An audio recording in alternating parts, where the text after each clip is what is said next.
Chapter 001, Uchiha Itachi. In the 42nd year of Konoha, at the Ninja Academy, a middle-aged man adorned in a white Hokage cloak and a Hokage hat was delivering an impassioned speech. Wherever the leaves of Konoha flutter, the flames of our spirit endure. The light of the fire shall continue to illuminate this village and nurture the budding leaves of the future. The speaker was none other than the third Hokage, Sarutobi Hiruzen. At the prime of his life, his voice resonated with strength and authority. The students below listened with fervor, their eyes glimmering with boundless aspirations. Among them, a 5-year-old boy clad in a fashionable white short-sleeved shirt yawned with boredom.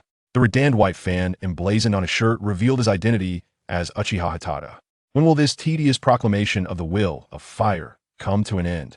Itachi mused internally, casting a fleeting glance at the boy beside him, Uchiha Obito, who bore the same clan symbol. Obito looked just as he did in the anime, with his spiky hair and goggles, gazing eagerly at the third Hokage on stage. Obito as a child is somewhat endearing, just as depicted in the original story of boy with dreams of becoming Hokage. Such a pity, though he is utterly consumed by romance. Itachi discreetly redirected his gaze to another Figuria, white-haired boy with half of his face obscured by a black mask. With his signature deadpan expression, it was evident who he was. Kakashi Hatake, known as the man of 50-50 chances. However, as soon as Itachi's gaze fell upon Kakashi, the latter met his eyes. Truly Kakashi, a genius among geniuses, quick to react. Unfazed by being caught spying, Itachi boldly scrutinized Kakashi. His primary ambitions lay with these two individuals. Of course, there was another Might Guy, who would later be known as the Blue Beast of Konoha. In the Shippuden series, Might Guy opened the 8 gates and nearly delivered the concluding blow, revered as the strongest man by the Dance King. At this moment, he stood a few meters behind Itachi, as he was a late addition to the class. Itachi's focus on these three stemmed from the ubiquitous systems that Traversers possessed. The system was named the Strongest and Invincible Affection System, a name that was indeed grand, but its functionality was rather mundane. Upon his arrival in this world, Itachi was initially filled with lofty ambitions, eager to compete with Naruto and Sasuke for the title of the ultimate user of enhancements. Yet, as he delved deeper into the system, he found it lacking. Disregarding the first 6 words, the true essence of the system lay in the term affection. Affection represented the relationship between Itachi and the characters from the original narrative. The stronger the bond, the more abilities he could acquire from them. For instance, Obito's ninjutsu, taijutsu, chakra, and even the eye technique Kimui. However, to gain Kimui, Itachi estimated he would need to reach a level of camaraderie akin to that of Kakashi and Obito in the future. As for mere friendships or teacher-student bonds, those were laughable. In the original story, Obito had eliminated his mentor, the 4th Hokage, Manado Namikaze, and his esteemed teacher, Kushina Uzumaki. It is worth noting that Obito had consumed meals that Naruto could never dream of. Moreover, during the Nine Tails incident, Obito had even considered eliminating the newly born Naruto, providing him with a few heating pads. It was a rather brutal entrance to the world. Yet, Obito, in his romantic obsession, sought to create a world with Rin, and in the face of such grand love, it was hard to criticize. After all, a person who cannot even confess their feelings is audacious enough to declare war on the world for their beloved. It is, upon reflection, quite touching. One cannot help but wonder why Obito did not simply utter, "Revive my love." In any case, Itachi held little hope for Kimui, wishing only to cultivate a favorable relationship with Obito to acquire some Sharingan power. At present, among the Uchiha clan members, Obito was undoubtedly the easiest to converse with. The others were either prideful, expressionless, or mentally unstable. Itachi genuinely wished to avoid interactions with his clan members, even though he too was a Uchiha. After what felt like an eternity, the third Hokage finally concluded his indoctrination about the will of fire, and the students began to disperse. "Hey Itachi, how did that bastard address me yesterday?" As soon as the speech ended, Obito seized Itachi, his expression fierce. "Thailander. Oh, Obito, you came in last in the exam dois, that make you the Thailander?" Itachi teased with a grin. "Huh, you're not much better, coming in second to last. That's sufficient, it is just enough to be better than a certain Thailander." Itachi shot back. You. Obito pointed at Itachi, his face flushed, momentarily at a loss for words to retort. Meanwhile, Kakashi interjected coldly from the side. "Two Thailander swats there to argue about? Shut up, idiot Kakashi." Obito glared at Kakashi, gritting his teeth. Itachi merely chuckled, unfazed by Kakashi's taunt. To be honest, much like the strategist of the 7th Hokage, he had placed second to last, not because of a lack of capability, but rather a strategic choice. After all, being a Thailander could foster better relations with another Thailander. Currently, Hatada aimed to seize the opportunity to build rapport with Obito before he succumbed to darkness, hoping to boost their affinity significantly in the coming years. In the past few years, he had already gained a single Tomo Sharingan and learned numerous ninjutsu from Obito, occasionally even displaying traces of Sage Mode. Compared to Kakashi and Guy, Obito undoubtedly offered the best value for effort. Let's go, Obito, you can't possibly be late for this class too, can you? The teacher might call your name and scold you, and you wouldn't want to drag me down with you. Hatada stood with his hands in his pockets, waiting for Obito, who was still bickering with Kakashi, unable to resist the urge to remind him. I know, second to last. Just as long as you know, Thailander. Just as Obito was about to argue with Hatada again, Rin appeared before them, smiling as she addressed Obito. Come on, Obito, let's get to class. Don't mind Hatada and Kakashi, they're just being kind. Upon hearing Rin's voice, Obito immediately abandoned Hatada and Kakashi. He dashed to Rin's side, then abruptly halted, his face slightly flushed as he scratched the back of his head shyly. Ah, who told those two to keep calling me a Thailander? Rin covered her mouth, chuckling softly, and took Obito's hand as they headed toward the classroom. As for the solitary figure lingering behind, he muttered under his breath. That infuriating romantic fool, so readily abandoning his longtime bro. Kakashi, possessing the keen senses of a genin, inadvertently caught wind of Hatada's grumbling. How boring, Kakashi remarked, his hands tucked into his pockets as he walked past Hatada. In the classroom, Hatada settled into a window seat in the back row. He had chosen this spot years ago, recalling a phrase from his past life. The back row by the window is the birthplace of kings. As a proud traverser, the future protagonist, a man who understood the narrative's trajectory and possessed a system, how could he not occupy such a throne? Ahem. He may have digressed, the preceding was merely Hatada's whimsical thoughts. After all, the system was rather underwhelming, weak in the beginning, and its true potential lay in the accumulation of affinity over time. As for Obito and the others, they were much like their counterparts in the original tale. Obito sat beside him, with Rin in between them, and Kakashi in front. At that moment, summer was in full swing, a gentle breeze wafting through, with sunlight pouring in just right. Accompanied by the soothing sounds of the lecture, the Thailander Obito had already succumbed to slumber, his head resting on the desk. Hatada had grown accustomed to Obito sleeping during class. After all, being a Thailander must have its reasons. However, could he not at least place a piece of paper underneath his head? Drool was almost pooling on Hatada's side. With a sigh, Hatada shifted his position just as the teacher glanced over.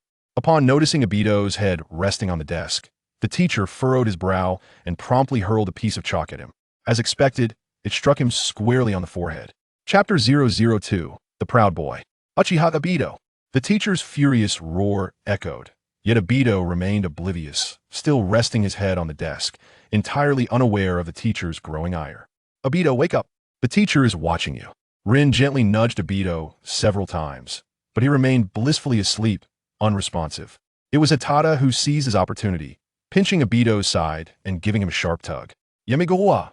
Obito sprang up, glaring at the culprit, Hatada, as he pointed an accusing finger, shouting, Bastard Hatada, do you want to compete with me, Uchiha Obito? Hatada disregarded Obito's outburst and pointed toward the teacher at the front of the class, whispering, sleeping in class and being caught by the teacher, Thailander. Obito instinctively turned to face the teacher, scratching his head awkwardly, quickly mustering a sheepish grin. I'm sorry, teacher, I truly didn't mean to. The teacher regarded Obito's eager admission of guilt with a heavy sigh. Still, considering Obito's youth and the potential for change, the teacher's gaze gradually firmed as he sternly declared, Obito, how many times have you slept in class? Without affording Obito a chance to respond, the teacher continued, arriving late, sleeping in class, and coming in last on the exam. I'm not even from the Uchiha clan, and I feel ashamed for you. Upon reflection, the children from the Uchiha clan of the Ninja Academy are all top scholars, consistently occupying the top 10 positions in their grade, and then look at you. As the teacher finished speaking, the entire classroom fell into a deeper silence. Even the sparrows outside the classroom were frightened by the teacher's imposing presence, fleeing from this place of discord. Obito silently lowered his head, dryly muttering, That guy Hatana is also from the Uchiha clan, yet he still ranks at the bottom. Teacher.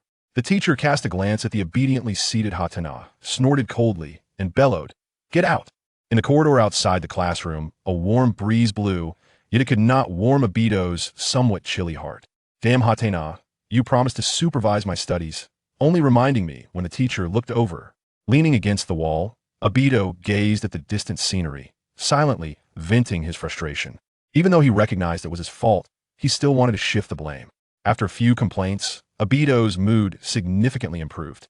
He crouched down, resting his hands on his cheeks, staring blankly at the distant Hokage building. "Oh, Obito, are you looking at the Hokage building?" A familiar voice reached his ears, and upon hearing it, Obito immediately knew it was that rascal Hatena, instinctively responding. "Of course, I, Uchiha Obito, am destined to become Hokage in the future. That's quite an admirable dream, but no matter how I look at it, I can't see how a bottom dweller could become Hokage." Hatena stood beside Obito, leaning against the wall. At this moment, Obito also stood up, casting a sidelong glance at Hatena, and quietly asked, "What brings you here? Were you also kicked out by the teacher?" "Certainly not."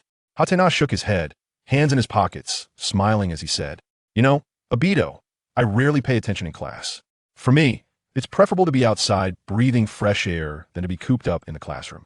Upon hearing this, Obito paused for a moment, recalling a word Hatena had once used, tsundere. Hatena had left the classroom for his sake. Usually, he was quite obedient, never doing anything to offend the teacher. A surge of gratitude welled up in Obito's heart truly. He was his longtime good brother, a friend since childhood. Ding! Uchiha Obito's favorability increased by 1. Ding! Uchiha Obito's favorability increased by 3. With the favorability reaching 210, a portion of Sage Body was rewarded, and the conditions for awakening the initial Sage Body were met at 61. A series of system notifications left Hatena somewhat bewildered. He hadn't said much, yet his favorability had surged by 13 points. Moreover, he had gained a portion of his Sage Body. To reach a favorability of 100 typically indicated a good friendship, and the higher it goes, the harder it becomes to increase. Hatena felt elated, contemplating rewarding himself and bringing Obito along. After all, dining alone at night could be rather lonely. "Oh, Obito, do you have free time tonight? He'll treat you to a lavish dinner." Obito thought he had misheard and quickly asked, "Hatena, what did you just say?" "Can't hear me, bottom dweller?" "I said he'll treat you to a lavish dinner." Upon hearing Hatena's invitation, Obito dismissed the bottom dweller remark. The one paying was the benefactor, so a casual insult was inconsequential. However, when Obito thought of Rin, he scratched the back of his head and said, "Sorry, Hatena, I promised Rin would go watch the lanterns tonight." "No worries, treating 1 or 2 is the same." "Obito, why not invite Rin over tonight to eat at the barbecue place together?" "Okay." Obito thought Rin would likely not refuse, ultimately agreeing. The two chatted away, and before they knew it, they had arrived at Obito's home. As Obito walked, he waved goodbye to Hatena. "See you tonight. Remember not to be late, bottom dweller." After Hatena finished speaking, he turned and left, his footsteps noticeably quicker than usual. "Damn Hatena!" Obito's curses echoed in the air, while Hatena's lips curled into a slight smile, feeling even better. Chapter 003, The White Fang Crisis. Hatena's home was situated in a relatively remote area of the Uchiha clan's territory, close to the training ground and the Forest of Death. The closer one got to home, the sparser the crowds became. Upon reaching his doorstep, he could barely see a few ninjas training nearby. Creak! Pushing the door open, Hatena took off his shoes, neatly placing them aside, and habitually called out, "I'm back." No one responded, and the black and white photo on the table provided the answer. Indeed, Hatena was an orphan, having lost both parents at a young age. In the world of Naruto, it was quite common for ninjas to lose their parents. Notably, Hatena's parents were both jonin, who bravely perished while on a mission, leaving young Hatena a substantial inheritance. Of course, the majority of this wealth consisted of the savings accumulated by Hatena's parents. In the era when the Uchiha clan was under scrutiny, the compensation provided by the village was allocated according to the minimum standards. Upon entering my father's bedroom, I noticed the bookshelves adorned with an array of neatly organized volumes. Haneda approached the bookshelf, extracting an unassuming tome from its edge. With his index and middle fingers raised, he released his chakra, causing the bookshelf to slide aside, unveiling a hidden passage. The sound of footsteps echoed as he descended the staircase, each step bringing him closer to the basement. Within the subterranean chamber lay an array of scrolls, alongside glimmering gold. The scrolls contained the ninjutsu techniques collected by his parents over the years. Haneda once counted approximately 10 C-rank ninjutsu techniques and a few B-rank ones. The quantity is not particularly abundant, and they primarily consist of fire-based techniques and illusions. As for the gold, it was inherited from his grandparents' generation. There is a saying that aptly captures this notion. In prosperous times, antiques flourish. In chaotic times, gold endures. During the Warring States period, nations could face annihilation at any moment, yet gold remains an eternal store of value. Haneda disregarded everything else and walked straight towards a suitcase. Upon opening it, he discovered it was brimming with banknotes. Inhaling the scent of the ink on the currency, Haneda felt as though the air was saturated with a sweet aroma that was intoxicating. He meticulously counted a few notes and tucked them into his pocket, acting as though nothing had transpired, and returned to the room. The gathering took place at the Barbecue Q restaurant, a locale that frequently appeared in manga, famously adored by the chubby members of the Akidu clan. Of course, the establishment with the highest frequency of appearances was Ichiraku Ramen, although it was currently closed and would require some time before reopening. Due to insufficient funds, the trio of Haneda, Rin, and Itachi found themselves dining in the bustling lobby, surrounded by a cacophony of patrons. Haneda, this barbecue joint is quite pricey. Shall we consider another place? Rin, who had known Haneda and Itachi since childhood, was well aware of Haneda's financial situation and was reluctant to let him spend excessively. It's all right, the three of us won't eat much. Besides, we have already seated ourselves, and the money is ready. It would be inconvenient to leave now, Haneda replied with a smile. Indeed, Rin. Let me tell you, Haneda has plenty of money in his pockets. It would be a shame not to take advantage of his generosity for once. Itachi chimed in, grinning as he leaned closer to Rin. He had long wished to treat Haneda to a meal, especially since Haneda often teased him about being at the tail end of their group. Well, fine, Rin thought to herself, noticing that both Haneda and Itachi remained silent. She kept her thoughts to herself, having brought along some of her savings in case Haneda's funds fell short. After all, ladies first. Hana, with utmost courtesy, presented the menu to Rin, who opted for a selection of relatively inexpensive dishes before passing the menu to Obito beside her. Hey, Hana, what do you fancy to eat? Obito, plagued by indecision, gazed at the menu, his mind clouded and utterly at a loss for what to choose. Pork belly, accompanied by lettuce. I enjoy wrapping the grilled meat in lettuce, Hana chuckled lightly. All right, let us proceed with that. Obito, aware of Hana's affluence, promptly ordered several pricier items.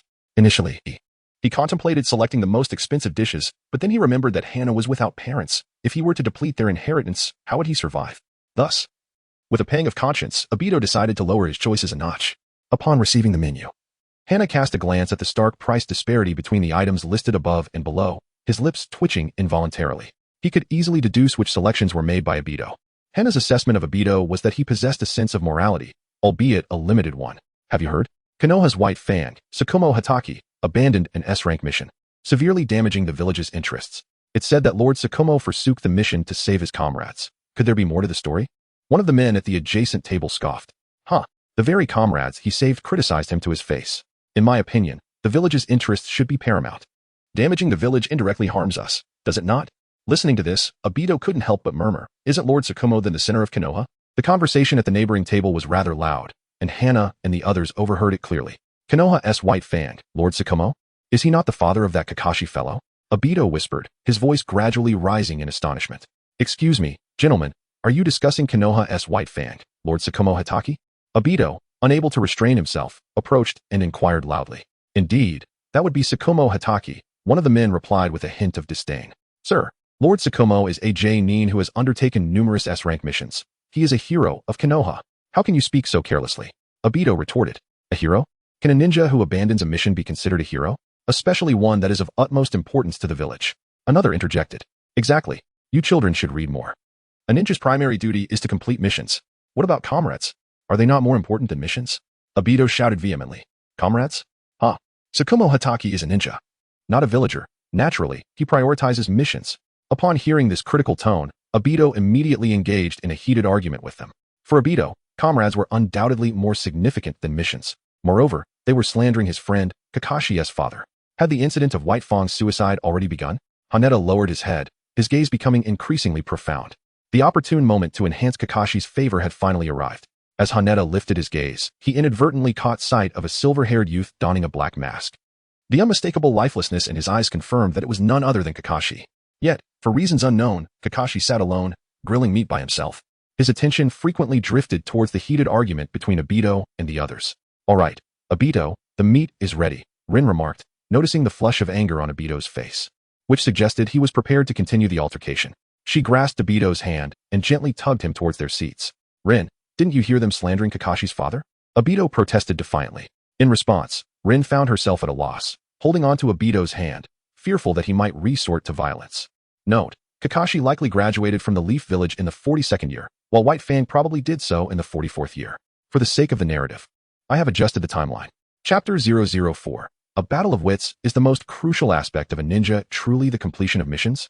Haneda stood up and gazed at those who criticized White Fang, asking in a low voice, "What distinguishes a ninja who disregards rules and fails to accomplish missions from a mere waste?" One of the older men retorted, his words laced with a hint of sarcasm. Haneda chuckled dismissively and remarked, "Only the weak are bound by rules, while the strong transcend them." Moreover, Lord Jiraiya once stated that a true ninja is one who can endure everything. Endurance entails withstanding the reproaches of uncompleted missions, silencing the inner turmoil of self-recrimination, and patiently biding one's time for opportunity. In essence, missions can be undertaken at any moment, but a comrade's life is singular. The middle-aged man scoffed, looking down upon the youth before him. Ninjas like Hatake Shikumo undertake missions of utmost significance to the village. Should such a mission fail, the repercussions would be severe. What could you, a mere child, possibly understand about this? Of utmost significance, you say? Then pray tell, what exactly is this mission? Haneda inquired with a calm demeanor. How would I know about matters concerning Konoha's secrets? The middle-aged man retorted impatiently. If it is indeed a secret, why is it that you can discuss it? Furthermore, who truly knows the nature of the mission and the dangers it entails? Such matters are known only to those directly involved and the village's higher-ups. Konoha's White Fang is a formidable warrior, rivaling the Sannin.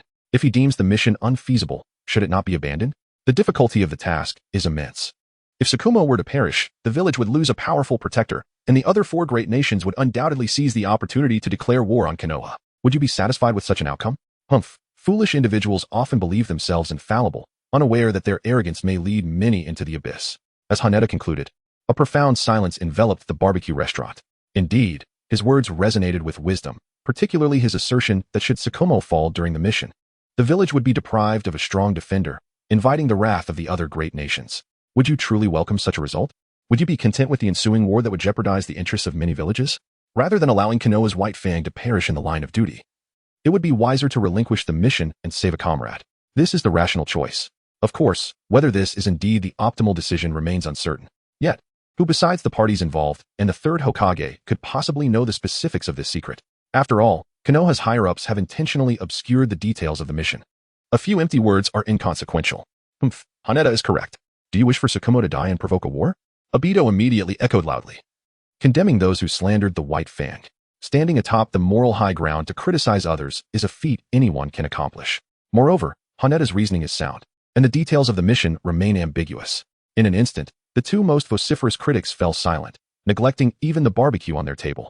After settling the bill, they left the restaurant in disgrace, while the voices that had once criticized the White Fang vanished, and more people began to adopt a rational perspective. Ding. Hatake Kakashi's favorability increased by 13. Ding. Hatake Kakashi's favorability increased by 17.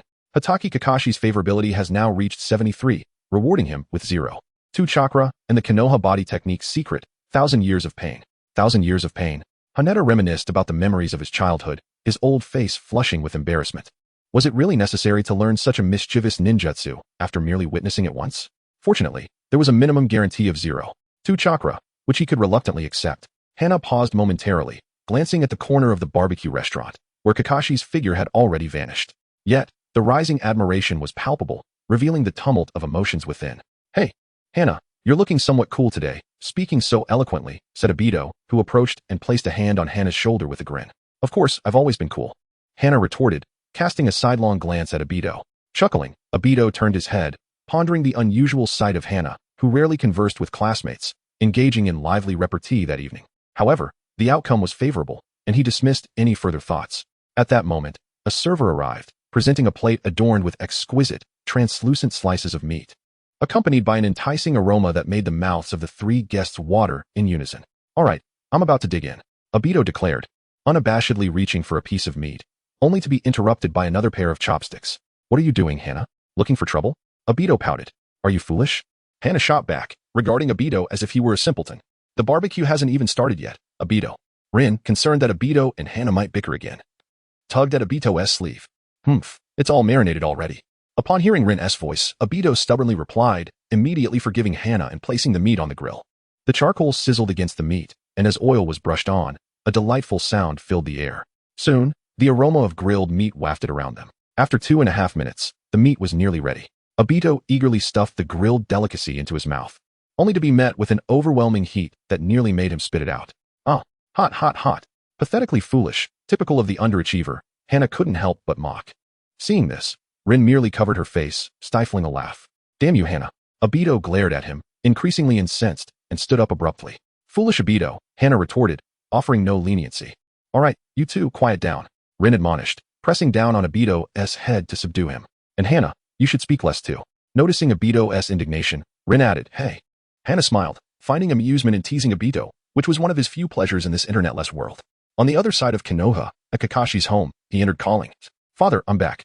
He removed his shoes, placing them neatly on the rack, and proceeded inside. Before him stood a man with silver hair, identical to Kakashi's own. The man had regular features, appearing somewhat ordinary at first glance, but upon closer inspection, he exuded a certain charm. This was none other than Manado Shikumo, renowned as Konoha's White Fang. Yet, at this moment, the celebrated figure bore an expression of fatigue and confusion. His hair was disheveled, suggesting he hadn't groomed himself in days, and dark circles under his eyes hinted at a prolonged lack of restful sleep. Kakashi observed his father, mouth slightly agape, wanting to say something but ultimately remaining silent. Kakashi, do you have something to discuss with me? Shikumo managed a strained smile, inquiring. And no, nothing, Kakashi replied, walking straight into his bedroom and shutting the door. Shikumo shook his head, raising his voice slightly. Have you eaten dinner? Yes, I have, came Kakashi's muffled response. Remember to sleep early. Staying up late is harmful to your health. Lying on his bed, Kakashi stared at the ceiling, momentarily lost in thought. He recalled the villagers' criticisms of his father over the past few days, and then Rin's words echoed in his mind as he murmured softly, for a ninja. What truly holds importance, the mission or the comrades? Chapter 005. Obito's absurd journey to school the following morning, at dawn. Hana awoke early to wash and groom himself.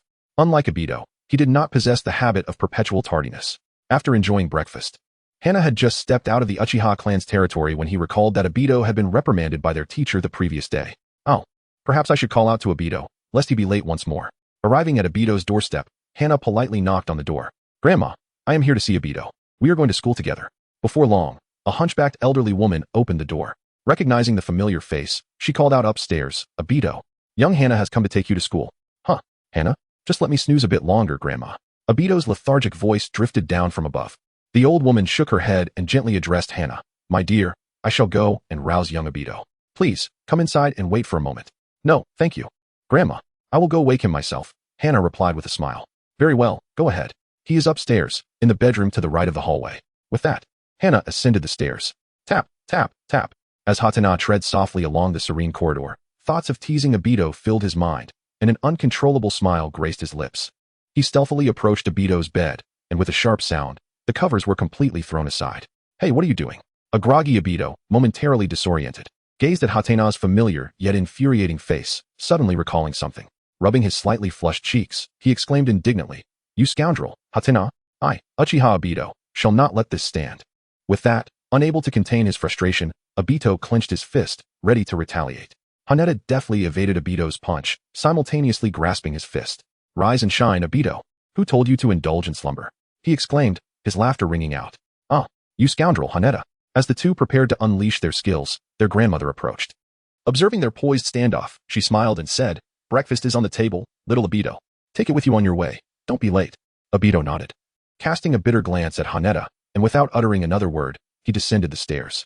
Haneda followed suit, and as their grandmother watched their departing figures, a smile graced her lips, lost in reminiscence. Ah, youth. Such vitality. As they walked to school, Haneda teased, What's wrong, Obito? Are you already angry? Obito's expression remained stoic until he erupted, You jerk, Haneda. At that moment, an elderly woman approached, leaning on her cane, her steps unsteady. Grandma, allow me to assist you. The ever-helpful Obito immediately abandoned Haneda to help the elderly lady cross the street. Haneda observed, contemplating that Obito's tardiness might indeed stem from aiding the old woman. Yet, such a brief act of kindness shouldn't he consume too much time. Surely, it's because Obito always sleeps in, like today, just after assisting one elderly lady. Obito had scarcely taken a few steps when another old woman, also using a cane, appeared before him. After all, it wouldn't take long for two. Hatena stood quietly by the roadside, lost in thought, awaiting the passage of time.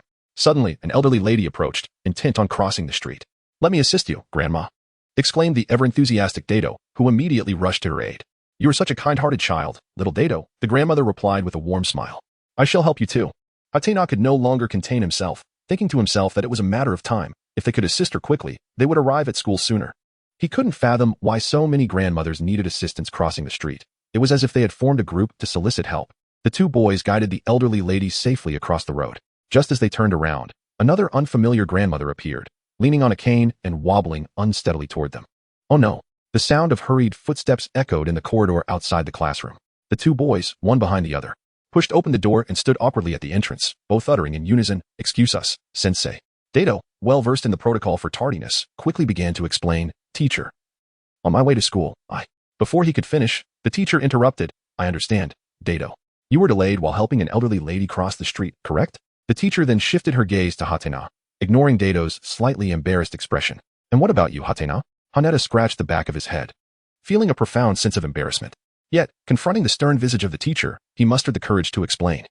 "I was helping an elderly lady cross the street with Dato." Upon uttering these words, the entire class erupted into laughter, filling the classroom with an atmosphere of joyous exuberance.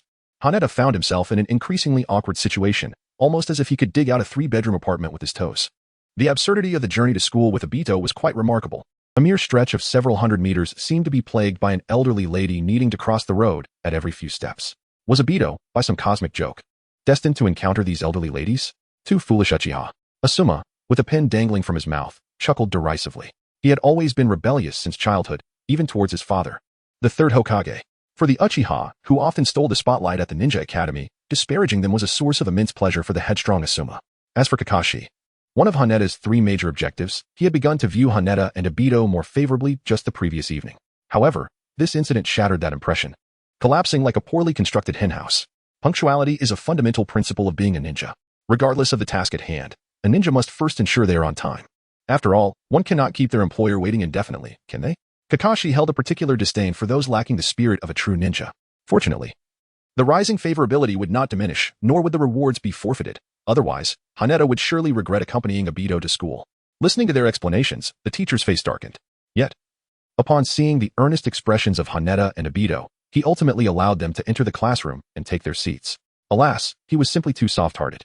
The morning classes swiftly passed, and before the lunch break, the teacher remarked, "This afternoon is practical class, so be prepared." And thus, the lunch break commenced.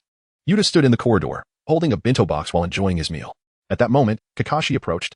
His face was concealed by a black mask, obscuring his expression. Yet Yuta could sense a hint of confusion deep within his gaze. "Kakashi, have you come to see me for a particular reason?" Hatada's chopsticks came to a halt, and he could roughly surmise the reason for Kakashi's visit. After all, the affection that had risen the previous night spoke volumes. Kakashi leaned against the railing, gazing into the distance. "Hatada, you must be aware of my father, correct?"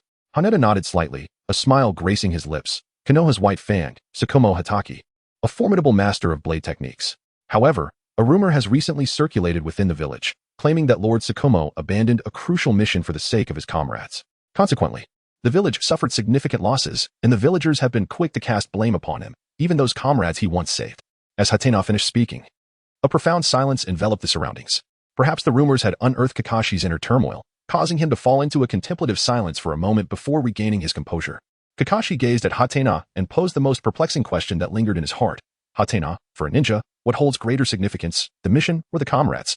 Chapter 006. Practical lessons. When one articulates such a question, it is evident that a choice has already been made within their heart. Yamida did not provide a direct response to Kakashi's inquiry. He found himself at a loss, as he was not skilled in verbal evasion, particularly when confronted with such a confrontational, intricate, and paradoxical dilemma. Were he to genuinely address the question, he would undoubtedly prioritize his own interests. Had he been in the position of White Fang, Yamida would have unequivocally chosen the mission over a transient ally. However, he could not articulate this truth. To respond honestly would necessitate deceit. Yet, given his acting prowess and Kakashi's keen perception, it was highly likely that his falsehood would be discerned. Yamida possessed the self-awareness to recognize this. As for making a choice, for someone as tardy as you, surely the companionship holds greater significance. Kakashi, with his hands tucked into his pockets, strolled back to the classroom, his gaze reflecting a deeper sense of confusion than before. Atena can comprehend. Yet he finds himself bewildered by his father, the villagers, and his own identity. He is engulfed in confusion. In the afternoon, at the training ground, small groups of students gather excitedly, engaged in lively discussions. As in his previous life, any class that does not confine students to the classroom is immensely popular. Moreover, the moment they step outside, smiles inevitably grace their faces. At this juncture, Obito places a hand on Hatena's shoulder and chuckles. "Hatena, you must be cautious in this practical lesson, for the title of the class's underachiever shall be passed on to you. Is there a possibility that you might still end up last?" Hatena retorts, showing no leniency towards Obito. How could that be possible? For this day, I, Obito, have prepared for a long time. You scoundrel, Hatena, he exclaims with a laugh. In response, Hatena smiles but remains silent. If Obito were to truly escape the title of underachiever, it would only happen if the sun were to rise in the west. Of course. He refrains from mentioning the possibility of a darker turn. What do you mean, you scoundrel Hatena? Do you not believe in me? Obito glares at Hatena, his expression reminiscent of a certain listless gaze, and as a fellow underachiever, he becomes agitated, while the foolish Kakashi may look down upon him. As he is the top of their grade, how dare Hatena, a mere second from the bottom, do the same? How tiresome. Haneda shrugged, dismissing the matter with indifference. Just as Obito was about to erupt, the mediator Rin interjected with a gentle smile. All right, Obito, let us not quarrel. The teacher is coming soon. Upon hearing that familiar voice, Rin's, Obito immediately calmed down, his cheeks tinged with a faint blush as he gazed at her. Rin, you know that I really didn't want to argue with that guy, Haneda. Rin beamed brightly, her eyes curving like crescent moons. Come on, Obito. Let us gather with the teacher. Taking his hand, Rin led Obito toward the meeting point. Seeing this, Obito promptly abandoned Haneda, cheerfully following her. Again forsaken. That wretched love-struck brain. Haneda gazed at the retreating figures of Obito and Rin, murmuring quietly to himself. Practical classes differ significantly from theoretical ones, as they require hands-on experience, akin to a fusion of physical education and laboratory work. Typically, first-year students engage in training with shurikens and basic combat techniques. However, the path of a ninja is far from simplistic. A multitude of skills demand rigorous training. This includes techniques such as the body flicker technique, wilderness survival, reconnaissance, and counter-reconnaissance, among others. Yet, for first-year students, there is ample time ahead, and the focus remains on mastering shurikens to establish a solid foundation. The training equipment provided by the school consists of unsharpened shurikens, ensuring that the weight and feel remain consistent with the standards. Haneda held the shuriken in his hand, feeling the familiar chill enveloping his palm. He had encountered shurikens at an early age. Both of his parents were high-ranking ninjas, frequently engaged in rigorous training. To care for young Haneda, his mother often carried him to the training grounds. During this period, he merely observed, without direct involvement. Perhaps due to the training process, Haneda's gaze was always fixed upon his father. Noticing Haneda's fascination with the shuriken, his father gifted him one on his 3rd birthday. Moreover, from that day forward, his father occasionally took Haneda along for training, guiding him hand in hand. Consequently, Haneda mastered numerous techniques pertaining to the shuriken. Everyone holding shurikens, right? The instructor stood before the students, a smile gracing his face. Observing their silence, he continued, Kakashi, please come up and demonstrate for your classmates. All right. Kakashi, gripping the shuriken, had yet to reach the platform when 3 shurikens whizzed through the air. Swoosh, swoosh, swoosh. The sound of slicing air resonated as all 3 shurikens struck the bullseye simultaneously. The speed was so astonishing that many were momentarily stunned. Nevertheless, their amazement remained undiminished. As expected of Kakashi, his movements were fluid and precise, devoid of any hesitation. The cool-headed strategist analyzed the situation with remarkable clarity. Truly, Kakashi was exceptional. His casual demeanor exuded an undeniable charm. Ah, I want to have Kakashi's children. One enamored fan exclaimed, transforming the scene into a fervent display of admiration. Kakashi, akin to Sasuke from Team 7, captivated many hearts with his handsome features and prodigious talent. Rin, along with a throng of admirers, gazed intently at Kakashi, causing Obito to seethe with irritation. However, Rin's feelings towards Kakashi leaned more towards admiration than infatuation, a nuance that Obito's age and experience failed to discern. Of course, admiration turning into affection is a common occurrence, and the future remains uncertain. Damn that foolish Kakashi. Obito's jealousy flared as he muttered under his breath. Casting a glance at the impassive Haneda, he queried, Hey, you idiot Haneda, that fool Kakashi has stolen all the limelight. Why are you not showing any reaction at all? I have no love interests. Nor am I some starry-eyed fool. Hatena cast a fleeting glance at the irate Dato and remarked nonchalantly, You should consider yourself fortunate it is not you on the field. Otherwise, the spotlight might have fallen upon you, albeit the outcome could have been less than favorable.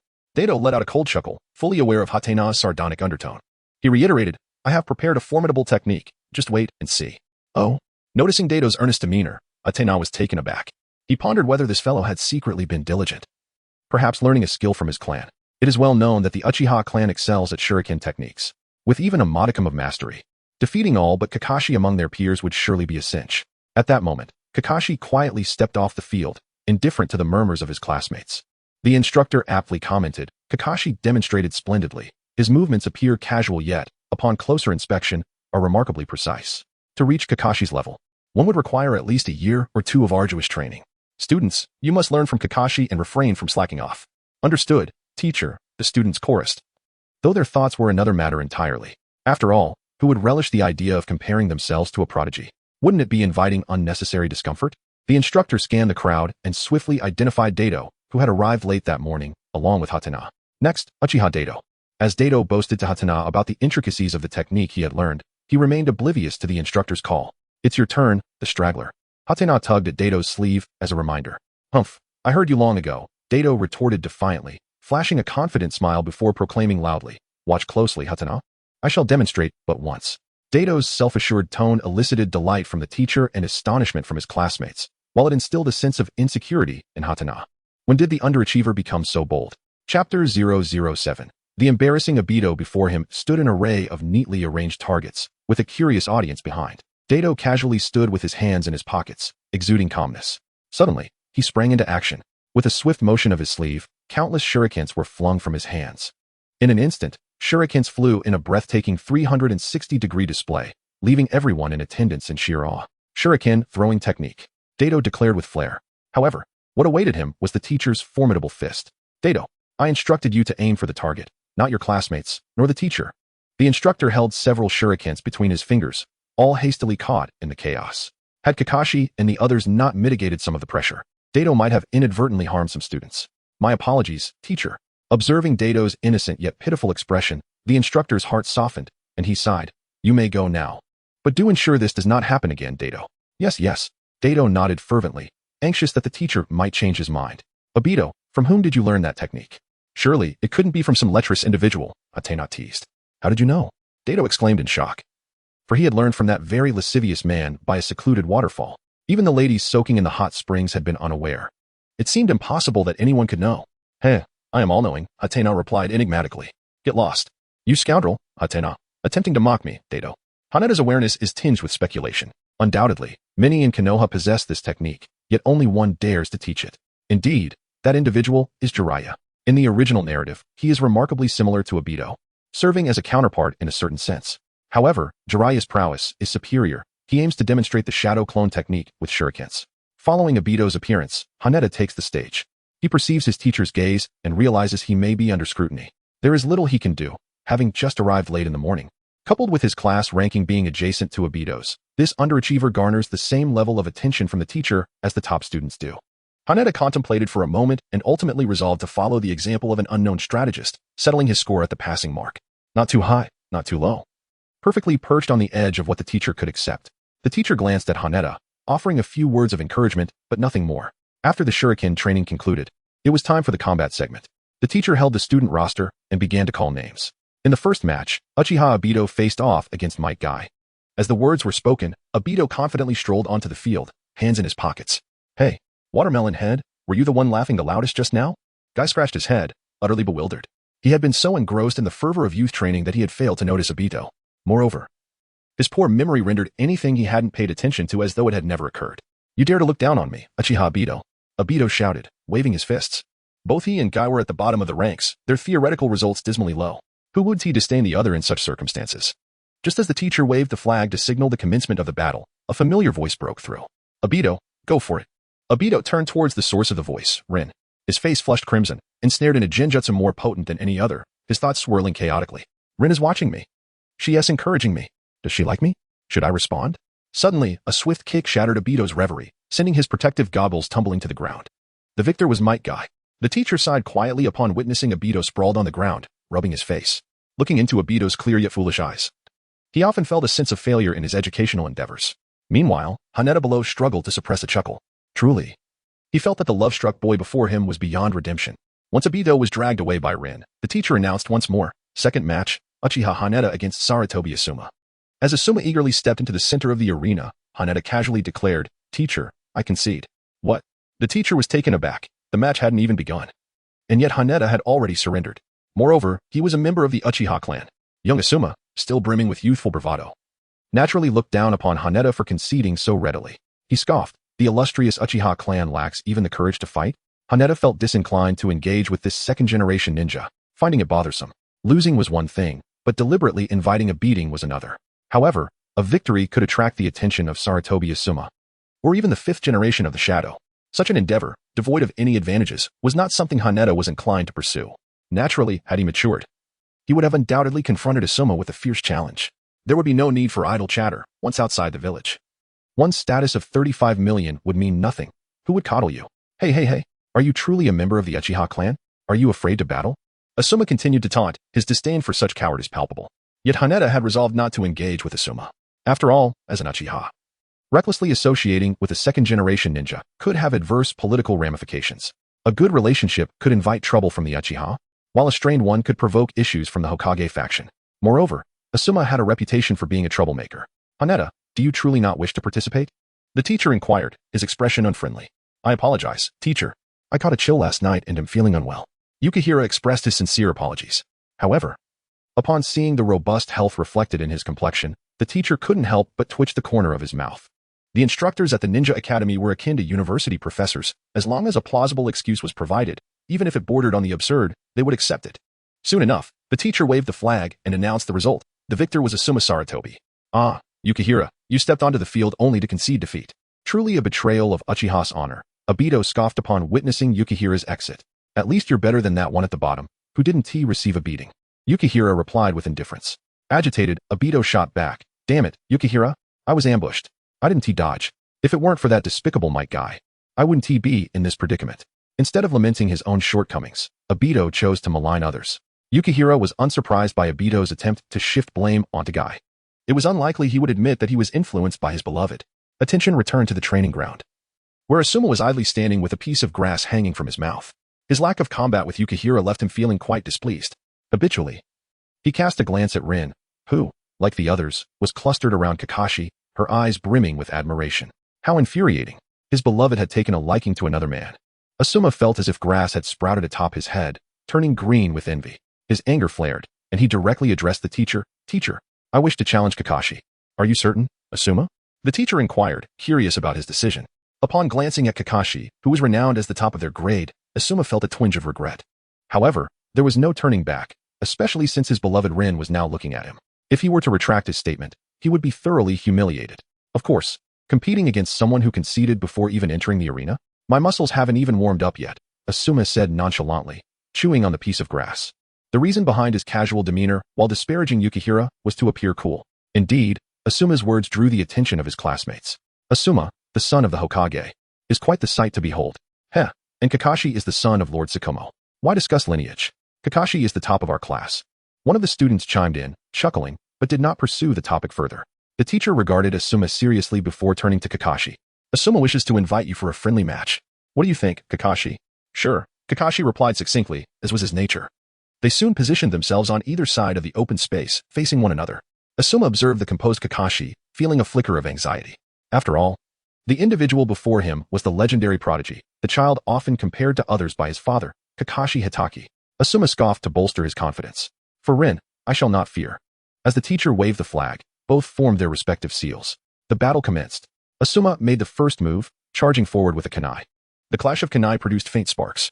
Kakashi, his gaze sharp, immediately seized upon Asuma's eagerness to win. Yet, recalling his father's advice, he hesitated for half a second before moving his kunai. Opportunity, Asuma thought, swiftly swinging his kunai in rapid succession. However, Kakashi's extensive combat experience allowed him to evade the onslaught with a series of agile steps and twists, neutralizing the threat. At that moment, Asuma felt a familiar gaze upon him. It was Rin. The so-called genius of the grade was not so formidable after all. Asuma resolved to impress his beloved, feigning nonchalance. But Kakashi remained unfazed. He contemplated how to gracefully allow Asuma to lose. Perhaps it was his father's directive to avoid bullying classmates by leveraging his strength. Additionally, his father had imparted that power was meant to protect comrades in the village. Yet, as Asuma's confidence grew, Kakashi felt a flicker of uncertainty. If defeating his opponent was the mission, then a ninja must ensure victory. What, then, held more significance, comrades or the mission? In Kakashi's moment of distraction, Asuma surged forward once more. His relentless swings with the kunai began to overwhelm Kakashi. Is this Kakashi? Not so impressive. With a piece of grass hanging from his mouth, Asuma reveled in his progress. He casually glanced at Rin. She was watching him. I must crush Kakashi and win Rin's heart back. The legendary genius is merely my rival, Asuma proclaimed, growing increasingly boastful. Enough. Kakashi could no longer tolerate it. He executed a substitution jutsu, breaking free from Asuma's pressure. Just as Asuma stood bewildered at the sight of Kakashi morphing into a wooden plank, a chilling voice resonated from behind him. If this were a mission, you would be dead. Asuma felt a cold sensation at his throat. It was the presence of the kunai. What in the world? When did he use a substitution jutsu? At that moment, the teacher waved the flag, declaring the victor. Kakashi Hatake triumphs over Asuma Sarutobi. As the battle concluded, the cheers of the girls erupted. Wow, Kakashi is so cool. A decisive victory. That cold demeanor, those impressive moves, I'm in love. What are you all shouting about? Don't steal my Kakashi. Step aside. He is mine. Watching the girls cheer for Kakashi filled Asuma with discontent, especially after he had previously mocked him. Suddenly, Rin's face appeared in his mind. She too was cheering for Kakashi. Embarrassment, humiliation, anger, and a myriad of complex emotions swirled within him. It's over, Asuma, Kakashi stated, standing before him, forming a gesture of reconciliation. Yet, to Asuma, this was a blatant mockery. Enough, you worthless son of White Fang. I don't need your feigned pity. Asuma retorted, exasperated. White Fang. The moment those words escaped his lips, the training ground fell silent. As students from Class A, most were scions of prominent clans. White Fang was a taboo topic, scarcely mentioned within families. The teacher, too, felt flustered. One was the son of White Fang, and the other was the son of the Hokage. This was a predicament indeed. Moreover, it was the Hokage's son who had verbally attacked White Fang. In an instant, a multitude of thoughts surged through the teacher's mind, ultimately leading him to reprimand Asuma. Asuma, this is a school. Competition should reflect one's own abilities, not attack the families of others. Noticing the disapproval in Hong's gaze, Asuma felt a mixture of regret and indignation. Why did his classmates favor Kakashi? Why did the teachers show preference for him? Even Hong seemed to favor Kakashi. This was unacceptable. I am not wrong. White Fang is a failure in the eyes of the villagers, a failure of Konoha. Asuma shouted vehemently. After his outburst, Asuma surveyed the surroundings, finally locking his gaze onto Kakashi, and bluntly stated, he abandoned a mission for the sake of his comrades, resulting in significant losses for the village. And everyone blamed him, even the comrades he saved. Was this not the definition of failure? Listening to Asuma's scathing insults, Kakashi momentarily lost focus. And the symbol of reconciliation he held fell from his hands. Memories flooded back to him. Walking home, villagers pointing and cursing his father. Returning home to find his father's weary face barely managing a smile, claiming to be indifferent, yet deeply troubled by the villagers' accusations. The most painful moment for his father was when those he had saved turned against him.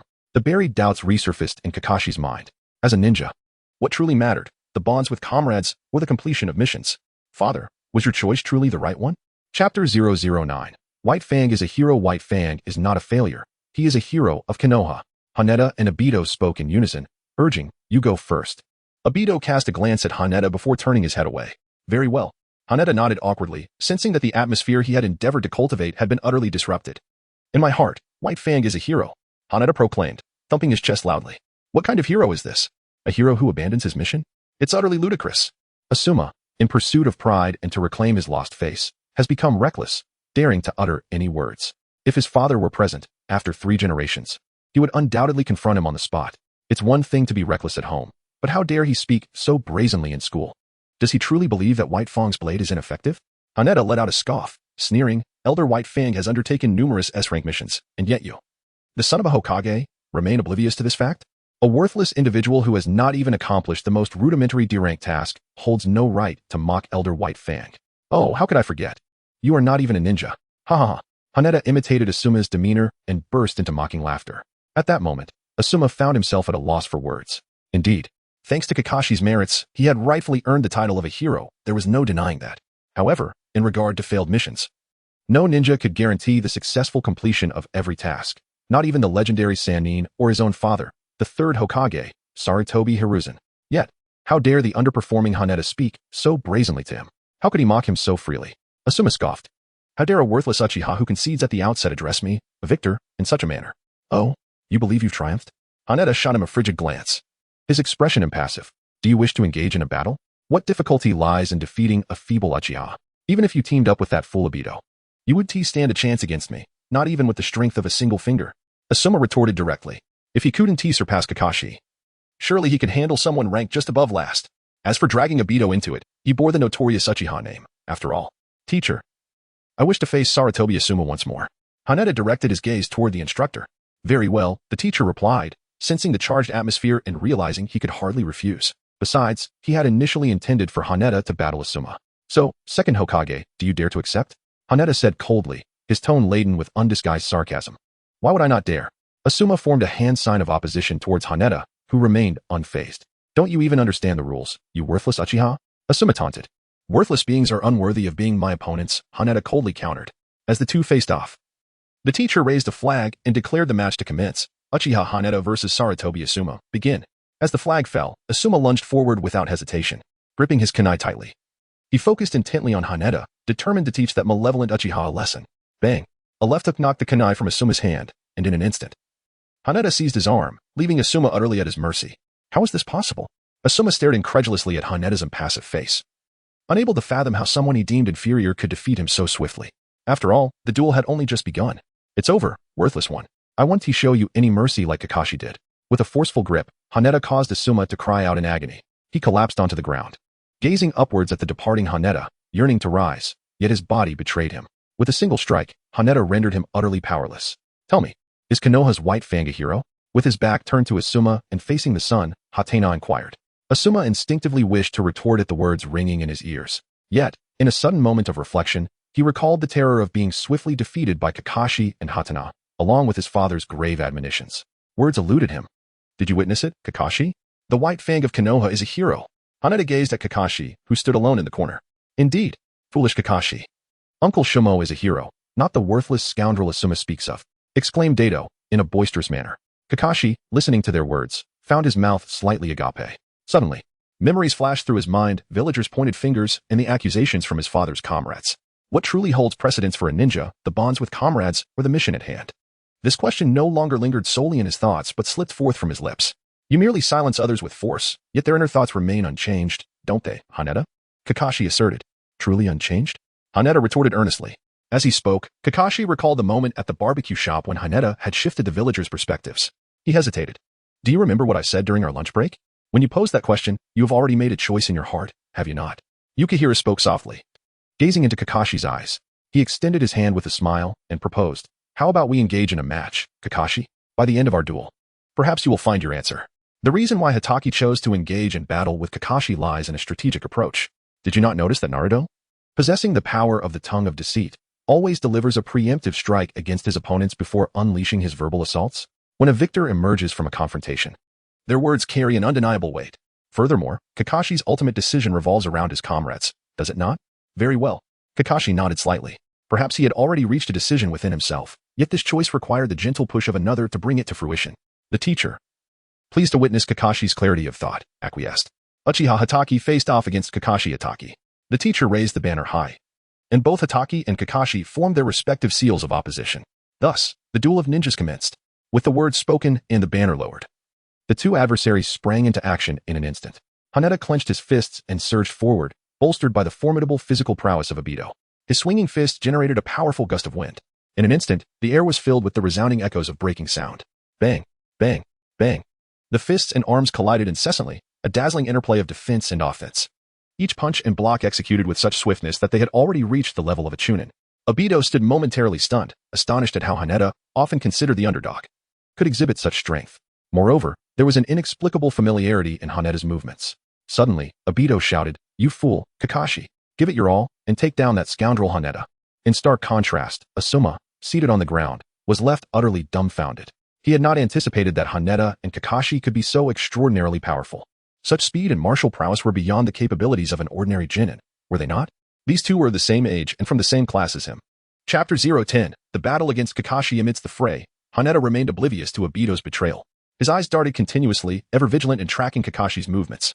Suddenly, as the exchange of fists and feet intensified, Kakashi drew a kunai from his waist.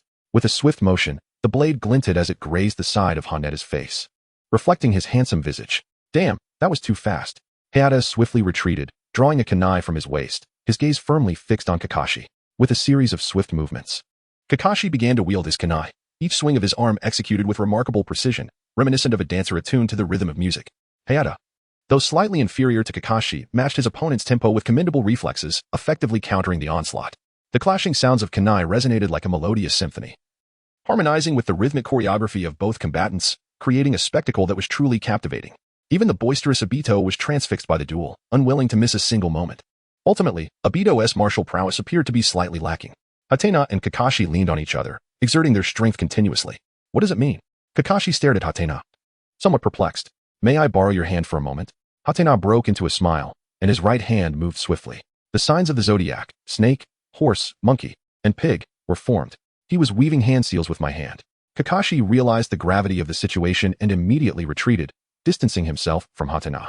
Just as he stepped back, the final seal, the tiger, was completed by Hatena. Fire style, fireball jutsu. A fireball erupted from Hatena's mouth, expanding from the size of a basketball to approximately 2.5 meters in diameter. Earth style, earth flow wall. As Kakashi formed the seals in midair, his palm struck the ground. A thick earthen wall, adorned with a dog's head, rose from the earth, shielding him from the fiery projectile. Hiss. The earthen barrier was relentlessly battered, gray-black smoke beginning to envelop the surroundings. And within 3 seconds, the air was thick with haze. At that moment, Hatena sprang into action. Countless shurikens shot from his hands, interconnected by fine wires, emanating a faint white glow.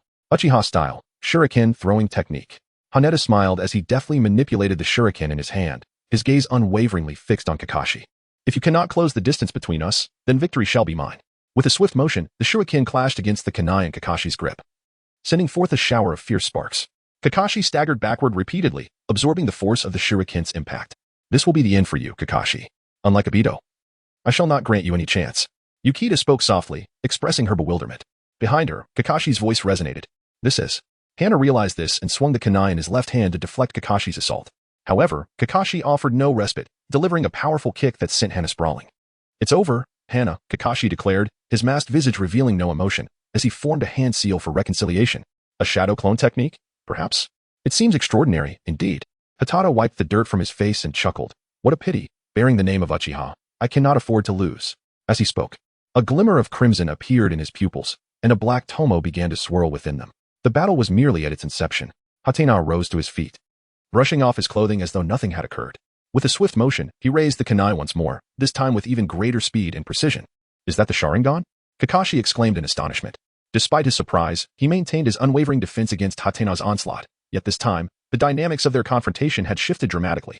Haneda's speed surpassed Kakashi's by a slight margin, and his reflexes were even swifter. Every movement Kakashi made appeared to unfold in slow motion before Haneda's eyes, rendered transparent. How could this be? Is this the power of the Sharingan? Kakashi wore an expression of astonishment. In that moment, he truly grasped the weight of the adage, never engage Uchiha one-on-one. Clang, clang, clang. The clash of kunai resonated, accompanied by a flurry of sparks. Hatake Kakashi found himself perpetually subdued by Hatena, who spared him not a moment's respite.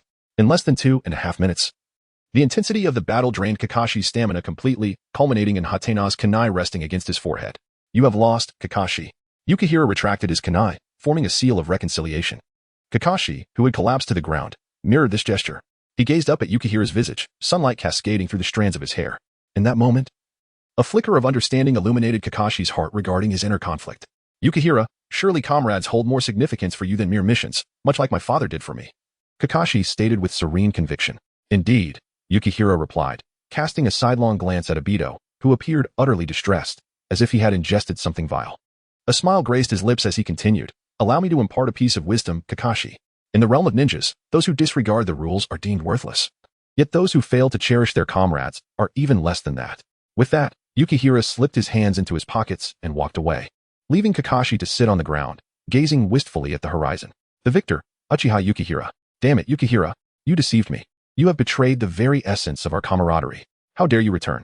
Obito exclaimed, his fists clenched and his voice raised as he saw Yukihira approach. The promise of being the underdog had crumbled, with Yukihira abandoning that role to emerge as the epitome of excellence, leaving Obito in a state of discomfort. I did not intentionally deceive you, Obito. I believe I should have informed you of my strength long ago, but you, dear fool, simply dismissed it. Haneda smiled gently, unfazed by the intense emotions conveyed in Obito's words. He fully understood Obito's feelings at that moment. In essence, it was a duality of concern, fearing for his brother's hardships while simultaneously dreading the prospect of his brother's success. Hatena gently patted Obito's shoulder and remarked with a smile. Oh, Obito, regardless of whether I become a poor student or an excellent one, we shall always remain friends. Upon hearing this, Obito instinctively took a step back, pointing at Hatena and exclaiming loudly, Who said we are friends? You jerk, Hatena.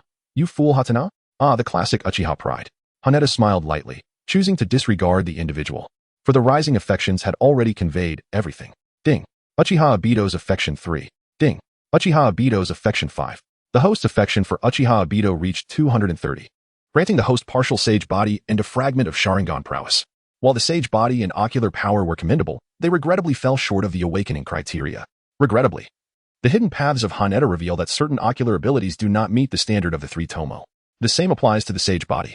As for the Manjiki and the standard sage body of Hashirama, it is conceivable that even during Obito's descent into darkness, they may remain unattainable. The focus now shifts to Kakashi. It is crucial to acknowledge that he is a ninja who possesses copies of over 1,000 jutsu. Among the techniques he commands, the most emblematic are Chidori and Raikiri. Chidori is classified as an A-rank jutsu, while Raikiri is deemed S-rank. Notably, Raikiri is an evolution of Chidori. In the original narrative, the latter stages of Sasuke's development saw him create variations such as Chidori Stream and Chidori Sharp Spear, demonstrating immense potential.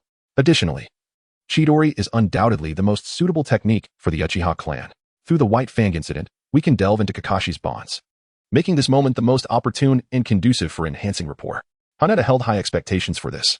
Chapter 11, The Will of Fire in the World of Ninjas. Those who do not adhere to rules are labeled as worthless, yet those who do not cherish their companions are deemed even less than that. As Kakashi walked home, Haneda's words echoed repeatedly in his mind. Suddenly, Kakashi collided with a stout man ahead of him, oblivious to his presence. My apologies, Kakashi quickly said. It's quite all right. The man replied, gazing down at the young boy with a smile. Are you hurt? I was in a bit of a rush, and, well, I'm rather hefty, huh? The man scratched the back of his head, appearing somewhat embarrassed. Not at all, sir. I'm a ninja. I'm not so fragile, Kakashi responded with a grin. The man waved goodbye and left, saying, farewell, future little ninja. Goodbye, sir. Kakashi watched the plump man depart and inadvertently caught sight of his reflection in a nearby shop window. The glass mirrored his face obscured by a black mask. In a sudden moment of clarity, Kakashi removed the mask. This time, the reflection revealed a child, and they exchanged smiles. Kakashi. Remember that strength is meant to protect your companions and your village. His father's words reverberated in his heart. He had been a prodigy then, just starting school. And he had merely nodded in response. But now, he had found the answer within himself. Just like the man he had just encountered. A grown-up whose first concern was the well-being of a child, Kakashi, as a ninja, prioritized the safety of the ordinary man. This embodies the will of fire, the essence of his father's commitment to safeguarding companions and the village. Kakashi donned his mask once more and resumed his journey homeward. The setting sun cast a warm glow down the street, and at that moment, his gaze was no longer clouded with uncertainty. Arriving at his doorstep, Kakashi opened the door and placed his shoes neatly on the rack. I'm home, father, he said, a smile gracing his lips, his tone noticeably lighter. His voice had not changed from the previous night, yet Shobu, inside, felt as if a different person had returned. Kakashi, you seem in good spirits today. Did something happen at school? Shobu inquired softly. Seeing his son's relaxed demeanor eased Shobu's own worries, dissipating much of the gloom and fatigue on his face. This afternoon, Asuma, the son of the third Hokage, mentioned your failed mission, Kakashi stated. I see. He must be feeling rather down about it. Shobu waved his hand dismissively, not wanting to involve the older generation in matters between children. Besides, he had heard enough about Asuma's rebellious nature from the Hokage. Kakashi nodded and continued. He called you worthless, yet at the same time, others refer to you as a hero. Oh, whose child is this? Shobu asked with a smile. Uchiha Haneda and Uchiha Obito. Upon hearing this, Shobu frowned, recalling Asuma's public declaration of him as worthless, though his expression soon softened. What does it matter?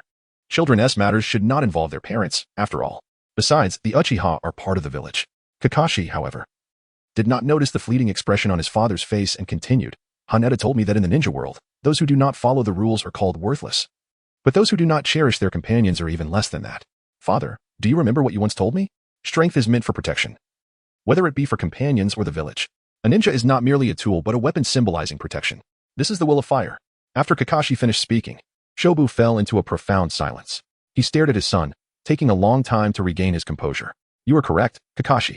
Protection is the essence of strength. This is the will of fire, and it is my ninja way.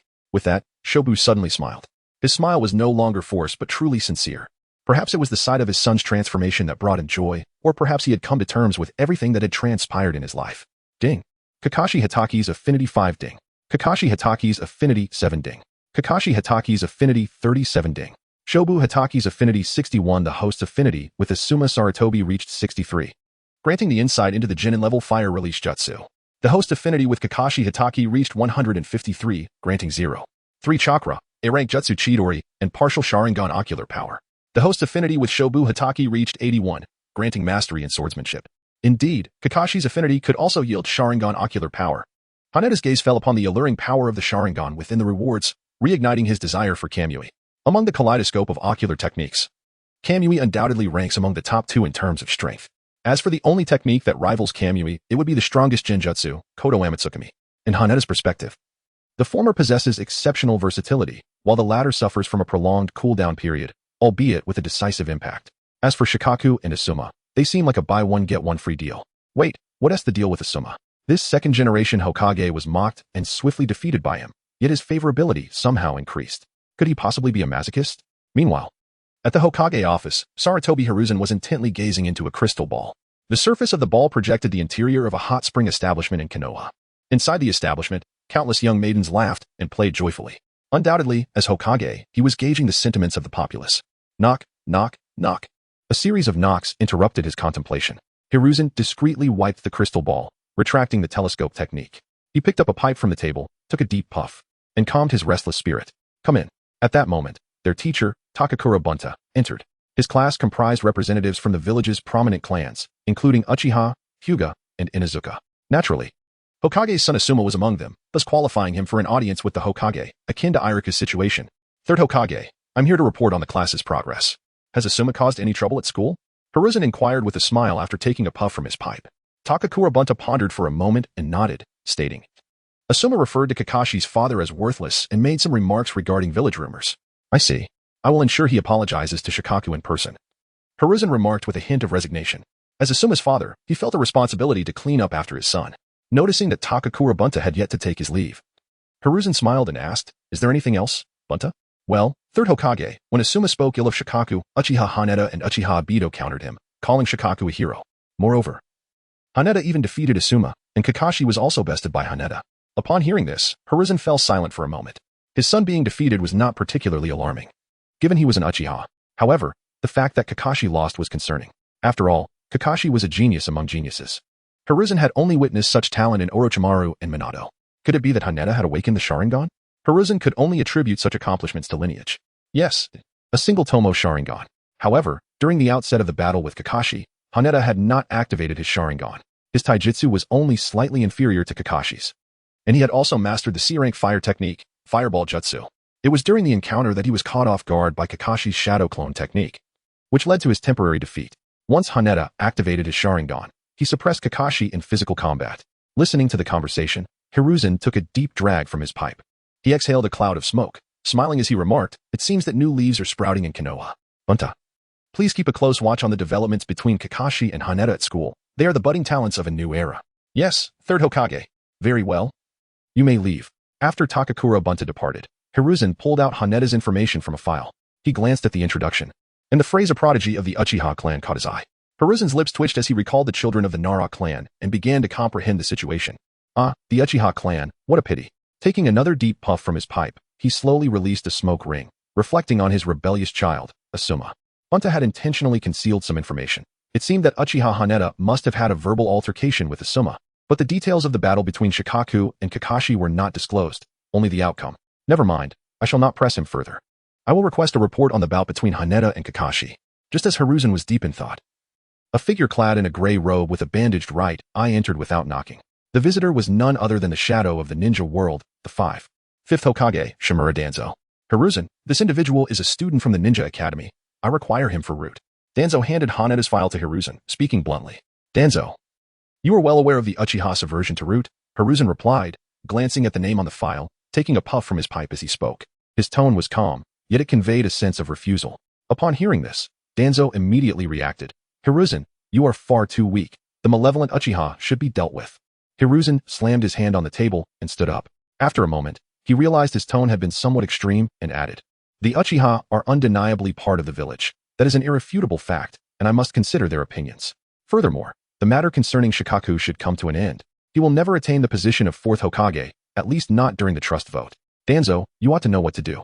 Hiruzen took a puff from his pipe, his earlier words soothing, but the latter part a blatant threat. Hearing this, Danzo frowned, his left eye narrowing. I will handle the rumors. As for the malevolent Uchiha, Hiruzen, you should understand how the teacher views the inherently wicked Uchiha clan. Danzo rasped, seemingly reasoning while actually coercing. Enough, you must cease this matter, Danzo. The Uchiha are Konoha's Uchiha, just as they have always been during the teacher's time. You will regret this, Hiruzen. Danzo's left eye widened, staring intently at the third Hokage. I am the Hokage, Hiruzen declared, rising to his feet. His hands firmly planted on the table as he locked eyes with Danzo. Bang! The door to the Hokage's office slammed shut as the figure in gray exited the building, gradually disappearing into the shadows. At that moment, a diminutive figure burst into the office. Unbeknownst to Haneda, the events unfolding within the Hokage building were of no concern to him. Even if he were aware that Danzo had set his sights on him, he would remain unperturbed, for he had secured two formidable allies, one being Shikaku and the other the Uchiha clan. At this time, within the Uchiha clan's compound, upon receiving news of Haneta's victory over the exceptionally rare genius, Kakashi, Uchiha Kenji, the clan leader, decided to personally meet Haneta. Esteemed clan leader, Haneta stood somewhat awkwardly at the doorway, greeting with a hint of shyness, as he was not particularly fond of mingling with strangers. However, when the situation demanded it, he would certainly oblige, just as he did at this moment. "It's Haneta, please have a seat," the clan leader said with a gentle smile. He gestured towards another young man, likely around 16 or 17, whose demeanor was rather stern. Haneta surmised he was yet another stoic individual. "This is my son, Uchiha Fugaku. Haneta, if you don't mind, you may call him Brother Fugaku," the clan leader continued with a smile. Upon hearing the name of the stoic-faced young man, Haneta was momentarily taken aback. Wasn't he this the father of the tragic figures who faced a 7-1 battle against Sasuke? An opportunity to connect with a future wielder of the kaleidoscope and the one who could potentially offer a buy-one-get-one deal on Shisui. This was indeed a fortuitous moment. Moreover, Fugaku himself possessed the Manjiki Sharingan. Yuta exclaimed warmly, "Brother Fugaku." Fugaku nodded slightly in acknowledgement. He was not adept at conversing with others. Yet his father's instructions compelled him to initiate a dialogue. "Yuta, I assume your academic performance at school is commendable? Are you unable to engage in conversation? Or have you not reviewed my profile?" Haneta paused for a moment, but soon a radiant smile adorned his face once more. There was no reason to dwell on the trivial embarrassment when it came to the kaleidoscope. "Not bad, Brother Fugaku," Haneta replied with unwavering composure and a smile. "Your results must be exceptional. Surely you are among the top few in your grade." "Indeed, I recall that the children from other families perform admirably, generally securing a place within the top 10. Fugaku continued discussing the topic of academic achievements. He had heard from his father that Haneta was capable of surpassing Kakashi, the prodigy among prodigies, which implied that Haneta's performance must indeed be extraordinary. It was quite accurate to describe it as extraordinary, especially since a member of the Uchiha clan ranking second to last in class was indeed remarkable. Ahem. At that moment, the clan leader entered, coughing a few times while carrying a tray adorned with a teapot and cups. Observing the clan leader's fluid movements as he brewed and poured the tea exuded a classical elegance, revealing his profound appreciation for the art of tea. "Fugaku, regarding Haneta's results, they might not be very promising," the clan leader gently reminded. "Not at all, esteemed leader.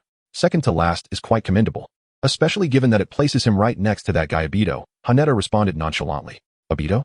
Could it be that disgrace of the Uchiha clan? He is indeed at the bottom of the class, making his standing quite remarkable within the entire grade. Which Uchiha could perform so poorly? Well, alright. There is one right here." The reason Fugaku was aware of Obito but not Haneta was primarily due to Obito's vivacious nature. He frequently assisted the elderly in the village, earning a good reputation and considerable recognition. Conversely, Haneta, overshadowed by Obito's notoriety, had significantly diminished visibility, compounded by his own reticent demeanor and limited social circle, rendering him practically invisible. Chapter 013. Uchiha Fugaku, are you aiming to surpass Kakashi, Haneta? Given your prowess, securing the top position in your grade should be a walk in the park, right? The clan leader chuckled. "Well, it's somewhat challenging. My theoretical scores are not particularly strong, making it difficult to outshine Kakashi, who I suspect has nearly mastered the entirety of the Ninja Academy's curriculum," Haneta replied. "Haha. Then you must continue to strive," the clan leader said, patting Haneta on the shoulder with a warm smile. Establishing rapport before delving into business was his approach. Once the connection was strengthened, it would naturally lead to more serious discussions. However, the clan leader first shot a stern glare at his son Fugaku before addressing the matter at hand. "Haneta, I have heard that you have awakened your Sharingan. Is that correct?" the clan leader inquired softly after taking a sip of tea. Yes, Haneta nodded in affirmation, feeling no need to conceal this fact. After all, upon the revelation of his Sharingan, he had already decided to lean upon the formidable Uchiha legacy for support.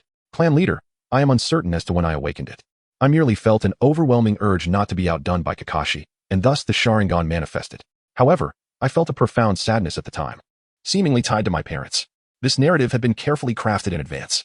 The Sharingan had indeed awakened, though not fully, requiring certain stimuli to do so. This phenomenon had been evident in both the second pillar and the one with half. One had awakened a single Tomo Sharingan out of rage following the massacre of his clan, while the other had concealed his powerful Manjiki Sharingan for over a decade until a certain young man in a red cloud cloak disrupted the peace, leading to the initial awakening. Of course, the former had been driven by a focus solely on his elder brother and parents, while the latter had experienced severe bloodline rejection due to external transplantation. In summary, Haneta believed that the clan must have records of such events. Indeed, the clan leader listened without skepticism, explaining with a smile, "Yes, you must have awakened around the age of 4. At that time, Your chakra was insufficient to fully awaken it, but later, upon receiving the necessary stimulus, it naturally activated. The clan leader was considerate, not mentioning Haneda's parents' demise, which fostered a sense of goodwill toward him. Moreover, Haneda had already gauged the clan leader's attitude through their earlier conversation. It seemed the clan leader wished for Fugaku to forge a bond with him, akin to brotherly affection, as evidenced by Haneda's gradual shift in addressing him as uncle. I recall that when you felt you might lose, you proclaimed, bearing the name of Uchiha, I cannot afford to lose, correct? The clan leader said with evident delight. Indeed, Haneda nodded emphatically, displaying a proud demeanor. Of course, the reality was that he merely wished to impress. Haneda, you have splendidly upheld the honor of the Uchiha clan at school, and as clan leader, I am genuinely pleased. Fugaku has informed me of this, requesting that I grant you a modest reward. After careful consideration, I have concluded that a genius deserves to be treated as such, and thus I have consented. As the clan leader spoke, his smile was sincere, and he appeared to be a genuine person. However, upon hearing Fugaku's name, Haneda understood that the clan leader was paving a path for his son. Is that so, brother Fugaku? Haneda turned to look at Fugaku, expressing his delight. Of course.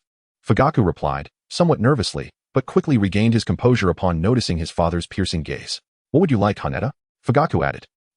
Haneda feigned deep contemplation, and neither Fugaku nor the clan leader interrupted him. The room remained silent for half a minute until Haneda finally spoke. Shadow clone technique. That rascal Kakashi used the shadow clone technique to deceive me back then. I cannot stumble in the same place again. B-rank ninjutsu? The clan leader pretended to hesitate, yet his furtive glances were persistently directed toward his son. Father, please grant Haneda's request. Haneda's assertion resonated with Fugaku, who, despite lacking the clan leader's subtle encouragement, felt compelled to advocate for him. The clan leader glanced at his son and then back at Haneda, ultimately exhaling a long sigh before conceding. Very well, Haneda. The shadow clone technique is indeed B-rank ninjutsu. Although it is precious, a genius within the clan should receive the treatment befitting his talents. Thank you, brother Fugaku. Haneda immediately expressed his gratitude to Fugaku. However, after a moment, as if sensing the clan leader's displeased gaze, he turned to the clan leader and added, and thank you as well, Uncle Clan Leader. After thanking, all three individuals in the room smiled. Haneda has received an extraordinary reward, as he initially relied on his clan to withstand the pressure from the higher-ups of Konoha. However, the clan leader gifted him a ninjutsu technique that he had longed for, the shadow clone technique. The significance of this technique extends beyond mere reconnaissance and deception. Its most extraordinary aspect is the sharing of experience.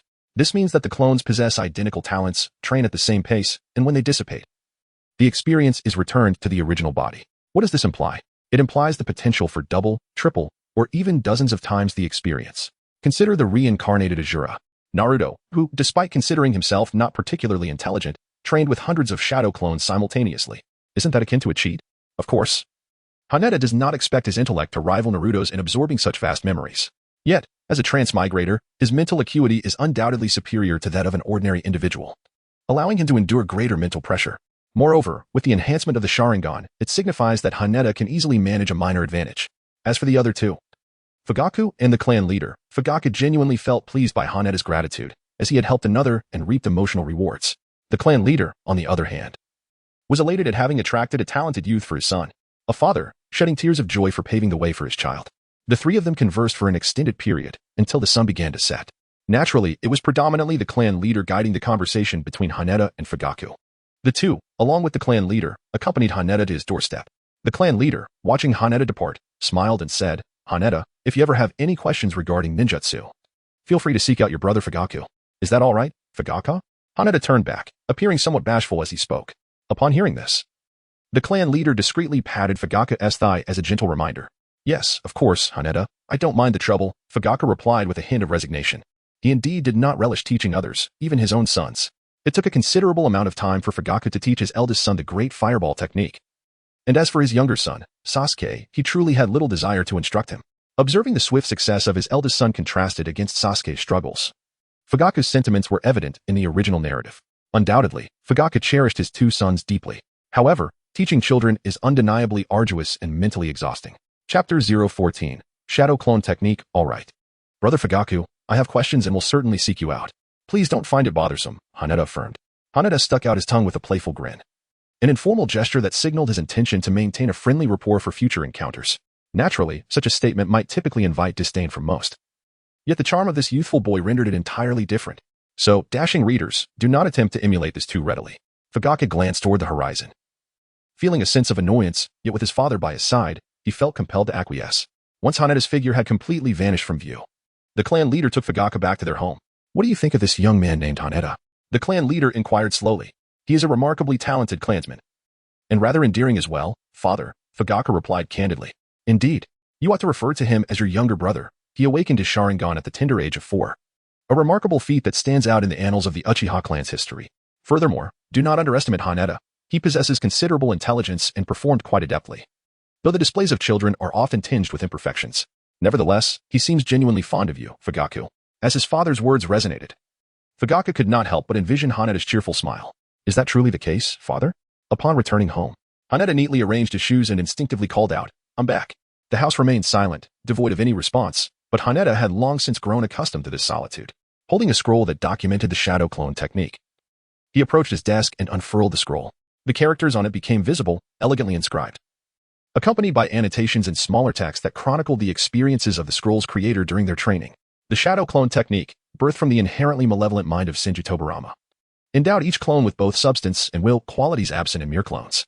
Given that shadow clones share the chakra of the original, utilizing this technique necessitates a significant amount of chakra. Otherwise, the resulting clones would shatter upon the slightest touch.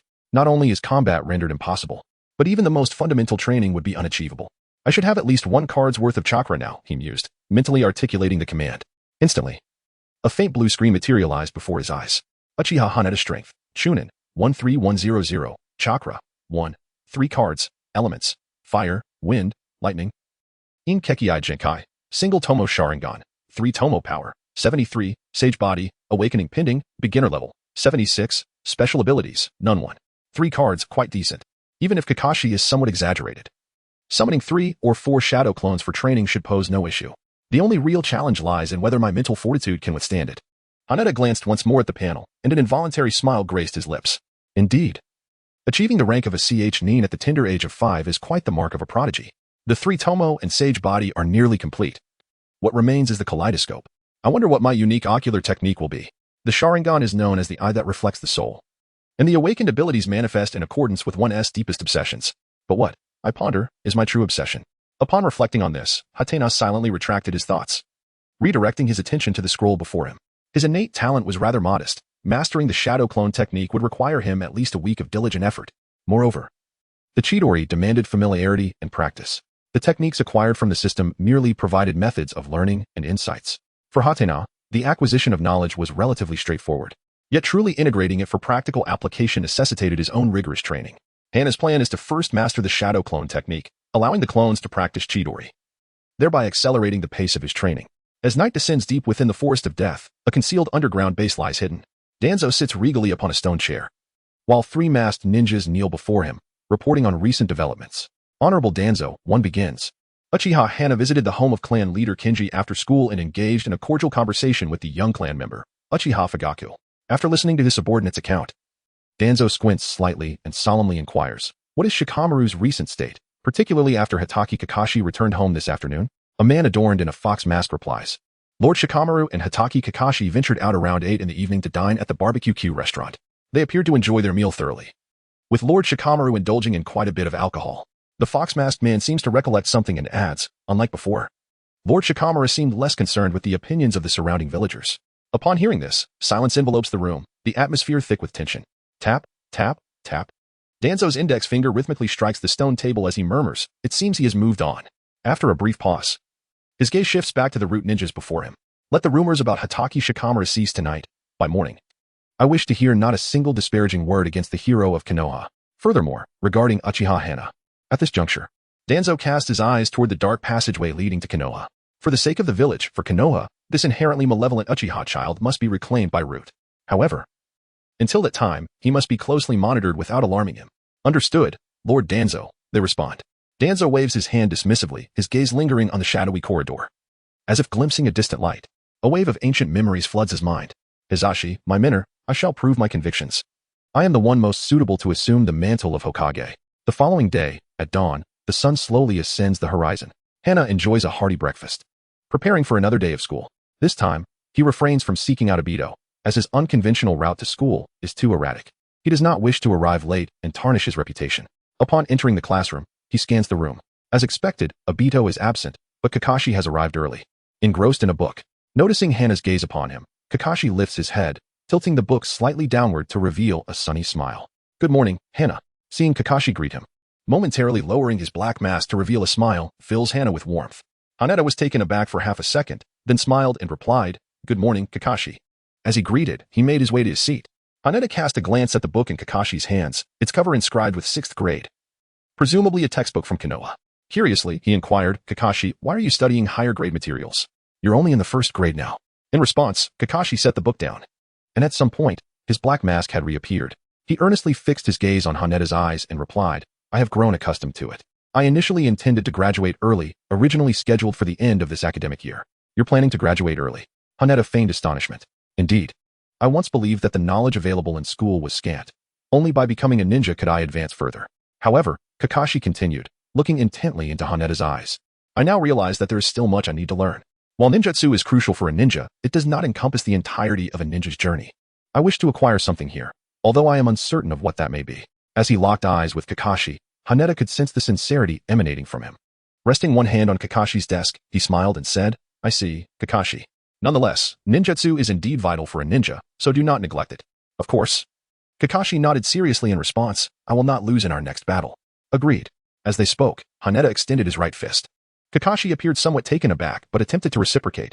In that instant, their fists met. Suddenly, it seemed as if Kakashi grasped the essence of what he needed to learn. Ding. Kakashi's affection 3 ding. Kakashi's affection 5 with Kakashi's affection reaching 200, he gained 0, 2 chakra and a portion of Sharingan power, along with an understanding of Chunin level lightning release chakra. Upon hearing the system's notification, Haneda was momentarily bewildered. What on earth? How could Kakashi's affection soar like a rocket? Surpassing the 200 mark? It took Obito 3 long years. Moreover, Haneda recalled that he had not uttered any particularly touching words. Could it be self-strategy? Indeed, childhood friends cannot compete with destiny. At that moment, Kakashi regained his composure and recalled his father's request. Haneda, you should be free tonight, right? What is it? Kakashi? Haneda pondered the reason behind Kakashi's words. My father wishes to invite you to dinner this evening, Kakashi said somewhat shyly, to get to know my new friend. Friend? Haneda mused aloud, causing Kakashi to feel a flutter of apprehension. Very well, I, Uchiha Haneda, acknowledge you. Hatake Kakashi is my friend. Just name the place, and I shall be there tonight. Upon hearing these words from Hatena, Kakashi immediately felt a sense of relief. You should know where to find the barbecue, Hatena, Kakashi remarked. The two engaged in conversation for a while longer, discussing many trivial matters. When their teacher entered the classroom, Hatena turned around and sat up straight. Yet, his mind was preoccupied, causing him to overlook the empty seat beside him. Konoha's White Fang invited me to dinner, and my affinity increased last night. It must be an expression of gratitude. I recall that the system does not display affinities below 50. An affinity of 81. I am nearing the threshold of friendship. In this encounter, Danzo likely will not dare to extend his influence over me. With 2 strong allies, I possess a dual layer of protection. As long as I avoid reckless actions, I am secure in Konoha. As Hatena contemplated this, his heart felt unburdened by the concerns of a certain rat lurking in the shadows. The sound of hurried footsteps echoed in the corridor. A boy, sporting protective goggles on his forehead, burst into the classroom. I'm sorry, Sensei, Dato gasped, propping himself against the classroom door. I already know. The teacher replied with a stoic expression. You were helping an elderly lady cross the street, correct? Haha, you already know, Sensei. Dato scratched the back of his head, feeling embarrassed. Observing Dato's silly demeanor, the teacher sighed. You may leave, Dato, but you must not be late again tomorrow. Even the teacher was skeptical of his own words. He had secretly investigated Dato and discovered that he frequently assisted old ladies across the street in the mornings. This was merely a form of self-consolation for the teacher. Thank you, Sensei. Dato bowed deeply and joyfully returned to his seat. Rin, however, whispered in annoyance, You're late again, Dato. That's the 5th time this week. And today is Friday. Dato looked at Rin's pouting face and inexplicably found her adorable, causing his cheeks to redden. It's all right, Rin. Dato truly didn't mean to be late. Hatena quietly interjected, a hint of anxiety in his tone. He understood the terrifying journey Dato undertook to school, a street of approximately 100 meters, filled with countless elderly ladies. How could one not be late? You're just indulging, Dato, Hatena, Rin retorted angrily. At that moment, the teacher caught the murmuring and turned his attention to Hatena and the others. You seem quite engrossed in conversation, Hatena. How would you solve this problem? The teacher pointed sternly at a question on the board.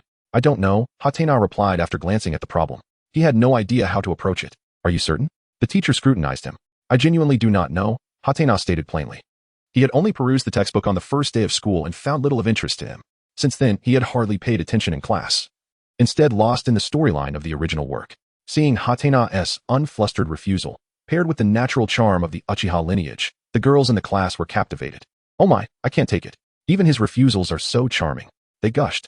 He has both talent and looks. Sisters, I am falling for him. What about you? Isn't Kakashi more appealing? A group of superficial girls exclaimed. Silence. I admire every handsome man.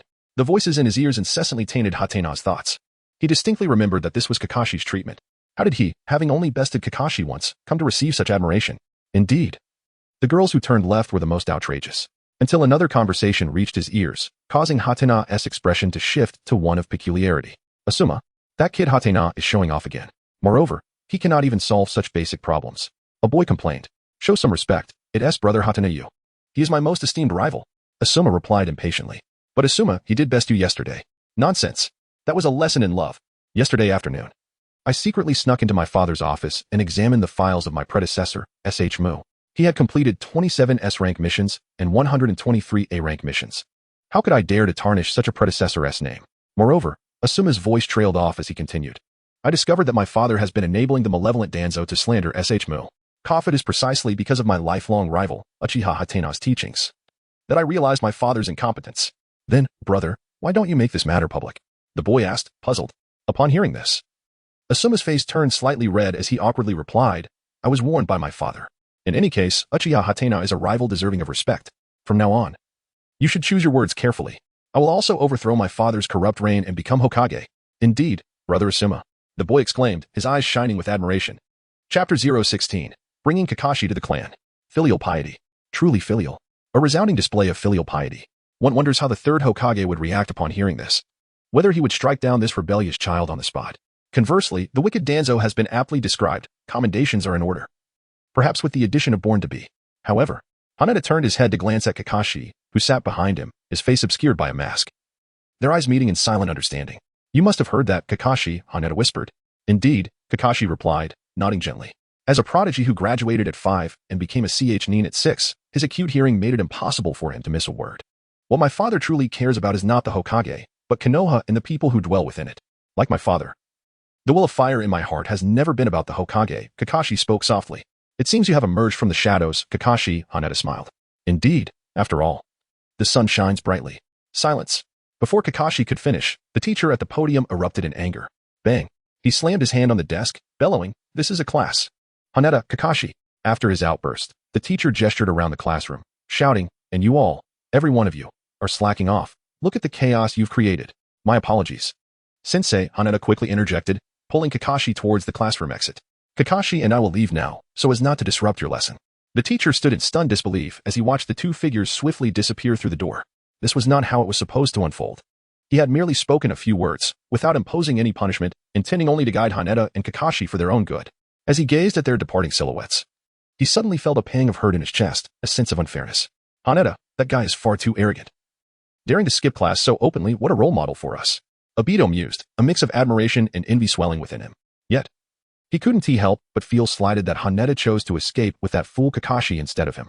Damn it, Haneda, how could you abandon me? Such insolence.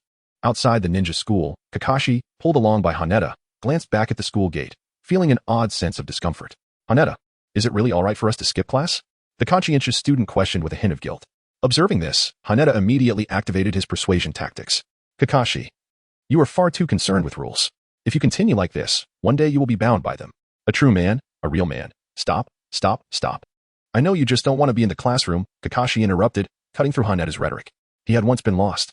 But that did not imply he was foolish. Hatake Kakashi possesses a rather clear understanding of who Yuta is. Well, you have guessed correctly. Yuta spread his hands and added.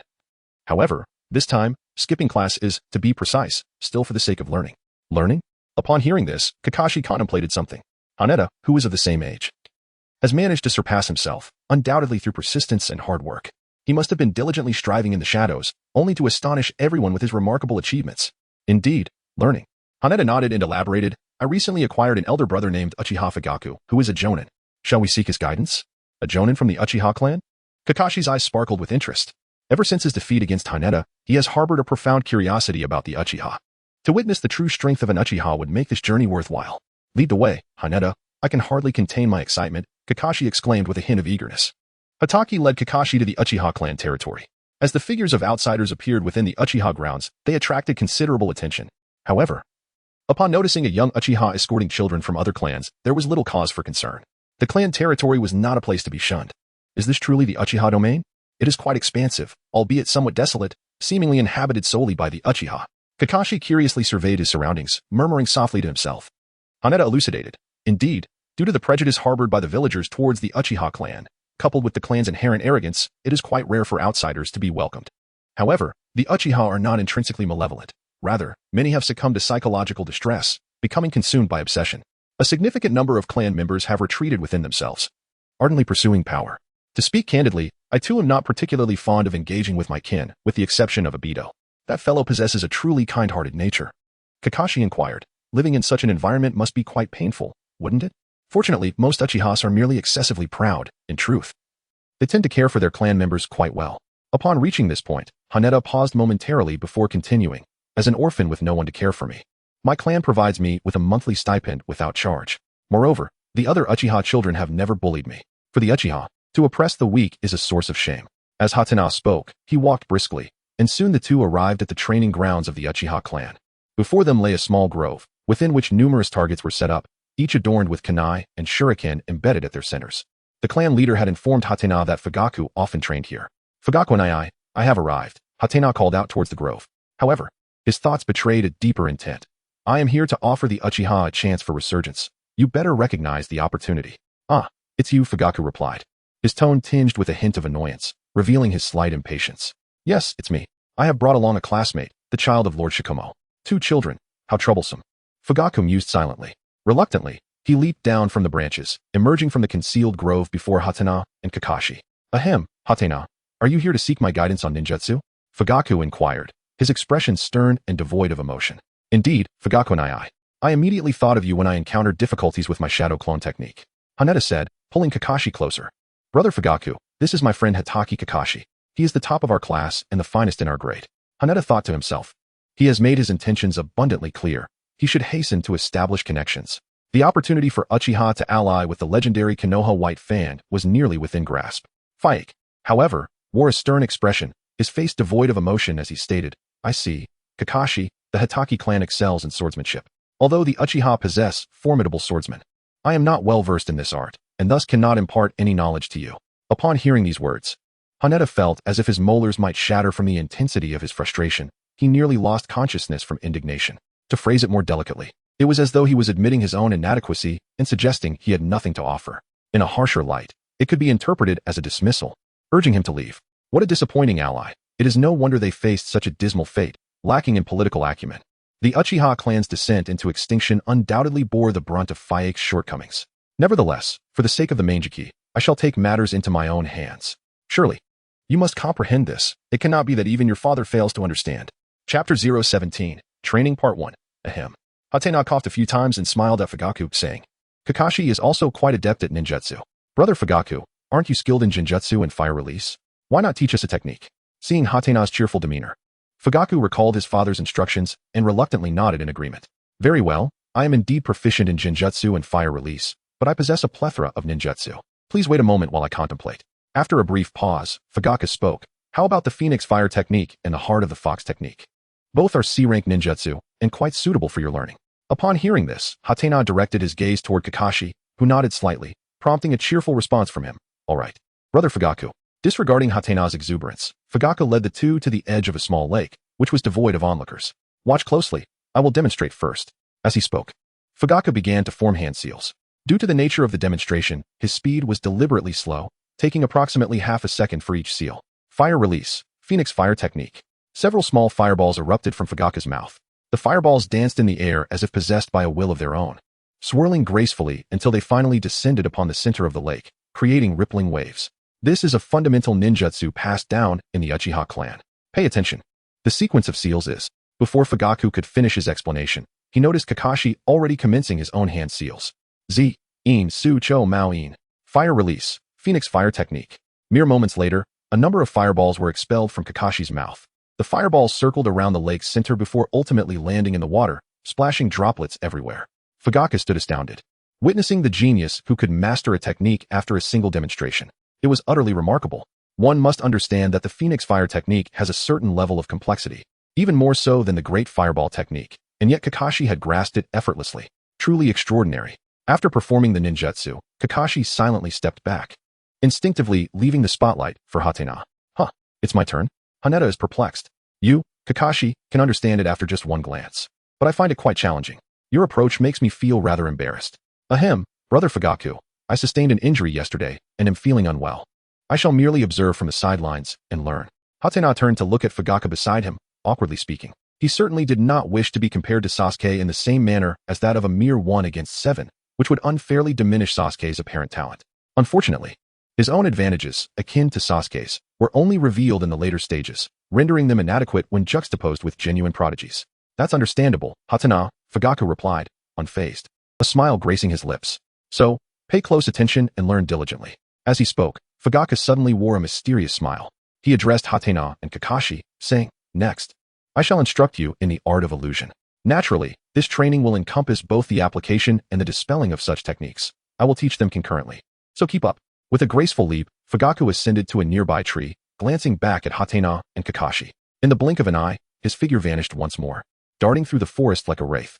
Kakashi, he called out.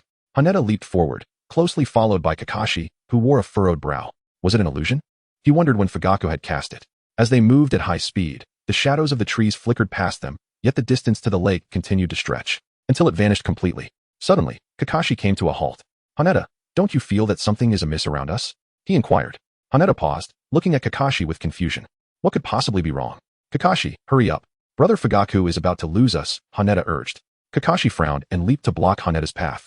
I suspect we are ensnared in an illusion, Haneda. Haven't you noticed that the distance to the trees has remained unchanged throughout our journey? Moreover, we keep returning to the same point after a while. Kakashi calmly analyzed the situation, but Haneda dismissed him. The Death Forest operates like this. Perhaps Brother Fugaku is intentionally leading us in circles. You are not Haneda. As soon as the words left his lips, Kakashi gathered chakra in his palm and struck Haneda's chest without a moment's hesitation. Why, Kakashi? Aren't we friends? Haneda, now on the ground, clutched his chest in disbelief as he looked up at Kakashi. Haneda would be quicker to notice the illusion. Fugaku, Kakashi replied softly. Upon hearing this, Haneda's features slowly morphed, ultimately taking on Fugaku's likeness. Well done, Kakashi. However, you have lost Haneda. How will you break the illusion alone? Kakashi furrowed his brow, channeling chakra into his palm and striking himself with force. Illusion release. The scene before him remained unchanged, and Kakashi cast a penetrating gaze at Fugaku. Damn it. The most sophisticated illusion is one where you are aware of being trapped, yet remain powerless to break free. As a top student, Kakashi understood the principles of illusions and how to resolve them. In essence, illusions manipulate one's 5 senses to create false perceptions. The method of release appeared straightforward. The victim could disrupt their own chakra to break free. Of course, a strong will could also force a breakthrough. Yet, Fugaku's illusion was undoubtedly more intricate. When Fugaku cast his illusion, could the chakra within the victim truly belong to them? Had the ninjutsu they performed actually been executed? As these thoughts crossed Kakashi's mind, beads of cold sweat formed on his forehead. If Fugaku were an enemy or if this were a battlefield, he would already be dead. Take your time, Kakashi, we have plenty of it, Fugaku said expressionlessly before gradually vanishing without leaving a trace. On another front, with his back turned to the lake, Hatata softly uttered, Brother Fugaku, this is truly dull. Have you already discerned it from the very beginning? A flock of crows flew past, ultimately coalescing into the form of Fugaku. These were eyes capable of piercing through illusions, and Brother Fugaku, you ought to be aware of this. As he spoke, Hatata's pupils began to whirl, revealing a pair of single-hooked Magatama Sharingan. You may attempt to break free. There exists a disparity even among the Sharingan, Fugaku stated, opening his 3-hooked Sharingan with an impassive demeanor. Listening to the words that echoed around him, Hatata did not act immediately. He closed his eyes, standing still as if in communion with something profound. Found it. Haneda once again opened his eyes, gathering chakra in his palms before striking them against his body. The technique of the fox was unleashed. In an instant, his own chakra was disrupted, and everything before him transformed, his vision returning to the serene lake. Yuta turned back and observed the expressionless face of Fugaku, which now bore a hint of a smile. He shifted his gaze towards Kakashi, who was pacing in place, clearly ensnared in the world of Jinjutsu. Chapter 018. Training, Part 2. It appears you possess a remarkable talent for Jinjutsu, Yuta, Fugaku remarked as he approached and placed his right hand on Yuta's shoulder. It must be attributed to the prowess of the Sharingan. Yuta maintained his composure and replied, Is that truly the case? Fugaku chuckled softly, revealing his 3-tomo Sharingan. In the realm of Jinjutsu battles among the Uchiha, it is the power of one's eyes that determines the victor. The disparity between a single tomo and a 3-tomo is quite laughable. Even two Tomo would find it equally so. Yet, you have achieved it, Yuta. Haneda pondered intently over his process of unraveling the illusion. When Fujiwara enacted the enchantment, he had sensed it, yet found himself unable to intervene. At that moment, Hatena possessed only two methods to break the illusion. One involved self-mutilation, awakening oneself through physical stimulation. The other was more conventional within the ninja world, namely disrupting the flow of one's own chakra. For the sake of a training session, Hatena found no necessity for self-harm and thus sought to locate his own chakra first. In the face of sophisticated illusions, chakra can be concealed or even manipulated. Everything one perceives is merely what others wish for them to see. Only by uncovering the hidden chakra can one break free from the illusion. This is the essence of the thought process. Hatena effortlessly located his chakra, almost without exerting a breath. With this realization, he swiftly grasped the crux of the matter. His mental prowess was extraordinary. As a traveler between worlds, having lived two lives, Hatena's mental strength surpassed that of ordinary individuals, especially with the added boon of the Sharingan. It seems my talent for illusion techniques is quite remarkable, Brother Fugaku. Hatena chuckled lightly. I have a task for you, Hatena. Fugaku extended his hand from within his kimono, gazing at Hatena's Sharingan. This is the method to execute the fox heart technique. The world before Hatena once again underwent a transformation, albeit a gradual one, as if time itself had slowed. Throughout this process, Hatena became acutely aware of the fluctuations in his chakra. This alteration stemmed from Fugaku's chakra, which began to emanate from his eyes, infiltrating Hatena's mind and ultimately pervading his entire being. This very process was the method for invoking the fox heart technique. At that moment, Fugaku's voice echoed once more in Hatena's ears. The Uchiha, possessing the Sharingan, could cast illusions without the need for hand seals. Merely allowing the enemy to gaze into his eyes sufficed.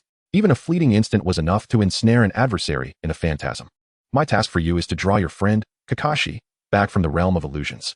Fugaku's silhouette gradually transformed into a flock of black crows, soaring away. Accompanied by their cawing, Hatena found himself in a forest, where Kakashi stood before him. How did you get in here, Hatena? Kakashi inquired. His gaze lifted in astonishment at the unexpected appearance of Hatena. Fugaku sent me to rescue you, Hatena replied with a jesting tone. He approached Kakashi slowly, eventually halting 2 meters away. Kakashi regarded him with caution, not fully trusting his presence. It seems you have sensed the illusion, haven't you, Kakashi? Hatena said softly, his expression turning serious. Before Kakashi could respond, Hatena continued, fix your gaze upon my eyes. As he spoke, Hatena revealed his single Tomo Sharingan, locking eyes with Kakashi.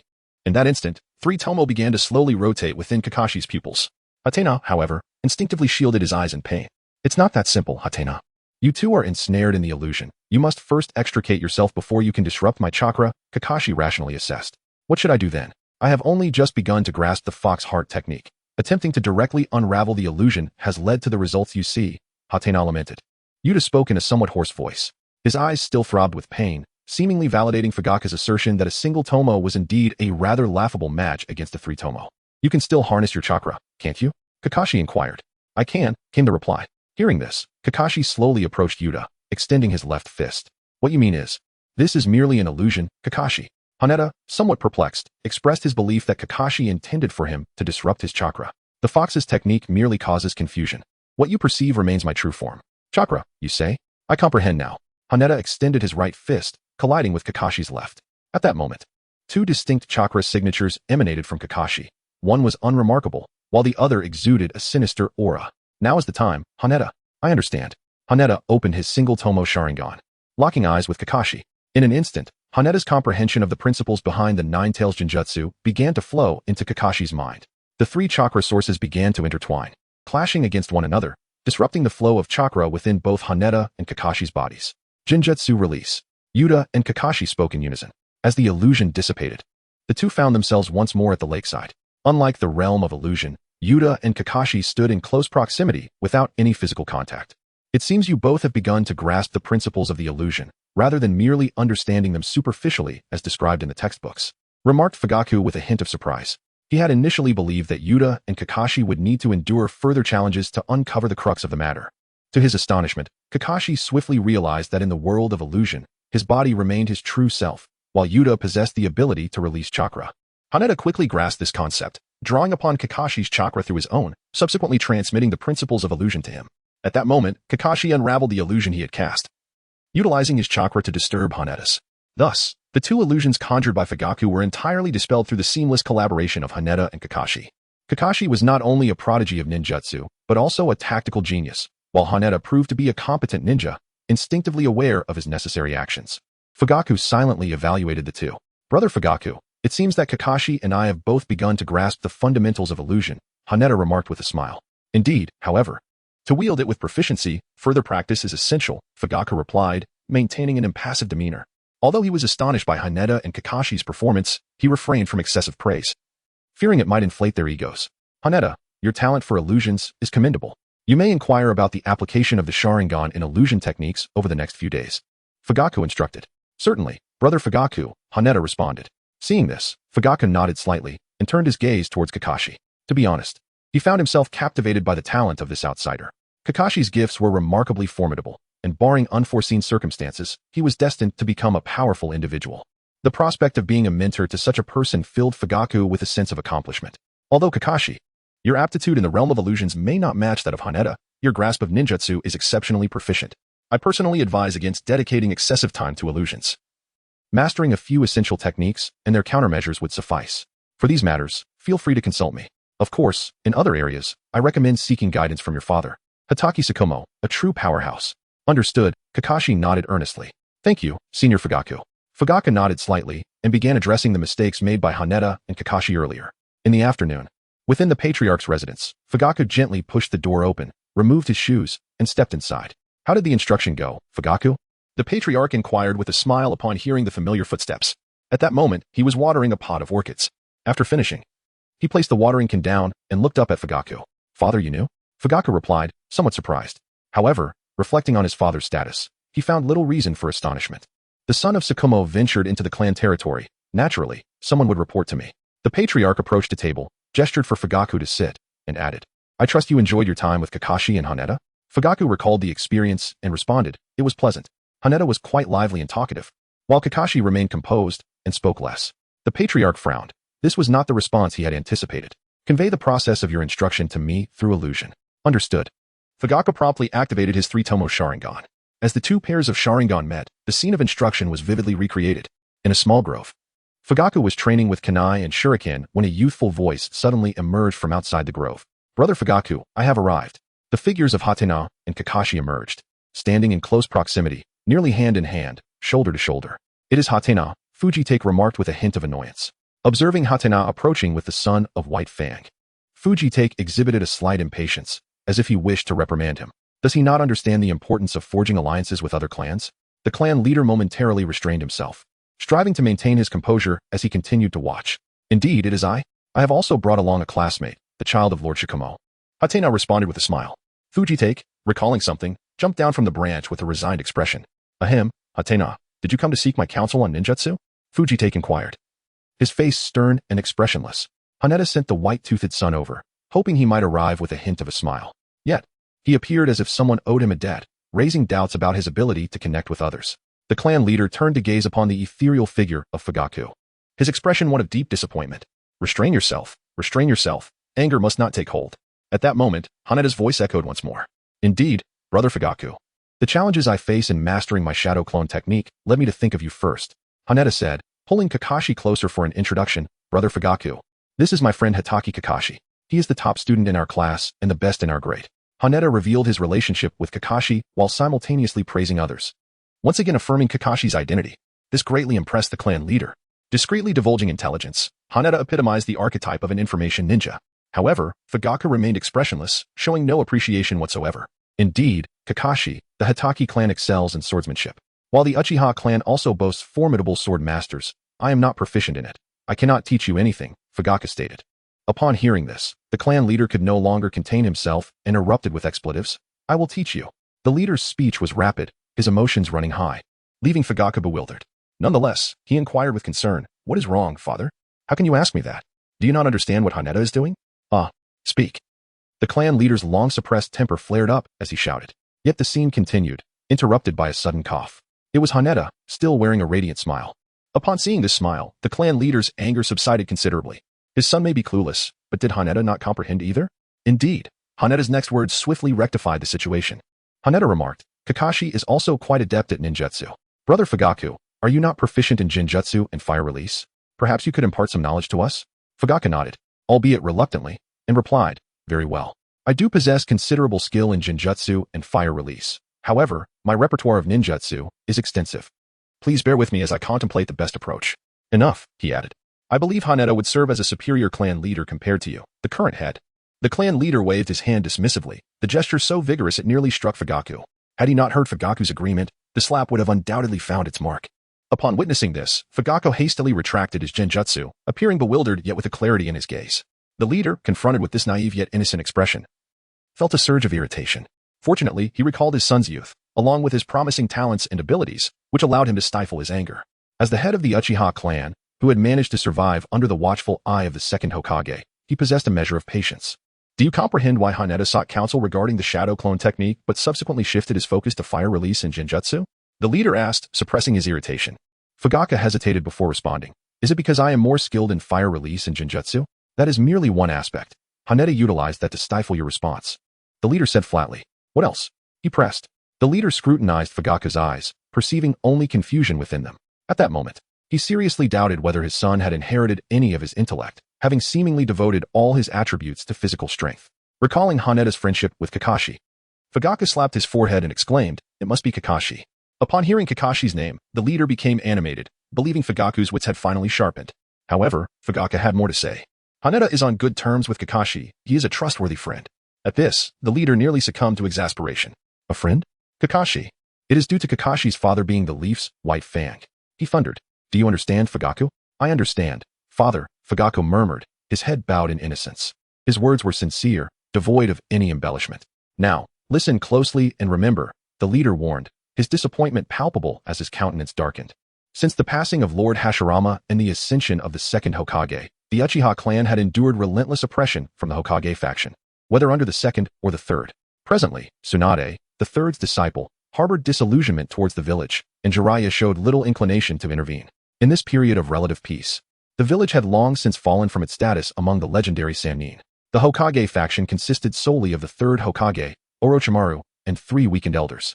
Moreover, excluding the formidable figures of the Hokage faction, few remained who did not maintain neutrality towards the Uchiha clan, with the most powerful being Kakashi's father, Hatake Shikumo. Fugaku, you must understand that Hatake Shikumo's strength rivals that of a Hokage, the leader continued. Haneda sought to leverage his relationship with Kakashi to rally support from Shikumo, thereby creating a counterbalance against the higher echelons of Konoha. Of course, this alone was insufficient, yet it was a start, provided the Uchiha clan refrained from causing unrest. Chapter 20. Hatake Shikumo Ding. Uchiha Kenji's Favorability 13. Ding. Uchiha Kenji's Favorability 27. Ding. Uchiha Fugaku's Favorability 39. The host's favorability with Uchiha Kenji reached 76, granting 0. 2 chakra and a fragment of Sharingan ocular power. The host's favorability with Uchiha Fugaku reached 86, granting 0. 3 chakra and a fragment of Sharingan ocular power. Congratulations. The host's Sharingan ocular power has attained the standard of the 3-tomo Sharingan. The next level is the Meijiki Sharingan, 9100. A continuous stream of system notifications echoed in Haneda's ears, causing him to halt mid-stride. What is it, Haneda? Kakashi inquired, noticing his friend's unusual demeanor. Nothing. Haneda replied with a smile, the chakra within him now subdued. He lifted his gaze to the sky, the sunset's radiant hues casting a warm glow upon his cheeks.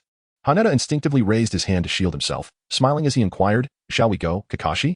Would you prefer to visit your home or indulge in some barbecue first?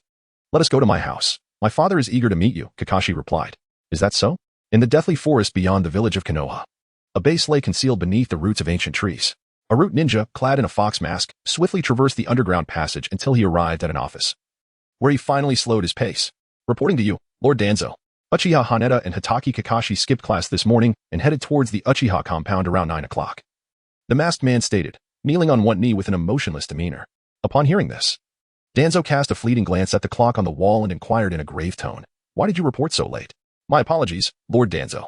I was apprehended by an Uchiha Genin and confined within the guard's quarters, released at 5:32 this afternoon, the man replied. Incompetence. How dare they? Danzo slammed his hand against the stone table, his voice dark and menacing. After a brief silence, he continued, Tell me where Uchiha Haneda and Hatake Kakashi went next. Do not tell me you are unaware. The fox-masked man immediately responded. They proceeded towards Lord Shimo's residence. It appears Hatake Kakashi intends to escort Uchiha Haneda home. Bang. The sound of Danzo's hand striking the table resonated throughout the room, followed by a sharp reprimand. This is insubordination. How dare Shimo associate with an Uchiha? The masked man dared not breathe a word, fearing to draw Danzo's ire. After 2.5 seconds of tense silence, Danzo regained his composure and calmly ordered, "You, Oni, and Yao, under the leadership of Muramasa, are to proceed immediately to Hatake Shimo's home. Document every interaction between Shimo and Uchiha Haneda in secrecy, spare no detail." "Yes, Lord Danzo." With that, Muramasa, a Nin of considerable strength, led the 3 elite Nins swiftly out of the office. Meanwhile, at the Hatake compound, Haneda and Kakashi entered the room, one following the other. "I am back, father," Kakashi softly announced as he stepped inside. "I heard you skipped class today, is that true?" "Kakashi?" Shikumo's voice echoed from the study. At these words, Kakashi fell silent. The truth was, it was his first time skipping class. His initial act of defying the so-called rules, and he was at a loss on how to face his father. "I was the one who led him astray, Uncle Shikumo," Haneda interjected. Just then, Shikumo's figure materialized before them. He possessed long silver hair, akin to Kakashi's, adorned with the Leaf Village headband on his forehead. And his gaze was piercing, as if he could see through one's very soul. Haneda cast a fleeting glance at Shimo's eyes before quickly averting his gaze. Overwhelmed by the intensity of their shared stare, an invisible aura seemed to envelop Shimo, exuding a palpable sense of menace that Haneda could not ignore. It was difficult for him to fathom that a man radiating such formidable presence would succumb to suicide over the accusations of villagers and companions. Likewise, Shimo scrutinized Haneda with keen interest. Through Haneda's words and the Uchiha clan emblem adorning his attire, Shimo instantly discerned the identity of the individual before him. "You must be Uchiha Haneda," Shimo remarked, a smile gracing his lips. At the moment he spoke, the intangible aura dissipated, and he appeared as warm and inviting as a gentle spring breeze. Yuta Haneda let out a quiet sigh of relief and nodded. "Indeed. I am the new generation's prodigious talent of Konoha, having triumphed over Kakashi." Upon hearing this, Kakashi silently rolled his eyes. However, Shimo was perceptive enough to discern that Haneda was applying excessive pressure on himself, using melodramatic expressions to alleviate his burden. "Well, skipping classes is not advisable, if necessary. One should seek permission from the teacher," Shimo remarked with a smile. Haneda regarded the act of skipping class with indifference. He had already resolved that once he mastered the shadow clone technique, his physical self would scarcely attend school. Meanwhile, Kakashi hastily clarified, "Father, Haneda and I skipped class to seek out Senior Fugaku for guidance. Senior Fugaku is an exceptionally skilled Uchiha Jonin, proficient in fire release and Jinjutsu. Haneda and I have learned 2 C-rank jutsu from him, the Phoenix Fire technique and the Fox Mine technique. I can demonstrate them for you, father." Shikumo glanced at Kakashi and waved his hand, smiling as he said, "There is no need for you to explain these matters to me, Kakashi. You've grown up. Many things need not be conveyed to me. However, if it is a matter of sharing, I would be more than willing to listen." "Is that so, father?" Kakashi looked up at Shikumo, who wore a genuine smile, free from deceit. In that instant, Kakashi exhaled in relief, feeling a weight lift from his heart. Yet simultaneously, he felt an emptiness, as if something had been lost. "Let us not stand. Let us sit and converse," Shikumo suggested, taking Haneda's hand and leading him to a table. "I apologize for the lack of refreshments. We are a bit unprepared." "It's no trouble. Children only drink beverages," Haneda replied, sitting upright in his chair. "There is no need to be tense, Haneda. Consider this place your own home," Shikumo thought to himself, reflecting on whether he had inadvertently placed too much pressure on Haneda given his rigid posture. As neither Shikumo nor Kakashi were particularly eloquent, a moment of silence ensued, creating an awkward atmosphere. It was Haneda who took the initiative to break the ice. "Uncle Shikumo, I heard from others that you have completed over 20 S-rank missions. Is it true that S-rank missions are exceedingly difficult? Ordinary genin can only undertake D or C-rank tasks." Haneda spoke with a touch of admiration and longing. "For S-level missions," Shua Imo remarked, stroking his chin with a smile, "they're quite manageable. Most of the time, there's no real threat to life. It's merely the presence of formidable adversaries. The true challenge lies in missions involving infiltration and intelligence gathering, where one must consider a multitude of factors. If it were merely to take a life, that would be rather straightforward. Indeed, for someone of Shuamo's caliber, it was a simple matter, just a swift strike, and the head would roll. How ostentatious." Haneda contemplated quietly, and suddenly a spark of inspiration struck him. He remarked, "I have heard that Uncle Sakuo has traversed the ninja world for over a decade, relying on that very technique, the famed Konoha blade technique, which is said to instill fear with just a single glance. This technique is so formidable that even many esteemed practitioners of the Uchiha swordsmanship feel inferior in comparison." Chapter 21. Swordsmanship Test. Sakuo replied, "Fortunately, any style of swordsmanship or blade technique, when cultivated to a certain level, becomes rather similar. What truly matters is the willpower of the practitioners. If you have ever visited the Land of Iron, you would understand that the spirit imbued in the blade far surpasses mere skill. In fact, the technical prowess of Uchiha swordsmanship is considerably superior to that of the Konoha blade technique. If you do not intend to specialize in blade techniques, I would encourage you to learn Uchiha swordsmanship, especially since you have awakened your Sharingan. Sakuo discerned Haneta's innermost thoughts and added, "Of course, if you wish to learn, I would be more than happy to teach you. After all, Kakashi is also studying it, and an extra student would not be a burden. Is that truly possible?" "Uncle Sakuo?" Haneta asked, looking up with delight. Sakuo gently nodded and smiled. "If you're willing, then certainly. However, before we proceed, I need to assess your swordsmanship skills. Let us head to the training ground. We shall finish the test just in time for a meal." As he spoke, Sakuo casually glanced at the treetops outside, then discreetly withdrew his gaze. Meanwhile, the four members of the root organization surveilling Haneta and Sakuo broke into a cold sweat under Sakuo's piercing look. They watched the departure of Haneta and the others, hiding among the treetops, too afraid to move. Even the captain, Muramasa, hesitated to issue an immediate order to pursue. He could not ascertain whether Sakuo would resort to lethal force, especially in such an isolated training area. "Captain, they have gone far. What should we do?" The masked figure asked in a hushed tone. "Follow them from a distance. For the sake of Konoha and Lord Danzo, even if it costs us our lives. We must acquire intelligence regarding the relationship between the Uchiha and Sakuo." Muramasa gritted his teeth and declared. The training ground of the Hatake clan awaited them. The three individuals, Haneta, Saku, and Emo, gradually entered an expansive area. Subsequently, Saka retrieved 2 wooden short blades from a row of wooden racks at the edge, tossing one to Haneta. The wooden short blade, exhibiting a dark brown hue, felt somewhat weighty in hand, heavier than its iron counterparts. Haneta brandished the dagger a few times, executing a stylish flourish before sheathing it once more. He felt a slight strain as he held it, secretly speculating that this short blade was specifically designed for training by the Hatake clan. Nevertheless, its weight was manageable for him, unlikely to impede his performance significantly. Shikumo observed Yuta's performance intently, discerning the hidden finesse behind his seemingly casual movements. This particular skill resonated deeply with Shikumo, evoking a sense of familiarity as though it were a legacy shared between them. He could not help but feel a profound connection to Yuta. "Kakashi, you may watch from the sidelines," Shikumo murmured softly. As Kakashi positioned himself at the edge of the arena, Shikumo's gaze shifted back to Yuta.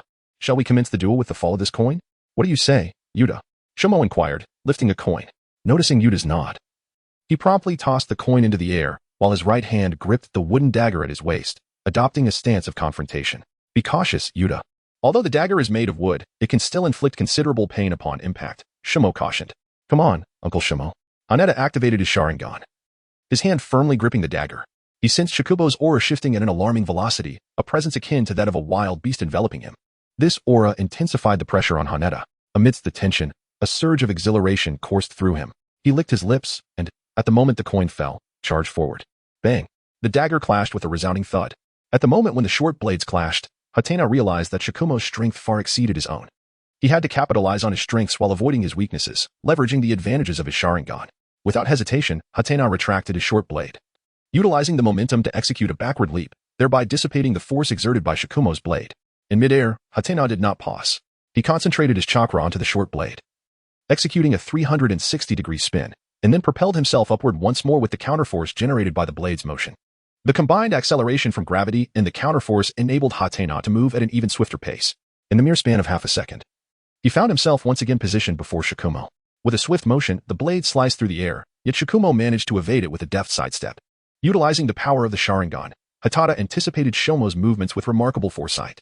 He descended from the air, leveraging his shorter stature to deftly maneuver beneath Shikumo, positioning himself behind him. With a clang, this strike proved far from the effortless evasion Shikumo had managed previously. He was compelled to pivot and defend with his blade against Hatena's assault. Impressive, Hatena, Shikumo couldn't help but commend.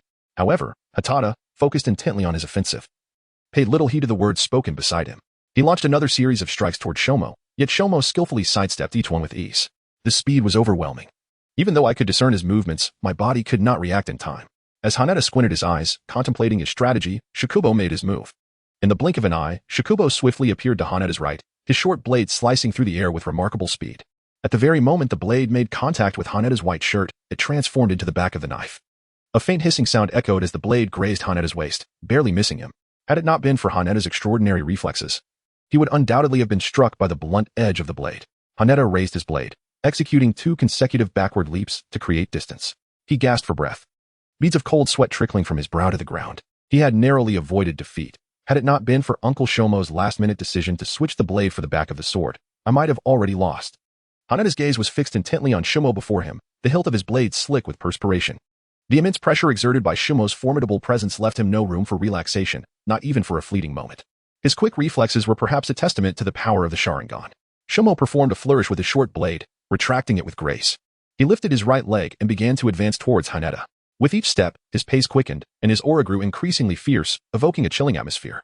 This ominous, terrifying presence silenced the surroundings, rendering even the sparrows perched upon the trees mute. Gulp Haneda gazed up at Shomo, unable to suppress a swallow.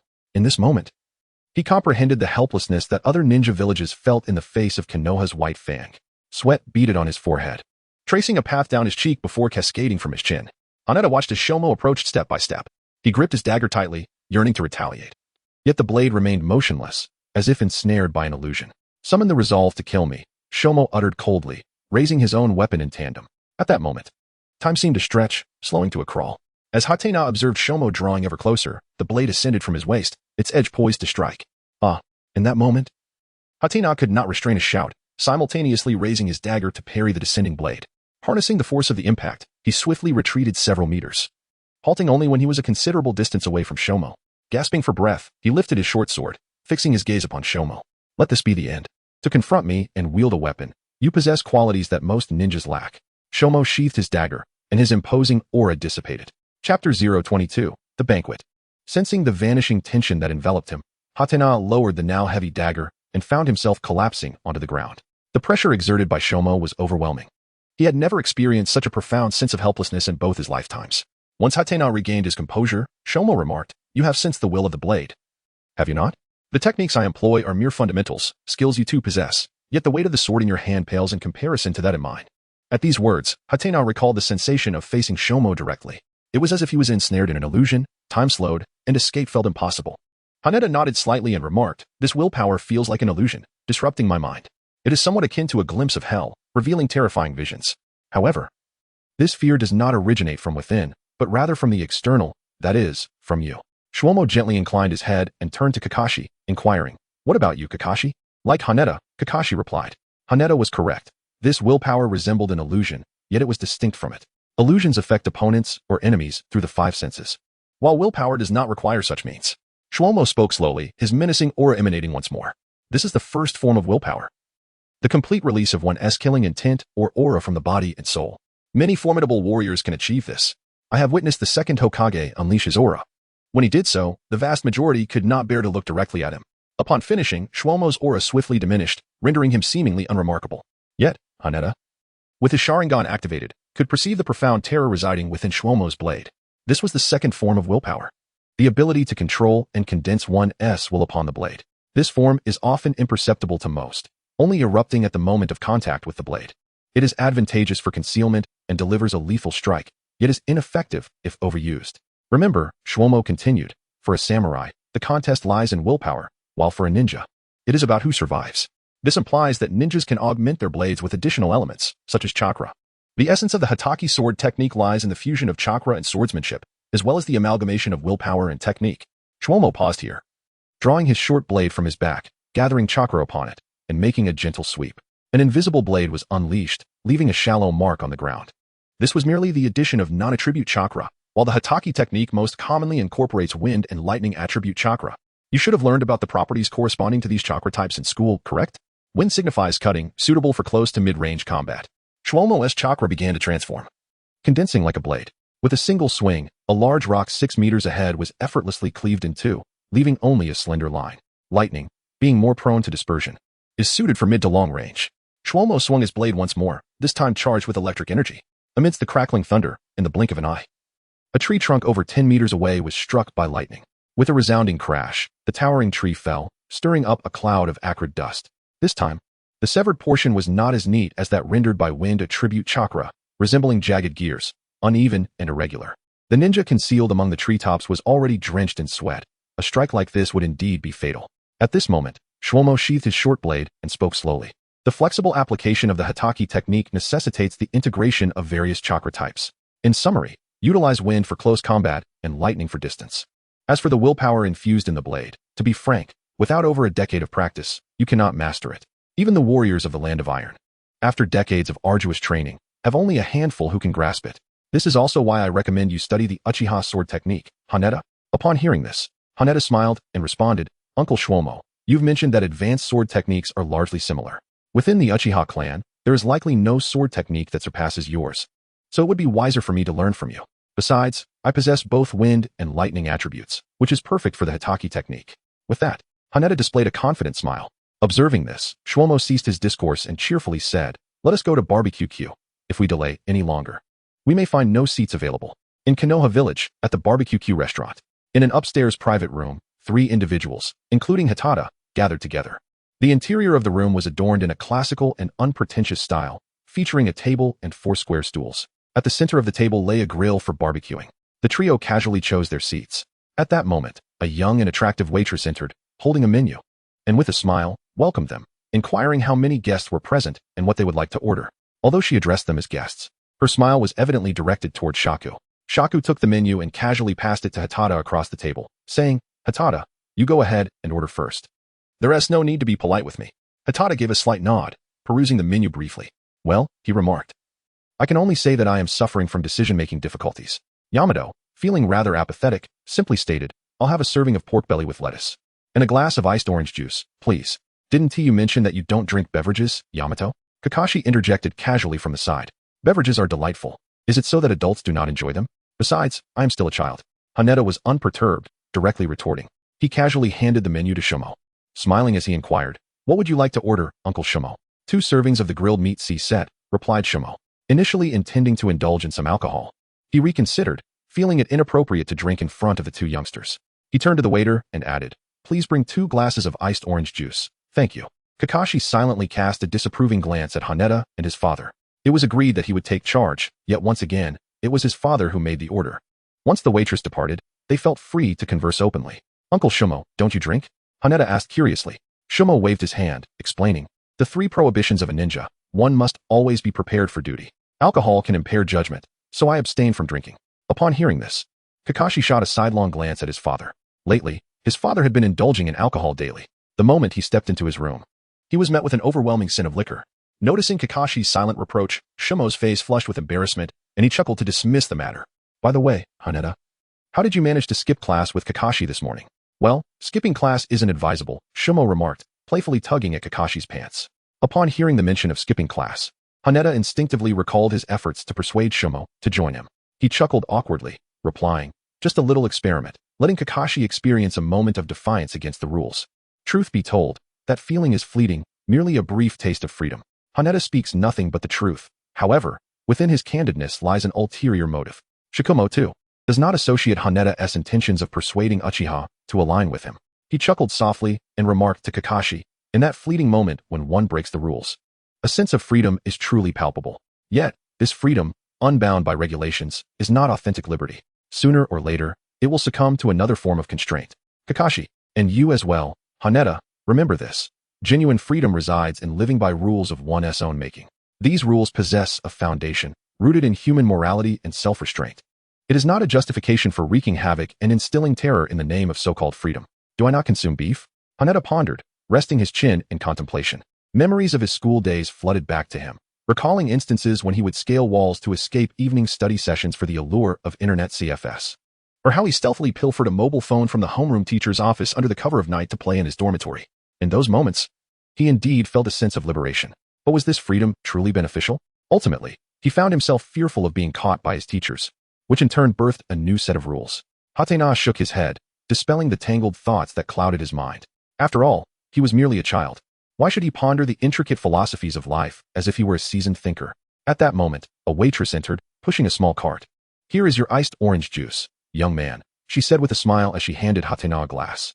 "Thank you very much." Yaneda lifted his head, a radiant smile once again illuminating his face. Under the night sky, at the edge of Konoha village, within the death forest, 4 masked men swiftly leaped between the branches. Suddenly, a man wielding a short knife appeared before them, with long silver hair cascading down and dressed in casual attire. His demeanor dramatically shifted as he unsheathed the knife from his back. His gaze transformed into one of unparalleled sharpness, brimming with murderous intent. Upon catching sight of his eyes, the 4 men from the Root organization felt a wave of tension, sweat beating on their foreheads. "Hatake Shikumo, what do you intend to do?" "We are ninjas of the Root, under Lord Danzo." One of them, Muramasa, brandished a kunai from his pouch, attempting to maintain his composure. "A lesson," Shikumo replied in a calm tone. Before he could finish his words, a flash of steel sliced through the air, severing the mask on Muramasa's face. The silver blade grazed his pale visage, while Shikumo had already positioned himself behind him, leaving no room for reaction. In a swift series of motions, 3 flashes of the blade rendered the masks of the root ninjas into tatters, revealing their true identities. Muramasa raised his kunai, instinctively preparing to strike, only to hear Shikumo's quiet yet commanding voice. Do not move. To do so is to court death.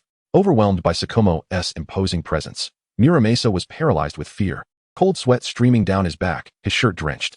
What do you want, Lord Shikumo? We are ninjas of Konoha. He stammered, his tone markedly diminished, fraught with vulnerability. The night breeze whispered through the faces of the 4, stirring the withered yellow leaves. Time seemed to suspend in that moment until Shikumo sheathed his knife and began to depart. After a few steps, he turned, casting a cold glance at the 4. Inform Danzo that matters concerning the children need not involve the adults. Furthermore, the root is also part of Konoha. We should fulfill the village's tasks, not surveil its residents. With that, Shikumo vanished in an instant, leaving the 4 from the root standing motionless, paralyzed by the encounter. After a prolonged silence, Muramasa finally spoke. Let us not linger. We must report this to Lord Danzo. At his words, the remaining 3 snapped back to reality. Yes. Did he truly say that? Danzo sat in a stone chair, his left eye partially closed, his expression devoid of emotion. In that moment, he exuded a chilling calmness that instilled fear in Muramasa and the others. Yes, Lord Danzo. Lord Shikumo also mentioned that the root is a part of Konoha and should engage in village duties, rather than monitor its citizens, Muramasa cautiously relayed. Anxious to avoid any displeasure from Danzo. Understood. Withdraw all those surveilling Uchiha Yaneda. Also, not a word of Shikumo's personal instruction must leak. Danzo's voice remained eerily tranquil. You may leave. Yes, Lord Danzo. The 4 responded hastily, vanishing in an instant. Meanwhile, Danzo remained seated in the stone chair, his left eye half closed, lost in thought. Suddenly, he stood, gazing at the dimly lit passage leading to Konoha. The tunnel was shrouded in darkness, illuminated only by the faint glow of oil lamps on the walls, barely revealing its interior. Hizashi, you are too weak, Danzo muttered absently, recalling something. He then resumed his seat, retrieving a confidential document from the drawer of the stone table. It seems the plan must be expedited. Do not blame me, Hizashi. I will prove that I am the one most suited to become Hokage. Meanwhile, Yaneda skipped joyfully back to the clan's territory. Just then, a youthful figure rushed towards him. You scoundrel, Yaneda. You actually skipped an entire day of class with that fool Kakashi. Obito exclaimed, shaking his fist in frustration. Kakashi's uncle Shikumo treated us to a meal. I had to go. Yaneda responded with a grin. Haneda caught Obito's fist and, in a teasing tone, inquired, what's wrong? Feeling a bit unwell? Damn it. Who cares about you? Obito scoffed, feigning indifference. Yet, Haneda knew all too well that to truly understand the heart of Uchiha, one must look into his eyes rather than heed his words. All right, enough of this nonsense, Obito. As Haneda approached the right side of Obito, he reached out a hand, intending to rest it upon Obito's shoulder, only to have it deftly evaded. I apologize to you. I beseech your forgiveness for my abrupt departure. Surely, this will suffice, Obito? With a hint of exasperation, Hatena remarked. After a brief moment, Obito's lips curled into a faint smile, which he attempted to suppress, letting out a few disdainful hums. You scoundrel, Hatena, I shall begrudgingly forgive you. However, it is rather unfair that Uncle Shikumo treats everyone except me. After all, I too have hailed him as a hero at school. Suddenly, a thought struck Obito, and with indignation, he declared, it must be that fool Kakashi speaking ill of me behind my back. With that, Obito placed a hand on Hatena's shoulder. Come, let us go to my home. After all, there's little for you to do alone at yours. Haneda glanced at the watch on his right wrist. It was nearly 8:30, and he had classes to attend the next day. Forgive me, Obito, perhaps another time. As he spoke, Haneda gently tapped Obito's forehead. You jerk, Haneda. Who gave you the right to poke my forehead? Obito exclaimed in fury, swinging a fist at Haneda. However, Haneda easily evaded the blow, but at that moment, Obito seized Haneda's left hand with his right. I don't care. After all, you're all alone at home. Why not come stay at my place? Chapter 024. Sharing a bed with Obito, Haneda glanced at Obito's expectant gaze and finally nodded helplessly. Very well. However, I must insist that when I call you tomorrow morning, you must rise. Otherwise, we shall be late again. Oh yes, Obito exclaimed, raising his left hand in exhilaration. Let us go home together. And I assure you, I shall not be late, you rascal Haneda. Obito's residence was relatively close to Haneda's, approximately 400 to 500 meters away, a mere 10-minute stroll. Along the way, Obito chattered incessantly, sharing with Haneda his thoughts on how their teacher felt about the 2 most outstanding students skipping class. Before long, they arrived at Obito's home. Grandma, I'm back. And I brought Haneda with me. Obito announced as he opened the door, carelessly leaving his shoes on the floor, while Haneda kindly placed both Obito's and his own shoes neatly in the shoe cabinet. Little Obito has returned. Oh, and little Haneda is here as well. Please, have a seat, came the gentle voice of his grandmother from within the house. As Hatena stepped into the living room, He noticed his grandmother making her way to the kitchen, while the table was adorned with the now-cold dishes. Little Daitu, little Hatena, the food has cooled down. Let me warm it up for you, his grandmother remarked as she turned back to them. No need, Grandma. I have already eaten, Hatena replied, waving his hand dismissively. It's all right.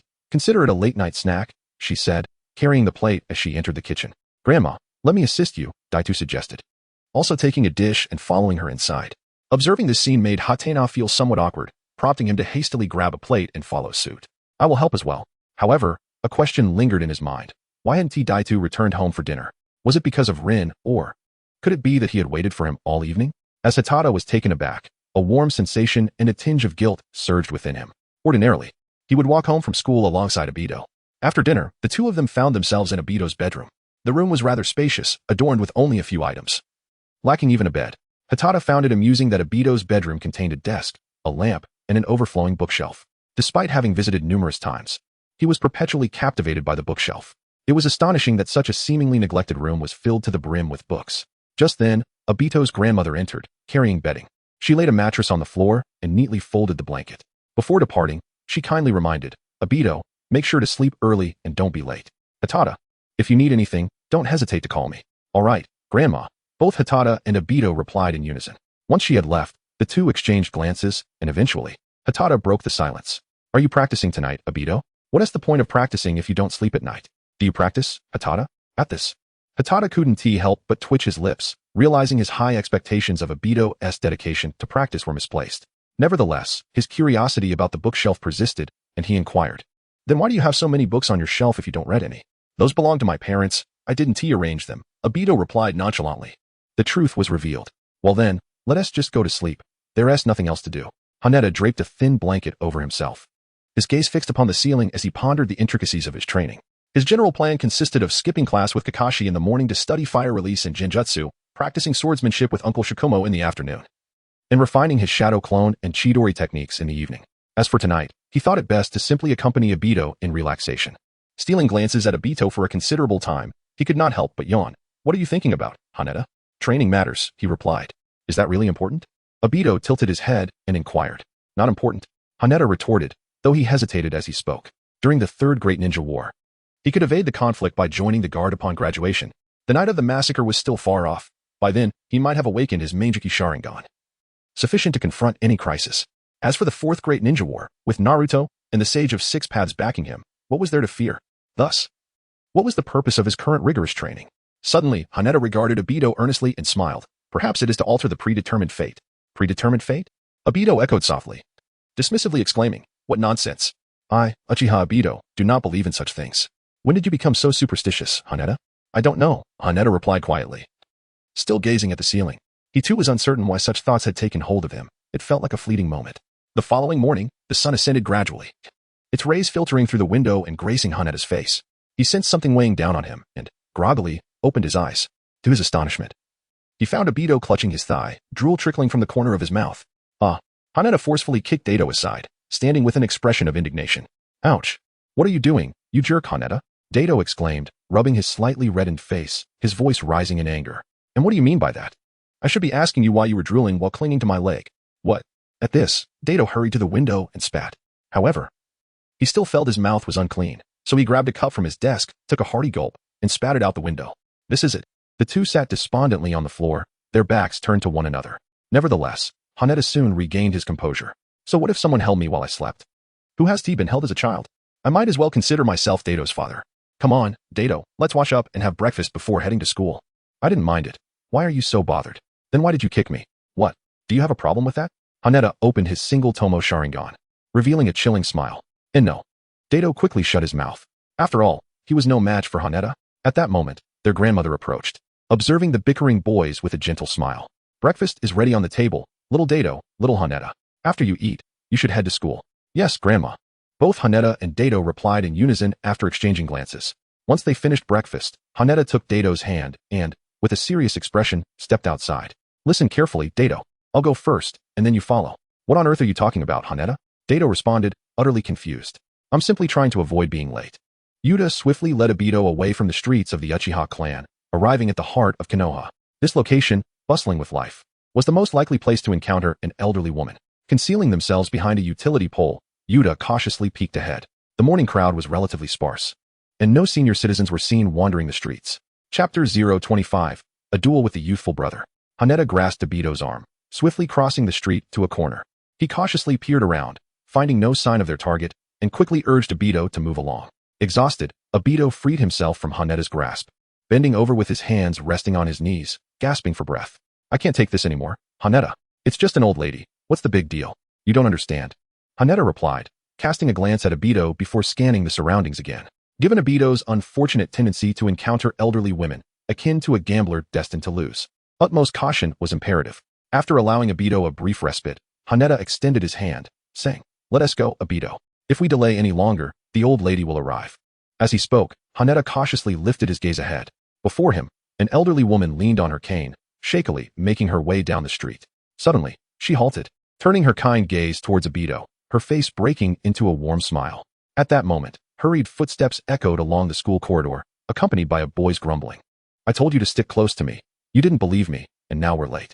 "Humph, what's wrong with being helpful, you jerk, Haneda?" "Shut up." As they exchanged playful banter, Haneda and Obito arrived at the classroom door. Private Masai, Sensei, Obito, well versed in the routine, began to explain. Yet, he was promptly interrupted by the teacher. "I understand, Obito. You helped the old lady cross the street and lost track of time, correct? No need for further explanation." "Teacher." As Hatena was about to explain, he was interrupted by the teacher. "You need not elaborate, Hatena.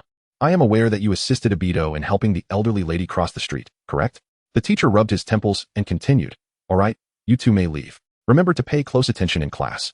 And Hatena, do not skip classes. If you have matters to attend to, please request leave and cooperate with the teacher's efforts." "Thank you." At these words, Hatena offered an awkward smile. When did the teacher become so conscientious? It made him feel somewhat embarrassed about skipping class. This instance of tardiness was markedly different from the last. Aside from a few individuals mocking Obito, the prevailing sentiments among the crowd were admiration, respect, and envy directed towards Hatena. Wow.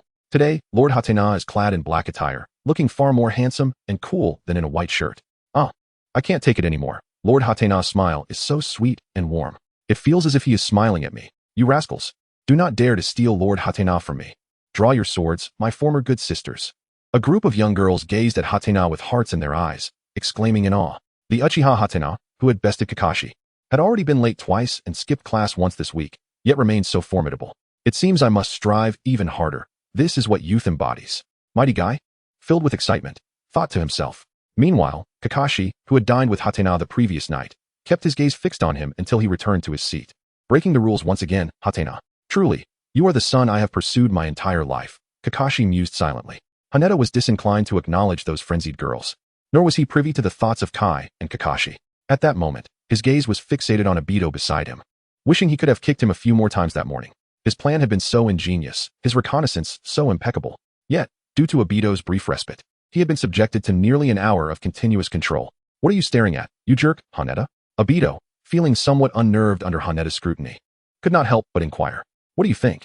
Haneda replied coldly before turning away. He had no desire to engage with him any further. Next time, no? There would be no next time. He was resolute in never attending school with Obito again. Ding, ding, ding. The urgent bell rang. Yet Haneda ultimately chose not to skip class. He resolved to show some respect to the teacher and went to the office to request leave.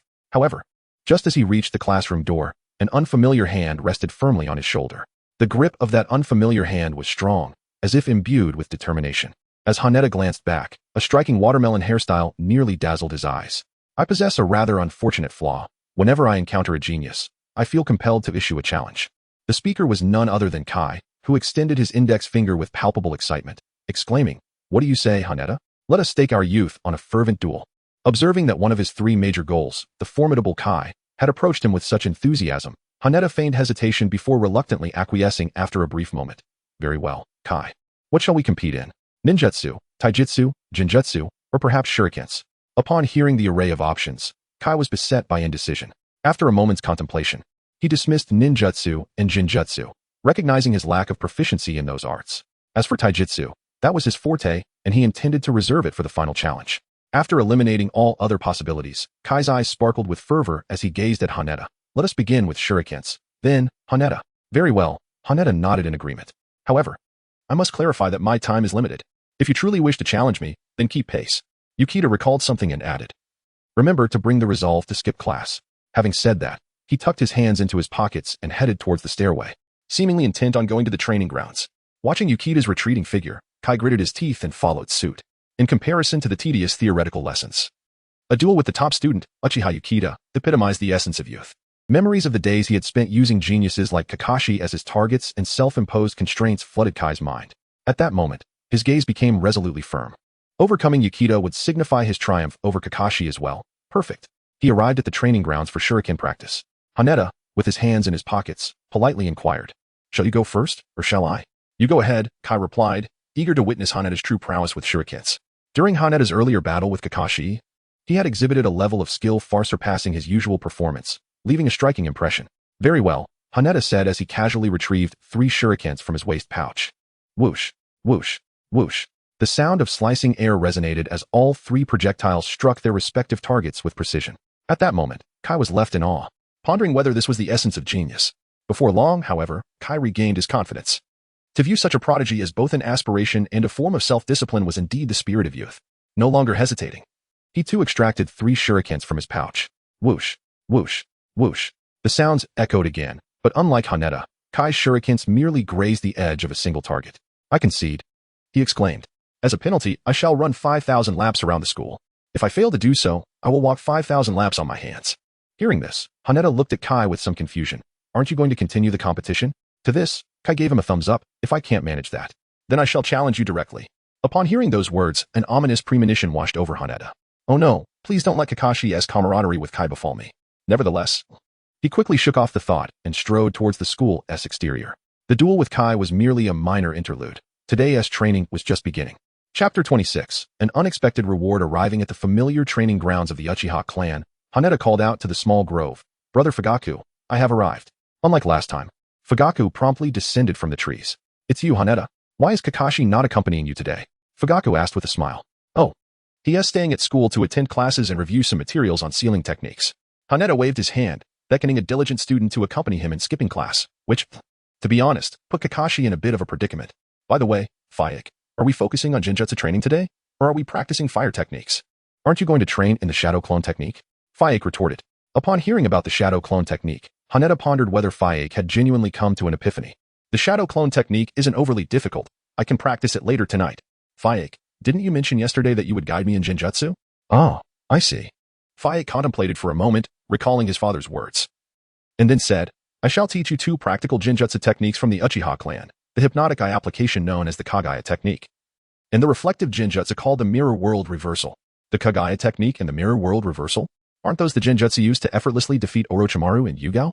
A glimmer of excitement flashed across Hatena's eyes. He had finally acquired something remarkable. Both of these illusions necessitate the use of the Sharingan for their execution.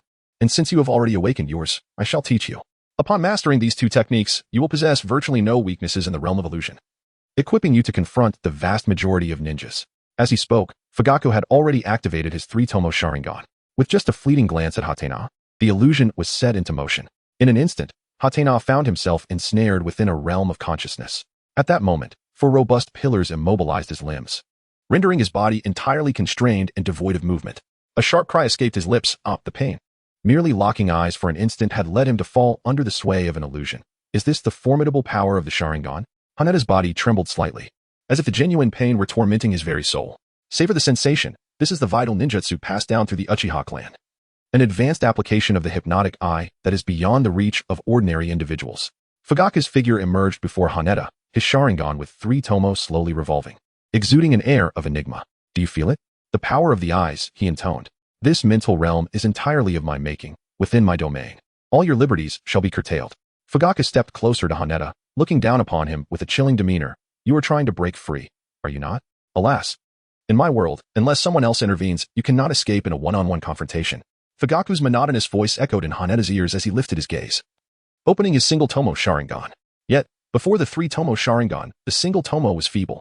The sensation of pain and the despair of being unable to escape made Haneda acutely aware of the helplessness and fear that Orochimaru must have felt when facing 7 opponents simultaneously. Suddenly, 4 colossal pillars vanished, and Haneda's vision returned to the small grove. The verdant trees, the melodious chirping of birds, and the fragrant grass all appeared strikingly vivid. Yukida sat weakly on the ground, feeling utterly drained of strength. His limbs ached as if he had just undergone surgery. This was his first encounter with the deceptive illusions. and his body had yet to acclimate to such experiences. Perhaps after a few more, he would adapt. Fuyuki approached, gently patting Yukita's shoulder with a smile. Ah? More to come. Yamato spoke with a hint of trepidation. The visceral sensation of pain was akin to enduring a harrowing interrogation. He had no desire to experience it a second time. In that moment, Yamato gazed at Fugaku, who increasingly resembled a devil incarnate. Fugaku regarded Yamato's youthful visage and chuckled softly, remarking, "This is the arrangement of the clan leader.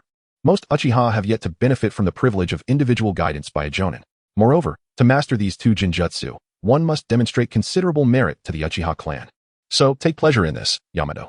Upon hearing this, Yamato discerned the underlying reason for Fugaku's instruction in the new Jinjutsu. It appeared that the rewards for bringing Kakashi to the clan had been realized. Additionally, there lay another intangible reward, the heightened regard the Uchiha held for him. This concealed advantage stemmed not only from his innate talent, but also from the political influence of his bond with Kakashi. Upon coming to a realization, Hatena's lips curled into a subtle smile as he inquired, "Brother Fugaku, how long will it take to master these two illusions?" Fugaku raised a finger and replied with a smile, "Considering your demonstrated aptitude for illusion techniques, the first one should take approximately a week, while the latter will require at least a month." "A week? That's quite similar to the shadow clone technique," Hatena mused silently. He propped himself up on his hands and rose from the ground. "Let's go, Brother Fugaku. I feel invigorated and motivated." After a morning filled with rigorous training, Hatena sensed an unusual fatigue enveloping his body, as if he were devoid of any strength. He took a long midday break, which only slightly alleviated his exhaustion. Consequently, he was unable to fulfill his plan to practice swordplay with Uncle Sakujo in the afternoon. Just as Hatena was preparing to have dinner, a figure suddenly appeared above him, startling him. "Let us engage in a youthful duel, Hatena." It was Kai, dangling from the ceiling, his striking watermelon hairstyle directly facing Hatena. No time for that. Haneda has always been a rather distant individual. The sudden intrusion into his home was quite irksome, especially in light of his physical fatigue. He set down his chopsticks, approached the door, and opened it, stating, "Entering someone else's home without the host's permission is exceedingly rude, Kai. All right, I'll come to see you next time." Kai paid little heed to Haneda's words, raising his thumb and flashing a smile brimming with affection. This smile nearly overwhelmed Haneda. Alarmed, he quickly glanced at Kai's evident fondness for him. 121. Damn. Can true love not withstand an unexpected twist of fate? When did this happen? Haneda gazed in silence as Kai departed through the door, lingering until he vanished from view. He quietly glanced at the system records, finally uncovering the moment the events transpired. Indeed, it was this very morning, the instant he had agreed to engage in a duel with Kai. In the mere span of a morning, Kai's affection for him had surged by over 100 points. The sole regret was that he failed to unlock the 8 gates of Duinjia. However, he did acquire a turtle spiritual beast to serve as a stepping stone, along with the techniques of Leaf Whirlwind, Leaf Great Whirlwind, and Leaf Strong Whirlwind. The former was one of the few ninjutsu techniques that Kai had mastered, while the latter represented one of his most iconic martial arts systems. Once Kai was set as his target, he would inevitably draw closer. Never mind him for now. It was time to eat and then take a shower. Haneda contemplated silently as he hastily consumed his meal. After a brief period of examining the 2 illusion scrolls gifted by his elder brother Fujiyama while seated on the sofa, he finally proceeded to take a shower. Chapter 027. The Arrival of the Youth Brother. Inside the bathroom, the air was shrouded in a veil of mist. Haneda reclined in the bathtub, warm water continuously cascading over his weary body. It was a blissful sensation. Haneda closed his eyes, reveling in the soothing embrace of his bath. Suddenly, an unsettling sensation crept over him, as if he were being watched. He promptly opened his eyes and gazed out the window. To his astonishment, a vibrant, watermelon-shaped head was dangling from a tree. Upon noticing Haneda's glance, Kai immediately extended his thumb and exclaimed, "Let us engage in a youthful duel, Haneda." In response, Haneda's expression darkened, and he silently draped his towel in a modest manner before firmly shutting and locking the bathroom window. The world has grown tranquil. Haneda reclined back into the bathtub, though now any semblance of relaxation had utterly evaporated. After half a minute, he rose, toweling off the droplets clinging to his skin before draping himself in sleepwear and retiring to bed. No sooner had he settled beneath the sheets than he turned his head slightly, only to find that glaringly conspicuous watermelon-cut hairstyle once more silhouetted against the moonlight at his window. "Face me in a duel of youth, Haneda." "Piss off." Yamada could no longer contain himself and erupted in exasperation. "What kind of person seeks me out during meals, pursues me while I bathe, and even intrudes upon my slumber?" His usually amiable demeanor had reached its breaking point. Yet, in a sudden moment of inspiration, Yamada climbed out of bed and opened the window. Upon witnessing this, Kai promptly gave him a thumbs up and exclaimed, "All right, Yamada, at last. You are ready to engage in another youthful duel with me." "No, Kai, I believe your perspective is quite flawed." Haneda, suppressing his discontent, spoke calmly. "To challenge a genius and elevate oneself requires steady progress, not lofty ambitions. You should confront Kakashi now, rather than me, the stronger Uchiha Haneda. Kakashi, having been defeated by me, stands as a man of equal measure. Only by overcoming him will you earn the right to stand as my rival. Observing the fervent Kai, Haneda patted his shoulder and smiled. Go forth, might Guy. Make defeating Kakashi your first step into youth, then come stand before me.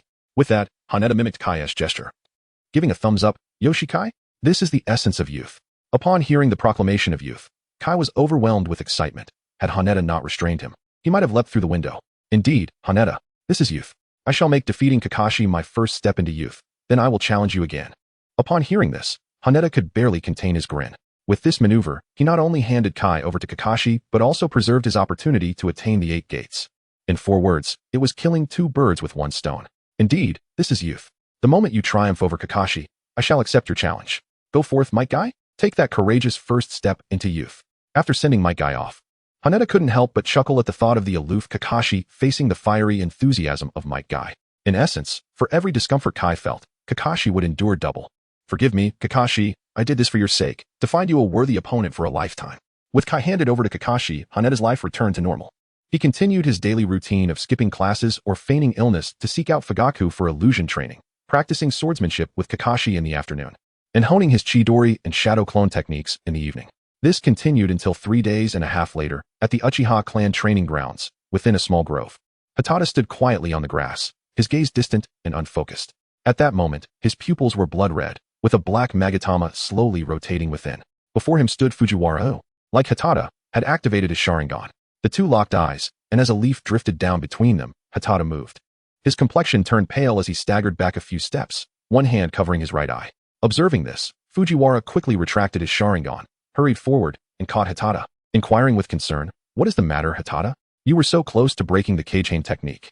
Hatata replied, "My shadow clone at school was disrupted, and the sudden influx of memories disoriented my mind, causing me to suffer a backlash from the illusion."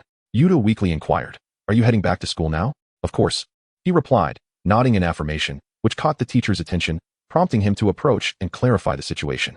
After uttering these words, Yuta closed his eyes, contemplating how to articulate the matter to Taito and the teacher. Moreover, today's events might very well attract the attention of the 3rd Hokage and the 5th Hokage Danzo. Let us rewind time to 10 minutes prior. Yuta is idly passing time at the training ground, seated on the tiles alongside Obito, engaged in a casual conversation. "Hey Yuta, aren't you concerned that Kakashi is training so diligently that he might surpass you?" Obito remarked, gesturing toward Kakashi, who was diligently practicing shuriken throwing. "Even if he does surpass me, it is merely a reflection of his innate talent and hard work. As for me, I am at the tail end. Relying on perseverance and effort, there is simply no comparison." Haneda remarked nonchalantly, "In the world of Hokage, the notion that one can achieve supreme strength solely through effort is perhaps only true for Might Guy. True masters either rely on their bloodline, advanced technology, or the intervention of an enigmatic elder. If we follow the original narrative, Obito will eventually encounter a figure named Madara, subsequently gaining immense power and ascending to the level of the Sage of 6 Paths. In essence, true strength is only found at the pinnacle and the very bottom of the hierarchy. What is the difference between these two, apart from innate talent?" Obito pondered, perplexed. Haneda smiled slightly, offering no explanation. At that moment, Kai suddenly emerged from the tree overhead. "Let us engage in a youthful duel, Haneda," he exclaimed, leaping down with his striking watermelon-colored hair. Upon hearing this somewhat familiar voice, the smile on Haneda's face froze instantly. In the past, this would have been a welcome challenge. But now he was simply a shadow clone that had endured an exhausting day of lessons, ill-equipped to withstand intense combat. This also elucidated why Haneda-esque shadow clones often lounged about alongside Obito. Without the slightest hesitation, Hatena firmly rejected, "Kai, come challenge me again after you have defeated Kakashi. You are still far too weak, and not my match at all. I have already triumphed over Kakashi, Hatena. Let us engage in a fateful battle." "Fueled by your fervent youth," Kai exclaimed excitedly. "How is that even possible?"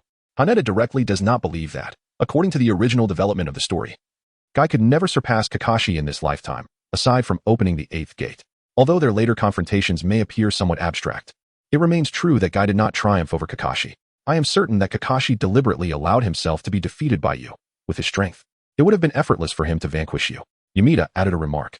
Upon finishing, he turned his gaze towards Kakashi, who was training with shurikens, only to find that Kakashi's figure had inexplicably vanished. Damn! Witnessing this scene, Yamida suddenly comprehended everything. "Yamida, how can you evade the vows of youth? This is a battle of destiny. My lifelong rival," Kai exclaimed, gripping Yamida's hand with palpable excitement. observing the fervent glimmer in his eyes. Yamita could not help but feel a sense of exasperation. Please, enlighten me on what you and Kakashi competed over. Chapter 028, The Disruption of Shadow Clones. Ahem. Kai recalled the awkwardness and coughed a few times before quietly explaining, rock, paper, scissors. Kakashi consistently chose rock, and then I astutely predicted his pattern and played paper, securing the victory. Truly, it was a breathtaking showdown, practically delivering triumph into Kai's hands. You truly are remarkable, Kakashi. Haneda did not anticipate that Kai, in his natural naivety, would comprehend why Kakashi had deliberately presented him with the Shuriken. He nodded in agreement and said, very well, shall we continue our previous Shuriken duel? No, exclaimed Haneda. I am acutely aware of my inadequacies with the Shuriken. I must challenge you with my utmost prowess, for this is the essence of youth. What shall we compete in then? Taijutsu? Kai inquired, nodding affirmatively. Indeed, Taijutsu. I have diligently trained for an entire week, and my skills have significantly improved. This time, I shall confront you with my strongest form and emerge victorious. Haneda hesitated for a moment, ultimately shaking his head and stating, I'm afraid that won't work. Perhaps tomorrow. Upon hearing this, Kai was immediately engulfed by disappointment. He had set a personal rule. If he failed to ascend and descend the mountain 5,000 times, he would challenge Haneda. Now that Haneda had declined, his self-imposed constraint became null, and he could only train normally tomorrow. Must it truly be tomorrow, Haneda? Kai clung to Haneda's leg, tears streaming down his face. This display sent a shiver down Haneda's spine. However, for the sake of the 8 gates of Duinjia, he endured. After all, it was merely a shadow clone, not his true self. Beside them, Obito could no longer contain his frustration. Why was Kai pestering Haneda if he refused to accept the challenge? What kind of person was this? Furthermore, why was it that when he had been kicked for sleeping next to Haneda, Kai suffered no consequences? Damn watermelon head. Get your filthy paws off. Obito exclaimed indignantly. Who are you? Haneda's friend? Kai looked up at Obito, perplexed. He felt an inexplicable familiarity, yet he could not recall who Obito was. Damn watermelon head. I haven't forgotten how you sneak attacked me last time. You actually forgot me. Obito, unable to suppress his temper, swung a punch at Kai, only to have it effortlessly caught. Who are you? Why are you so worked up? Do you know me? Kai's 3 rapid-fire questions only fueled Obito's anger further. Kai's incessant clinginess to Haneda had already irked him, and now this watermelon head dared to look down on him. Did he think Uchiha Obito was merely envious? I don't care what challenge you want to throw at Haneda. Right now, I find you quite irritating, and I intend to beat you up, Obito declared, raising his thumb downwards in a contemptuous gesture. Upon hearing Obito's intention to challenge him, Kai gleefully returned the gesture with a thumbs up. All right, you have a youthful spirit. Haneda's friend. Damn it. My name is Uchiha Obito, the man destined to be carved into the Hokage rock. Remember this name. Very well, Uchiha Obito, let us begin. It's Obito, you fool. I'm going to knock you out, watermelon head. Obito, now calmer than before, swiftly retrieved 3 shuriken from his pouch and hurled them toward Kai. Although his aim was not precise, it effectively restricted Kai's movement. Simultaneously, Obito drew a kunai, gripping it with determination as he charged at Kai. Damn watermelon head, prepare yourself. Obito infused all his chakra into the kunai, significantly amplifying its power. Aware of his own limitations, he resolved to settle the score with Kai in one decisive blow. Witnessing this, Kai's excitement surged. All right, Uchiha Obito, I acknowledge your enthusiasm. I shall greet your youthful peak with my recently devised ultimate move, Konoha Whirlwind. As he spoke, Kai leaped high, channeling all his strength into his right foot. Observing this scene, everyone on the training ground turned their attention toward them. Was Kai truly aiming to defeat Obito? Kakashi, who had been observing from the shadows, rushed forward to intervene, and the instructors on the training ground shared the same sentiment. One was wielding a kunai, while the other was preparing to deliver a powerful kick. The outcome was all too predictable. Alas, that fool, there's no helping it, sighed Kakashi. Yukihira helplessly rubbed his temples and stood up. He had not anticipated the utter irrationality of these 2 individuals. Just as they were about to collide, Yukihira leaped forward, positioning himself between them. With his left hand, he pushed Taito aside, while simultaneously lifting his right leg to execute a leaf whirlwind counterattack. However, he had overestimated the shadow clones that had been in training for half a day, as well as Kai's current capabilities. Bang! The figure of Hatada was struck down, transforming into a wisp of smoke and vanishing in an instant. What in the world? How could Hatada collide and then simply disappear? Hatada, you rascal with the watermelon head, what have you done? Just as Obito, in a fit of rage, was charging towards Kai with a kunai in hand, Kakashi intervened. Calm down, Obito, that was merely a shadow clone. The real one is likely at. Kakashi paused as he had surmised Hatada's current whereabouts. However, out of respect for his friend's privacy, he chose not to divulge that information, especially with their teacher nearby. Kakashi, you must know where Hatada is, right? The teacher inquired with a scowl. Haneda has been skipping classes, and his absence has extended beyond just a day or 2. It's rare for him to attend, and yet he arrives only as a mere shadow of himself, which is truly disheartening. I'm sorry, I do not know, Teacher, Kakashi replied, shaking his head, secretly resolving to keep his friend's matters confidential. However, outright refusing the teacher did not seem appropriate, so Kakashi added, Haneda will surely explain it to you in person. Before the relocation, the Uchiha clan's residence was not far from the Ninja Academy, approximately a 20-minute journey. Haneda arrived swiftly, taking merely 10 minutes to reach the destination. Inside the office, the teacher wielded a ruler to discipline Kai and Dato. Haneda gently knocked on the door and entered. I apologize, teacher. I caught a cold last night and am feeling quite unwell. Observing Haneda's sincere apology, the teacher felt a twinge of doubt about Haneda's repeated excuses. Yet, he found himself powerless. After all, Haneda was one of the most outstanding students in his class, indeed one of the finest since the inception of the Ninja Academy. However, why did Haneda always resort to this excuse whenever issues arose? Could he not offer a different, more creative rationale? The teacher sighed inwardly and remarked, Haneda, as your instructor, I sometimes ponder what I truly have to teach you. Each time I reflect on this, I feel a sense of failure, a deep guilt regarding my educational endeavors. Upon hearing this, Haneda quickly replied, It's all right, teacher. I believe you teach wonderfully well. Indeed, teacher, I also think your teaching is exceptional. Haneda chimed in, while his classmate Runto echoed the sentiment.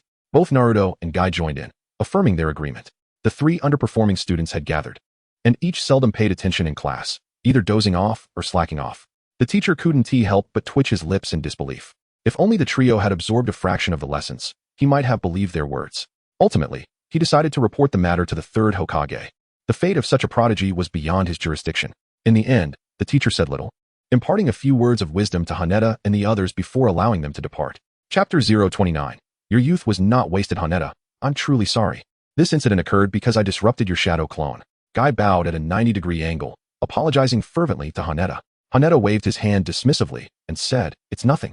My shadow clone is simply too weak. It is not your fault. Haneda lifted his head and remarked, By the way, the challenge you initiated remains unresolved. Would now be an inconvenience? Now, is this for real, Haneda? Kai exclaimed as he dashed forward and embraced Haneda, tears of excitement streaming down his face. This fervent display took Haneda aback. He was not like Lee and did not engage in such affections. Nevertheless, Haneda had a general understanding of Kai's character and did not feel particularly averse to him. However, the sight incited a reaction from Obito, who could no longer contain himself. You insolent watermelon head, remove your filthy hands from Haneda. Obito growled as he forcibly separated Kai from Haneda. He had never embraced Haneda in such a manner. What right did Kai have? Seeing Obito ready to confront Kai once more, Haneda quickly intervened. Kai, let us head to the training ground now. All right, let this fateful duel commence at the pinnacle of our youth. Kai declared, giving a thumbs up. At the training ground, on one side stood Hitada, while on the other stood Kai, with Obito reluctantly assuming the role of referee, brandishing a small red flag and gritting his teeth as he observed the two. At that moment, Kakashi, who had been evading Hitada for quite some time, along with Asuma and a throng of adoring fans, gathered around. Oh, Hitada's pose with his hands in his pockets is so incredibly handsome. He exudes the aura of a true master. Once again, the cool and striking figure of Hitada in black attire captivates my heart. You scoundrels, don't obstruct my view, for it hinders my appreciation of Hitada's striking features. Hey, aren't you all concerned about the outcome between Hitada and the others? Could it be that Hitada might actually lose? How could a member of the Uchiha clan possibly be defeated by a mere underperformer? Goodness, how noisy. Haneda inadvertently overheard a gathering of enthusiastic admirers, and his expression instantly grew cooler. He finally understood the sentiment of Erjuzi when confronted by a throng of bothersome girls. Haneda, it seems you are quite popular. Kai remarked with a chuckle. Not particularly, he replied. Haneda gently withdrew his hand from his pocket, assuming a stance of combat. Kai's expression grew serious as he silently encouraged himself. Should he lose the challenge, he would be required to run 5,000 laps around the school. If he failed to complete this before nightfall, he would have to perform another 5,000 laps while walking on his hands. Kai, for the sake of this most exhilarating moment of youth, press on. Suddenly, an image flashed before Kai's eyes. His father, ridiculed mercilessly by 2ch Nin. In that moment, he could not bear the humiliation and secretly yearned to teach them a lesson. But how powerless he had felt, easily toyed with. Just as Kakashi had said, his father was mocked in such a manner, and yet he could not even retaliate. I must overcome Haneda, to prove that hard work can surpass genius, father. Kai's gaze gradually solidified, filled with fervor. At that moment, Obito slowly raised the flag and proclaimed loudly, Haneda versus Might Guy, the battle of ninjas begins. With the words and the flag's descent, Haneda sprang into action. He refrained from employing his favorite Jinjutsu or activating his Sharingan, intending instead to engage Kai solely with pure taijutsu. Bang! Haneda's fist suddenly struck Kai's arm, yet Kai remained unyielding. In fact, Haneda's hand was left tingling from the recoil. Kai's strength was undeniably superior to mine. Is this the prowess of the Azure Beast, whose skill points are entirely devoted to physical prowess? Hana's eyes glimmered with a trace of surprise as he leapt backward, evading Kai's lateral kick with the aid of the force of reaction. Simultaneously, he slightly tilted his body to sidestep Kai's right hook. The sound of slicing air echoed incessantly in Hana's ears as he deftly dodged Kai's onslaught, momentarily finding himself at a disadvantage. Well done evading, Hana. It seems I must exert myself to the fullest. As he spoke, Kai unfastened the sandbag strapped to his leg, revealing a confident smile. To the onlookers, however, Kai appeared somewhat overconfident. What is the big deal about unfastening a sandbag? Just wait and see how Hana, will dispatch you in an instant. Indeed, Hana had not even employed a single ninjutsu, deliberately holding back against that fellow, who was acting so pretentiously. What a shame. In the midst of battle, Kai paid no heed to the spectators' comments. He focused intently on Hana, his fighting spirit steadily escalating. All right, be cautious, Hana. Kai leapt gracefully into the air, executing a 360-degree sweep aimed at Hana. Leaf Hurricane.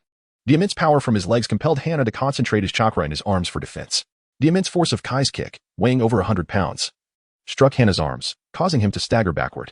Simultaneously, the aftermath of the attack stirred a cloud of dust, obscuring visibility. Where did he go?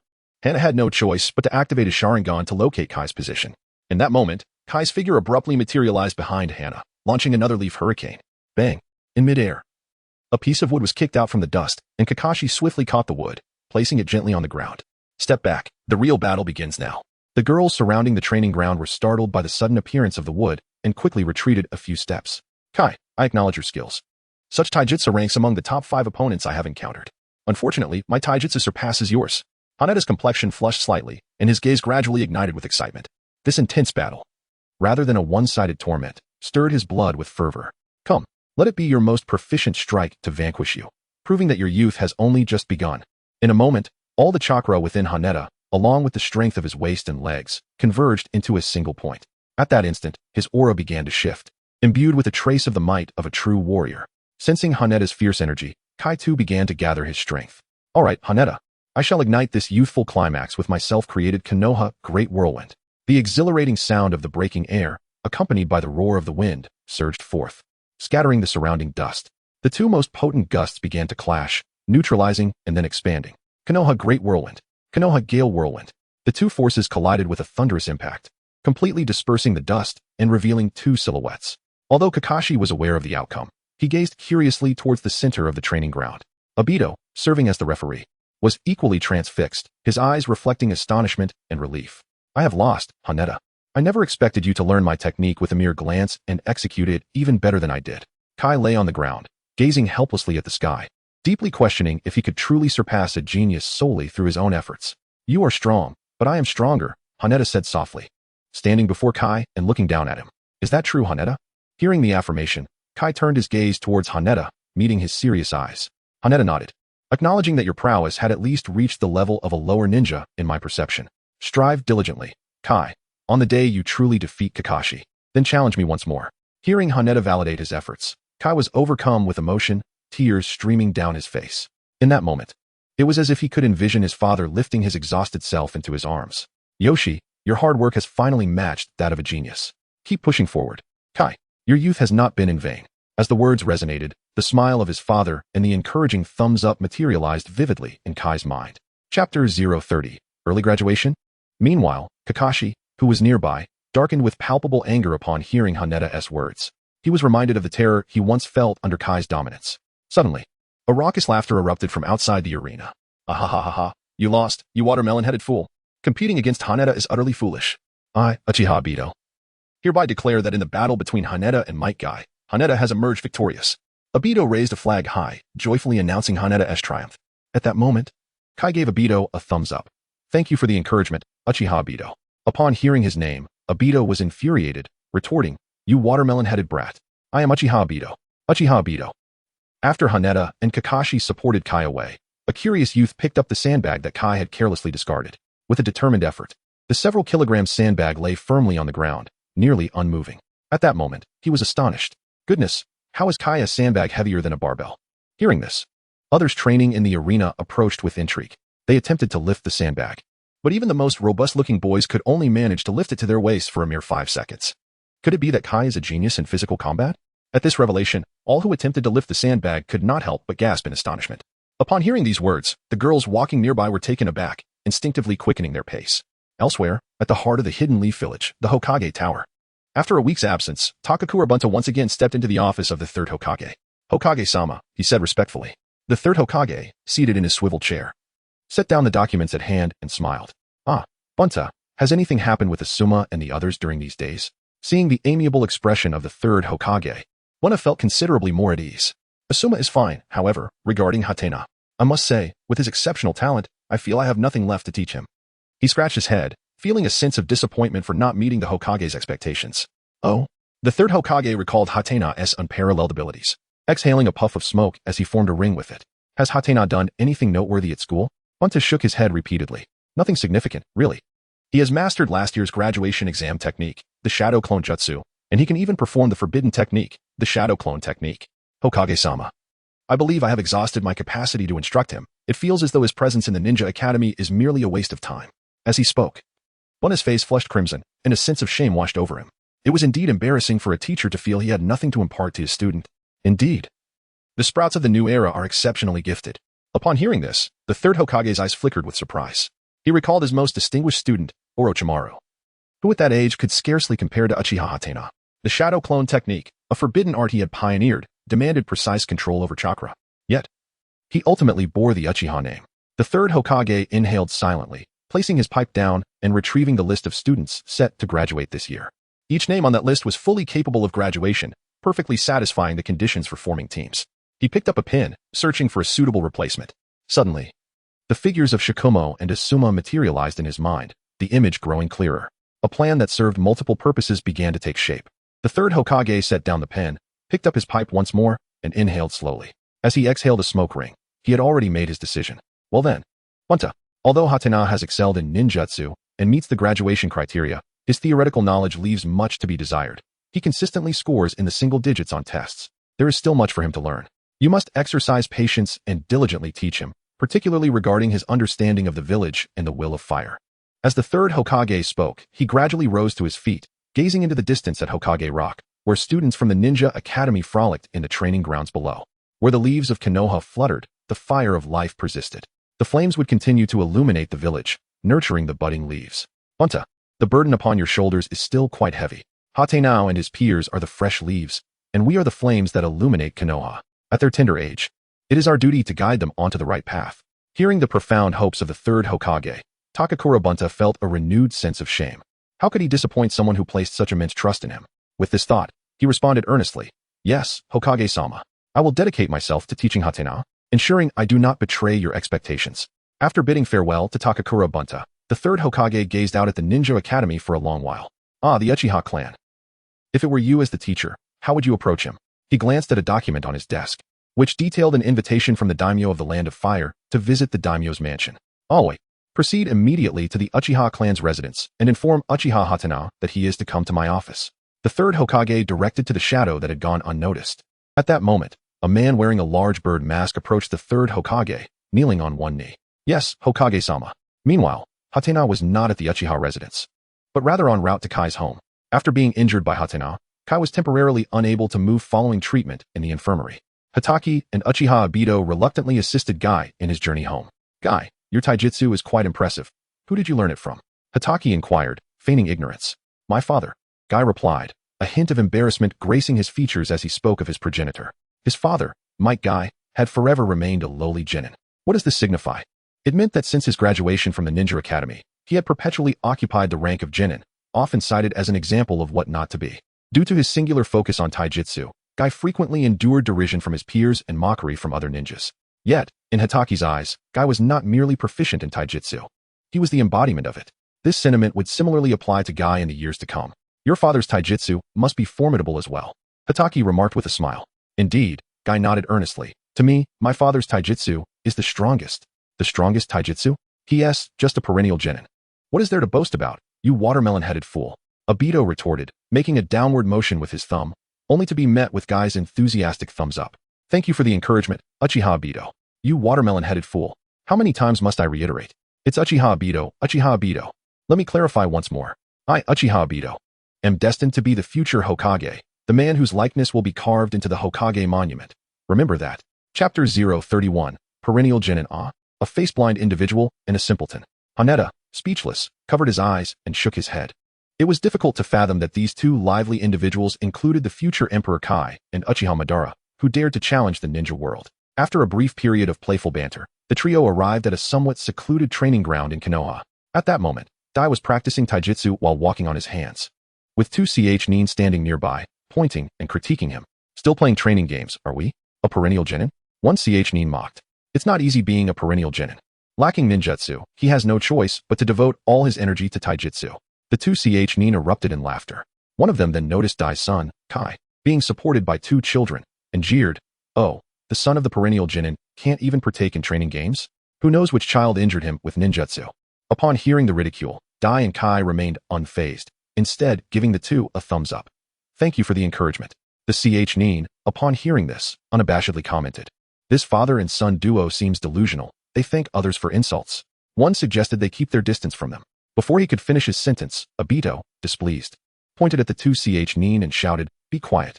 You shall not insult Haneda's acknowledged rival." Upon hearing this, 1ch Nin noticed the small fan on Obito's clothing and mockingly remarked, "Ah, a child from the Uchiha clan. Why aren't you with your elders bullying the villagers?" "Ha ha, isn't the police force rather formidable?" His companion chimed in. This provoked a surge of anger in Obito. How could the honor of the Uchiha clan be tarnished by two mere ch Nin? Just as he was about to rush over to teach them a lesson, he saw a shadow dart past like the wind. When dealing with such individuals, direct action was warranted. Oh, Obito thought. By the time he regained his composure, Haneda had already dispatched the 2ch Nin, with one foot resting on the head of one of them. To be bullied by the top student Kakashi is one thing, but to be effortlessly defeated by someone like me, who barely scrapes by, is rather pathetic. You might as well return to school to repeat your studies, lest you embarrass yourselves further. And remember this, you too. The Uchiha do not stoop to bullying the weak. Now begone. Haneda, with a single swift kick, sent both individuals flying several meters away. Nonchalantly, he placed his hands in his pockets and strolled towards Kai and the others. Beware of what's behind you. Dai rushed towards Haneda at breakneck speed, but before the two thrown Chunin could execute their jutsu, a pair of single Tomo Sharingan began to spin slowly. The illusionary hypnotic gaze. The jutsu of the two Chunin was completely interrupted, plunging them into unconsciousness. Yukihira, with his hands tucked into his pockets, continued his stride towards Kai and the others. As he passed by Dai, he softly uttered, "Uncle Dai, there's no need for concern. Before these eyes, which can see through all illusions, any covert actions shall be rendered futile." Upon hearing such ostentatious words, Obito couldn't help but exclaim, "Cool. So cool, Yukihira. Teach me this incredible technique, please. I'm begging you, Yukihira." He cast aside Kai and, with a pitiful gaze, grasped Yukihira's hand. "No, you cannot learn it without the Sharingan." Yukihira replied, retracting his Sharingan and gently shaking his head. Observing Obito still clinging to his attire, Yukihira added with resignation, "The hypnotic I must rely on the Sharingan for its release. However, I can teach you other ninjutsu." After speaking, Yukihira paid no heed to Obito's attempts at endearment and turned to Dai with a puzzled expression. "Uncle Dai, given your speed earlier, defeating them should have been effortless. Why did you allow them to insult you?" "Strength is meant to protect one's comrades, and I am a ninja of Konoha," Dai replied without a moment's hesitation. "I see." Yukihira smiled, not perplexed by Dai's response. After all, his son, Kai, had never opened the 8 gates during his duel with Kakashi. "By the way, are you friends with Kai?" Dai suddenly recalled and asked, patting his head. "Not at all." Obito swiftly shook his head. "My relationship with that guy is nothing short of antagonistic classmates." Hana cast a glance at Kai, tilting his head with a smile. "I suppose so. Kai is the opponent I acknowledge. His physical prowess is formidable, robust, and vigorous, and his will is as steadfast as iron." Upon hearing such high praise from Hana, Kai felt a flush of embarrassment. It was the first time he had heard someone commend him in front of his father, recognizing his martial skills. Unable to contain his pride, Kai exclaimed, "Dad, he is Uchiha Hana, a genius who surpasses Kakashi. Is that so?" Dai, upon hearing the commendation of his son from the school's top genius, could not help but embrace Kai tightly. "I always knew it, Kai. Your youth shall never cease." "Indeed, Dad, youth is an everlasting journey." The father and son then wept in each other's embrace, tears streaming down their faces. This touching scene left Obito astounded, instinctively taking a few steps back. Were it not for Hana's presence, he would have fled far away. Ding. Mike Kai's favorability, 12 ding. Mike Kai's favorability, 13 ding. Mike Dai's favorability 7. The host's favorability with Mike Kai reached 183, granting an understanding of Chunin level physical techniques, activating Konoha's Diamond Force Whirlwind and Illusion technique. Release. The host's favorability with might die reached 86, granting an entry-level understanding of the robust fist system. Yet, 183 still does not unlock the 8 gates. After a moment of contemplation, Hatake, waiting for the youthful exuberance of Kai and the others to subside, tentatively remarked, "Uncle Dai. I've heard from Kai that all his physical techniques are learned from you. I sense that Kai's techniques possess a unique system and great potential, though they appear somewhat immature. Physical skills are an indispensable part of a ninja's arsenal. May I learn from you for a while?" Upon hearing Hatate's admiration for his physical techniques, Dai could not help but nod with delight. "Of course," he replied. "However, I lack experience in mentoring prodigies. My guidance for Kai was rather rudimentary." Dai raised his index finger, elaborating, "I refer to this training method as self-imposed constraint exercises. In essence, it involves challenging oneself against difficulties by deliberately imposing a penalty for any unfinished tasks. By pushing oneself to the brink and establishing personal rules, one can spur oneself to meet challenges. For instance, my rule dictates that if I do not complete 5,000 laps around the village before dusk, I must walk 5,000 laps in a handstand. If I still fail, I must perform 5,000 weighted push-ups." As he spoke, Dai's enthusiasm grew palpable. "Would you like to give it a try, Hatake? This method proves quite effective." In response, Hatake found himself uncertain whether Dai spoke the truth. In the original narrative, this was indeed Kai's training method, yet how did it relate to the 8 gates? Furthermore, his current circumstances did not allow for such rigorous training. The 8 gates served merely as a trump card, not his entirety. Just as he pondered how to gracefully decline, a ninja donned in a bird mask suddenly appeared before him.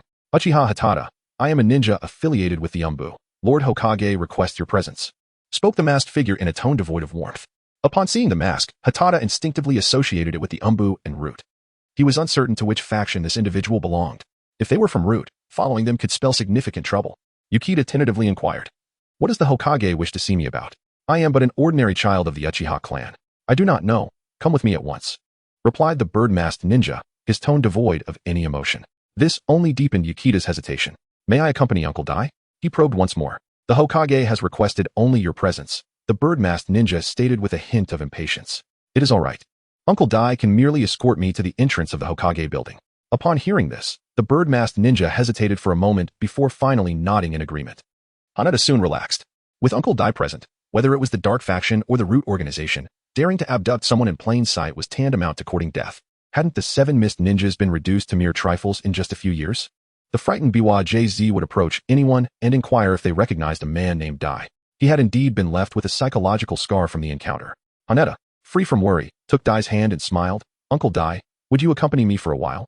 I apologize for the trouble." Dai, though puzzled as to why Haneda insisted on his presence, could not refuse, considering his relationship with Kai.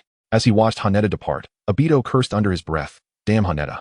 Abandoning me once again. And summoned by the Hokage, how infuriating." After a moment of silent frustration, Obito suddenly had a thought, clenched his fist, and gazed towards Hokage Rock. "One day, I, Uchiha Obito, shall become Hokage, and then I will summon that scoundrel Haneda to my office every day." In stark contrast to Obito's ire, Kai wore a look of melancholy. He observed the 2ch Nin, previously bested and hypnotized by Haneda, scrambling away in fear. During this episode, the 2ch Nin dared not cast a glance at them, let alone utter a word of reproach. Their fear stemmed not only from Haneda's formidable prowess, but also from the masked man who claimed to be a member of the Umbu. The Umbu, of course, were under the Hokage's command. "If only I possessed Haneda's talent and strength, I would earn the Hokage's recognition and safeguard my father's youth," Kai mused quietly, watching Haneda's figure gradually fade from view. Despite facing ridicule, he always responded with a smile and a thumbs up. Yet, he could never forget the day he was humiliated, nor the mockery directed at his father, deemed a perennial genin. In the Hokage building, within the office of the 3rd Hokage, the bird-masked ninja escorted Haneda to the door and knocked gently. "Hokage-sama, Uchiha Haneda has arrived." "Ah, it is Aotori and Haneda. Please, come in." A warm and kindly voice resonated from within. Aotori led Haneda into the office. Inside, the 3rd Hokage sat in a swivel chair, surrounded by a mountain of documents on his desk. As Haneda entered, the 3rd Hokage, pipe in hand, continued to manage his paperwork, appearing quite busy. It was not until Haneda stood at attention and Aotori vanished that the Hokage set down his pen and documents to regard Haneda. "I apologize for the wait, Haneda," the 3rd Hokage said with a smile. "Not at all, not at all. I understand the Hokage's duties are of great importance, dealing with matters that affect the village. I am truly grateful for the time you have taken to meet with me." Haneda wore a look of astonishment as he spoke. Although he remained unaware of the ulterior motives harbored by the 3rd Hokage, he understood the necessity of displaying an appropriate demeanor. Observing this, the 3rd Hokage secretly nodded in approval, pleased with Haneda's attitude. His efforts to orchestrate a performance were not in vain. as it served to convey his regard for Haneda. Haneda, I have heard much about your performance at the Ninja Academy from Takakura Bunta. It is said that you have mastered the B-rank ninjutsu, the shadow clone technique, and that you have also missed numerous classes. Is that so? The third Hokage remarked casually, a warm smile adorning his face. Yet, it is often the individuals with a perpetual smile that conceal their true intentions most effectively. Haneda, unable to fathom the thoughts of the third generation, candidly stated, indeed.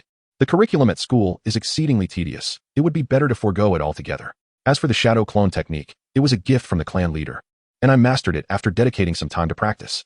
Haneda spoke nothing but the truth, although he concealed much information. For instance, the nature of his relationship with the clan leader and the reasons behind the leader granting him the shadow clone technique. Observing that Haneda appeared to be truthful, the third Hokage took a puff from his cigarette and smiled, saying, Haneda, your theoretical grades are rather poor. I reviewed your last examination paper, and you barely wrote anything, displaying a somewhat lackadaisical attitude. At this juncture, the third Hokage gazed into Haneda's eyes and inquired, do you recall the essay from the exam? Upon hearing this, Haneda felt a tinge of embarrassment. During the examination, he had penned only a few lines before succumbing to slumber, oblivious to the rest. Lord Hokage, the exam was exceedingly dull, and I dozed off on my desk, Haneda murmured in explanation. Ahem. The third Hokage, upon hearing this candid response, struggled to maintain his composure. However, he quickly regained his demeanor and remarked, that was an essay on the understanding of the will of fire. You did not write it. And I am quite curious about what the will of fire embodies in your heart. The will of fire? At last, Haneda discerned the ulterior motive of the third Hokage. He sought to win Haneda over, much like he did with Shisui, intending for him to serve as a hand or spy within his faction. For Haneda, who had undergone 9 years of compulsory education, responding to such inquiries was laden with formulas and conventions. Without a moment's hesitation, he replied, wherever the leaves of Konoha flutter, the fire endures eternally. The flames will illuminate the village, nurturing the budding new leaves. At that moment, Hatada recited a poem celebrating the fame of Konoha, and added, the will of fire that resides in my heart embodies my comrades, my village, the safeguarding of my family, the protection of all, and the willingness to sacrifice oneself to ensure the legacy of the next generation. Although Hatada's words may have seemed grandiose and hollow, the third Hokage listened with great satisfaction. Haneda's words encapsulate the very essence of the will of fire, which is fundamentally rooted in the spirit of love based on bonds and selfless dedication. He wholeheartedly acknowledges this embodiment of the will of fire. The third Hokage took a drag from his cigarette, leisurely exhaling rings of smoke. As the smoke dissipated, he arrived at a resolution.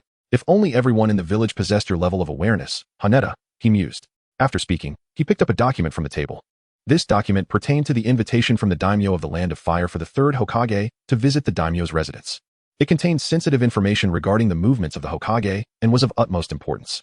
Nevertheless, the third Hokage allowed Haneda to scrutinize it. The daimyo of the Land of Fire has a young daughter whom he dotes on dearly. Haneda, you are of a similar age to her, making you well suited to engage with the princess. I hope you will accompany me to the daimyo's residence to glean insights from her regarding the stance on this year's funding allocation from the daimyo's residence to Konoha. P.S. Due to the author's dwindling stock of manuscripts, starting tomorrow, there will be 2 updates daily, with 3 updates considered on weekends. The specific days are Saturday, Sunday, and holidays. A flag has been raised. If I fail to deliver, feel free to chastise me and spur the author on. Chapter 033. The Hokage's guard daimyo's residence? Princess? Funding? Do you think I believe I can extract any intelligence from a young princess? Furthermore, would the daimyo dare to withhold funding from Konoha? Haneda harbored profound skepticism towards the third Hokage's motivations. He pondered more on the political intentions behind the third's actions. For instance, by involving him, a prodigious young Uchiha, in the village's significant affairs, the third could be attempting to curry favor with the Uchiha clan. It is noteworthy that, as a mere child, he would not ordinarily have access to such matters of state, yet his participation suggested deeper implications. Naturally, his exceptional talents also made him a valuable asset for the third to cultivate. Haneda quickly responded, his face flushed with excitement. Hokage-sama, can I really do this? Your abilities are more than sufficient, and there are no other children in the village who can take your place, the third Hokage replied gently. But Kakashi could do it too. Hokage-sama, I am genuinely uneasy about this task. What if we brought Kakashi along? Kakashi? The third Hokage recalled how Shimo's attitude towards him had grown markedly distant recently, and nodded. It would be advantageous to draw Uchiha closer while simultaneously winning Shimo over. The impact would be minimal. Hayata scratched the back of his head, feeling somewhat embarrassed as he spoke. Lord Hokage, may I bring one more person? Just one. Your elder? Upon hearing this, the third Hokage immediately thought of the Uchiha clan. No, it's the father of a friend of mine. His name is Might Guy. Hayata shook his head. Might Guy? There is no such person among the Jonin, nor even among the Chunin. The The third Hokage pondered silently. At that moment, Hayata's voice echoed again, tinged with a hint of pleading. Uncle Guy has been a genin for many years, often ridiculed by other ninjas, even given the nickname Eternal Genin. I want to help him. Lord Hokage. I see. The third Hokage contemplated for a moment before agreeing. Very well, let him temporarily join the Hokage Guard, responsible for my safety. For the third Hokage, adding another non-Uchiha genin was inconsequential. Moreover, Hayata was acting for the sake of his friend, his comrade. After recently imparting the will of fire, it would not do to refuse. Coupled with Hayata's earnest request, and in an effort to win over this talented youth, refusal was out of the question. As for Hayata's reasons for bringing Kakashi and Uncle Guy along, there were 3 objectives. The first was political. Kakashi was backed by the Konoha White Fang, and given the nature of their relationship, the third Hokage could clearly see the bond between them. This implied that Hayata's support extended beyond the Uchiha clan to include Hatake Shikumo. Therefore, the third Hokage had to factor Shikumo into his considerations as a safeguard. The second reason pertained to his own safety. Who knew if the fifth Hokage would take action against him upon his exit from the village? Such foolish deeds had been committed by the shadows of the ninja world on numerous occasions. This village had its own share of threats, such as Shisui, Sasuke, and Orochimaru. The most typical enemies from outside were Pain and Konan from the Akatsuki organization. All of these were elite, even super elite, ninja, and Danzo had certainly made his fair share of blunders. With Uncle Guy, a formidable user of the 8 gates, present, any attack against him would be met without fear. The third reason was to garner goodwill. It was only fitting to secure some benefits for Uncle Guy in regard to the 8 gates. There was nothing more to say on that matter. Afterward, the third Hokage did not engage Hayata in further conversation, merely discussing school life before allowing him to leave. Upon stepping out of the Hokage building, the air felt significantly sweeter. Engaging with that old fox was quite mentally exhausting, requiring constant organization of thoughts and interpretation of his words to discern his intentions. Uncle Guy, I have some good news and some bad news to share with you. Which would you prefer to hear first? With a smile, Hatena addressed Dai at the entrance of the Hokage building. Shall I share the good news or the bad news first? Dai, pausing in the midst of his push-ups, looked up at Hatena in confusion and replied. Let's start with the bad news. The bad news is that you might not see Guy for a while. He has to leave the Hidden Leaf for some time. Hatena said with a smile. And what of the good news? Dai inquired, observing the grin on Hatena's face, which only deepened his perplexity. Could it be that the Hokage had a mission for him? But why not inform him directly? The good news, Hatena deliberately paused, beaming with joy, is that Uncle Dai. You have been selected for the Hokage's guard. The Hokage's mission scroll will be issued to you shortly. Congratulations, Uncle Dai. What? The Hokage's guard? Dai was momentarily stunned, then burst into laughter, only to suddenly bow his head and shed quiet tears. Since graduating from the Ninja Academy, he had spent over a decade as a genin, often tasked with trivial assignments such as carrying items or capturing stray cats. Each encounter with former classmates and colleagues inevitably brought forth ridicule for being a perennial genin. Now, he was to be chosen for the Hokage's guard. Responsible for the safety of the Hokage, the disparity was overwhelming, so profound it felt like a dream from which he could not bear to awaken. However, Dai soon realized a troubling question. Why would a long-time genin be selected for the Hokage's guard? It was well known that the ninjas serving in the Hokage's guard were at least special genin, while he had only undertaken a few C-rank missions as a mere genin. Realizing this, Dai immediately turned to Hatena, asking, It was you who recommended me to the Hokage, wasn't it? Haneda gently nodded. Uncle Dai, your strength is far beyond that of a mere genin. I noticed it when you offered to assist me earlier. I believe that with your prowess and talent, you should not be confined to the ranks of genin, performing those tedious D-rank missions. You deserve a more illustrious stage to realize your ambitions, Uncle Dai. Suddenly, a figure donning a bird mask leaped down from the Hokage building. He stopped before Dai and presented him with a scroll. This is the appointment letter personally issued by Lord Hokage, might Dai. Please review the details yourself. After delivering the scroll, he handed another one to Haneda. Tomorrow morning at 7 o'clock, gather at training ground number 13 in the Forest of Death. Ensure you are not late. With that, his figure vanished before the two, hopping onto a nearby rooftop and disappearing into the distance. Once the masked ninja departed, Dai eagerly unfurled the scroll. The bold characters spelling out Hokage guard brought tears of joy to his eyes, lifting the heavy burden from his heart. He embraced Haneda tightly, overwhelmed with happiness and emotion. Haneda, I truly do not know how to express my gratitude.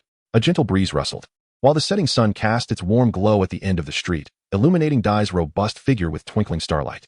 Chapter 034. Uncle Dai, he does not deceive me. As the sun dipped below the horizon, Dai clutched the red and yellow scroll and raced through the streets, weaving between telephone poles and bustling crowds.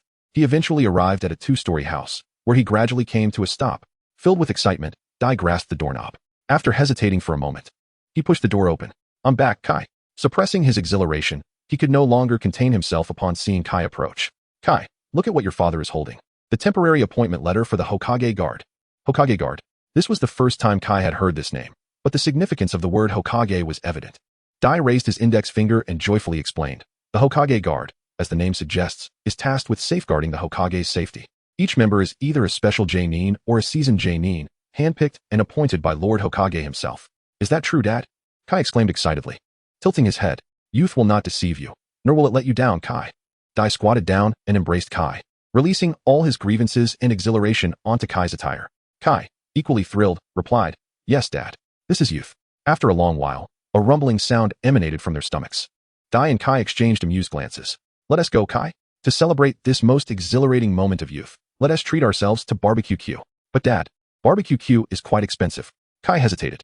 Consider it a late gift for your 5th birthday, Kai. I apologize for not taking you to such places over the years. Dai said, hugging Kai tightly while affectionately stroking his head. Ding. Might Dai affection 13 ding. Might Dai affection 16 ding. Might Kai affection 9. The affection level between the host and Might Dai reached 173, granting an understanding of nin level taijutsu, achieving a minor comprehension of the strong fist style. The affection level between the host and Might Kai reached 227, granting the method of training the 8 gates. 8 gates? Haneda gazed at the forbidden technique, capable of reaching the pinnacle of the 6 paths level, his eyes sparkling with excitement. This was the ultimate body technique's profound secret that Kei almost unleashed during the 4th Great Ninja War, nearly culminating in a grand finale. Within its teachings lay numerous corresponding martial arts, by Lianhua, Li Lianhua, Chao Kankei, Zhouhu, Shi Xiang, and Yi Kai. Each was mightier than the last, with the final technique prompting the Dance King Madara to exclaim that Kei was the strongest. It is worth noting that Uchiha Madara regarded no one with esteem, save for Hashirama Senju. As Haneda eagerly delved into the memories of training regarding the 8 gates of Duinjia, he found himself momentarily stunned. The 8 gates technique is known as a forbidden art that transcends the physical limits of the body. Its training methodology consists of repeatedly shattering one's bodily confines, forging an indomitable will. Ultimately, through the practitioner's prolonged adaptation to these breakthroughs and their formidable resolve, they can manifest the 8 stages.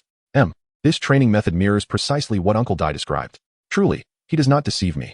See, with a heart laden with complex emotions, Hatena made his way to the clan leader's residence. The art of the 8 gates of Duinjia was now a distant hope. Perhaps he could practice it again when time allowed. The classic manor stood before him, featuring a long table and 3 chairs, around which 3 individuals sat in opposition. Are you saying that the 3rd Hokage personally assigned you a task to accompany him to the Lord's estate and instructed you to gather intelligence from the princess? The clan leader gazed at Hatena in astonishment, and upon receiving a confirming nod, he fell into a moment of silence. Fugaku, what is your perspective? The clan leader, contemplating the situation, inquired in a grave tone. Father, I believe this task is achievable, Fugaku replied earnestly. This statement nearly infuriated the clan leader. Had Hatena not been present, he would have surely rapped his son on the head to impart the realities of politics. Observing his son's innocent yet naive expression, he sighed in resignation and turned to Hatena, saying, You have performed admirably, particularly in embroiling White Fang in this affair. This way, the 3rd Hokage must consider White Fang's sentiments in any actions he contemplates against you. Furthermore, Hatena, remember to never take the 3rd Hokage's words at face value. You must scrutinize his actions. He is an exceedingly duplicitous individual, presenting a facade of sincerity and friendliness to nearly everyone in the village. However, what he professes often contradicts his deeds. I am confident that, given your intelligence, you will discern this in due course. Even if you fail to see it now and doubt my words, it matters not. Bear in mind, the Uchiha clan is your greatest ally. Even White Fang is merely an outsider. As your clan leader and your elder brother Fugaku, we will eternally trust and support you. At this juncture, the clan leader paused before continuing. However, this time the 3rd Hokage has not been deceitful. He likely seeks to win you over while also attempting to ease the tensions between the Hokage faction and the Uchiha clan, much like the 2nd Hokage did when he took Tobirama as his disciple. Haneda listened in silence and nodded. Indeed, I shall carefully observe the character of Lord Hokage. Though he spoke thus, Haneda was acutely aware that the 3rd Hokage was either foolish or malevolent. Take, for instance, the treatment of Naruto, the son of a hero, in the original narrative. From a young age, he was subjected to scorn and hostility from the entire village, surviving on expired milk and instant noodles.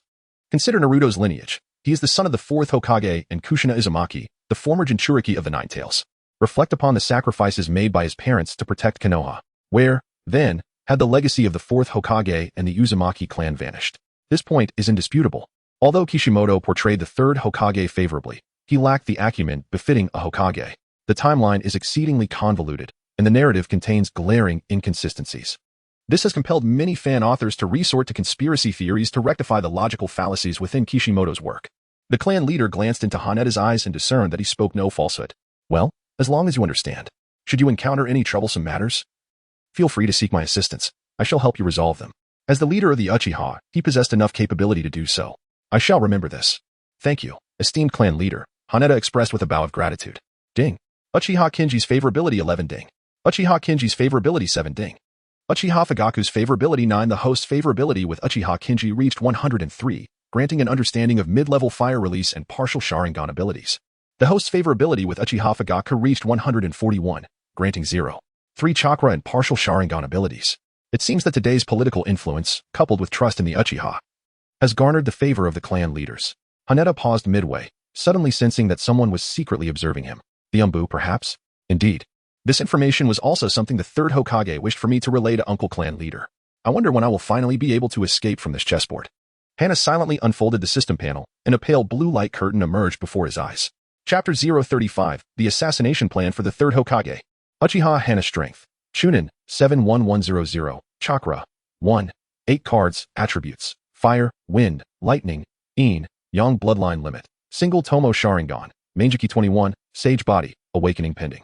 Initial 86. Special Abilities, 8 Gates Opening 0100. Basic Swordsmanship of Hatake 23100. S1. The affinity with Obito has increased, though I did not document it, resulting in a slight progress in the Sage Body, S2.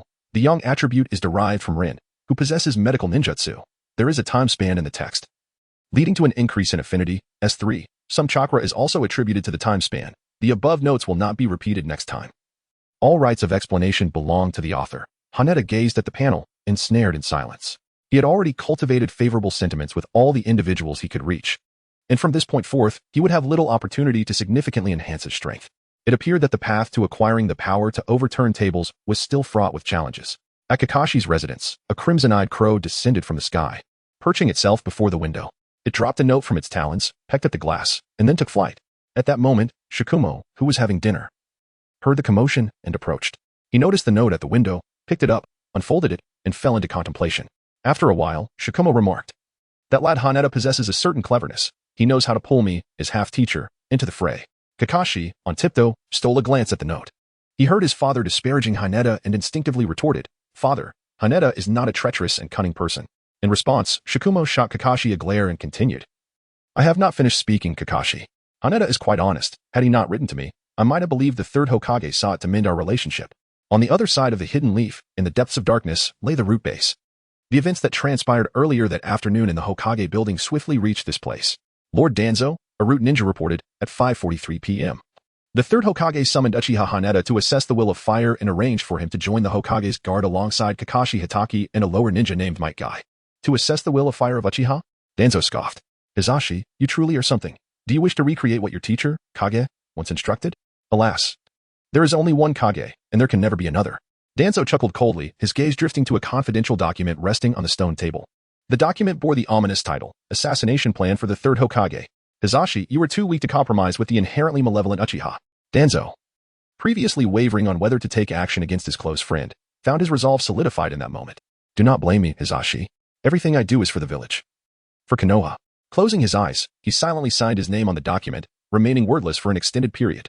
It was not until the root ninja retrieved the document from the table, initiating the execution of the plan, that he slowly opened his left eye. Summon Muramasa, the fox, the demon face, and the phantom cat.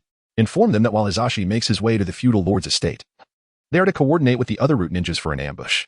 Their primary objective is to capture Uchiha Hanada and Kakashi Hatake alive. As for Uchiha Hanada, he must be taken alive. If the mission fails, he must be eliminated. Kakashi Hatake, however, must remain alive regardless of the mission's outcome and must not be gravely injured. Furthermore, inform them that if they cannot accomplish such a task with 1 Jonin and 3 Chunin, they need not return. Due to the confidentiality surrounding the Hokage's movements, he would not depart through the main gate. The rendezvous point was designated at training ground number 13, near the entrance of the hidden leaf. In the early morning light. Early in the morning, Hatena finished her breakfast and arrived at the assembly point. By this time, a considerable number of individuals had already gathered at training ground number 13. Among them were masked ANBU operatives as well as unmasked ninjas. They adhered to a certain code of conduct, taking turns to maintain vigilance over their surroundings. Hanada surveyed the ninjas present, noting that there were 6 from the Umbu and a total of 12 ninjas assembled. This formidable group could pose a significant threat to even a shadow-level warrior. However, for the resilient Leaf Village, it was merely a light deployment. At that moment, Kakashi and Guy approached, seamlessly joining Haneda. This mission seems rather troublesome, doesn't it, Haneda? Kakashi remarked, his eyes resembling those of a lifeless fish. It matters little, after all. We are merely mascots, Haneda replied casually, having never intended to fulfill the mission. For him and Kakashi, the involvement of their respective factions was of greater significance. Kakashi nodded in agreement, while Guy appeared somewhat bewildered. What do you mean by mascots? Aren't we supposed to serve as the protector of Lord Hokage? Upon hearing this, Haneda smiled but chose to remain silent, unwilling to dampen Guy's enthusiasm. As they conversed, an Umbu ninja adorned with a bird mask approached them. He addressed the trio, Uchiha Haneda, Hatake Kakashi, Might Guy. You 3 are tasked with the close protection of Lord Hokage's safety. The time is drawing near. Commence the assignment. With that, the masked Umbu ninja paid no heed to whether they understood his words. Truth be told, the sudden addition of 3 gilded figures to the preordained mission was a source of discontent within them. After all, a portion of the credit would be diverted, potentially disrupting the execution of their tasks. Fortunately, Lord Hokage was considerate enough to keep Haneda and his companions close, thereby allowing them to remain largely uninvolved in the duties at hand, ensuring that their mission execution would proceed uninterrupted. The 3 members of Hatake arrived at the location of the third. At that moment, the third was seated within a carriage, its windows obscured by drapes, rendering the interior indistinct. Now that everyone is here, let us proceed. A gentle voice emanated from within the carriage as the 3 members took their positions. Hatake felt a twinge of unease. Something seemed amiss. Casting a glance at the drapery, he pondered silently, why utilize a carriage at the speed of a ninja? Surely, the journey from Konoha to the daimyo's residence would take no more than 3 days. Could it be that they're accommodating me and Kakashi? Haneda silently contemplated that he would soon dismiss this answer. With his and Kakashi's talents and strength, there was no need to indulge the 2 of them with a carriage ride. Never mind, with Uncle Dai around, no matter what dangers they encountered on the road, they could never pose a threat to me. Hatena cast aside his tangled thoughts and quietly approached the carriage. Shortly thereafter, the voice of the Hokage resonated from within. Hatena, come in. I have a few matters to discuss with you. Yes, Lord Hokage, Hatena replied, unable to refuse. Upon entering the carriage, he found the third Hokage indulging in a cigarette while perusing a book. On the cover of the book, it is inscribed with the will of fire and the leaf. Chapter 036, An Unusual Mission. Please have a seat. The third Hokage gestured towards the tatami mat in front of Hayata, smiling. Once Hayata sat upright, the third continued. I am aware that you are a perceptive child. I would like to hear your thoughts on the Uchiha and the village. Although Haneda anticipated that the third generation would allude to these issues, he was taken aback by the directness of the inquiry regarding the Uchiha clan's perspective. Lord Hokage, I believe that, deep down, most members of the Uchiha possess a fundamental kindness. However, due to various painful experiences, they have become obsessed with the pursuit of power, especially those who have awakened their Sharingan. As for the village, I am not well versed in these matters. To me, the village is composed of countless individuals. To protect the village is to safeguard one's own interests, and correspondingly, the village also protects the interests of its individuals, without embellishment or concealment. Hatada expressed his innermost thoughts. Since the third Hokage sought to test him, he decided to candidly share some of his sentiments. After all, with Uncle Shikumo standing behind him, neither the third Hokage nor the Uchiha clan would dare to act against him lightly. Naturally, he still held back certain views regarding the village. He believed that when the village fails to safeguard individual interests, defection from the village becomes justifiable. Indeed, your perspective on the Uchiha clan bears a striking resemblance to that of my mentor, the second Hokage. The third Hokage nodded slightly, refraining from commenting on Hatada's views regarding the village. Haneda's perspective did not yield the answers he sought. Rather, he was more curious as to whether Haneda prioritized family or the village. This was precisely why he juxtaposed the Uchiha with the village. However, it remained uncertain whether Haneda was astute or simply oblivious to this nuance, as both responded distinctly. Overall, the third Hokage found Haneda's reply satisfactory, perceiving in him the potential to become the next Mirai. Subsequently, the third refrained from further discourse on the village and the Uchiha, recognizing that allegiances must be inferred gradually rather than directly questioned to elicit genuine responses. As he inhaled a puff of smoke, he slowly released swirling rings, revealing a relaxed smile. Since my ascension to Hokage, I have seldom devoted attention to my 2 sons. Asuma, my younger son and your classmate, has always been rather rebellious at home. Frankly, I am quite curious about how others perceive him. Perhaps their views may alter my own. Haneda, would you be so kind as to share your opinion on Asuma? Upon hearing this, Haneda felt somewhat perplexed regarding the third's intentions. Could it be that he was reflecting on the incident where he had portrayed Asuma as a villain, swiftly dispatching him with mockery? Asuma, Lord Hokage, I perceive him as a person of great loyalty, straightforward in his speech, and vehemently opposed to wrongdoing. Loyalty is indeed a trait often found among ruffians. To be straightforward may lead to unguarded remarks, rendering secrets difficult to conceal. His vehement opposition to evil points directly to you, Sarutobi Hiruzen. Is that so? The third chuckled. Surprised that his wayward son received a commendable appraisal from Haneda, he proceeded to share anecdotes regarding Haneda's parents, emphasizing their sacrifices for the village, continuously indoctrinating Haneda with such narratives. Yet, it remained a mystery why, despite their sacrifices, Haneda's parents received merely the most minimal compensation upon their demise. Upon exiting the carriage, Kakashi approached. With his characteristic deadpan expression, he whispered, "This is rather dull, Haneda. Just endure a few more days, Kakashi." "Hang in there," Haneda replied, recalling how he had drawn Kakashi into this predicament, offering a sheepish smile. Kakashi merely acknowledged with a grunt, instinctively glancing at Guy, who was simultaneously pacing back and forth, scanning the surroundings. It was unclear why Uncle Guy appeared so invigorated. With the Umbu present, our involvement seemed unnecessary. Kakashi's tone bore a hint of complaint, for he believed that time spent on such tedious political missions would be better utilized honing their skills. Uncle Guy, if he lacked enthusiasm, we might find ourselves in quite a predicament. Haneda chuckled lightly. Is that so? Kakashi regarded Haneda with curiosity. Although he did not comprehend why Haneda held Guy in such high esteem, he trusted Haneda's judgment, thus attributing greater significance to Guy. As time meandered on, the carriage continued its leisurely advance. After an indeterminate number of rotations, dusk descended, ushering in the night. Here, these are your military rations. An Umbu ninja approached, handing Haneda 3 ration pills. Is this all? Haneda remarked, eyeing the dark, uninviting rations with mild disdain. During missions, the task takes precedence, the Umbu ninja stated emotionlessly, intending to depart swiftly. Yet, the third Hokage interjected from within the carriage. It is night. Let us set up camp, as we have ample time before reaching the feudal lord's mansion. Upon hearing this, the hidden Umbu ninja's expression flickered with displeasure and envy. The original plan did not involve traveling by carriage or camping at night. Adjustments were made solely to accommodate Haneda and the third, and now they were compelled to halt during the most perilous hours. It was one thing to travel. Encountering foes while resting could lead to dire consequences. The Umbu ninja dared not contest the third's command but respectfully replied, "Yes, Lord Hokage." However, as he departed, he cast a resentful glare at Haneda and Kakashi, muttering, 3 deadweights, always causing trouble. Why did he refer to us as deadweights? Guy inquired, observing the Umbu ninja's retreat with a puzzled expression. Perhaps he is envious of our striking good looks, Haneda replied with a smile. Kakashi nodded in agreement. Is that so? Guy, curious, retrieved a mirror from his pouch to admire his distinctive watermelon hairstyle. Could it be that he was indeed more handsome than others typically recognized? The tents were portable and swiftly assembled. Within 10 minutes, several tents were erected. The tent of Hatake was nestled adjacent to the third Hokage's, with the Umbu and other ninjas encircling not far away. The overall formation resembled a circle, vigilantly safeguarding the tent of the third Hokage. Hatake, what occupies your thoughts? Kakashi inquired, settling down beside the pensive Hatake, who sat lost in contemplation by the campfire. Do you not find the current situation rather peculiar? A classified mission. Yet we traverse as leisurely as if on a spring outing.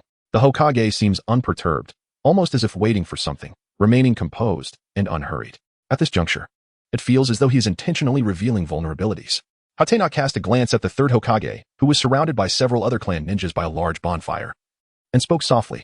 The third Hokage had only revealed himself to Hatena when summoning him. Otherwise, he remained hidden in the shadows, rarely making an appearance. Yet now, he stepped forth from the darkness. Kakashi became serious, asking if Hatena suspected a conspiracy. However, Hatena replied, "The Hokage is the strongest of all. Who would dare to launch an attack against us in the land of fire?" Chapter 037. Betrayal of the Hokage's Guard, Roots Assault. The strongest Hokage? Haneda scoffed. Considering the third Hokage's strength, it was barely sufficient to rank among the top 5. With Hashirama and Tobirama ahead, it was baffling how this old man dared to boast. If Inoki were to hear this, it would surely lead to his social demise. At that moment, an unexpected turn of events unfolded. In the center of the camp, a Nara clan Chunin ensnared the third Hokage with the shadow binding technique. Simultaneously, a swarm of black insects and several shurikens affixed with explosive tags were hurled toward the third Hokage. In that instant, among the 6 family ninjas, 3 had betrayed them. One was from the Inazuka clan, another from the Yamanaka clan, and the third from the Nara clan. Protect the Hokage, someone shouted from the crowd.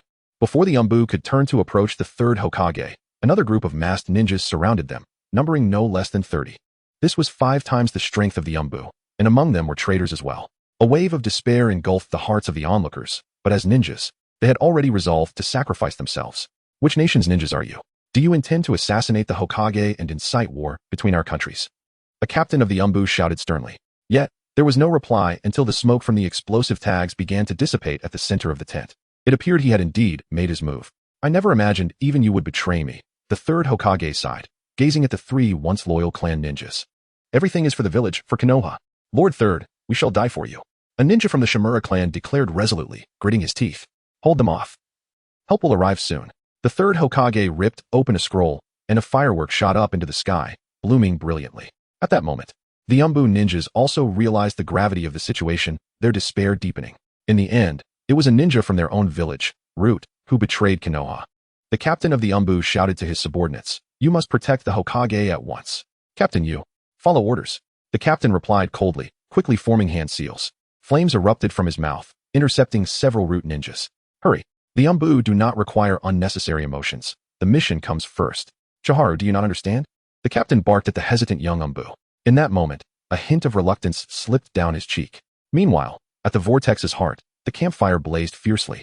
The flames on the firewood swaying precariously in the tearing wind. Shadows danced in the darkness, and anxiety surged among the three clan ninjas standing protectively before the Hokage. "Damn it, Lord Hokage, give the order, we will cover your escape," one of the ninjas urged. Reinforcements would arrive soon, led by Jiraiya. In no more than a quarter of an hour, the third Hokage shook his head, drawing a kunai from his pouch, assuming a battle stance. At that moment, the Root ninjas closed in from behind, their cold gazes fixed on the third Hokage. "Lord Third, you should surrender," one of the captains said. "That man desires your intact corpse."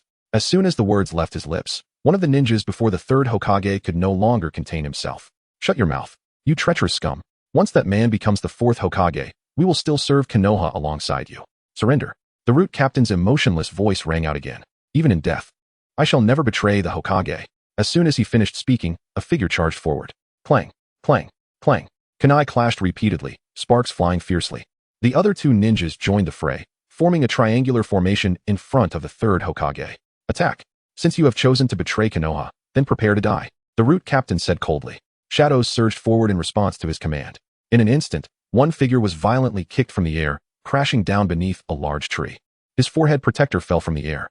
In that moment, the battle's dynamics crumbled, forcing the Umbu to reveal their trump cards to escape Root's grip and support the third Hokage.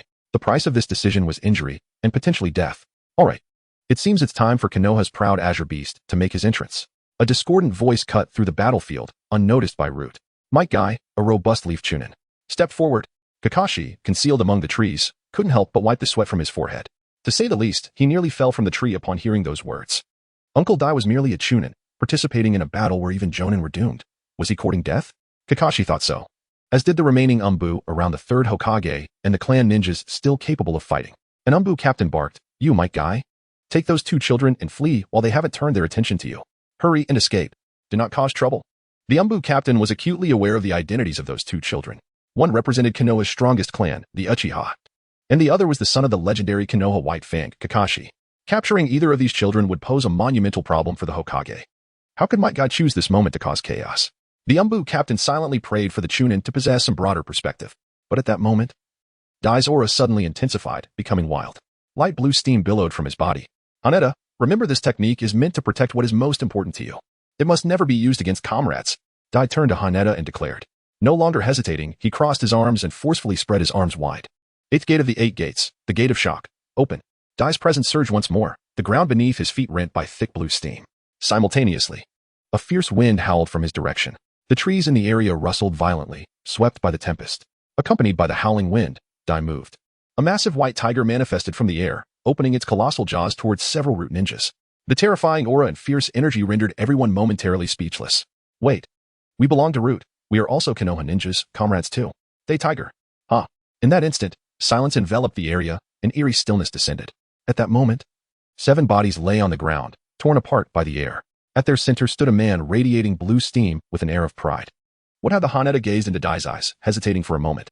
All he desired was to remain steadfastly by Dai's side, clinging to him as if he were a lifeline. Even as a mere accessory, he would gladly accept that role. As for the third Hokage, an elite shadow-level powerhouse, did he truly require the protection of 2 mere children like him and Kakashi? "Let us proceed, Haneda. Uncle Dai must focus on confronting the enemy," Kakashi gently reminded him. "Very well," Haneda conceded with a reluctant nod, recognizing that staying close to the third Hokage offered a semblance of security.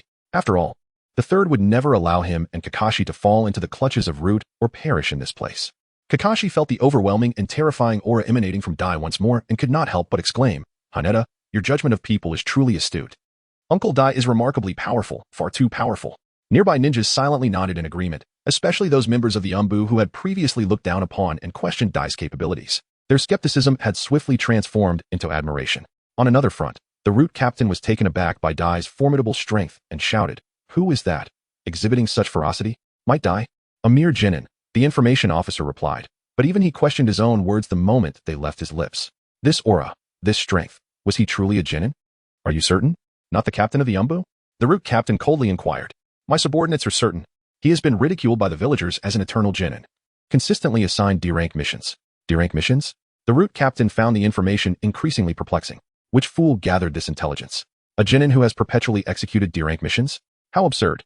If not for the ongoing battle, the root captain would have relished the opportunity to deliver a few resounding slaps to those information-gathering ninjas. A genin? Absolutely ridiculous. Yet, they remained blissfully unaware that in the days to come, two genin would surpass Might Dai in valor. As night deepened, the atmosphere grew tenser. Haneda and Kakashi surrounded the third Hokage with kunai in hand, while the other ninjas moved to intercept the root ninjas attempting to assault him. "I appreciate your efforts, Haneda." Kakashi, the third Hokage said, still wearing a gentle smile. "It is no trouble at all." Haneda repeatedly expressed his thoughts. Yet internally, he pondered the ulterior motives of the third Hokage. The situation was evidently dire, and should the third take further action, the root would pose little threat. "My chakra reserves are dwindling, rendering me incapable of executing many jutsu. This matter, I shall elucidate to you later. I apologize for the trouble I have caused." The third sighed and spoke, gazing into Haneda's eyes, reminiscing about the moment when Haneda specifically requested Might Guy. Did he possess prior knowledge, or was it mere coincidence? Did he genuinely wish to assist the remarkably powerful, yet perpetually low-ranking ninja, Might Guy? The third could discern that Might Guy's strength rivaled that of a Kage. At that moment, for uninvited guests intruded. They were the third shadow clones, their chakra nearly depleted. A sensing Chunin remarked, "Damn it, we must capture Haneda and Kakashi, otherwise, our esteemed lord will be in peril." Muramasa, upon hearing the term shadow clone, broke into a sweat. He struggled to fathom the crisis that Danzo would be facing at that instant. If only they could seize Haneda and Kakashi, Danzo would not encounter significant trouble. There could be no further delay. We must act. Haneda observed four root ninjas, his palms slick with perspiration. If captured by Danzo, would he be brainwashed into a mere automaton, executing orders without question? At present, Uncle Dai was occupied dealing with other root ninjas, unable to assist. The third Hokage was merely a shadow clone, possessing limited chakra, offering little hope. Both he and Kakashi were only at the level of intermediate ninjas. This situation was dire. Chapter 038. Haneda, Kakashi vs. Root Elite Ninja Hokage-sama. Haneda called out to the third Hokage, desperately hoping for some form of intervention. "I can hold off 3 of them at most." The Hokage brandished a kunai, assuming a combat stance. However, as a mere shadow clone who had already endured an assassination attempt, his capabilities were severely limited. "Damn it, let us engage, Kakashi." Haneda activated his Sharingan, his expression turning grave. "Okay." Kakashi leaned beside Haneda, drawing a gleaming short blade from his back. "Do not gaze into the eyes of the Uchiha," Muramasa cautioned, his demeanor serious, showing no signs of underestimating his opponents simply because they were children. As his words echoed, the 3 Chunin by Muramasa surged toward the third Hokage, leaving Haneda and Kakashi to confront the captain. "The advantage lies with me against these 2 children." In that instant, the battle erupted with fervor. "Submit. Hatake Kakashi and Uchiha Haneda. Surely you would prefer to avoid injury, yes? That esteemed individual does not wish for your demise. But I cannot guarantee your safety if you resist." Muramasa attempted to dissuade Haneda and Kakashi from fighting back, but was met with a barrage of shurikens. "Is this your response?" Merely prolonging the inevitable, he remarked as he dodged several shurikens, effortlessly pinching one of the shurikens that Haneda manipulated, unable to evade it. "What should we do, Haneda?" "The shurikens are ineffective," Kakashi inquired, instinctively centering his attention on Haneda. "Delay. Try to hold them off for 10 minutes. Haneda feels a sense of trepidation towards the elite jonin. These individuals have undergone grueling training, emerging from the piles of the deceased as true ninjas. Their wealth of combat experience and instinct is unparalleled, a formidable challenge indeed. One can only hope that the third Hokage's plan unfolds smoothly and that Jiraiya arrives on time." Team 1, Kakashi. He had a charge directly at Muramasa, excelling in both physical prowess and illusion techniques, determined to engage his opponent. "I die. How fortuitous. The Uchiha brat has come to me." Muramasa felt a surge of excitement, never anticipating that Hayata would deliver himself so willingly. "Do not approach." The third Hokage shouted urgently from the sidelines. Just as Muramasa believed victory was within his grasp, an astonishing turn of events unfolded. Konoha Great Whirlwind. A swift horizontal kick flashed before him, so rapid and powerful that he was compelled to retreat and evade. The whirlwind struck the ground, raising a cloud of dust. Kakashi swiftly followed suit, unleashing a barrage of shuriken from his pouch. Utilizing the obscuring dust, he advanced toward Muramasa. I've told you, those trifles are useless. Muramasa effortlessly sidestepped the shuriken.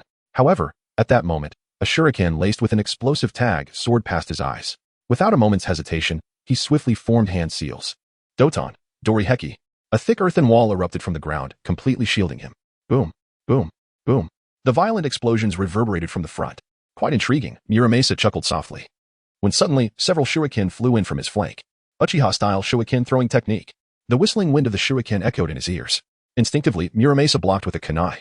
As the wind shuriken spun and sparked against the kunai.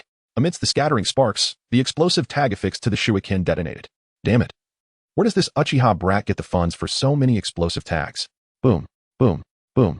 The dust was once again upheaved, enveloping the surroundings. Under the watchful gaze of the Sharingan, a mound of earth formed, encasing Muramasa. Just as the mound cracked open, revealing a figure, Kakashi, hidden within the mist. Struck from behind. Swish, swish. The clash of short blades and kunai exchanged rapidly, creating a dazzling array of afterimages. At that moment, Hayata charged once more from a distance. Konoha strong whirlwind. The immense force shattered the ground, producing a crisp sound of splintering wood. Have you had your fun, you two brats? It ends now. A hand surged from the ground, seizing Hayata's leg and twisting it fiercely. Hayata winced in pain, quickly severing the arm with his kunai.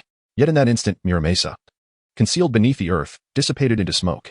His true form lay hidden within as Hatake Kakashi locked eyes with Uchiha Hatake. A moment of clarity washed over him, revealing the path he must take. Meanwhile, Muramasa cast a glance at the battlefield in Jiaozuo. The numerically superior root ninjas were being scattered by Might Guy. And the Umbu began their counterattack. His three subordinates were momentarily ensnared by the third Hokage, rendering escape difficult.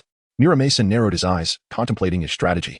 The young Uchiha Hatake proved to be particularly troublesome, yet his lack of combat experience suggested that a simple maneuver could bring him down. Kakashi possessed a commendable tactical intellect. Adept at coordinating with Hatake to create opportunities, yet his strength remained a concern. If either of the two were to perish, the battle would swiftly reach its conclusion. With this thought in mind, Muramasa resolved to eliminate the inherently malevolent Uchiha boy and capture Hatake Kakashi alive. Shadow Clone Technique. Haneda conjured 2 shadow clones and tossed Kakashi 2 wind shuriken. Upon receiving them, Kakashi tightened his grip and, at the moment when Muramasa's gaze was most earnest, released the shuriken. In that instant, both Kakashi and Haneda fled backward. Meanwhile, the 2 Haneda clones charged toward Muramasa, attempting to buy time. Chapter 039. Because you are my son thinking of escaping. A flicker of panic flashed in Muramasa's eyes, quickly replaced by exhilaration. Earlier, his clones had injured Haneda's ankle. They could not run far. Based on years of experience, he deduced that fleeing enemies were the easiest to subdue. Swish, swish, swish. Muramasa blocked the wind shuriken with kunai, the violent sparks and tearing sounds causing him slight discomfort. As he sidestepped another shuriken, he noticed one of Haneda's clones transform into Kakashi. In that fleeting moment, while dodging the clones, Muramasa locked eyes with Kakashi. Illusionary fox technique. In an instant, Muramasa realized what was happening and swiftly clapped his hands together, dispersing his chakra to nullify the illusion. However, at that very moment, the wind shuriken that had circled behind him transformed back into Haneda's form. Simultaneously, he heard the cacophony of chirping birds. Tearing sound. As Muramasa turned around, the shriek of the Chidori pierced through his left chest, a testament to his limits of evasion. He gazed at Haneda in disbelief, witnessing the singular spinning pattern of Haneda's Sharingan. Illusionary restraint technique. I can't believe I'm falling to the hands of these mere children, Muramasa murmured unconsciously. Seizing the last vestiges of his awareness, he resolutely tore open a scroll at his waist. For the sake of Konoha, for Lord Danzo, it is all worth it. Be careful, Haneda. Boom. A violent explosion erupted from Muramasa's body as a frail figure lunged toward Haneda. Why, Kakashi? As Hatake gazed at Kakashi, who clung to him tightly, he found himself momentarily lost in thought. Because you are my son, the somber voice echoed in his ears, causing his pupils to swiftly rotate, transforming from a single tomo into 2. Kakashi, you must not sleep. You absolutely cannot succumb to slumber. Haneda extended his hands, and a soft green chakra emanated from his palms, transforming into shimmering specks of emerald light. This was the healing ninjutsu he had acquired from Rin. Yet, it was insufficient. The chakra was lacking. Hana's eyes transformed once more, adopting the shape of 3 tomo. In that instant, he disregarded any pretense of concealing his strength or talent. All contemplation ceased. His sole desire was to augment his chakra to rescue Kakashi. The chakra amplified by the 3 tomo sustained the medical ninjutsu he was performing in his hands. It was not until Jiraiya's support team arrived that Hana, having exhausted all his chakra, collapsed to the ground. There were still 2 injured. Where's the medical team? Where are they? My goodness. How could he have survived in such a state after being blasted to pieces? Who cast the healing jutsu on him? Jiraiya stood beside Hana and the others, watching as the third Hokage dissipated into smoke, murmuring softly, "Old man, what on earth are you trying to achieve, taking 2 children into such peril?" In Konoha, the afternoon sun shone brilliantly. Danzo walked with a lively step, approaching the Hokage building. This journey filled him with immense joy, as if he were emerging from darkness into light. The Umbu personnel guarding the Hokage building did not impede Danzo. To them, this scene had become routine. Danzo slowly pushed open the Hokage's office door. The office, composed of 3 glass walls, was bathed in a soothing and delightful sunlight. Tap, tap, tap. He approached the swivel chair that symbolized the Hokage position, his pace gradually shifting from heavy to light. The moment he settled into the chair, Danzo reclined upon it, quietly savoring the moment he had long dreamt of, until the sound of slow footsteps echoed from outside. He gently turned the chair to face the entrance. There stood the third Hokage, pipe in hand, looking at Danzo with a smile. In that instant, time seemed to stand still. Why are you here, Hiruzen? Have you been waiting for me all this time? Danzo's left eye widened in disbelief. Even Uchiha Hana, representing the Uchiha clan, and Hatake Kakashi, representing Konoha's White Fang, had followed him. Why is Hiruzen here? Does he not fear any mishap? Have you sat long enough, Danzo? I can wait for you to sit a bit longer. The third Hokage exhaled a smoke ring from his pipe. Soon after, Umbu ninjas donned in various animal masks appeared around them, by the windows, ceiling, beneath the table, and behind the counter. Why, Hiruzen? Do you not fear for their lives? Danzo could no longer contain himself and shouted. I dare wager you won't kill them, unless you wish to forfeit the Hokage position. The third Hokage smiled, fully aware of Danzo's nature. Have you finished your inquiries, Danzo? I too wish to ask why you are doing this. As the third Hokage spoke, the smile vanished from his face. Hearing this, Danzo laughed. After a moment, he fixed his gaze on the third Hokage's eyes and declared, because you are too weak, Hiruzen. You still think to win over the inherently malevolent Uchiha clan. Hiruzen, I am utterly disappointed in you. You are unfit to be Hokage. Everything I do is for the village, for Konoha. I will rectify the mistakes of our teacher step by step. Hiruzen. The third Hokage, still puffing on his pipe, quietly awaited Danzo's tirade to conclude. He slowly exhaled a smoke ring and replied, Danzo, you are far too radical. The Uchihas have always been a part of the village. Even during our teacher's time. Have you forgotten our comrades, our fellow warriors, Uchiha Kagami? The Uchihas are not inherently malevolent. They are merely somewhat obsessive. And I shall correct that. Upon hearing this, Danzo could no longer hold back. The inherently malevolent Uchiha was our teacher's exact wording. He retorted loudly. You are too weak, Hiruzen. Sooner or later, you will regret everything you have done today. Enough, Danzo. I am the Hokage. The third Hokage roared. Seeing this, Danzo dragged his weary body past the third Hokage. He ignored the numerous Umbu ninjas and strode directly toward the door. Danzo, the third Hokage called out. What? Do you wish to kill me? Danzo's footsteps halted. I merely wish to remind you, Danzo, we have always been friends. At this point, the third Hokage paused before continuing. I do not wish to experience today's events a second time. If you desire the Hokage position, you can contend for it openly, rather than resorting to treachery. Hiruzen. You remain so weak, Danzo muttered softly. It is precisely because of that I am the Hokage basking in sunlight, while you are buried in darkness. The third Hokage watched his friend's retreating figure until the door slammed shut with a resounding thud. One more thing I forgot to mention, Danzo. The funding for Root will be discontinued for the coming years, and the activities of Root are not permitted to appear in Konoha. Upon hearing this, Danzo's steps faltered. He replied in a low tone, I will lead Root to gather intelligence from the major ninja villages. We will not appear in Konoha, Hiruzen. Chapter 040. The shock of Danzo and the third Hokage that night. A weary Danzo returned to the Root base beneath the Death Forest. He unfurled the scroll detailing his assassination plan for the third Hokage. The outcome of failure was already foreordained, and Danzo paid it little mind. Until news of capturing Uchiha Hana and Hatake Kakashi appeared before him, he could no longer maintain his composure. A Root Genin had been slain by 2 mere children? The inherently malevolent Uchiha child had created a jutsu of at least B rank to obliterate a Genin. The village, on the brink of destruction, had Kakashi shielding Uchiha Hana from harm. Absurdity surged within his heart. Danzo held the scroll close, reading each word meticulously. The more he read, the more astonished he became, his expression growing increasingly bizarre. A perennial genin, Might Guy, single-handedly defeated 30 Root members, rescuing the Hokage's escort team from peril. One strike of the day Tiger, annihilating 7 Root members, including 3 Genin and 2 special Genin. Preposterous. Truly preposterous. Who authored this report? From where did this intelligence come? Danzo bellowed. Returning to Lord Danzo. The source of the intelligence comes from spies placed within the Hokage building and the returning ninjas, a cautious Root ninja replied. Bang! The sound of Danzo forcefully striking the table reverberated through the empty base. Danzo pressed his hands against the stone table, glaring fiercely at the passage leading to Konoha. Hiruzen, you have gone too far. Night fell. The third Hokage sat in his office, penning an apology letter destined for the feudal lord's estate. Suddenly, a surge of memory struck him, and his composed expression transformed into one of astonishment. Might Guy, a perennial genin, unleashed a forbidden technique, instantly elevating his power to that of a Kage, and with one kick, eliminated 7 elite members of Root. Terrifying indeed. The mere aura of the day tiger that resonated from the memory was enough to deter the third Hokage from confronting it head-on. That kick, if landed, would surely result in either death or devastation. What astonished him even more was the fact that both Hinata and Kakashi managed to counterattack and defeat the Root Genin. It is essential to understand that every Root ninja has endured numerous life and death battles, with tasks commencing at a minimum of A rank. The blood staining their hands could drown a person, let alone the elite status of the Genin.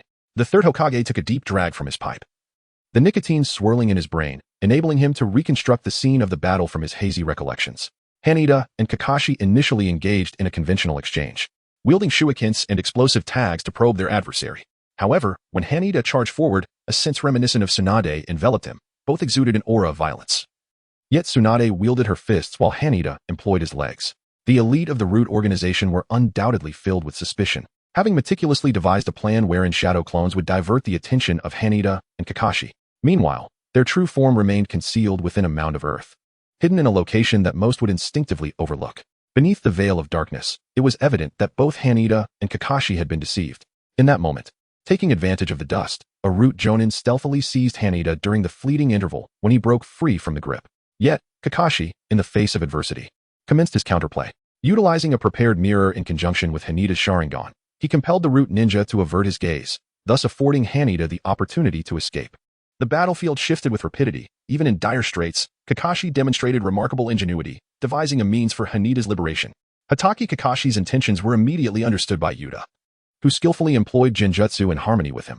Undoubtedly, Kakashi is not only a prodigy of ninjutsu, but also a tactical genius.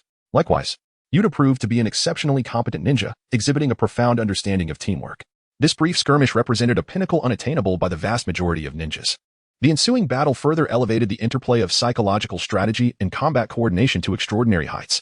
Hinata executed a shadow clone technique to obscure Kakashi's line of sight, allowing Kakashi to simultaneously employ shadow clones and transformation jutsu. His true form morphed into that of Hinata, misleading the Root Jonin into believing it was Hinata's shadow clone, while the shadow clone served to confuse the vision of the Root ninjas. At that moment, Kakashi's shadow clone hurled wind shuriken toward the Root Jonin, making Hinata's grand maneuver appear as a potential counterattack. This prompted the Root Jonin to instinctively assume that the duo was about to retaliate. However, in an astonishing turn of events, both Hinata and Kakashi's shadow clones simultaneously fled. This brilliant maneuver dispelled all doubts harbored by the Root Jonin. The pretense of a counterattack was merely a fade. The true strategy lay in their retreat. Yet, who could fathom that in a battle where mere delay promised victory, 2 underdogs would opt for a counterkill? Coupled with tactical misdirection, the Root Jonin was undoubtedly ensnared. The true forms of Hinata, concealed within the Wind Shuriken, and Kakashi, masquerading as Hinata, were both perceived as mere tools for stalling. At that moment, the counterattack commenced. Kakashi locked eyes with the Root Jonin and unleashed an illusionary technique. In that fleeting instant, the Root Jonin found himself incapable of evasion and could only attempt to dispel the Genjutsu. Meanwhile, transformed into a Wind Shuriken, Hinata had stealthily maneuvered behind him, delivering a lethal lightning release technique to extinguish his life. Concurrently, he cast the illusion again, striving to seize complete control, leaving no opportunity for escape. Yet, to their surprise, the Root Jonin had already disrupted his chakra flow. With his final consciousness, he executed a self-detonation. This resolute will and awareness evoked a profound admiration. The third Hokage inhaled deeply several times, striving for composure. He reflected on that exquisite battle and was suddenly overcome with a sigh. In this fierce battle, Hatena executed a lightning-style ninjutsu that was unprecedented in its magnitude, commencing with at least a B-rank potency. If this were an original creation, his talent in ninjutsu would be an extraordinary rarity, a phenomenon not witnessed in a century. Even his most accomplished disciple, Orochimaru, could not rival him. It is precisely due to Hatena's exceptional abilities that the situation has become increasingly complicated. Following the ambush, Hatena succumbed to unconsciousness from excessive chakra usage, while Kakashi was gravely injured, having shielded Hatena from an attack. This incident was entirely instigated by himself and Danzo, representing the higher echelons of Konoha. The situation with the amicable Dark Horse, Might Guy, is manageable. A slight maneuver would suffice to win him over. However, Shikaku, having already endured the corrupt machinations of Konoha's elite, poses a more formidable challenge. Furthermore, the Uchiha clan looms nearby, restless and watchful. With Shikaka, Might Guy, Uchiha Kenji, and the Uchiha clan in the mix, both high-end and mid-tier combat capabilities are present. Should they be provoked into a coup, the ramifications would be dire. The third Hokage rubbed his temples, weariness etched upon his features. He held faith that individuals like Shikaku and Might Guy would not betray the village. Yet the Uchiha clan remained an uncertain factor. Uchiha Hatake and Hatake Kakashi, he would need to contemplate how to compensate them. Rising to his feet, the third Hokage addressed the hidden umbu surrounding him. Where are Uchiha Hatake and Hatake Kakashi? Are their lives in peril? They are currently being expedited to Konoha. Both are not in immediate danger, came the response. And where is Tsunade? The third Hokage inquired further. Lady Tsunade is presently at the XX casino, accompanied by a student from the ninja academy named Shizen. Shizen is also in Hatake and Kakashi's class, the umbu replied. The third Hokage murmured softly and commanded the umbu. Summon Tsunade to see me. No, inform her directly about Hatake and Kakashi, and request that she visit the hospital. Chapter 041. Tsunade stands vigil by my bedside morning. Konoha Hospital, a solitary patient room. Haneda groggily opened his eyes, the white-tiled ceiling coming into view. You are awake, little one of the Uchiha clan. A languid female voice echoed in his ears. Haneda slightly tilted her head, and two proud peaks loomed before her. As her gaze ascended, she beheld bright brown irises, a purplish-blue diamond mark, and flowing light yellow hair. Could this be the legendary Tsunade, one of the Sannin? The third Hokage must have truly valued her presence to invite her here. Based on the original narrative, it appears that Tsunade is currently at odds with the third Hokage. After Shizen graduated from the Ninja Academy, Tsunade promptly took her and wandered away from Konoha. And her attitude towards the Konoha F4 since her ascension as Hokage further illustrates this discord. Suddenly, memories of the previous battle surge back, causing Haneda to painfully rub her temples. It seems the exhaustion was more than just a depletion of chakra. A cool finger grazed Haneda's forehead, and a soothing warmth radiated from the touch. The pain in Haneda's eyes has alleviated significantly. Thank you, Haneda murmured gratefully, and then urgently inquired, Lady Tsunade. How's Kakashi faring? He is currently recuperating and will be well in a few days, Tsunade instinctively replied as a physician. Soon, she realized something and asked, Do you know me? Upon hearing that Kakashi was unharmed, Hatake breathed a sigh of relief.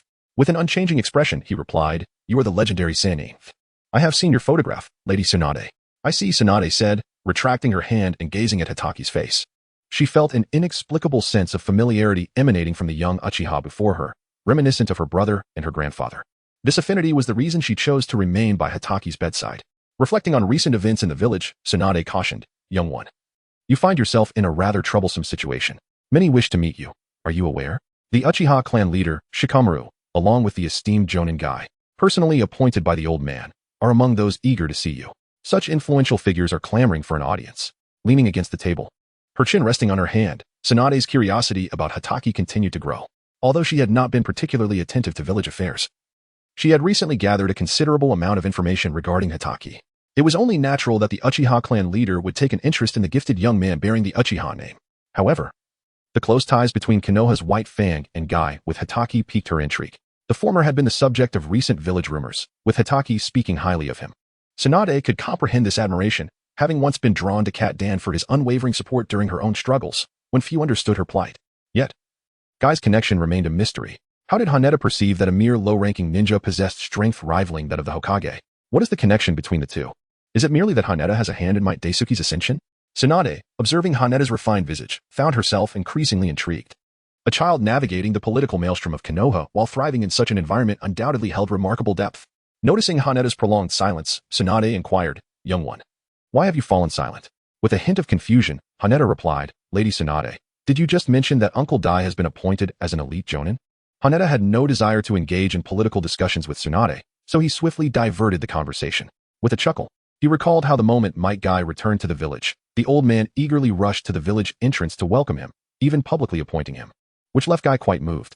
Tsunade chuckled lightly, her tone tinged with a hint of barely concealed sarcasm. Is that so? Haneda remarked, unfazed by the third Hokage's usual tactics of garnering support, having previously witnessed similar displays within the Hokage Tower.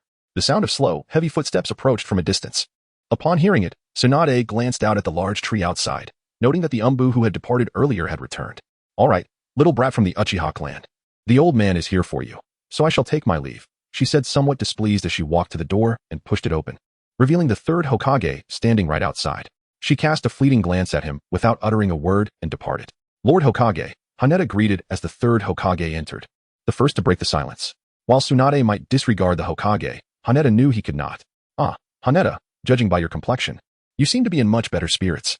It appears Tsunade's care has been quite effective, the third Hokage observed, placing a basket of fruit on the bedside cabinet. His words were always accompanied by a gentle smile, presenting himself as a figure who deeply cared for the younger generation. However, It was evident that he subtly attributed Hanada's recovery to Tsunade's efforts. Before Hanada could respond, the third Hokage continued. I sincerely apologize for last night's incident that resulted in unexpected injuries to you and Kakashi. Rest assured, I have already ordered an investigation into those behind the plot. And such an event will not occur again. With an apology and a declaration of swift action, the third Hokage seemed genuinely sincere and efficient. Yet, the specifics of the investigation and the identity of the orchestrators remained unmentioned. Yukihira is acutely aware of the machinations at the root, aimed at assassinating the third Hokage, thereby enabling Danzo's ascent to power. His entanglement with Kakashi is purely coincidental, leading them both into a pitfall. Due to political factors and other influences, they inadvertently caught the attention of that scheming old fox, Danzo. As for the third Hokage's incessant claims of accountability, Yukihira would not believe a single word. According to the original narrative, after Danzo's failed attempt to assassinate the third Hokage, no repercussions ensued, and he continued to wield control over Root. The most absurd aspect is that Danzo grew increasingly powerful. This clearly indicates the third Hokage's tacit approval of Danzo's actions. Hanada is currently reluctant to engage in pretense with the third Hokage. He is waiting for the clan leader of the Uchiha and the esteemed Shikamaru. Once these two individuals arrive, the third's schemes concerning him shall inevitably come to naught, resulting in a significant setback. My apologies, Lord Hokage. My mind feels somewhat clouded at the moment. Could you kindly repeat what you just said? I didn't quite catch it. Hanada cradled his head, feigning great anguish. Observing this, the third Hokage's smile abruptly froze. However, his expression quickly returned to normal as he spoke in a tone of concern for his junior. It's all right. It is perfectly natural to feel disoriented upon waking. The third Hokage continued to sit beside Hanada, waiting for him to regain his composure. Just then, hurried footsteps echoed from outside, signaling the arrival of another visitor. Lord Hokage, Shikaku, who was tending to Kakashi next door, opened the door and entered. Ah, Shikaku. Please have a seat. The third Hokage thought to himself that he was rather reluctant to face Shikaku at this moment. Are you here to visit Hanada as well? Lord Hokage? Shikaku inquired solemnly. Indeed, it is my duty as Hokage to check on him after such an incident, the third Hokage replied, maintaining his smile. Yet, as soon as he finished speaking, an awkward silence enveloped the room, leaving no one to say a word. Chapter 042, The World is Isolating Me. At this moment, another figure entered. Lord Hokage. Uchiha's clan leader accompanied Fugaku into the room, greeting him with utmost respect. Kinji and Fugaku have also arrived. Please find a seat. The third Hokage noted the urgency in their approach, a sense of unease creeping over him, especially as the Uchiha clan leader naturally took a seat beside Shikaku. The discomfort became palpable. It is an honor for the Hokage to personally visit the Uchiha clan's younger generation, the clan leader exclaimed jovially. After addressing the third Hokage, he turned to converse with Shikaku. Shikaku is also here. It is Hanada's fault that Kakashi got injured. I apologize on his behalf. Shikaku shook his head. It is nothing. Kakashi made his own choice. He chose to protect his comrades with his own strength, and I take pride in his decision. It is a lesson I have always imparted to him. I see. Hearing this, I am genuinely pleased that Hanada has a friend like Kakashi. The clan leader responded with a smile.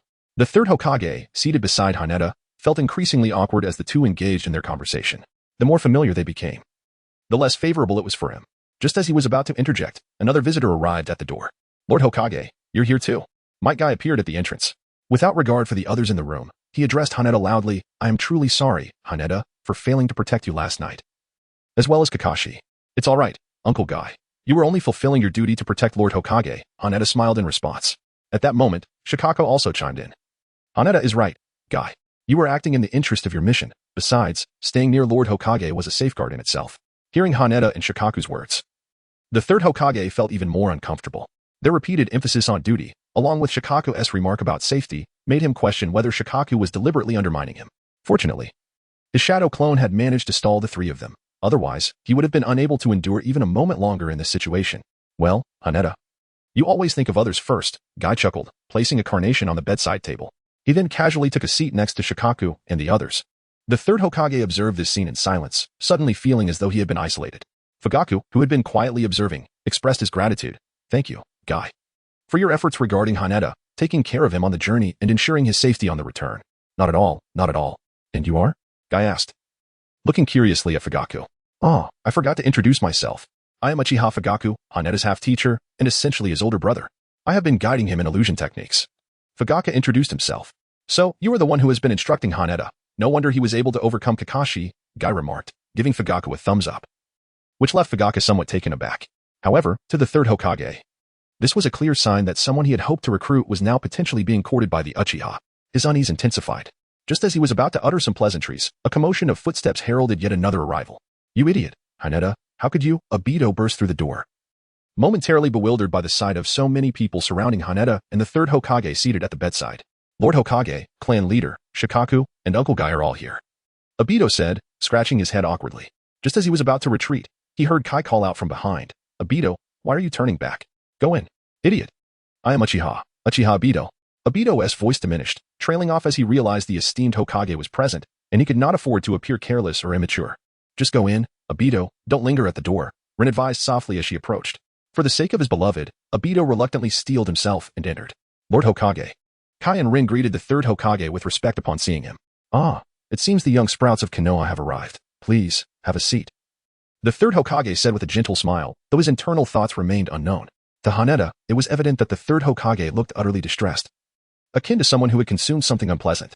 Time and again, he attempted to interject, but his efforts were thwarted by the constant stream of new arrivals. Haneda. It appears you are recovering well. I shall now visit Kakashi, Obito remarked. At this moment, Shuamao rose from his chair and addressed Hatena. Noticing that Hatena's classmates had all arrived, he felt that remaining there would only hinder them. As Shuamao prepared to leave, the clan leader pulled Fuyu aside and took his leave as well. Hatena, make sure to rest well. Your brother Fuyu and I will come to see you later. All right, Uncle Shuamao. Uncle clan leader, Hatena nodded gently. He then turned to Fuyu and said, Brother Fuyu, I remember the 3-colored dumplings you took me to eat last time were quite delightful. Could you bring me a portion later? Upon hearing this, the clan leader instantly grasped Hatena's intention. Fearing that Fuyu might foolishly decline, he quickly tugged at Fuyu's trousers. Fuyu felt somewhat at a loss regarding his father's actions, knowing that he could never refuse Hatena given their relationship. Noticing that the adults were all departing, Dai also bid farewell. Hatena, take good care of yourself, chat with your classmates, relax a bit. I won't disturb you any longer. All right, Uncle Dai, please take care. Hatena smiled as he waved goodbye. Soon, only the third Hokage remained in the ward, with the children, Obito, Kai, and Rin, watching him eagerly. At that moment, the third Hokage felt an overwhelming sense of isolation from the world. Chapter 043, An Unexpected Surprise Cough. Hatena, make sure to rest well. I will come to see you again after some time. The third Hokage coughed a few times and said. He had initially intended to negotiate amicably with Hatena, aiming to secure a satisfactory plan with minimal cost, but that had been completely interrupted.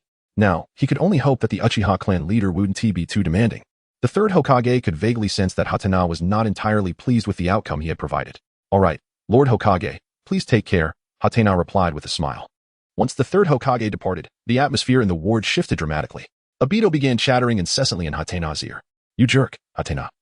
You abandoned me again to go on a mission with that fool Kakashi. And you got injured. Can that frail body of yours handle it? Obito's tone carried a hint of grievance, causing Hatena to chuckle. All right. It's nothing serious, Obito. Besides, Kakashi is fine. He just needs to recuperate for a few days. Yukihira consoled, asserting that there was nothing to worry about. However, I heard from Uncle Shikumo that Kakashi's back was gruesomely mangled by an explosion. If not for the timely medical intervention, he might have perished. How reckless of you, Yukihira. To accept such perilous missions, akin to the foolishness of Kakashi. Observing the deep concern interwoven with reproach in Obito's words, Yukihira hastily offered reassurance. All right. I promise I will not undertake such a task again. You know me, I am rather cautious and do not engage unless absolutely necessary. Of course, this incident was purely unforeseen, and I had no inkling it would transpire. After calming Obito for a while, Yukihira then shifted his gaze towards Guy. He had heard from Tsunade that Uncle Dai had experienced an extraordinary ascent last night, rising from a mere genin to the esteemed rank of elite genin. Hatata couldn't help but feel curious about Kai's reaction. Kai, I heard that Uncle Dai was personally appointed as an elite jonin by Lord Hokage last night. Is that true? Upon mentioning this, Kai became exhilarated. Hatata, I truly owe you for this. It was thanks to your assistance in arranging a temporary position in the Hokage's guard for my father that he has garnered such attention from Lord Hokage. When I visited you, I even encountered those 2 chunin from a few days ago. They deliberately avoided me, haha. No one speaks of my father as a perpetual genin anymore. Instead, he is referred to as a hero of Konoha. The mention of hero only intensified Kai's excitement. They say, a golden-scaled fish is not merely a creature of the pond. When it encounters a tempest, it transforms into a dragon. The phrase may sound poetic, yet it conveys the same sentiment. Through Kai's voice and smile, Hatata could feel his joy and gratitude. However, Hatata did not attribute the entire credit to himself. In his view, it is a simple matter for those with strength to receive the treatment they deserve. It is merely a question of desire. Yet, Uncle Dai's situation was rather unique. His self-restraint was remarkably strong, having spent decades undertaking D-rank missions, never having had the opportunity to unleash the 8 gates. Uncle Dai's prowess merely required an appropriate stage, and he had simply facilitated his ascent onto that stage. The true performance relied on Uncle Dai himself. His arrival at the center of the stage was largely independent of Hatada. It was akin to presenting him with a ticket for entry. Haneda, seemingly indifferent, did not possess the audacity to claim all the credit for himself. Perhaps you were right, but my father and I remain immensely grateful to you. Kai grasped Haneda's hand, gazing deeply into his eyes with an uncommon seriousness. This gaze, filled with profound emotion, left Haneda momentarily stunned. He hurriedly averted his gaze, stealing a glance at the affection system. Remarkably, throughout the night, the system had emitted notifications continuously, ringing dozens of times. Uncle Dai's affection soared to an astounding 230, absurd. Kai's affection was even more extraordinary, skyrocketing to 280. Even the 8 gates of Duinjia, which Haneda had previously contemplated abandoning, had been unlocked, enhancing his comprehension to the 4th gate, the gate of wounding. This indicated that with a modicum of practice, Haneda could easily access the first 4 gates. It is worth noting that even a single technique from the 3 gates of the Lotus of Display would suffice for Haneda to navigate the realm of Chunin with ease. However, the rise in affection inadvertently conjured images in Haneda's mind of Uncle Dai and Kai embracing in tears. This scene prompted Haneda to shake his head vigorously, attempting to cast aside the intricate thoughts. All right, Kai, you have been gripping Haneda's hand so tightly that it has turned red, Lin reminded. Indeed. You fool with the watermelon head. Remove your filthy hands from Haneda. Obito chimed in. Hearing Lin's gentle voice, Haneda looked over, offering her a grateful glance. This inexplicable gratitude puzzled Lin, but upon recalling Kai's excited demeanor, she interpreted it as her assistance in liberating Haneda from Kai's fervor. Noticing the weariness etched on Haneda's face, Lin gently tugged at Obito's hand and softly said, Obito, Haneda has just awakened. Let us not disturb his rest. We shall take our leave for now. Kai, would you like to join Obito and me in visiting Kakashi? I heard he has regained consciousness. Kai, observing the exhaustion on Haneda's face, nodded. Very well, Haneda.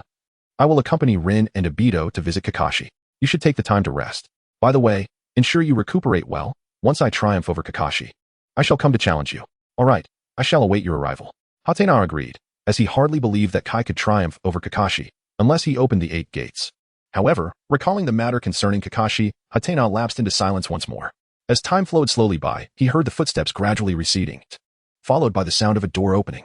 Yutinda could no longer contain himself and addressed Obito and the others, requesting, could you convey a message for me? Just tell Kakashi that I appreciate it. Once Obito and the others departed, an immediate silence enveloped the ward. Yutinda, who had grown accustomed to solitude, now felt an unfamiliar discomfort. In truth, he cherished the presence of friends and those who cared for him, even if these individuals had approached him with certain intentions in mind. Haneda recalled a phrase he had once encountered online, do not heed what the Uchiha say, instead, behold their eyes, for their eyes speak volumes. When faced with adversity, Haneda, despite his stubborn exterior, acknowledged that he had indeed developed affection for his friends and those close to him.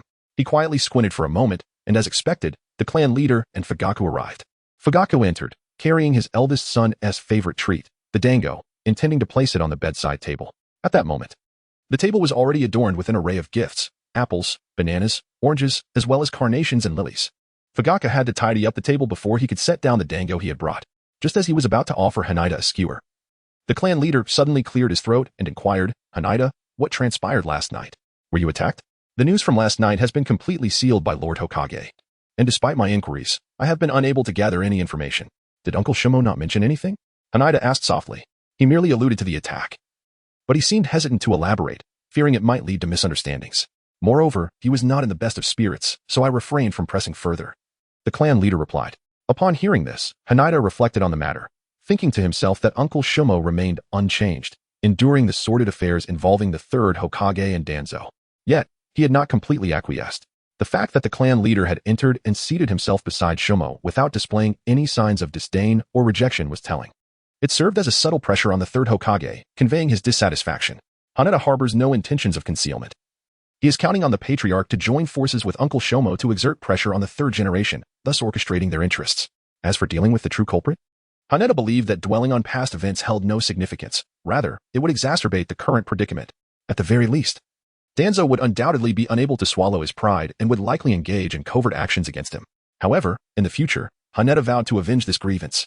In essence, once he had bolstered his strength, Danzo would surely meet his demise.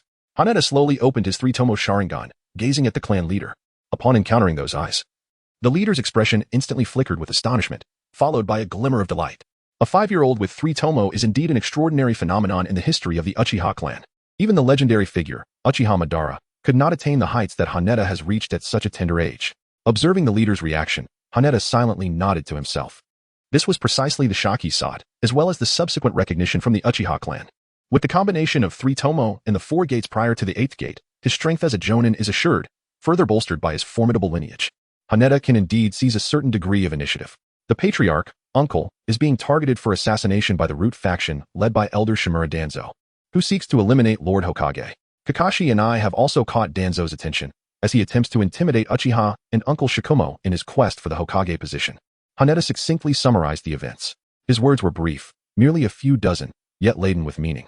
In an instant, the clan leader fell into deep contemplation. The assassination attempt by Danzo of the Hokage had failed, and Danzo had yet to be dismissed, implying that the third Hokage had taken virtually no punitive action. Thus, what could be said about the attacked Haneda and Kakashi? Haneda represents the Uchiha clan, while Kakashi embodies the spirit of the Leaf's White Fang. Is it truly sufficient to merely mediate and offer a perfunctory resolution? It is no wonder that Shikumo was so incensed last night. Although the clan leader was unaware of how Haneda could distinguish between the Root and the Umbu ninjas, he recognized Haneda's intelligence. What he chose to disclose, he would, and what he preferred to remain silent about would not be mentioned. The clan leader spoke gravely. What is it that you wish for us to do, Haneda? More precisely, what do you want from the Uchiha? Is it a desire for vengeance against Danzo, or something else? Without a moment's hesitation, Hatena remarked. The Hokage does not wish to deal with Danzo. This matter has already passed. Clinging to it will only lead to embarrassment for both parties. It would be more prudent to strategize for mutual gain, such as? The clan leader surmised that Hatena must have ulterior motives and cautiously inquired. The Book of Seals, along with the location of the Umbu. Hatena gazed intently into the clan leader's eyes. The Book of Seals was devised for himself and Kakashi, while the Umbu was intended for the Uchiha. To seek assistance from another, one must first offer something in return. Hatena never believed that the Uchiha clan owed him anything. Rather, he pondered what he could offer to them. Now was the moment to repay the Uchiha. Upon hearing the location of the Umbu, the clan leader comprehended Hatena's intentions. He gazed at Hatena with admiration, reflecting on how wonderful it would be if Hatena were his own son, with talent and wisdom in abundance. He stood in stark contrast to Fugaku, who was as unyielding as wood that could not be carved. Haneda's recent remark took into account the perspectives of all parties involved, Shikumo, the Uchiha clan, and himself. As for the third Hokage, he is an adult and must take responsibility for his actions. Furthermore, Haneda's requests were not excessive. They fell well within the realm of what the Hokage could accept. The clan leader nodded in agreement, stating, very well. I shall contact Shikumo, and we will jointly exert pressure on the third Hokage. For the next few days, Haneda, you should rest well and await favorable news. Understood. Safe travels, Uncle Clan Leader, and to you as well, Brother Fugaku. Haneda bid farewell. Haneda, should you require any assistance, do not hesitate to reach out to me. I shall gladly help, Fugaku remarked before departing. The door to the hospital room closed once more, enveloping the space in a profound tranquility. Haneda glanced at the tricolor dumplings on the bedside table, picked up a skewer, and took a bite. The soft, glutinous sweetness spread across his palate. After consuming one skewer, he found it not overly rich. It was no wonder that Itachi had relished them so much in his childhood. After taking a sip of water to alleviate the sweetness lingering in his mouth, Hatake was momentarily startled as the door to the hospital room swung open, revealing Tsunade. Hey, little one, is it only now that you begin to eat? She inquired, settling down beside the bed without a hint of regard for decorum. Snatching a skewer of dango and casually peeling a banana, taking a bite of the dango, she continued, seemingly lost in her own thoughts. Life can be quite exhausting, can't it? Just as you awaken, numerous individuals arrive under the pretense of visiting you, each with their own ulterior motives. Upon hearing this, Hatake felt a sense of bewilderment. He could not fathom why Tsunade suddenly expressed such concern for him. It was worth noting that he was, after all, the infamous Uchiha brat, deemed inherently malevolent by Tobirama Senju. Haneda remarked nonchalantly, fortunately, most people are quite sincere. Upon hearing this, Tsunade smiled but remained silent. She peeled a banana and savored it until the peel was discarded into the trash, after which she clapped her hands and said, that old man has truly gone too far this time. Even Jiraiya has been reluctant to engage with him lately, often preferring to spend time with his disciple, Manado Namikaze. I wonder what Jiraiya is pondering all day. For many years, he has been in search of the so-called child of prophecy. A few years ago, he mentored 3 children from the land of rain, and now he has taken on the role of guiding Manado and his companions. It's amusing that Kushina has developed an affection for that blonde-haired lad. She truly is fortunate. Tsunade spoke with a casual air, her slightly inebriated gaze fixed on Haneda, the scent of alcohol wafting from her lips. Finally, Hatena comprehended the extraordinary reason behind Tsunade's behavior. It turned out she had indulged in excessive drinking. However, what prompted her to come and confide in him? Could it be that he bore a striking resemblance to her brother, akin to the case of Naruto? Well, Although his sage mode had yet to awaken, he theoretically possessed the direct bloodline of the Senju clan, making it a plausible notion. At that moment, Tsunade unexpectedly mentioned Hatena's name. Huh, little one, are you also curious as to why the legendary Sannin would be utterly intoxicated early in the morning? Seeking solace beside a child? Tsunade mused, gently caressing Hatena's face, her slightly inebriated gaze locking onto his eyes. The scent that clings to you is remarkably akin to that of my brother. Indeed, your face bears a striking resemblance as well. The more I look, the more similarities I perceive. Alas, you are not him. As she spoke, Tsunade suddenly toppled onto the hospital bed, inadvertently resting upon Hatena's chest. She unconsciously murmured the name Shinju and brother repeatedly, clinging tightly to Hatena, refusing to let go. What a troublesome woman. Haneda harbored no expectations of garnering any affection from Tsunade. This was merely a fortuitous encounter. Those who seek solace in intoxication often do so to revel in the release of their troubles and sorrows or to bask in the pleasure of forgetfulness. In his case, it was merely a coincidence that he bore a resemblance to her, coinciding with her need to vent her emotions, coupled with the fact that he was a youthful boy, naturally inclined to harbor fondness for women. Such serendipitous alignments led Tsunade to unconsciously find her way to his hospital room. The last time she had seen him, he had been in good spirits, even teasingly referring to him as a brat from the Uchiha clan. Furthermore, the system had not issued any notification, rather. Tsunade had simply imposed her affection for her brother onto him. Suddenly, Haneda recalled something amusing. Should he shout a few slogans about aspiring to become Hokage? Perhaps Tsunade would be the first to support his ambition. However, upon reflection, he dismissed the idea. The position of Hokage was scarcely worth pursuing, better left to Kakashi. Chapter 045, a discourse involving the Umbu. The weight of Tsunade's two formidable burdens pressed down upon him rather heavily, prompting Haneda to shift his position slightly. He cast a glance at the inebriated Tsunade, offering a bittersweet smile. There must be Umbu nearby. Yes, he ought to summon someone to escort her back. It would be unwise to let her rest here, as it might lead to unnecessary misunderstandings. Haneda glanced at the window, deliberately observing the position of the treetops, where it is most conducive to concealment. Hey, you masked man, Lady Tsunade is intoxicated. It would be best if you returned her home, Haneda called out tentatively. Yet after a while, silence reigned unbroken. He turned his head to find Tsunade still leaning against the headboard, her expression tinged with a hint of anguish. Why must I encounter such troublesome matters? Is this truly the fate of a protagonist?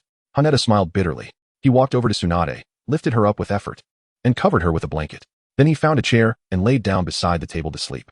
A few seconds later, a frog jumped down from the top of a large tree outside the window. The frog glanced back at the hospital room, and a figure emerged from its mouth, nearly discovered by the young man. This old woman Tsunade sought me out for drinks early in the morning, got herself drunk, and came to this kid's hospital room. Does he even belong to the Uchiha clan? If the old man finds out, it will be troublesome. The figure emerging from the frog's mouth was none other than Jiraiya, who discarded the Umbu ninja he had been carrying over his shoulder. He cast a Jinjutsu on him, making him forget the events of the day and believe he had merely fallen asleep. After completing these actions, Jiraiya put away his serious demeanor, transforming into a more carefree character. However, this young man was quite considerate, with the patient caring for the doctor. A fine source of inspiration. Remembering this, Jiraiya gazed longingly towards the hot springs in the back mountain. Hey, the ladies must be thinking of me, right? I'll be there shortly, ahaha. At the center of Konoha, in the Hokage building, the third Hokage rubbed his temples, appearing distressed. On either side of him, Teirun Koharu and Mitokado Hamura were engaged in a heated debate over compensation for Uchiha and Shikumo. Hizashi, we cannot agree to their demands. The Umbu is involved in too many village secrets. This information cannot be leaked. Mitokado Hamura stated solemnly. Hamura, what do you mean by that? Is the Uchiha not a member of Konoha? Teirun Koharu retorted. Hamura's words clearly excluded the Uchiha, and since Konoha had yet to experience the Kyubi incident, the village's overall attitude toward the Uchiha was one of caution rather than outright rejection. Moreover, given the lingering sentiments towards Kagami, Teirun Koharu was naturally inclined to speak on behalf of the Uchiha. If they dare to demand Umbu positions today, won't they be bold enough to seek the Hokage's seat tomorrow, attempting a coup? Koharu, the Uchiha's ambitions will only grow. The teacher arranged for them to oversee the guard precisely to prevent their encroachment into the village's core. This has been the case for years. If we allow them some leeway, the previous pressure will rebound, leading to dire consequences. Mitokado Hamura, with an unwavering belief in the darker aspects of human nature, viewed the Uchiha with suspicion. Did Kagami not participate in the village's significant matters? Did he not love the village? Teirun Koharu's questions left Hamura speechless. The teacher had taken Kagami under his wing, diligently mentoring him and allowing him to join the Hokage's guard. Memories from their youth clearly indicated Kagami's deep affection for the village, even surpassing his loyalty to his clan. That may be true, but not every Uchiha shares Kagami's love for the village. He is one of a kind. I understand your sentiments for him, Koharu, but you must acknowledge that the village's interests always take precedence. Mitokado Hamura pushed his glasses up and spoke earnestly. Their argument consciously avoided discussing the mastermind behind the assassination incident, Danzo, and they did not address the justification of compensation for Haneda and Kakashi. Both were victims. Backed by immense power, compensation was necessary. It merely depended on the Uchiha's demands, which reflected on the conditions for Umbu. As their argument simmered down, the third Hokage took a puff from his pipe, steeling himself. He set down the pipe and spoke slowly. The Uchiha will always be the Uchiha of Konoha. This is an undeniable fact. Every member of the Umbu is a ninja who loves and is loyal to the village, and the selection criteria reflect that. As long as the Uchiha candidates meet the requirements, there is no reason to refuse. Mitokado Hamura replied, Hizashi, I must remind you, if we agree to the Uchiha's demands, we must select someone to fill that role, and this does not pertain to love for the village. If the Uchiha appoints only one individual, we must accept him, otherwise, we will be breaking our promise, which will only inflame the Uchiha's anger. Kinji is a wise man. He would not do that. The third Hokage replied while puffing his pipe. Just then, a voice suddenly came from outside. Hizashi, you are too weak. Yielding will only allow the Uchiha to take further advantage. The inherently wicked Uchiha will never be satisfied with the status quo. Dan strode in, his gaze fixed intently on the third Hokage. Did I not warn you not to appear in the village during this time, Danzo? The third Hokage responded with a hint of anger. Dan seemed to have forgotten the previous day's unpleasantness, retorting, everything I do is for the village, for Konoha. I will not allow you, Hizashi, the third Hokage, to stray from the righteous path. Mitokado Hamura, observing Danzo's more radical stance, quickly attempted to mediate. Enough, Danzo. Hizashi is also considering the village's well-being. Dan shot a sidelong glance at Mitokado Hamura. He may think that way, but his hollow, foolish ideals will only exacerbate the current situation. The reality is that the Uchiha's pride will never integrate into the village, nor will another Kagami ever emerge. This is the undeniable truth, Hizashi. Suddenly, with a loud crash, the office door was kicked open, and a bold, forceful figure emerged from the dust. Old man, do you still prefer to waste time arguing with these three outdated relics? Tsunade stepped out of the dust, casually finding a seat and sitting down, completely disregarding the ashen faces of Danzo and the others. Tsunade, you are utterly lacking in decorum. This is the Hokage's office. Danzo glared at her with wide eyes, filled with anger. The Hokage's office? Tsunade chuckled dismissively. This place was akin to her childhood home. The first Hokage was her great-grandfather, the second Hokage her grandfather, and the third Hokage her teacher. What did Danzo amount to? Chapter 046, Dust Settled. Tsunade stated coolly. A rogue ninja who attempted to assassinate the third Hokage has the audacity to lecture others. Is this your respect for the Hokage? What do you know, little girl? Everything I do is for Konoha. Dan stood up, staring intently into Tsunade's eyes, but she continued to ignore him. She poured herself a cup of tea from the teapot on the desk and took a sip.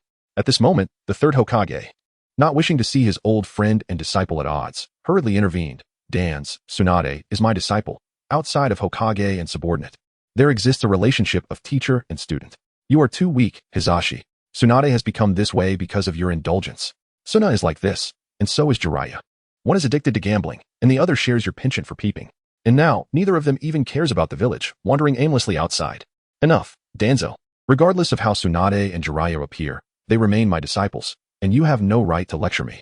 Upon hearing this, Danzo fixed his gaze on Hizen, roaring, you will regret this, Hizen. I am the Hokage. With a resounding bang, the door was slammed shut, echoing heavily in the silence. At that moment, Mito Minion remarked, Hizen, you are the Hokage. Let this matter be decided by you. After saying that, Mito Minion left the office as well. Seeing her two old friends depart, Tsurugi Kamachi glanced at the third Hokage and then at Tsunade, shaking her head in resignation. The entanglement between Tsunade and her had begun long ago. The root of their discord lay in Tsunade's suggestion regarding the pairing of medical ninjas. At that time, due to the immaturity of medical ninjutsu and the difficulty in training medical ninjas, her proposal was dismissed. Subsequently, their relationship plummeted, and Tsunade never wore a pleasant expression when they met. Moreover, after the Second Shinobi World War, the significance of medical ninjas became increasingly apparent, further underscoring Tsunade's correctness. Consequently, their relationship grew even more awkward. Once the three had departed, an air of silence enveloped the office, leaving one person smoking a pipe and another calmly sipping tea. After a few minutes, the third Hokage regained his usual smile and looked toward Tsunade, saying, I have embarrassed you once again, Tsunade. Observing the third Hokage's troubled yet smiling demeanor, Tsunade sighed. Old man, your indulgence of Danzo is truly excessive. He claims that everything he does is for Konoha. But is it really for Konoha? I know his character well. The third Hokage replied while puffing on his pipe. Do as you please, old man. I no longer care what happens to Konoha. Tsunade remarked casually. After finishing her tea, she stood up and walked towards the door. Are you leaving the village again, Tsunade? The third Hokage inquired. Just going back to check on that Uchiha kid, Tsunade replied dismissively. However, she was not lying this time. She had come to the Hokage building to support that kid and, incidentally, to vex those 3 old geezers, Danzo included. Suddenly recalling hate, Tsunade halted and turned back to ask, "Old man, what request did that kid hate make to you?" "It's not hate, it's Uchiha and Shomo." The 3rd Hokage corrected. "They are nearly indistinguishable. Come on, old man, just tell me already." Tsunade retorted unconcernedly. Based on her recent understanding of hate, she sensed that the kid had many thoughts. After meeting with the old man, Shomo, and the Uchiha clan leader, he promptly engaged in a conversation with the Uchiha alone. Once their discussion concluded, the Uchiha clan leader hastily contacted Shomo, applying pressure at the Hokage building to make demands. Tsunade found it hard to believe that Hate was uninvolved in this scheme. As for the Book of Seals and the Umbu's position, both Hate and Kakashi requested a forbidden technique, while the Umbu's involvement was part of the Uchiha's plot, but it was tied to the demands made. Nevertheless, recently, Hate had created an A-rank lightning release technique, Chidori, and I intend to exchange it for a technique of the same rank. The 3rd Hokage responded. That seems quite fair. There is no room for hesitation. I wonder what the old man is contemplating. The Umbu is intricately linked to many of the Hokage's duties. Before the 3rd Hokage could finish his sentence, Tsunade interjected, "The Uchiha are not outsiders." Hearing this, the 3rd Hokage took a drag from his pipe and slowly spoke. "You see things clearly, Tsunade." After Tsunade departed, the 3rd Hokage rose and scanned the office. Within the room, aside from the concealed ninjas, he was the sole occupant. He cast his gaze towards Hokage Rock, lifted his pipe, took a puff, and exhaled a smoke ring. At that moment, as the smoke ring dissipated, the 3rd Hokage had already made his decision. As Tsunade exited the Hokage building, she glanced back at the 3rd Hokage, who was gazing into the distance. She paused for a moment before continuing on her way to the hospital. "Let this be a gesture of gratitude for that kid not forgetting to cover me with a blanket." In truth, Tsunade was well aware of her reasons for coming here. Although she maintained an indifferent demeanor towards Konoha, she could never forget that this was the village established by her grandfather, her childhood home. She could not bear to see Konoha being manipulated by a group of decrepit old men and women. Konoha Hospital. Tsunade entered Hate's hospital room. At that moment, Hate had already awakened and was seated at the desk by the window, engrossed in a book. "Lady Tsunade." Hana heard the sound of the door opening and turned to see her attending physician, who greeted her with a smile. "Now that your Sharingan has just awakened, it would be wise to prioritize rest over your studies for the time being." Tsunade glanced at the scroll, deducing from the few words that Hana was likely studying something related to illusions. "Are you ready for your discharge, Lady Tsunade?" Hana asked with a smile. Upon seeing the familiar smile, Tsunade could not help but be reminded of her brother, who had perished due to an exploding tack. The child before her bore a striking resemblance to her brother, yet in stark contrast, one was shielded by others, while the other was utterly alone. Tsunade quietly pulled her thoughts back and said, "Child, you are merely experiencing the after effects of excessive chakra consumption. As long as your eyes are fine, the discharge paperwork will be processed swiftly." Then, "Lady Tsunade, do you recommend my discharge?" Hana inquired once more. This time, however, she was met with a fist the size of a sandbag from Tsunade. "You clever little rascal. Don't think for a moment that I am unaware of your attempts to test me." Tsunade huffed with a smirk. Haneda cradled his head in his hands. A look of deep grievance etched across his face. "What cleverness? I am merely an unremarkable 5-year-old child. Continue your charade if you wish." Tsunade, raising her fist the size of a sandbag, was poised to strike but suddenly hesitated. "I can assure you that the matter has been resolved. There is no need for you to hide in the hospital, avoiding others."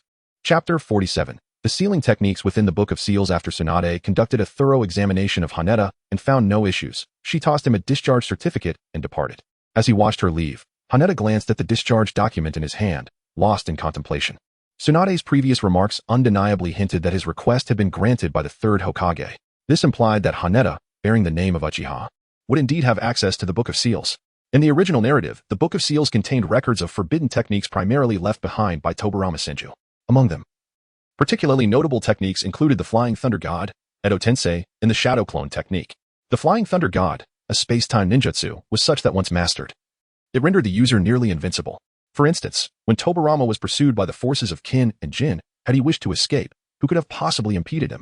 Yet, he was encumbered by 6 disciples, and in the interest of the next generation of Konoha, the 2nd Hokage had chosen to remain behind. Haneda is likely to meet a tragic end, ultimately succumbing to exhaustion as his chakra is depleted. Another iconic character is the 4th Hokage, Manado Namikaze. With a single move, the Flying Thunder God technique followed by the Rasengan, he exhibits remarkable speed and devastating power, instilling fear even in formidable combinations. During the Ninetales attack, even Obito's Manjiki Sharingan technique, Kamui, was severely suppressed by Manado, who faced him with overwhelming prowess. It is noteworthy that a single eye of Kamui instills considerable apprehension among the 5 Kage. allowing its wielder to navigate the ninja world with impunity. This clearly illustrates the latent potential of the Flying Thunder God technique, had it not been for the constraints of the narrative. Manado's speed would have allowed him to evade the Nine Tails with ease. Furthermore, when considering the Edo Tensei technique during the Fourth Great Ninja War, Kabuto Yakushi alone was capable of sustaining an entire army, showcasing a remarkable battlefield prowess. Particularly, the summoned warriors included numerous individuals of shadow-level strength, with several boasting even greater power. Later, Orochimaru developed the Impure World Reincarnation technique, achieving a form of immortality that rivals the potential of the Flying Thunder God technique. As for the Shadow Clone Jutsu, it is undoubtedly Naruto's most formidable ability.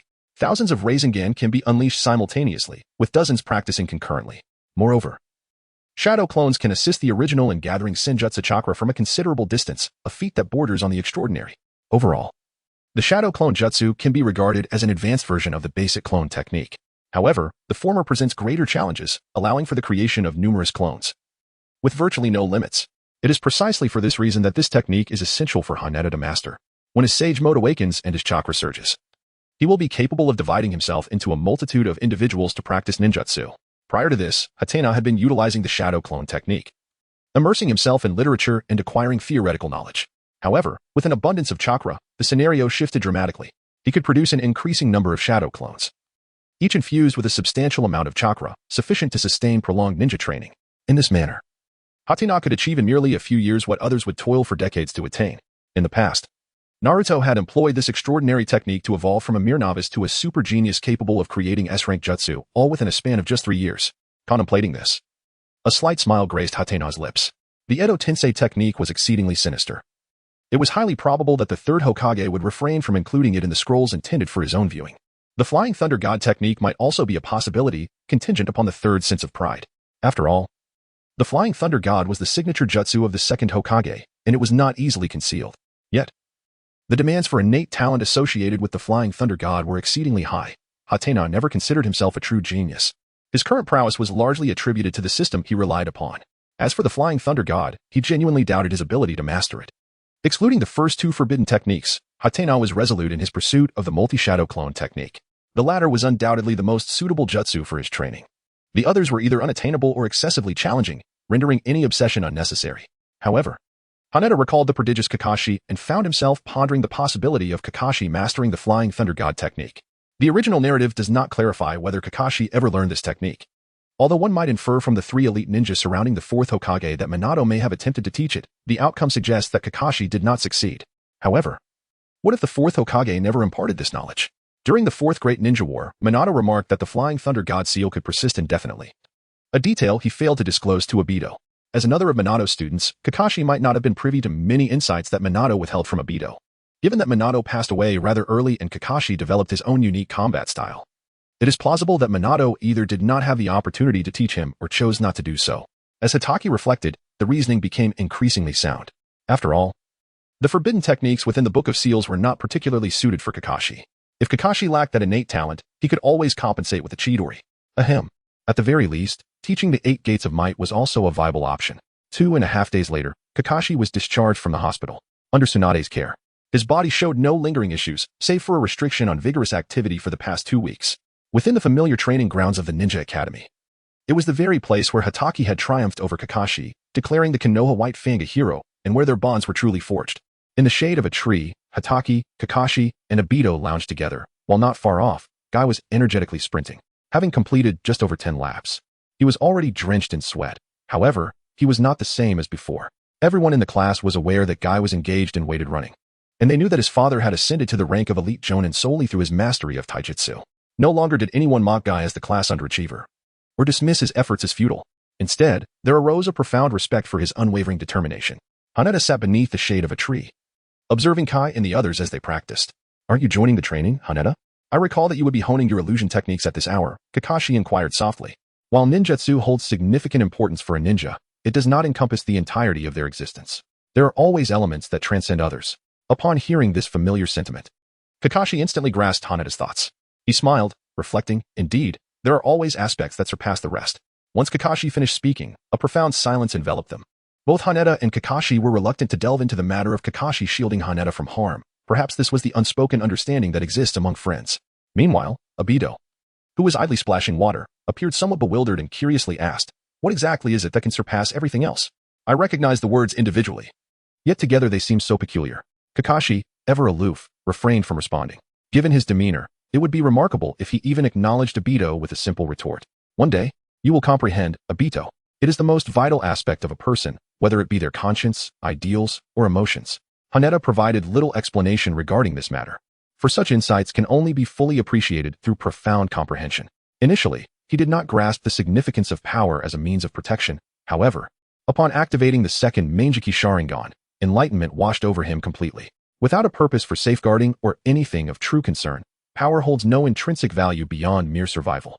Much like in his previous life, where he toiled for financial gain, he labored not solely for sustenance, but predominantly for the sake of his parents and those he cherished. Otherwise, with a monthly salary of 4,000 to 5,000, after accounting for living expenses of 2,000 to 3,000, the remainder sufficed for his needs, allowing for a comfortable existence. Why, then, should he strive for wealth? Chapter 048. 2 A ranks and 1 flying thunder god. When did you start lecturing like your teacher, Haneda? It seems you're quite unwell. Perhaps you should return to bed. Oh? Haneda raised a fist the size of a sandbag and coldly declared, when reason fails, I shall resort to my fists. Upon witnessing this, Obito's expression shifted instantaneously, as expected of Haneda, who could easily subdue with brute force, yet still prefers to persuade with reason, a true intellectual. Though Obito uttered these words, he felt a twinge of defiance within. Were it not for his inability to match Haneda's strength, he would not fear such rational discourse. Unintentionally, Obito glanced at the Hokage rock and suddenly burst into laughter, secretly contemplating, humph, one day I shall ascend to the position of Hokage, and I will summon you into my office for a lecture every day. At that moment, their teacher approached, holding a red and yellow scroll. Haneda, Kakashi, the Hokage wishes to see you, he announced, to commend you for completing an S-rank mission. As he spoke, his eyes occasionally glimmered with envy. An S-rank mission. He had never even been afforded the opportunity to undertake one, yet here were his students who had accomplished it. Are you joking, teacher? Obito exclaimed, unable to contain his excitement. This mission was fraught with peril and represented a tremendous contribution to the village. Just when he had been lamenting the Hokage's affairs, these two uninterested individuals had drawn closer to that very position. This incited a sense of indignation within Obito. Indeed, it is an S-rank mission, their teacher affirmed, his voice tinged with excitement and joy. The Hokage himself determined that Haneda and Kakashi's performance, along with the circumstances at the time, warranted the honor of an S-rank mission. Both Hatena and Kakashi are my students, and as their accomplishments soar, my own pride as a teacher rises in tandem. Go now, Hatena and Kakashi, do not keep Lord Hokage waiting. The teacher urged. Very well. Kakashi and I shall head there immediately. Hatena hurriedly pulled Kakashi outside the school, appearing quite anxious. However, his urgency was merely a ruse to evade the gaze of others. He had matters to discuss privately with Kakashi. After Hatake and Kakashi departed, the students who inadvertently overheard the news were left in a state of shock. In the midst of the bustling exchange, the information spread like wildfire, quickly permeating the entire classroom. Truly, the dashing and charming duo of Hatake and Kakashi had embarked on an S-rank mission, explaining their recent absence. Just the thought of Hatake's cold and ruthless visage as he vanquishes his foes sends shivers down my spine.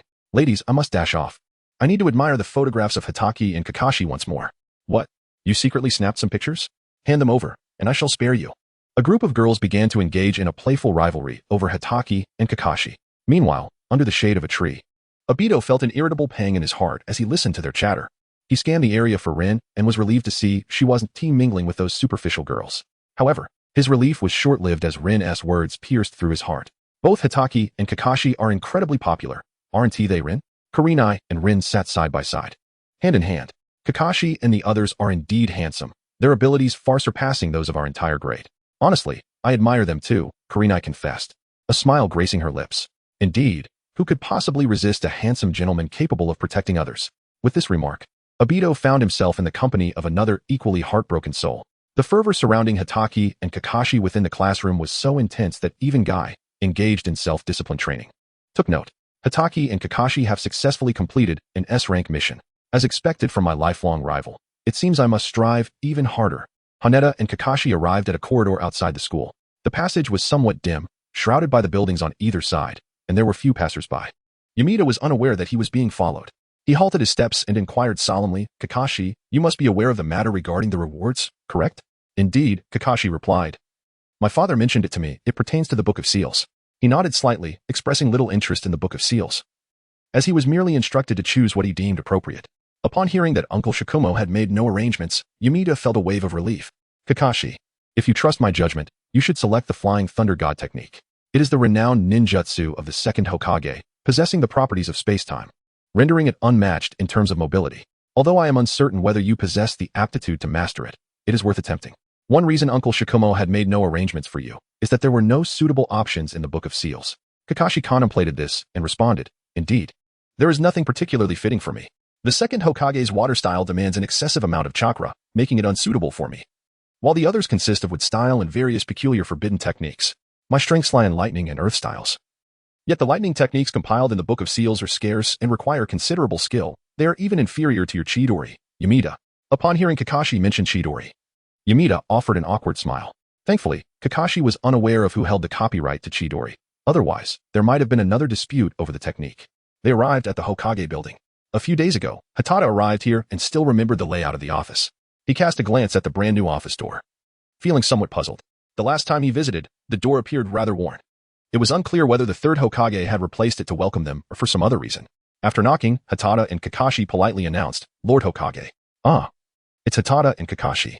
Please, come in and have a seat," came the gentle voice of the third Hokage from within. As the two entered, they found him diligently attending to his official duties. He looked up, scrutinized Hatada with a smile, and said, "I heard from Kinji that you have created an A-ranked lightning release technique called Chidori. Is that so?"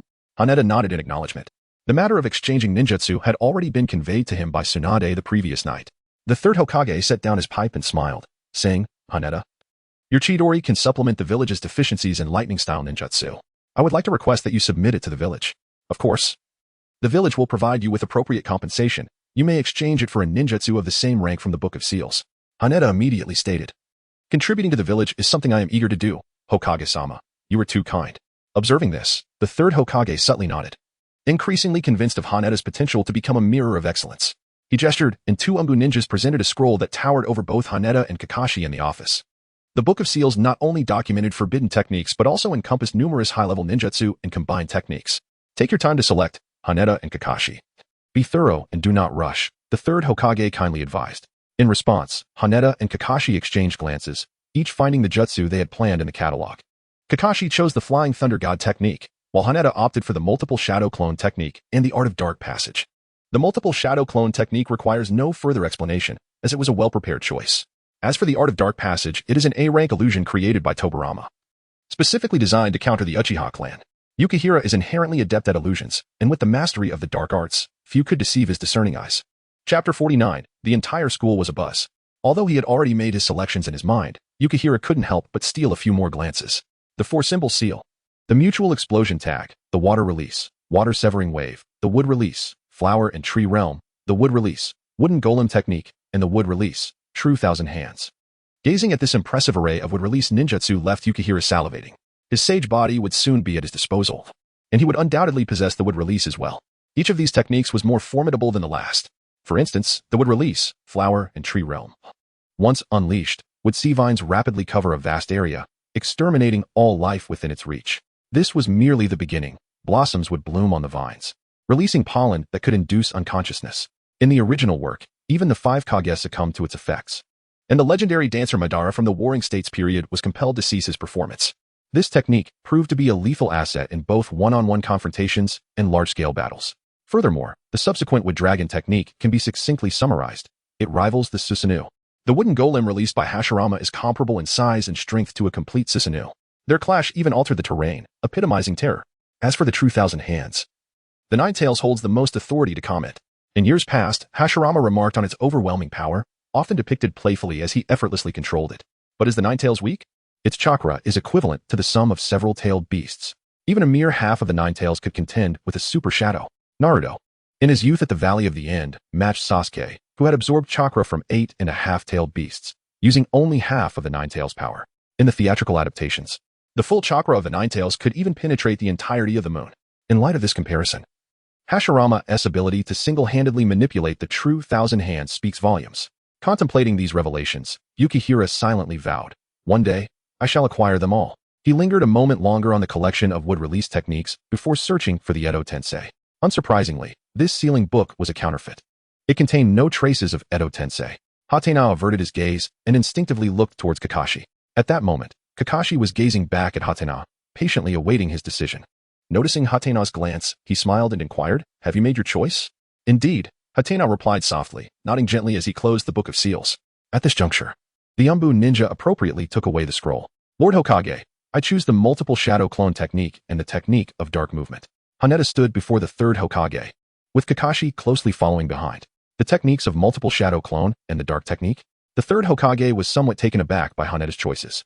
While he could comprehend the dark technique, given that Haneda, as a Uchiha, was inherently skilled in illusionary arts, the multiple shadow clone technique puzzled him.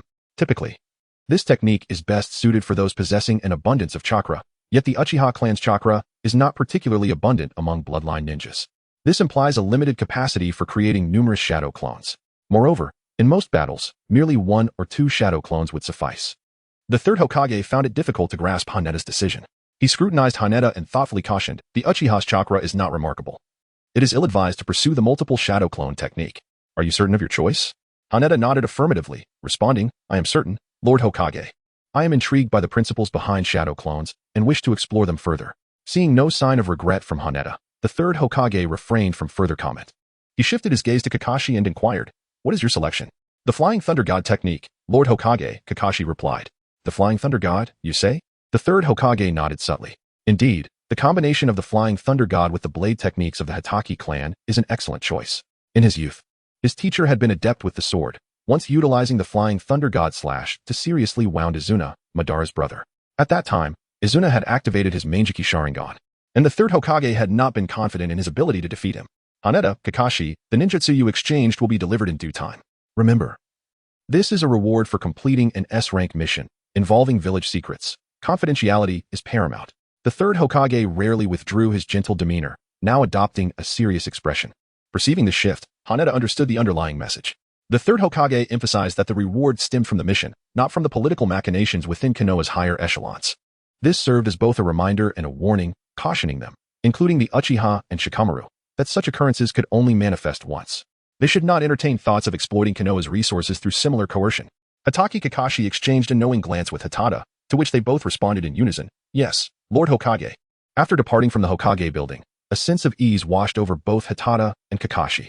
A gentle breeze swept through the surroundings, playfully tousling their black and white locks. Kakashi glanced up at the sky, noting that it was still early afternoon. "Where shall we go next, Hatada?" he inquired. "Let us return to the academy, Kakashi. You are not yet ready for training, and remaining alone can feel rather lonely." As Hatena spoke, a hint of embarrassment crept over him. He quickly added, "Moreover, if I don't return, that guy Obito will surely complain about me." "Is that so?" Kakashi chuckled, walking alongside Hatena towards the ninja academy. The Hokage building was not far from the academy, and soon the two arrived at the school. Upon their return to the campus, a wave of excitement swept through the entire school. Rows of girls leaned over the corridor railings and classroom windows, craning their necks to catch a glimpse of the playground below. At that moment, Hatena donned a striking white shirt. His dark, tousled hair complemented his handsome features, making him exceptionally attractive. Kakashi, with his flowing silver hair, black mask, and dark attire, exuded an air of cool detachment. Yet, the dark green scarf around his neck added a touch of gentleness to his demeanor. As a gentle breeze tousled their hair, the girls collectively swooned. "Wow, the first-year student from Class A is incredibly handsome. With looks like that, I wish I could be in the same class as him," they whispered. "I heard the handsome guy in the white shirt is Uchiha Hatena, and the one in the black mask is Hatake Kakashi. Both are extraordinary geniuses." "What?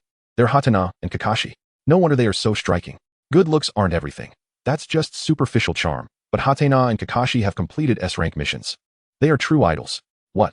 S-rank missions? I don't think any teacher in this school has accomplished that." The hallway buzzed with fervent discussions about Hatena, drawing even those who typically paid no attention to them. Observing their stunning appearances and impressive achievements left everyone speechless.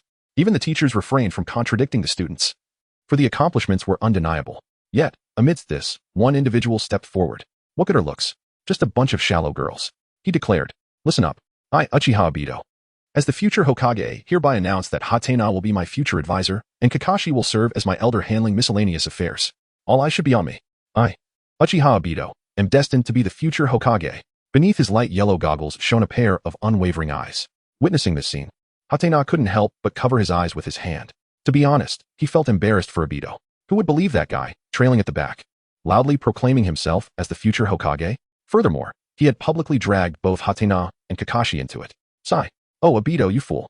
Haneda helplessly rubbed his temples and quickly pulled Kakashi to a nearby restroom. Once they were out of sight, Obito would likely return to the classroom. As long as he ran swiftly, he probably wouldn't be pursued and beaten. The two navigated through the school's corridors, climbing back into the classroom through the window. At that moment, the crowd in the hallway had significantly thinned, with students gradually returning to their classrooms. Upon spotting the bruised and battered Obito, Haneda couldn't help but chuckle. Hearing that somewhat familiar laughter, Obito turned his gaze. Upon realizing it was Haneda, he could no longer contain himself, and, pointing an accusatory finger at him, exclaimed, "You scoundrel Haneda, not only have I been beaten, but you stand idly by, mocking me instead of seeking vengeance." To which Haneda replied, "I apologize, Obito. As a trained ninja, I refrain from laughter unless utterly compelled." Haha. Hana could no longer contain himself, his laughter growing louder. "You scoundrel, Hana. Don't think that just because I can't defeat you, you can act with impunity." Obito launched a punch at Hana, only to have it caught effortlessly. Undeterred, he swung his left fist, which Hana evaded with a slight sidestep. In that moment, Hana struck Obito's arm with one hand, seizing the opportunity to gently caress half of Obito's face, murmuring, "Stop fooling around, Obito. I'll help you heal. Damn you, Hana. Who needs your help? Even if I, Uchiha Obito, were to leap off this place and perish outside, I would never accept your healing." Yet, as the warm chakra from Hana's palm enveloped him, the tenderness felt akin to holding Rin's hand. Even Obito, known for his stubbornness, momentarily forgot his previous words, becoming lost in the soothing warmth. It truly was a comforting sensation. Gradually, his battered head began to return to normal. Witnessing this scene, Kakashi suddenly recalled a vague memory. It was when he had embraced Hana to escape the blast radius, a moment when he was on the brink of death. A sun appeared before him, radiating warmth and a gentle light that seemed to penetrate his very soul. The chakra emanating from Hana exuded that same feeling. Suddenly, Kakashi realized something. He silently observed Hana's back, pondering, "So it was you who saved me that day, Hana." Even Lady Tsunade remarked that my survival was a miracle. "You truly are my son, Hana."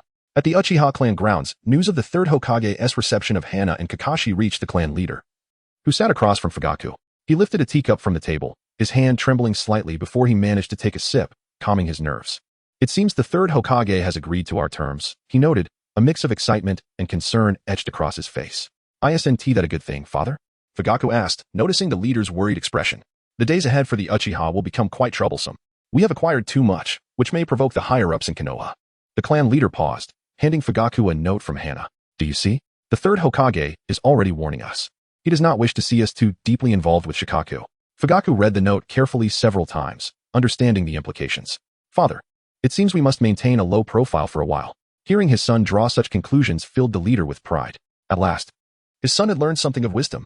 Little did he know, Fugaku's temperament would lead him to maintain a forced stability for the Uchiha for over a decade. Even as most of the Uchiha could no longer endure the pressure from Konoha as higher-ups, Fugaku chose to endure and compromise. "Indeed, Fugaku. The paramount concern for the Uchiha now is stability. To digest our recent gains," the clan leader praised. "What are your thoughts on Hana?" "Hana?" Fugaku recalled the boy's smiling face, a faint smile gracing his lips. "He is quite sensible and possesses great talent." The clan leader's expression darkened. "That is not what I meant. I was referring to his influence on the Uchiha, Fugaku." Fugaku, glancing at his father, tentatively suggested, "He has secured a position for us within the Umbu and gained the trust of the Hokage faction." The clan leader shook his head vehemently. "The Hokage faction will not trust the Uchiha. Remember this well. His true assistance to the Uchiha comes from the two individuals supporting him, Kakashi Hatake and Might Guy. Their strengths rival that of the Kage. Winning their favor is the greatest boon for the Uchiha." After a moment of contemplation, Fugaku inquired, "How should we treat Hana? Should we continue as before?" "No, we must place greater importance on him." The clan leader, gazing into Fugaku's naive eyes, sighed, "Let me be direct. Grant him the right to participate in the Uchiha clan meetings, elevate his status within the clan, and foster a genuine sense of belonging to the Uchiha. That is one. Arrange for his protection, appoint someone to guide him, engage him in training, and provide tangible benefits. That is two. Lastly, we must bind him with ties. This is a common tactic used by the Hokage faction, and we can employ it as well. This is what you must do, Fugaku." On the other side of Konoha, deep within the root base of the Death Forest, Danzo gripped an intelligence scroll, his teeth clenched. Witnessing the third Hokage's capitulation, he slammed his fist on the table, scattering the documents across the floor. "Hiruzen, how can you be so weak, even contemplating a compromise with the Uchiha? Is it because of that Uchiha brat, Hiruzen? I loathe it. How could I have hesitated back then, allowing you, this feeble man, to become Hokage?" Danzo's mind conjured a vision of the past, himself alongside Hiruzen and their teacher, fleeing through the land of lightning. When Tobirama asked who would remain behind to cover their escape, he hesitated, while Hiruzen boldly volunteered. Danzo shattered the memory with a punch, fragments scattering like ash. "I should have been as decisive as you, Hiruzen. I must never waver. Yet why have you become my former self? while I have become a replica of you, Hiruzen? Across the sea in the land of water, within the blood mist, a dark, foreboding basement housed an old man connected to wooden tubes on his back. Eyes firmly shut, until a black and white humanoid entity emerged from the depths. The Uchiha have produced those outstanding juniors? Madara inquired in a grave tone, leaving no room for challenge. Korezetsu understood Madara's unspoken question, replying, Uchiha Hana and Uchiha Obito. 2. Not bad, Madara commented coolly. What is their current situation? Korezetsu recounted the collected intelligence in full. When he revealed Hana and Kakashi's joint assassination of a Jonin, Madara chuckled softly. His talent qualifies him to inherit the Moon Eye plan. But he is both clever and foolish. He will not devote himself entirely to my cause. At this, Korezetsu eagerly flattered, Lord Madara. It is merely that Hana does not comprehend your grand and noble ideals. Only someone as great and noble as you, Lord Madara, could understand and strive to realize true peace.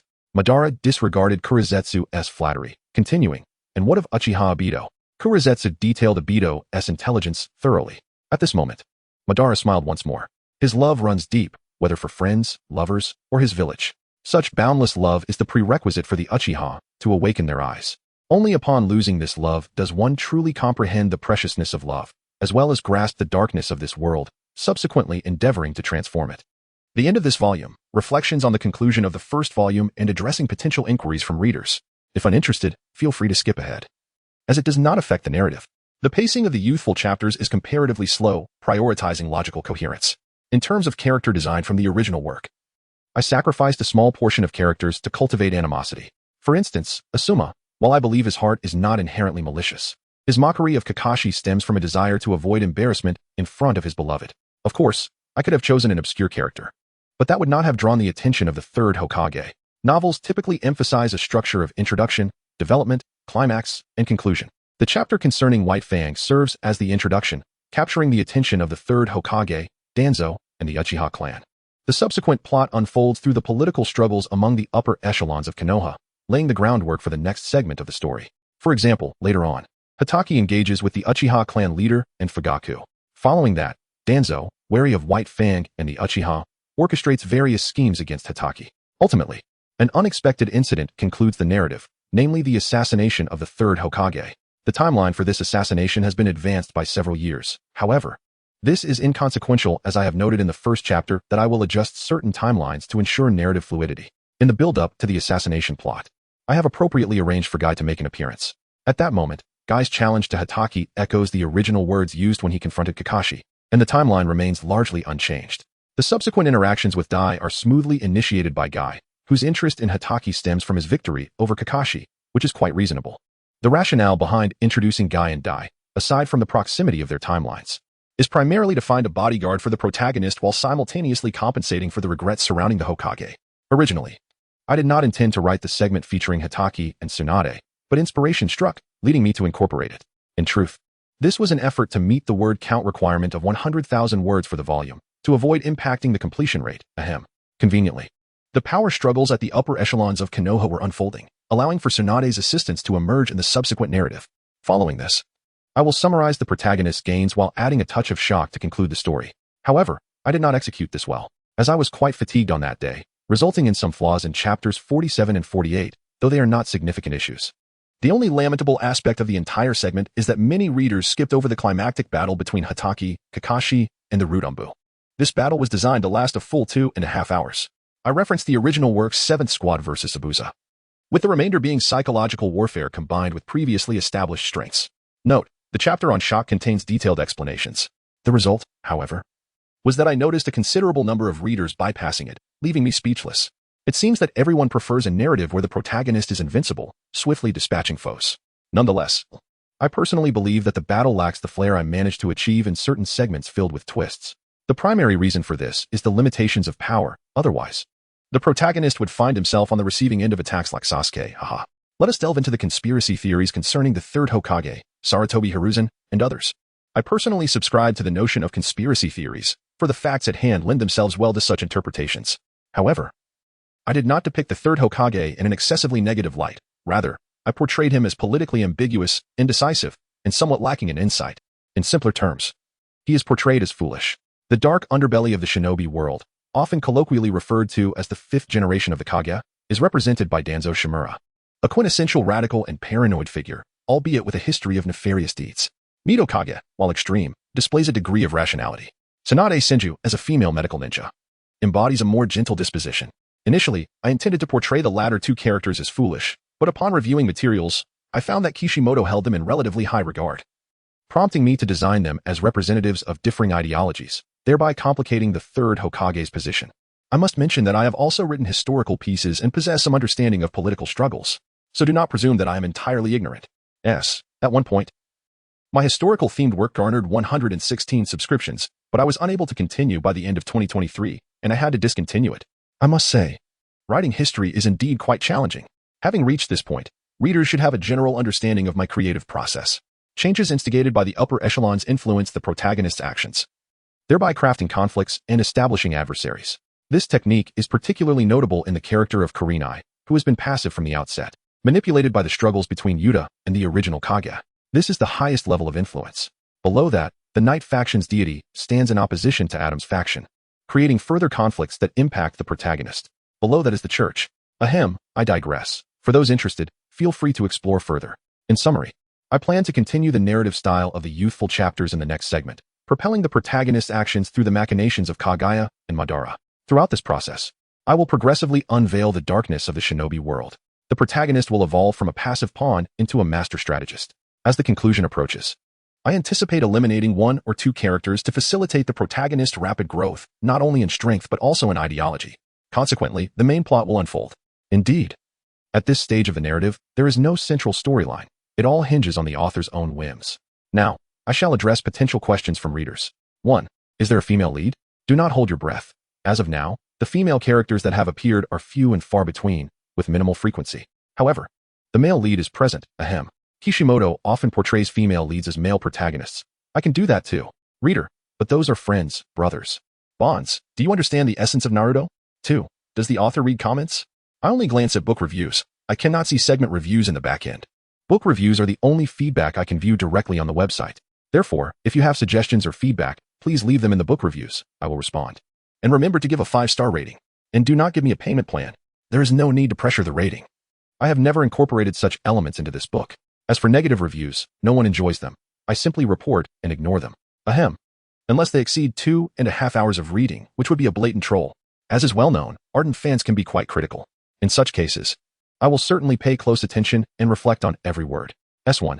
Some comments I simply cannot comprehend, and thus I have not responded. S2. I have responded to certain segment reviews. Those are comments directed at my segment review, or they tag me, which I can see in the back end. 3. Is there a group? No, the author suffers from social anxiety, and I feel groups are not particularly useful. I joined 2 contracted groups on a certain platform, and none of the authors there engage in discussions about their novels. 4. How many words do you plan to write? According to the outline, each volume will contain approximately 100,000 words, with a planned total of 9 volumes. Some segments will be lengthy, while others will be shorter. The titles of the volumes are listed below: Youthful Chapters, Ninja Chapters, Third War Chapters, Nine Tails Chapters, Journey Chapters, Hokage Chapters, Moon Chapters, Dawn Chapters, Fourth War Chapters. The Ninja and Third War Chapters may be combined, depending on whether I am inclined to elaborate on the warfare. The Nine Tails and Moon Chapters will be relatively brief, totaling only several thousand words. Altogether, the word count will likely reach around 700,000 to 800,000. I may add a bit of daily life to round it up to 1 million for completion. Additionally, there will be extra updates during the May Day holiday, with a daily output of 8,000 words. Please take note, during the summer holiday, there will also be a daily output of 8,000 words. If I forget, feel free to tag me. I hereby make this declaration. Since the author has exerted such effort, might I kindly request the readers to bestow some modest gifts? Is that too much to ask? Dear readers, today, one dares to ask for gifts. Tomorrow, one shall dare to confront the fans. Date: April 26, 2024. Leaving a mark. Chapter 51. Graduation ceremony. 2 years have elapsed, bringing us to the 47th year of Konoha. The new generation of leaves has shed their innocence and arrived at the moment of graduation. Within the hallowed halls of the Konoha Ninja Academy, a conference room capable of accommodating hundreds resonates with a voice of measured authority. Wherever the leaves flutter, the fire burns eternally. The flame shall continue to illuminate the village, nurturing the budding leaves of a new generation. The third Hokage stands at the podium, proclaiming the will of fire. The students below gaze eagerly, their eyes brimming with aspirations for the future. Time seems to rewind to the entrance ceremony 5 years ago.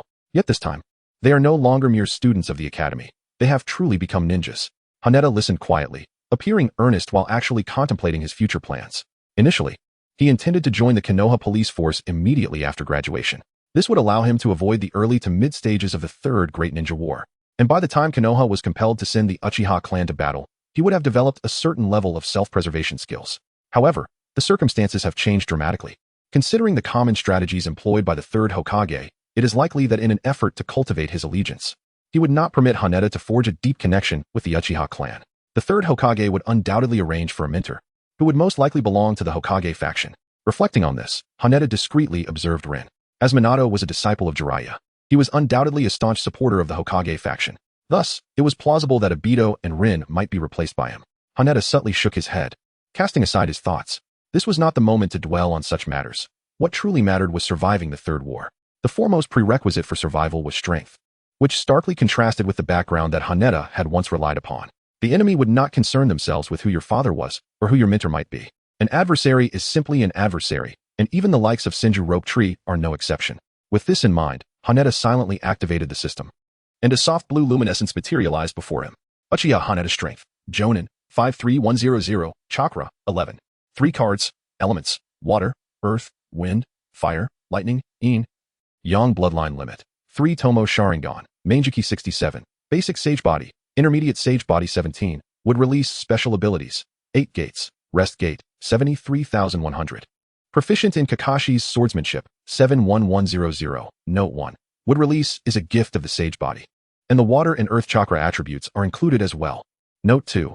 Good data does not equate to sufficient strength. This refers specifically to a lack of combat experience in life and death struggles. With the strength of a Jonin, it would be prudent to remain understated and perhaps seek a capable mentor that would be sufficient for self-preservation. As Hatena pondered quietly, the third generation concluded his speech and began to distribute the graduation certificates. Obito had yet to arrive, and it seemed he would be late once more. A voice rang out ahead, that of Rin, prompting Hanena to scan the surroundings. Indeed, he could not find Obito. Without a moment's thought, he surmised that Obito had once again been ensnared by the old lady's schemes. Sighing, he lamented the foolishness of his friend, for he had reminded him numerous times just the night before. Haneda helplessly rubbed his temples, pondering that he should have brought him along this morning. Before long, the third Hokage began calling out names from the list. Sarutobi Asuma. Hearing his name, Asuma reluctantly sauntered to the podium, a blade of grass dangling from his mouth. The third Hokage gazed at his rebellious son, revealing a resigned smile. It was neither feasible to punish him nor to reason with him. What could he do? Yet, the third remained Asuma's father, bearing the responsibility of his education. Asuma, congratulations. As of today, you are a true ninja. Before the third could finish, Asuma interjected. No need for sentimental words, old man. You're just the same as you were when I was a child. The third chuckled lightly, dismissing Asuma's remarks, and continued earnestly. Asuma, remember, becoming a ninja means leaving childhood behind. Regardless of your past, from this day forward, you must hold yourself to the standards of a ninja. Perhaps due to the third solemnity, this time Asuma did not exhibit his usual rebelliousness. He nodded earnestly, stating, understood, I will hold myself to the standards of a ninja. Seeing this, the third displayed a look of relief. He handed Asuma his graduation certificate and whispered a few words in his ear. Asuma's expression instantly transformed into one of excitement, causing the blade of grass in his mouth to fall away unheeded. The second name called was Might Guy. Upon hearing his name, Guy dashed to the podium. Hokage-sama, he exclaimed, brimming with excitement. Such youthful vigor, Guy, reminiscent of your father, remarked the third with a smile.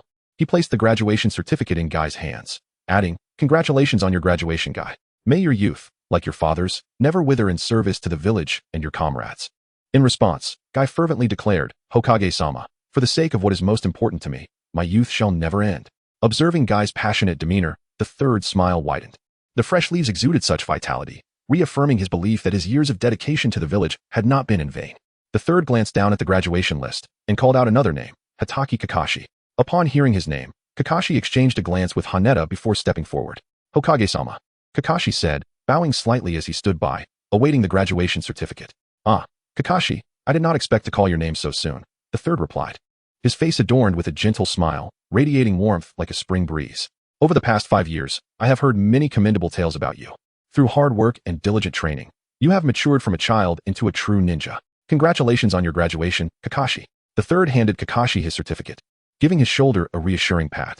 Thank you, Hokage-sama, Kakashi replied quietly, accepting and securing the certificate. He had often heard his father recount his experiences as a ninja and the weight of this graduation certificate. Take his father, for instance, After becoming a ninja, he was frequently dispatched on missions, each bearing its own risks, regardless of their magnitude. During times of war, his father had to rush to the front lines for the village, often taking on command roles, leaving little time to spend with him. And that was merely the tip of the iceberg of a ninja's life. As Kakashi departed, the third called out Haneta's name. Next, Uchiha Haneta. Upon hearing his name, Haneta briskly walked down the aisle. As he passed Kakashi, he cheerfully inquired, "What does it feel like to become a ninja?" Kakashi replied, somewhat solemnly, "It's all right. But I wonder if we will still train together in the future." With the day he became a ninja, marking a significant turning point. Many things would no longer be within their control. Their missions would lead them across the globe, and they would often be separated during assignments. Their opportunities to meet would not be as frequent as they once were. Chapter 052, Graduation and Class Assignments. In response, Haneta smiled, placing a hand on Kakashi's shoulder. "How could that be? Perhaps we will fight side by side again, just like 5 years ago." After saying this, he extended his right fist, and a smile appeared on Kakashi's face. In the moment their fists collided, they both understood each other's sentiments. True friends can be found even across vast distances. "Let us talk more later, Kakashi." Haneta waved his hand as he passed by Kakashi, approaching the third Hokage. "You seem to have a good rapport with your classmates, Haneta." The third remarked, choosing to overlook Haneta's tardiness with a smile. "Indeed, I maintain a cordial relationship with my peers," Haneta replied politely. Upon hearing this, the third Hokage smiled genuinely, recalling the numerous times his wayward son had mentioned Haneta. "Congratulations on your graduation, Haneta," he said, handing over the diploma. Meeting Haneta's gaze, he inquired with a playful tone, "As the finest budding talent of the new era in Konoha, what are your plans following graduation?" At this question, Haneta's smile faded momentarily. After a moment of contemplation, he carefully articulated, "I aspire to become an exceptional ninja, much like Uncle Shikumo, wielding the sharpest blade while treating my comrades with kindness." "Shikumo, you say?" The third Hokage nodded thoughtfully. Judging by Haneta's performance over the years and his understanding of the Uchiha, the third had no doubts about him. He patted Haneta's shoulder and said with a grin, "Indeed, in the world of ninjas, those who disregard rules are deemed worthless. But those who fail to cherish their comrades are even less than that. These were your words from years past. I hope you always remember them." Hearing Obito's classic saying again after 5 years, Haneta felt a flicker of embarrassment. When he had uttered those words back then, it was merely to gain Kakashi's favor. Yet now, reflecting on it brought amusement and a sense of wonder. One could only say that fate is truly enigmatic. "I will remember, Lord Hokage," Haneta replied, lifting his chin with a smile. After Hataki's departure, the third Hokage gradually called out the names of the students one by one. It wasn't until he uttered the name of Uchiha Obito that the meeting room fell into a profound silence, with no response forthcoming for quite some time. "Uchiha Obito? Has he not arrived?" The third Hokage inquired once more. At that moment, 2 individuals stood up simultaneously, Hatake and Rin. Haneta cast a glance at Rin, who had risen to her feet, and silently took a seat.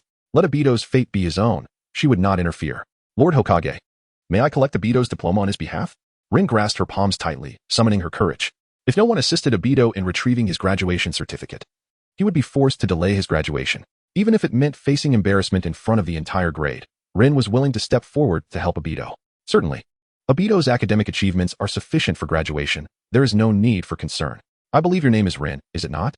"A truly courageous girl," the third Hokage remarked. Rin nodded and hurried to the podium to collect Obito's diploma. "Thank you," she murmured, bowing her head repeatedly, appearing quite bashful. "It is nothing." Obito is also an exceptional child, known for his willingness to help others. I often hear others speak highly of him. He must have been caught up in an urgent matter, which is why he could not attend, the third Hokage said gently. Rin's cheeks flushed as she clutched the diploma and swiftly departed. After the remaining students took the stage, the distribution of diplomas came to a close. The third Hokage addressed all the students once more, his voice now devoid of excitement, carrying a weight of solemnity. "From the moment you receive your diplomas and don the forehead protectors representing the Hidden Leaf Village, you will no longer be students of the Ninja Academy, but true ninjas. You will form 3-man teams, undertaking missions for the village under the guidance of your instructors. From this moment forth, you will contribute your strength for yourselves, your families, and our village. This signifies that, from this day onwards, you shall bear the responsibilities of adulthood." The third Hokage paused for a few moments. As the students' enthusiasm for graduation transitioned into contemplation of the future, he continued, "Now, I shall announce the team assignments. Team 1, Might Guy, Mitarashi Anko, and Nara Shikamaru, under the guidance of Orochimaru. Team 7, Hatake Kakashi, Uchiha Obito, and Noara Rin, under the guidance of Namikaze Manado. Team 9, Uchiha Haneda, Saratobi Asuma, and Yuhi Kurinai, under the guidance of Hatake Shikumo." As the teams were announced, Haneda was taken aback. While he understood the third Hokage's rationale for assigning Guy to Orochimaru, the stark contrast in their personalities was astonishing. He found it hard to envision how the passionate and youthful Guy would interact with the aloof Orochimaru. Would the cold-hearted Orochimaru be exasperated enough to use him as a subject for experimentation? Meanwhile, Haneda himself had been assigned to Shikumo with teammates Asuma and Kurenai, which seemed rather unremarkable. Overall, the arrangements of their three teams were rife with political undertones. The third Hokage's decision to pair Guy with Orochimaru was an attempt to bind Obito to his faction. Assigning Asuma to Shikumo, who was also Haneda's teammate, clearly indicated the third Hokage's effort to forge an alliance with Shikumo and explore the possibility of a bond between Asuma and himself. Although Kakashi's assignment mirrored the original narrative, it also reflected the Hokage's intention to court Shikumo. The combination of Kakashi and Asuma underscored the third Hokage's determination to align with Shikumo. As Haneda pondered these thoughts, Kakashi spoke in a low tone beside him. It seems, Haneda, that we will indeed be apart for a while, but we shall remain friends. As Haneda smiled, he reminisced about Obito and remarked to Kakashi, moreover, your teammates are quite commendable. Obito is an intriguing individual, though somewhat boisterous. His company brings genuine joy. Rin, too, is gentle, attentive, and courageous. I wish you well, Kakashi, for you have encountered new friends. Upon hearing Haneda's blessings, Kakashi momentarily froze, quickly regaining his composure as he replied with a smile, perhaps. In fact, my father also advised me to cultivate more friendships. With that, Kakashi cast a glance at the crowd. After the third Hokage concluded the list and announced their dismissal, the students gradually began to disperse. Where to next? Kakashi inquired habitually. Let us accompany a poor soul. Come on, Kakashi. Just as Haneda tugged Kakashi towards the exit, Guy arrived, initiating their customary duel. Let us engage in a youthful contest. Kakashi, Guy exclaimed excitedly, clenching his fists. Upon hearing that familiar voice, Kakashi's expression immediately soured. He glanced at Haneda, who had turned away with his hands in his pockets, and felt a wave of annoyance wash over him. Chapter 053. Who says we're not here? Guy, your lifelong rival Haneda is right here. Challenge him. Defeating him would be tantamount to conquering me. Kakashi attempted to evade Guy, yet his expression remained grim. No, Kakashi. Youth must always forge ahead. Guy insisted. Besides, I have already promised Haneda that I would only challenge him once I have truly triumphed over you. Hearing that statement, which heralded the beginning of his nightmares, Kakashi glanced once more at Haneda, who pretended to study a ninjutsu scroll. Noticing Kakashi's prolonged gaze, Haneda felt a twinge of awkwardness. Indeed, this situation was of his own making. He felt compelled to rescue Kakashi from the predicament. All right, Guy. Kakashi and I are about to surprise a poor child. Let us defer this to another time. Guy scrutinized Haneda's earnest expression and then glanced at the reluctant Kakashi, ultimately conceding, Very well, Kakashi. I will seek you out again this afternoon. At those words, the smile that had just graced Kakashi's face instantly froze. Ahem, let us go, Kakashi. We should find a place to hide. Haneda glanced around the conference room, silently marking the places where one could conceal themselves. Suddenly, he recalled the unique bond between Kai and Obito, and with a smile, he inquired, Would you care to join us, Kai? Meanwhile, Obito, having assisted an elderly lady, was panting heavily as he sprinted towards the conference room where the graduation ceremony was taking place. Just as the white banner with the three large characters was about to fall, he finally arrived. Rin was waiting for him at the entrance. Upon seeing her silhouette, Obito was momentarily taken aback and stumbled. Unbelievable, you are late for both the entrance and graduation ceremonies. Rin exclaimed, a hint of annoyance in her voice. At this point, Rin fell silent, realizing the gravity of the situation. Well, the graduation ceremony has already concluded. Hearing Rin's complaints, Obito sheepishly murmured, But I encountered an elderly lady on the way. Rin, with her hands on her hips, replied incredulously, Obito, your chances of running into elderly ladies are astonishingly high. No wonder Haneda never accompanies you to school. Obito felt a wave of embarrassment wash over him at Rin's words, and he lowered his voice. Indeed, I've been encountering ambushes lately, as if they are conspiring against me. Then, as he mentioned Haneda, Obito's frustration flared. I've shared a bed with him several times, yet he never calls for me. You always blame others, when you are clearly at fault. Rin sighed helplessly, taking Obito's small hand without concern for its dirtiness and leading him towards the conference room. They only halted when they reached the podium. Obito surveyed the empty classroom multiple times, yet he could not find Haneda's figure. His gaze dimmed considerably, and his spirits sank. Damn it, Haneda has abandoned me again to seek out that fool Kakashi. Obito thought bitterly, feeling the corners of his eyes moisten involuntarily. In comparison to a top student like Kakashi, he felt utterly insignificant as the straggler. Haneda places great importance on Kakashi, which is quite understandable. Yet, for some inexplicable reason, Obito finds himself saddened by this. After all, he is the one who has shared childhood memories with Haneda. Just as Obito wallows in his melancholy, Rin presents him with a graduation certificate, her face illuminated by a gentle smile. Graduation certificate, Uchiha Obito. This is to certify that the student has graduated from the Ninja Academy of Konoha. Regardless of the storms and rains, you have remarkably persevered through training and hard work. As Rin recites the contents of the certificate, she turns it around, presenting the front side to Obito. Here, congratulations on your graduation. Rin beams as she hands the certificate to him. Upon witnessing this, tears of joy stream down Obito's cheeks uncontrollably. He wipes his tears with his sleeve and accepts the graduation certificate. Thank you, Rin. Although I did not receive it directly from Grandpa Hokage, and Haneda and the others are not here, who says we are not present? From above, Haneda's voice resonates. He leaps down, followed closely by Kakashi and Guy, who had been hiding above. Congratulations on your graduation, Obito. Haneda presented a small yellow flower to Obito, a token he had plucked from the cluster of blooms beside the conference room, a gesture of goodwill. Well, I never anticipated that the underachiever would also become a ninja. Nonetheless, congratulations on your graduation, Kakashi remarked with his trademark deadpan expression. Yosh, Obito, my friend, congratulations on successfully graduating. This is the first step into the vibrant world of youth. Guy exclaimed, giving Obito a thumbs up with a beaming smile. Damn you, Haneda, fool Kakashi, and you, the nameless melon rind. I can't believe you all conspired to hide away. Obito exclaimed, a mixture of irritation and amusement washing over him, ultimately culminating in tears of gratitude. Yet, despite this emotional swell, he continued to regard Haneda with irritation. Convinced that this entire scheme had been orchestrated by the rogue Haneda. Seizing the moment while Haneda held the small yellow flower aloft, Obito delivered a punch to Haneda's chest. To his surprise, Haneda did not evade. Instead, he stood firm, absorbing the blow. Why didn't you dodge, you rascal Haneda? Obito expressed, a blend of reproach and regret in his tone. Consider it an outlet for your frustrations. Yuta smiled gently, noting that the slightly firm fist of Obito merely caused a minor discomfort. He placed a hand on Obito's shoulder, smiling as he inquired, we are not late, are we, Obito? As Yuta uttered these words, Kakashi and Guy approached from either side. Casting a glance at Yuta and the others, then at Rin, Obito silently shook his head. I am simply delighted that you could all make it. Although I was unable to receive the Hokage's certificate, and my teachers are not here, having you all is more than enough. Obito said, his voice trembling with emotion. Haha, when did you become so sentimental? Haneda jestingly remarked. Glancing at the clock on the wall, which was nearing noon, he cheerfully suggested, come on, Itachi, it's almost lunchtime. Let's find a place to eat. Where to? Itachi instinctively inquired. How about somewhere of significance, like Barbecue Q? Upon hearing Barbecue Q, Kakashi, Guy, and Rin expressed no objections. Indeed, it was a place steeped in meaning. For Kakashi, it was where his life had irrevocably changed. While everyone else criticized his father, Haneda and Itachi were the first to refer to him as a hero. And this was precisely at Barbecue Q. For Guy, the establishment held cherished memories of his youth. The night they dined at Barbecue Q was among his happiest and most blissful moments. Oh no, not this place again. We've been here countless times, right, Rin? Itachi protested loudly.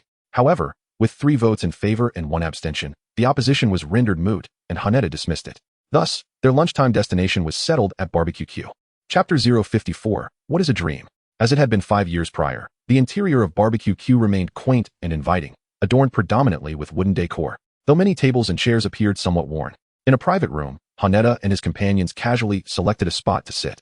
At that moment, a middle-aged woman entered. Holding a menu, leaning forward with a smile, she inquired, Welcome. How many little ones do we have today? Madam, we are not children. We are ninjas, understood? Itachi corrected her loudly. Ah, you must be recent graduates. You look too young. My apologies, gentlemen and lady, the waitress smiled, extending the menu to Haneda, who was closest to her. Haneda glanced at the menu, noting its lack of variation, and subsequently passed it to Obito beside him.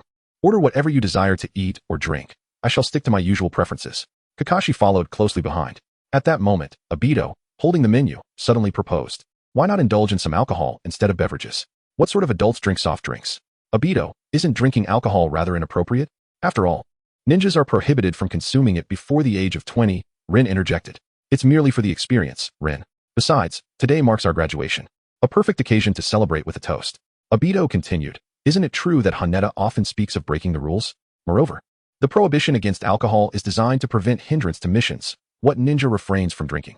Having made his point, Obito stood up, menu in hand, and began inquiring one by one. Mizukage, you have no objections, I presume? Kai, who typically abstained from alcohol, found Obito's enthusiasm hard to refuse. Thus, he fell into silence. Offering tacit consent, Obito then turned to Kakashi and asked, And you, Kakashi? Upon hearing this, Kakashi cast a glance at Haneda. He bore no strong aversion to drinking, considering his father had quite the penchant for it. Yet, he instinctively centered his decisions around Haneda. Experiencing it once as acceptable, Kakashi. Haneda opened his mouth. In his previous life, he had consumed alcohol, and he neither abhorred nor particularly enjoyed it. To be frank, the taste of beer was rather mundane. It was akin to drinking plain water, merely accompanied by a faint bitterness.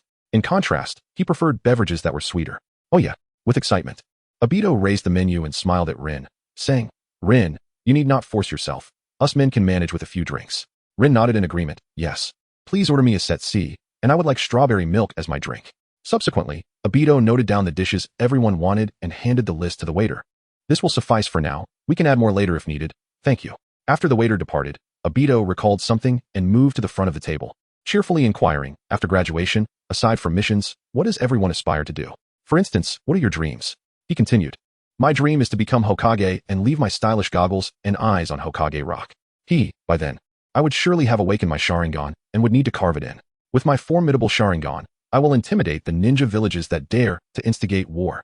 This way, our village can enjoy peace, and no one will suffer or die because of conflict. Such things can wait until you become Hokage and awaken your Sharingan. Kakashi interjected, dousing the enthusiasm with cold water. You fool, Kakashi. I, Uchiha Obito, will undoubtedly achieve this. Do not look down upon the name I carry. Obito exclaimed, clenching his fist in determination. I believe that Obito's Sharingan will indeed instill fear in all ninja villages. Haneda chimed in with agreement. See, even Haneda believes in me. Humph, foolish Kakashi, since you enjoy criticizing others, why not share your own dream? Obito retorted. My dream? Kakashi hesitated for a moment. He lowered his gaze, contemplating, as the image of Haneda basking in sunlight flashed in his mind. To watch over the sun like the moon, Kakashi replied. How enigmatic, Obito succinctly assessed. Then turned to Rin, asking, Rin-chan, what about you? Rin rested her chin on her hand. She had pondered this before and quickly replied, perhaps to become a medical ninja. Healing and saving lives is quite noble. Yes, mastering medical ninjutsu would also allow me to protect everyone, as expected of Rin-chan. So gentle and kind, always considering others. Obito thought, feeling his cheeks flush. Among those he wished to protect was himself. Remembering that 2 people had yet to be asked, Obito shook his head to clear his thoughts and looked at Guy. Hey, Watermelon Head, even though you often forget others' names, you must have a goal you strive for, right? Of course. It's all about self-improvement and eventually overcoming my lifelong rival, Uchiha Haneda. Guy exclaimed, gazing at Haneda with fervor. This destined confrontation often lingered in his mind. Coupled with his feelings for Haneda, Guy unabashedly voiced his ambition. However, after discussing dreams and aspirations, Guy pondered, tapping his head, and added, as for my dream, I suppose it would be to protect my comrades in the village. Suddenly, recalling his father's words, he clenched his fist and declared passionately, Yash. To ignite my youth and safeguard what is most important, that is my dream. Obito quietly scoffed at the familiarity of his words. Nonetheless, he respected Guy's dream, for he too had something he wished to protect. Glancing at Rin, his gaze ultimately settled on Haneda. Haneda, though it pains me to admit it. Given your talent and strength, your dreams must be extraordinary, right? Dreams? Haneda initially intended to approach the matter with indifference, yet observing the earnestness of those around him. He rested his chin thoughtfully in his hand. Memories of the past resurfaced vividly in his mind, intertwining with visions of the future. Obito succumbed to darkness, driven by his love for Rin and a desire to alter a seemingly hopeless reality. The lonely scarecrow found redemption through the once legendary Team 7. The virtuous Rin sacrificed herself for her comrades and her village. Kai devoted his youth to the pursuit of peace within the ninja world. The fates of all were tragically unfortunate, yet paradoxically, they were rendered acceptable. However, Haneda yearned for a different outcome. He aspired to shatter the confines of predetermined destiny.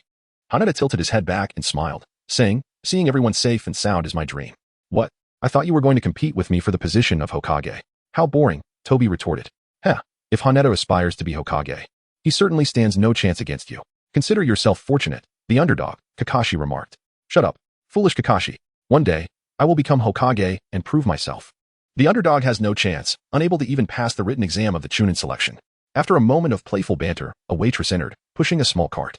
She set down the grilled meat and drinks ordered by the 5 before departing. Toby raised his glass and shouted, cheers. To our dreams. Chapter 055, Team 9 during midday. An inexplicable event occurred, and Haneda vaguely remembered being carried back. His head felt a bit dizzy, and his throat was quite uncomfortable. Haneda speculated that he had likely been intoxicated by Obito, as he found himself quite inebriated. He glanced around and realized he was in Obito's home, with Obito himself sleeping nearby. It was quite possible that Rin had arranged for someone to escort him back. Or perhaps it was a member of the Uchiha clan who had secretly carried him back. Haneda rose from his slumber and gazed out the window, where the sun shone brightly in the afternoon sky. At this hour, according to his usual routine, he ought to be practicing his swordsmanship at Uncle Shomao's place. Haneda rubbed his eyes, gradually regaining his composure, and changed into a fresh set of clothes from Obito's closet. These garments had been left at Obito's home, as he often enjoyed inviting Haneda to engage in late-night conversations and share slumber. Consequently, The clothes that Haneda had changed out of naturally remained here. Haneda glanced at the slumbering Obito, whose mouth was slightly ajar, drooling as he wore an innocent smile, oblivious to the dreams that danced through his mind. Never mind. I shall not disturb him. I will first pay a visit to Uncle Shikumo. Ah, it seems I ought to refer to him as teacher now. Yamada tiptoed past Dato, gently pushed open the door, and softly closed it behind her before hastening down the staircase. Upon exiting the corridor, the figure of Dato's grandmother materialized at the foot of the stairs. She held out a bowl of hangover soup and said, "Drink this before you resume your training. Dear Yamada, it will help you feel better." "All right, thank you, grandmother." Hamada did not decline. He sensed the warmth of the bowl and understood that his grandmother had prepared it long ago. After finishing, Hamada bid farewell to his grandmother and departed. Haneda did not proceed directly to Shumo's residence. As per their agreement, he typically trained in swordsmanship at the training grounds. Even if he were occupied and unable to attend, Shumo would continue his ninja training as usual. The training grounds, located on the periphery of the Death Forest, were under the jurisdiction of the Hatake clan. The distance was considerable, and it took Haneda about 10 minutes to arrive. By the time he reached the grounds, 3 individuals were already present. Shumo was engaged in conversation with his future teammates, Asuma and Kurenai. Noticing Haneda's approach, Shumo remarked, "Just in time, Haneda. I was just discussing the testing with Asuma and the others." Testing? At the mention of this, Haneda recalled the traditional bell-grabbing exercise of Team 7. At that moment, Asuma eagerly interjected, "It's a small examination to assess our teamwork capabilities." Teacher Shumo mentioned that it influences his considerations for taking on missions. After finishing, Asuma exclaimed with excitement, "Haneda, we finally have the chance to fight alongside each other." "I see." Yatenda's mind was still somewhat befuddled, and he did not quite grasp the situation. Upon recalling the term Big Brother, he remarked, "Indeed, did I not mention that I prefer not to be addressed as Yatenda Big Brother? You are, after all, slightly older than I am, Asuma." "Very well, Yatenda Big Brother," came the response, revealing yet another incorrigible child. With a sense of resignation, Hatena contemplated the situation. Observing the camaraderie between Asuma and Hatena, Sakujo nodded discreetly. Such a rapport would undoubtedly facilitate their subsequent cooperative training sessions. Without further ado, Sakujo instructed, "Hatena, you 3 should deliberate on the test." He added, "Although your individual prowess is commendable, this assessment hinges upon teamwork." In response, Hatena grasped the hilt of his sword behind him and drew it forth. The familiar chill emanating from the blade alleviated much of his physical discomfort. "Asuma, Kurenai, what are your respective strengths?" he inquired. "As for me, I excel in taijutsu and wind techniques," Asuma replied while gripping his chakra blade. Subsequently, Kurenai added, "Illusions are my specialty, and beyond that, I possess little else." Without any unnecessary preamble, Hatena promptly organized the strategy. Asuma and Hinata, both destined to become future jonin, should possess fundamental ninja training. Even if they lack it at present, their inherent talent is undeniable, enabling them to comprehend the necessary coordination during combat. "I excel in various skills, including Jinjutsu, Taijutsu, and Ninjutsu. I will take the lead, coordinating with Asuma to restrict Uncle Shikumo's position.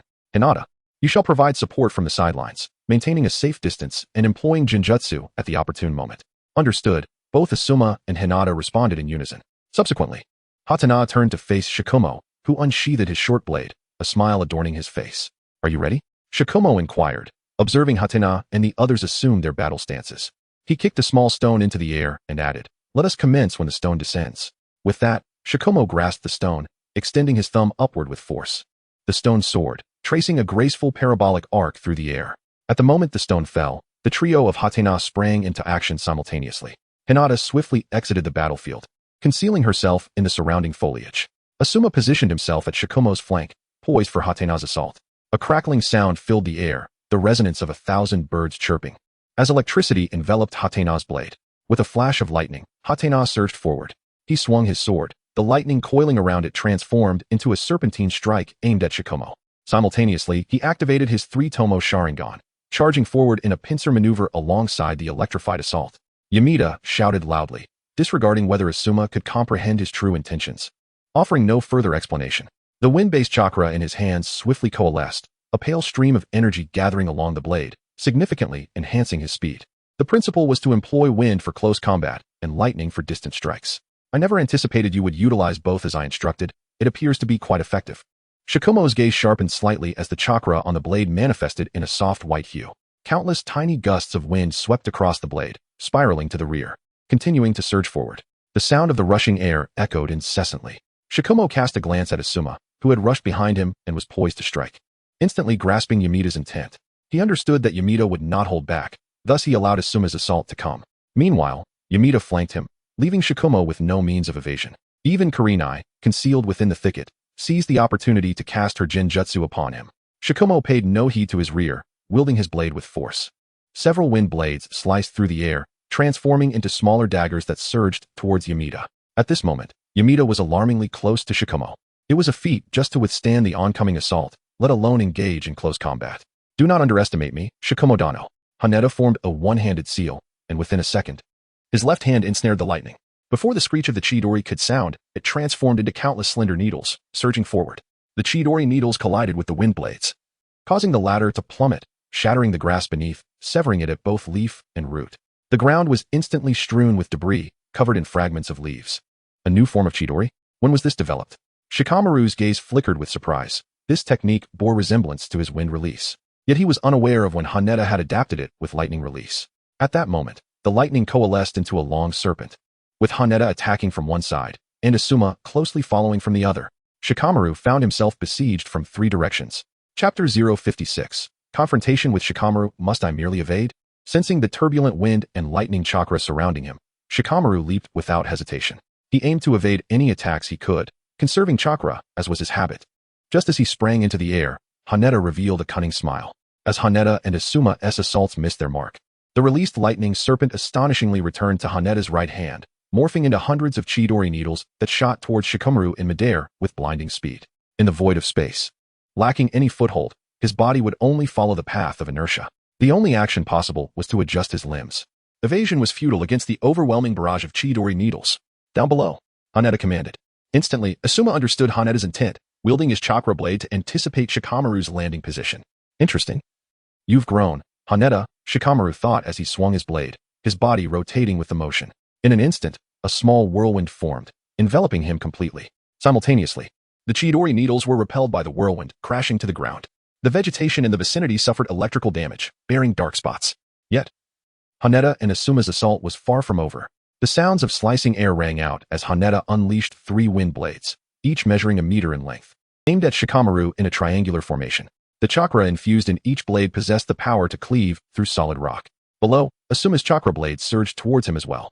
Compared to Haneda's wind blades, Asuma's attack was evidently less formidable. Shikamaru comprehended Haneda's strategy. He could either withstand the assault or eliminate Asuma. Disposing of Asuma was an easy task for him, yet his goal was to foster teamwork within Team 9. Such an outcome was not what Shikamaru desired. This was Haneda's cunning psychological maneuver, aimed at exhausting his chakra and securing an advantage for victory.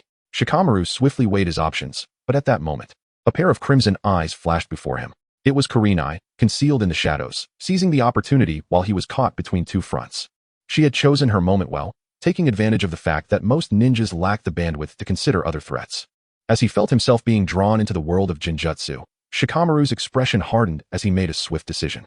Suddenly, an overwhelming aura and potent chakra erupted from within him. When Kurenai's red eyes met Shikamaru's gaze, fear crossed her features. She was ensnared by her own illusion. Simultaneously, Asuma felt the terrifying surge of power up close, rendering him momentarily dazed.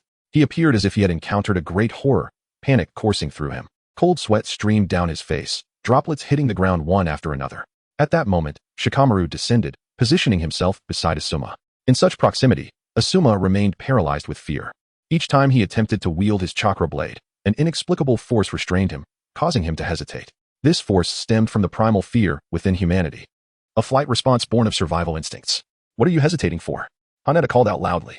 After a lapse of 5 years, he once again felt the terrifying aura of Shomo. Yet this time, he was devoid of fear or trepidation. He raised the knife in his hand and swung it without a moment's hesitation. It appeared that the child from 5 years ago had grown up, now capable of confronting me directly. Shomo chuckled softly, deftly sidestepping Haneda's attacks, even intentionally positioning his back towards Asuma. While evading Haneda's onslaught, he deliberately exposed a vulnerability to Asuma. Asuma could no longer contain himself and shouted, his eyes aflame with determination as he charged at Shomo's back. However, Shomo easily leaped back, narrowly avoiding Asuma's reckless advance, which nearly resulted in a collision with Haneda, who was swinging his blade. I see the shadow of Haneda in you. You are quite impressive, Asuma, Shomo remarked with admiration. At that moment, Haneda glanced at Asuma, who was crouched on the ground, gasping for breath. And then at the frightened Kurenai, who had burst into tears. In both of them, he recognized reflections of his former self, one bravely wielding a blade in the face of fear, the other seeking to escape from it. Step aside, both of you. This battle is still too early for you. Hatena did not blame them, speaking softly. He activated his 3-tomo Sharingan once more, and the blade crackled with electric energy. Next, I shall unleash my full power, Uncle Shomo. Be wary of my eyes. With those words, Hatena instantaneously moved, appearing before Shomo like a bolt of lightning. Instead of striking immediately, he executed a leaf hurricane, kicking up the sand from the ground to obscure Shomo's line of sight. Simultaneously, using the cover of the sandstorm, Hatena advanced again. Leveraging the Sharingan's ability to perceive the flow of chakra akin to X-ray vision, he discerned Shomo's position with remarkable clarity.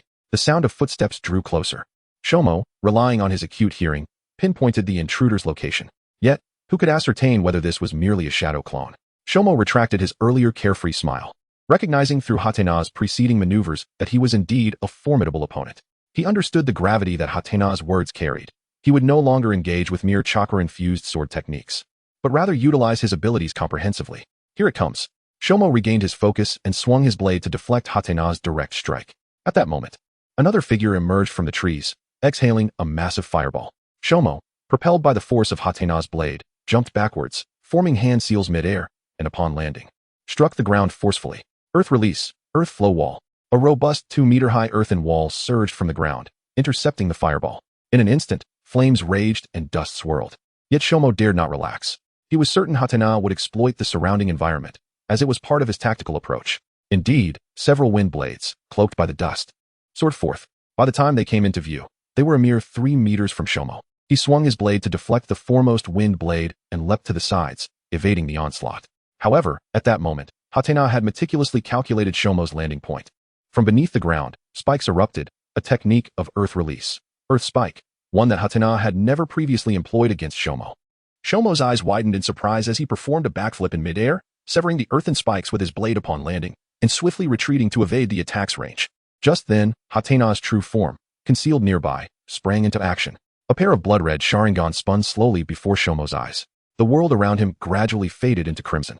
Unseen, for pillars pierced through his limbs, binding him tightly. This was the Jinjutsu, illusionary restraint technique. Chapter 057.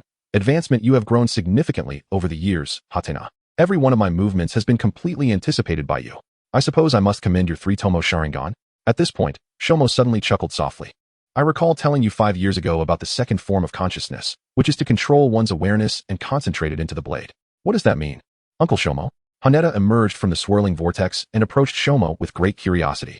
He wondered how Uncle Shomo would extricate himself from the illusion of his Sharingan. It is worth noting that this realm belonged to his own mental landscape.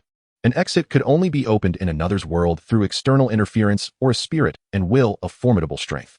Haneda's gaze sharpened, as if a realization dawned upon him. At that moment, Shomo remarked, for a swordsman skilled in the art of the blade, whether it be a branch lying on the ground or a finely forged sword, it is all the same.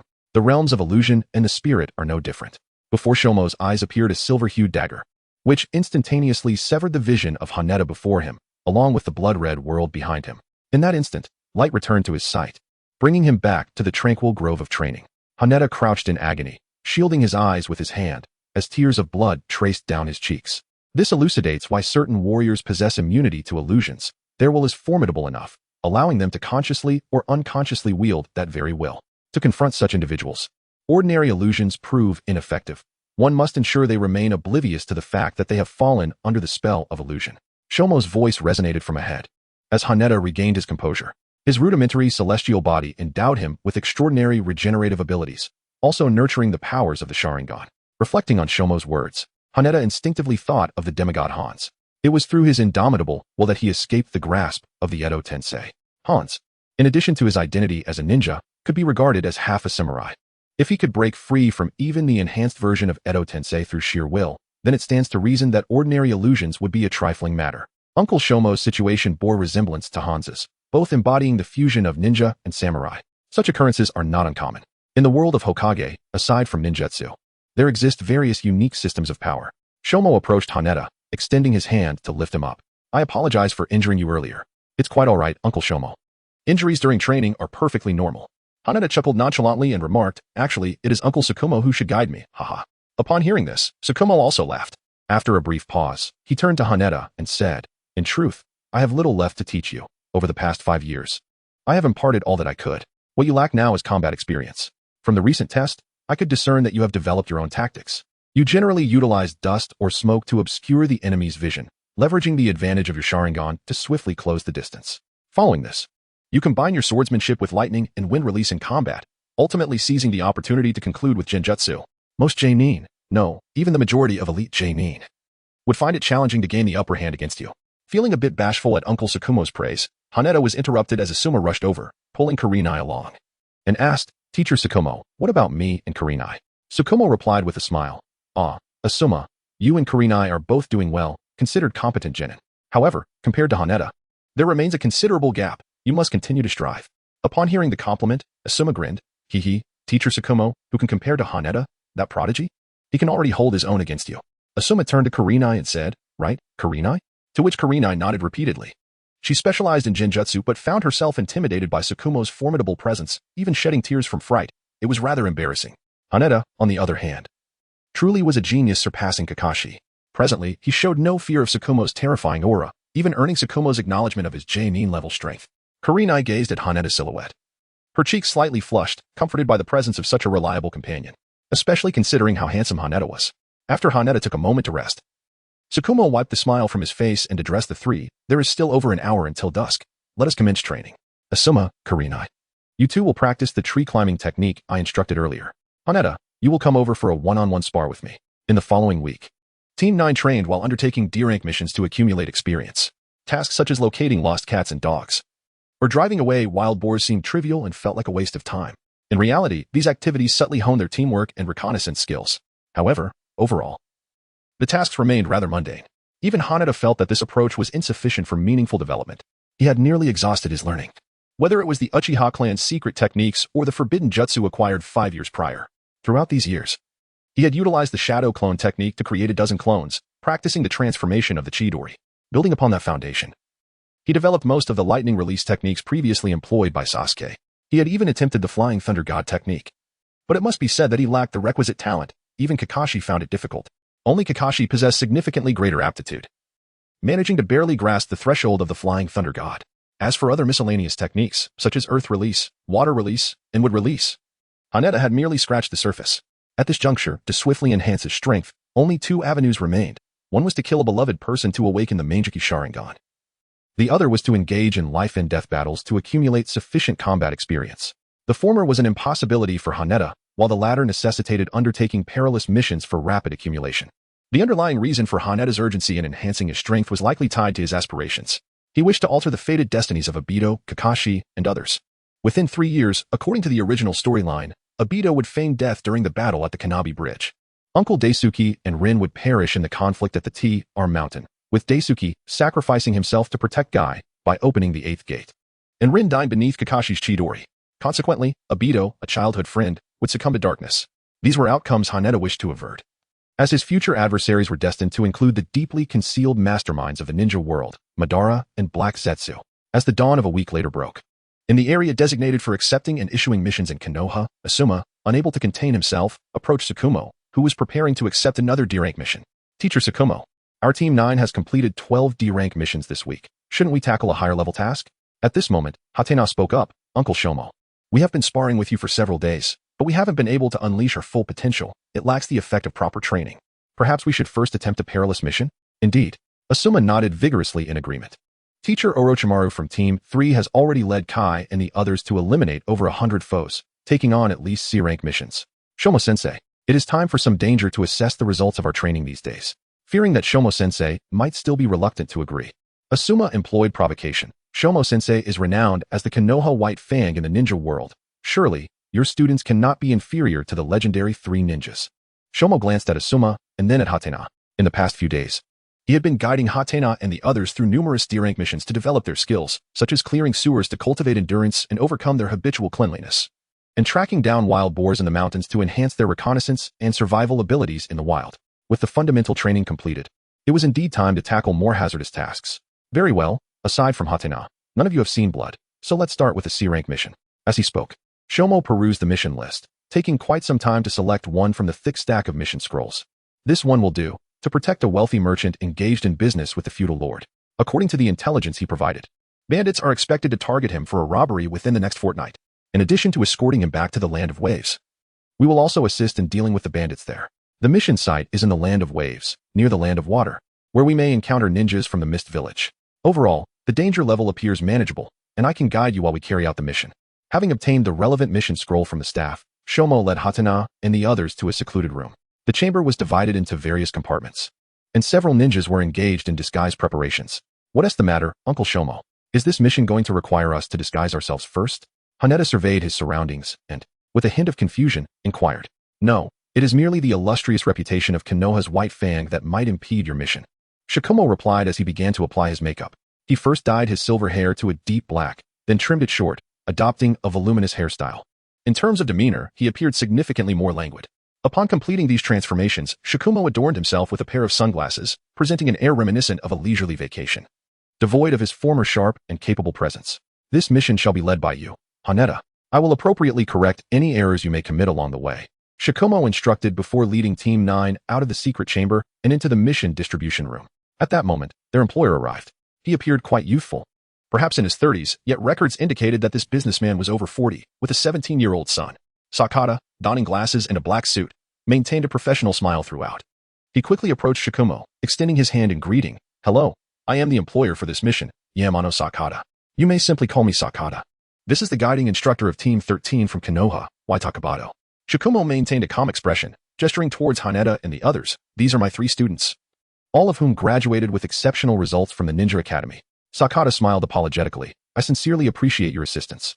Just a few days ago, I signed a substantial contract with the feudal lord. There is a significant likelihood that we may encounter agents sent to attack us along the way, and the mission may escalate to a B or even an A rank. However, I will compensate according to Konoha's standards. Mr. Waita, are you still willing to undertake this mission? Shikumo nodded. Time is of the essence. Let us proceed. Upon hearing this, Sakata felt reassured, knowing that those capable of leading such missions are typically jonin. A jonin is more than capable of handling hundreds of ordinary individuals, and especially a Konoha jonin guarantees a high level of quality. Sakata's convoy came to a halt at the gates of Konoha village, just a short walk away. The convoy was laden with numerous specialties from the Land of Fire, but predominantly with provisions. In addition to hiring Konoha's ninjas, Sakata had also engaged 12 samurai. Team 9, serving as escorts, had a designated carriage for transport, which, while not spacious, could accommodate 4 to 5 individuals at most. Haneda and the others had all undergone several Class D missions, and they did not express much discontent regarding the confined space. At the very least, they were spared from the sun's harsh rays and the foul stench of sewage within the carriage.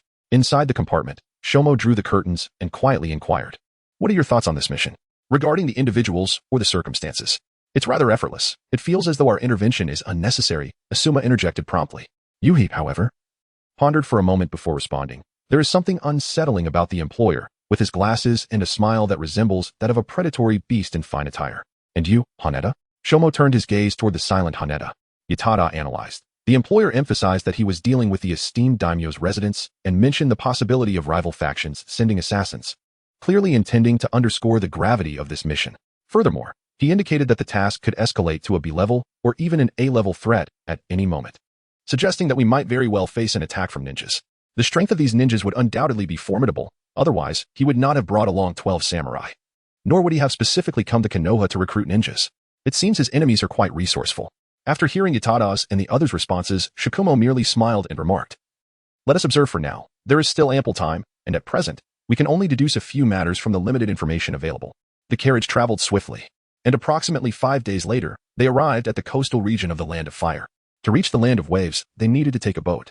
The employer, Sakata, planned to rest at the dock for the night and set off in the morning. That night, under a dark sky and gusty winds, Shikumo stayed at an inn, his room conveniently adjacent to Sakata's for protection. Meanwhile, Yatada and his companions were assigned by the employer to guard the warehouse. Why does teacher Shikumo get to rest in his room while we are left to guard this eerie warehouse? Asuma grumbled, plopping down on a sack filled with rice. Clearly disgruntled. This isn't even teacher's arrangement. Perhaps the employer is simply uneasy, fearing that someone might come to steal at night. I've heard that there are many bandits around, and this area might be one of those places, Hong chimed in. Looking at their leader Yatada, he inquired, "Brother Yatada, are we on watch tonight, or what?" Asuma, feeling bored and contemplating a way to shirk his duty, hesitated to voice his thoughts directly. After several days of travel, filled with tree climbing and water walking practices, they had encountered little danger. Rather than diligently keeping watch, he would prefer to play cards or indulge in sleep. Suddenly, a figure approached, cloaked and masked. Yamado, who had remained silent, suddenly spoke, startling Asuma, who quickly drew his chakra blade. "Brother Yamado, where are the others?" Asuma inquired softly. To his left. The window revealed only ordinary people. Just then, 7 masked men armed with large blades crawled through the window, faced with the fierce masked figures before him. Asuma was momentarily stunned. Are these truly ordinary people? Chapter 059. Am I the villain? Don't just stand there, attack. Upon drawing the short blade from his back, Hatake advanced with a swift step, gliding downward to maneuver behind a masked assailant. With a powerful kick, he sent the man sprawling to the ground, simultaneously parrying an incoming heavy machete with a short blade. Sparks flew as the blade clashed against the machete, and at that moment, 2 more masked figures approached from the side, aiming to strike Hatake. A blow from an adult male could cleave through sturdy wood, and this strike would surely result in death or grave injury. Yet, Hatake activated his 3-tomo Sharingan. With merely a glance, he incapacitated the 2 flanking attackers. The machete froze mid-air, and within half a second, the 2 men fell into a deep slumber. It's a ninja. Run. The remaining 4 masked men in front of Hatake, their faces etched with disbelief, shouted in alarm and hastily fled towards the exit. In that instant, Hatake retrieved 3 shuriken from his pouch and, as if casually tossing them, released them from his hand. The shuriken pierced the lower limbs of the 4 men at an exceptionally cunning angle. Blood splattered, painting the floor crimson, and a faint metallic scent pervaded the warehouse. Asuma and Kurenai stood transfixed, their eyes wide at the gruesome scene. The visceral imagery and the physiological discomfort churned their stomachs, overwhelming them with nausea. Haneda turned to Asuma and Akane, softly instructing, there are 4 remaining. You shall deal with them, ensure they do not escape. Asuma, do we need to eliminate them all? Capture them alive if possible. If not, it is acceptable to kill them. I have already left a few alive, sufficient for interrogation. While speaking, Haneda hurled a shuriken towards the masked man he had previously knocked down, delivering a finishing blow. He then produced ropes to bind the hands and feet of the 2 individuals under hypnosis. The remaining 4, with their legs injured, found it impossible to flee. Despite their desperate resistance, they were no match for Asuma and Akane. In a mere minute, all 4 were subdued and captured. Asuma and Akane ultimately found themselves unable to cross that moral threshold, unable to deliver a fatal blow. What shall we do next, Haneda-san? Asuma asked, his face slightly pale, discomfort evident as he glanced at the blood on his hands. Interrogation. Haneda opened his 3-tomo Sharingan, his expression devoid of emotion.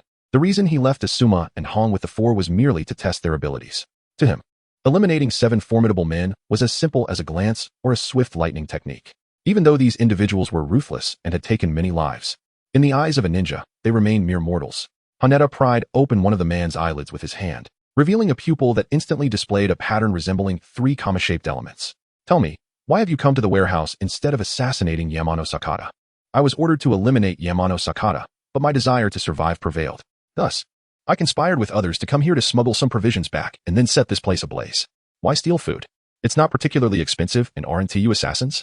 Asuma inquired, puzzled. The price of food from the land of fire skyrockets tenfold in the land of waves. We are not assassins. We are merely civilians from the land of waves. In a moment of impulsiveness, we agreed to assassinate that wretched vampire, Sakata. Asuma and Kurenai listened in disbelief as 7 individuals journeyed from the land of waves to the land of fire in search of sustenance. Is the price of grain in the land of waves truly that high? With access to the sea, wouldn't it be more appealing to fish? At that moment, Haneda asked, is fish expensive on your side as well? Indeed. That vampire Sakata controls all the vital transportation routes in the land of waves and forbids us from fishing freely, resulting in exorbitant fish prices. The individuals under the illusion clenched their teeth instinctively, seething with indignation. This revelation illuminated many things for Haneda. He drew a kunai, poised to eliminate the man before him, but was halted by Asuma. Brother Haneda, they are merely civilians. Why would you kill them? Hana cast a glance at the bewildered Asuma and Hong, and calmly remarked, what you ought to ponder is why our employer has dispatched the 3 of us here, rather than other warriors. Furthermore, how did he anticipate that someone would assault the warehouse instead of attempting to assassinate him? After speaking, Hana swiftly dispatched the adversary with the kunai in his hand, without the slightest hesitation. The blood that flowed from the severed neck intensified the already pervasive stench of blood in the air. The rest of you, take action. I do not wish to see a single survivor. If you inquire as to the reason, I can only reveal that among those 7, there is a traitor or mole. Moreover, the employer desires nothing more than a display of compliance. Do you comprehend? Asuma, gripping his chakra blade, found himself unable to strike. He lifted his gaze towards Hana, who was walking away, and exclaimed, are we to assist in the villainy of a nefarious individual? Haneda cast a glance back at the naive Asuma, and said calmly, on what grounds do you deem him a villain? Merely based on the words of these individuals. Furthermore, he emerged from the feudal lord's manor of the land of fire. From a standpoint, he is indeed one of us. Hatake paused momentarily before speaking again. If you find it difficult to take action, I can assist you. However, This offer is limited to one occasion, for the battlefield does not differentiate between good and evil, only between allegiances. With that, Hatena stood at the entrance for a considerable time, until 7 lifeless bodies lay within the warehouse, before finally departing. Asuma and Kurenai collapsed onto the ground, removing the forehead protectors that symbolized their status as shinobi. They gazed at the emblems in their hands, lost in contemplation.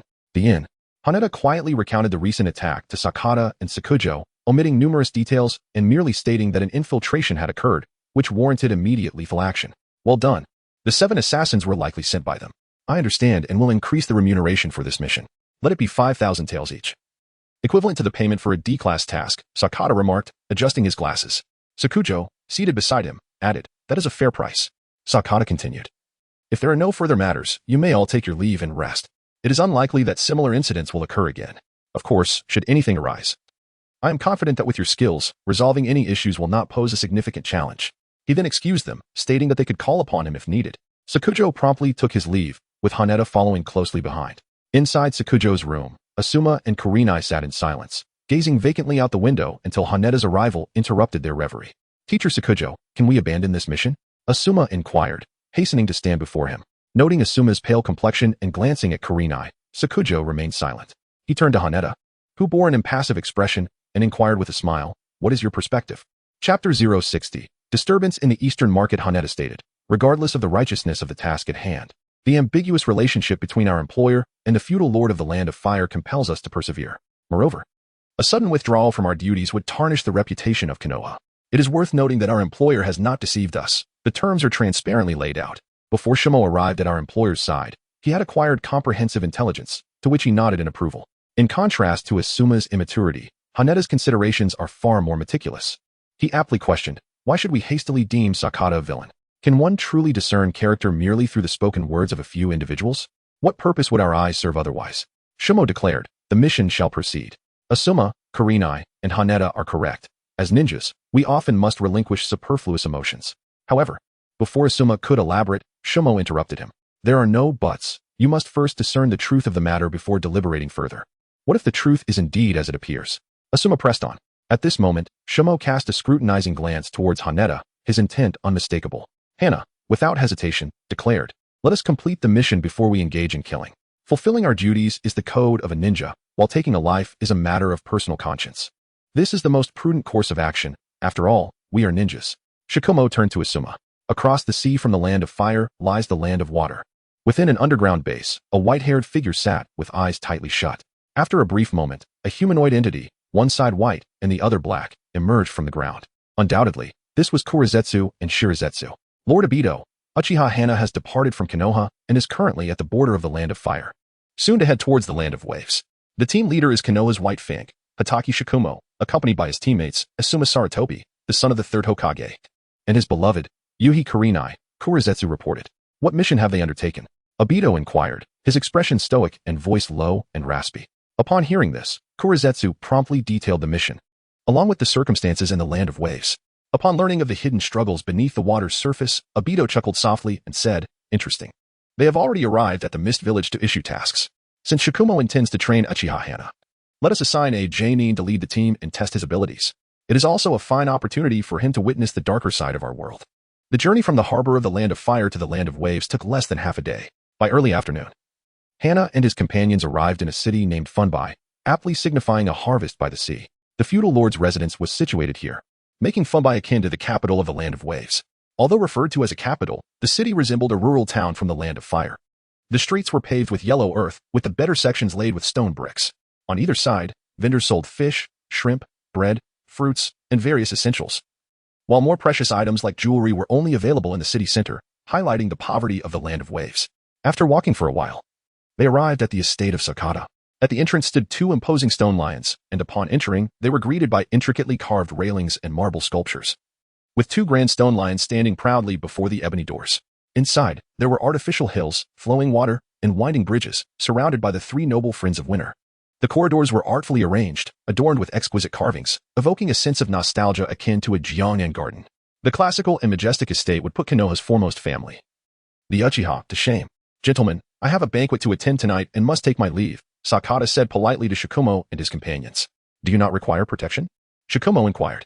Sakata pondered for a moment, then smiled. The place I am heading to has excellent security, but if you do not mind, you may protect my inept son. He should be at the East Market. With that, Sakata turned to the middle-aged man beside him. Butler, please attend to these gentlemen. The butler bowed slightly to Shikumo and the others, saying, please follow me, gentlemen. After departing from Sakata's estate, Shikumo suddenly spoke. Butler, I have matters to attend to. Please take them along for now. Very well. The butler thought little of it and assumed Shikumo simply did not wish to protect the young master. With Shikumo gone, the focus shifted to Hana, with Asuma and Kurenai closely following him, while the butler recognized who was in charge and engaged Hana in light conversation. Upon reaching the East Market, the sounds of commotion reached them from across the street. A crowd had gathered around a dozen swordsmen, who were protecting a young man.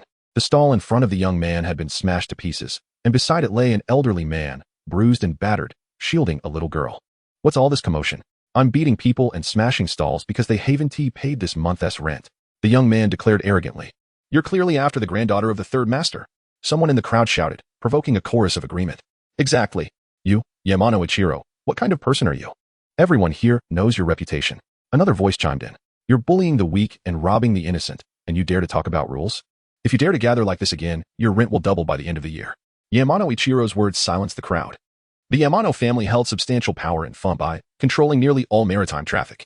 They could dictate not only commerce but also the very lives of the townsfolk. Repaying debts is only right. If this old man can't pay, his granddaughter shall serve as collateral. What are you waiting for? Capture them, Ichiro commanded. And the swordsmen moved to apprehend the individuals around them. The crowd, witnessing the scene, dared not intervene.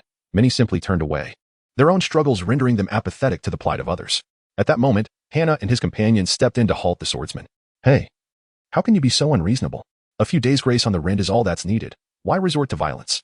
Asuma exclaimed, unable to tolerate the arrogance of this second-generation bully. Are you ninjas from Konoha? You don't assist my father with his tasks and yet meddle in my affairs. Ichiro mocked, provoking Asuma's ire. What do you mean meddling? You're nearly killing someone and blatantly assaulting a woman. We're simply acting in defense of the helpless. Have you lost your mind? Yamano Ichiro, having never been insulted like this, was both furious and amused. So what if I kill? So what if I rob? These commoners are no different from the straw on the ground. Next year, new ones will sprout. Do the legendary ninjas look down upon these lowly peasants? Huh. You ninjas harvest lives far more efficiently than I could ever dream. One ninja in one night could wipe out an entire village. Pray tell, are these people not despicable? Asuma, hearing this series of derisive remarks, found himself momentarily at a loss for words. Just last night, he had taken the lives of several of the very people Ichiro referred to as commoners. While the act of killing remained the same, he realized the absurdity in his current position. At that moment, another voice interjected. Have you finished? The ninja lords you speak of, one can take the lives of an entire village in a single night. Thus, taking down a group of ordinary folk is no different from slaughtering cattle. Yamato threatened ominously. With his formidable strength, it was commendable that he refrained from resorting to violence. Had it not been for his curiosity about the unfolding events, he would have already taken action. Upon hearing the threat, the young ninja, Yamano Kazuo, contemplated retaliating. However, he was deterred by the sinister glint in Yamato's eyes, which compelled him to silence. Disinterested, Yamano Kazuo nonchalantly placed his hands in his pockets, preparing to depart. Yet, Yamato interjected, who permits your departure? The damages you've caused, the medical expenses for the injured, and the compensation for emotional distress have yet to be settled. Following this, a samurai beside Yamano, unable to contain his irritation, suggested, young master, shall I eliminate this insolent brat? Upon hearing this, Yamano glanced at the robust samurai and then at the young man exuding an air of menace. He promptly capitulated. Forget it. A trifling sum matters not. If it must be paid, so be it. Who cares? With that, he tossed a bundle of money without checking the amount and walked away. The steward turned back to glance at Yamato and his companions, then quietly approached the young master to whisper a few words before departing. Once the samurai's figure vanished from the street, the elderly gentleman, known as Second Master, hurriedly grasped his granddaughter's hand to express gratitude to Yamato. No need to thank me. I simply abhor such conduct, Yamato replied, addressing Asuma and Kurenai. I shall investigate some information. If you have no other business, you may return or take a leisurely stroll. Very well. Kurenai and I will assist the elderly gentleman in tidying up his stall, and afterward, we shall seek out teacher Shikumo for training, Asuma responded. Understanding that following Yamato would only hinder him, he refrained from insisting on accompanying him. Within the city, in a secluded chamber of Yamano Kazuo's estate, the steward guided him to this private space, whispering a few words to Sakata before exiting. Once the door was securely closed, the room fell into dimness. Sakata coldly addressed his son, have I not instructed you to refrain from provoking trouble outside these days? And yet, you have allowed yourself to be seen. Father, I was merely attending to family affairs, collecting rent. The process may have been somewhat crude, but it was merely witnessed by those three Konoha ninjas. Yamano Kazuo defended himself. However, Sakata, well aware of his son's character, could surmise much of the preceding events even without the steward's warning. After scrutinizing his son for a prolonged moment, he finally spoke. Very well, this may indeed be advantageous, for it reveals the intentions of those ninjas. They are likely contemplating aggression against us and may seek the aid of the Mist Village ninjas. This conflict had now entangled the stances of two other great nations, rendering notions of good and evil irrelevant. However, as Sakata approached his son, he coldly regarded him and declared, I care not what your past demeanor has been, but from this day forth, you are absolutely forbidden to step outside this house. If you wish to bring death upon yourself and your father, understand me? Yes, father. I shall not set foot beyond this house again, nor provoke those Konoha ninjas. Yamano Kazuo quickly assured, taken aback by his father's sternness. Afterward, summon the steward to see me, Sakata commanded, turning away. As his footsteps receded, sunlight streamed back into the room, only to be obscured once more by the heavy door. My lord, the steward bowed respectfully. Seek an opportunity to relay information about those Konoha ninjas to the Mist Village, inciting them to a deadly confrontation. My lord, shall we eliminate them all? What do you think? Ninjas are merely tools. If they cannot serve my purpose, then they ought to be disposed of. Departing from Fongbin City, one encounters an expanse of fields and towering mountains that obscure the sea. Haneda transformed into a young man with black hair, donning a conical hat as he traversed the narrow path through the fields. He intended to gather intelligence regarding the bandits. Soon, he passed by a small village. According to the scroll of intelligence, he was now quite close to the lair of the brigands. The village boasted only a handful of houses, approximately 40 to 50, comprising merely a few dozen households. Among them, one residence displayed a white cloth hanging at its entrance, reminiscent of mourning, yet curiously. There were no mourners present to pay their respects, creating an odd atmosphere. Upon entering through the window, Hatena found himself enveloped in a cloud of dust as his feet met the floor. The surroundings bore the marks of neglect. The furniture, including the tables and chairs, exhibited signs of wear and damage, suggesting that this place had long been abandoned. Yet, the white cloth draped at the entrance appeared as pristine as if it had just been hung, an intriguing contradiction. Hamada's curiosity intensified. He recalled the moment he first entered the village and spotted an elderly woman seated at the entrance. He contemplated approaching her for inquiries. His arrival was swift, as was his departure. Emerging through the window, Hamada casually strolled to the entrance across the way. At that moment, the elderly woman was weaving. Upon noticing his approach, she paused her work and warmly inquired, Are you seeking directions, young man? Yanida shook his head, pointing at the white cloth hanging across the door. I am a traveler from the land of fire, and a writer dedicated to documenting the customs and cultures of various nations. Dear grandmother, may I inquire if there is a legend or significance behind the white cloth that hangs in front of the homes of the deceased? As he spoke, Yanida took out a small notebook and a pen from his pouch, gazing earnestly at the elderly woman. Upon hearing the question, her expression dimmed, initially reluctant to respond. She could not bring herself to deny him, noticing the sincerity and seriousness in his eyes. Moreover, this young man hailed from the land of fire, so it would not be too burdensome to share. That was hung by my son, Xiaofeng. It is not a custom of the land of waves. Oh, was it because your son had a close relationship with that family? Yanida inquired, pen poised as if to document her response. To some extent, yes. He was very close to Takahashi. After their family was tragically slain by the mountain folk, he became taciturn. It was only on the day a group sought out Xiaofeng that he hung the white cloth and departed. Before leaving, he said, We, like the straw in the fields, will fall with the wind, and even without the wind, we may still collapse. Thus, we must resist, grow fiercely, and take root in the fields. With that, Xiaofeng left. Did he not come to visit you? Yanida asked again. He said he did not wish to implicate me. The grandmother replied, her demeanor somber, as if she understood the path her son had chosen. Chapter 62. The so-called ninja. Who are you, and how did you come to my home?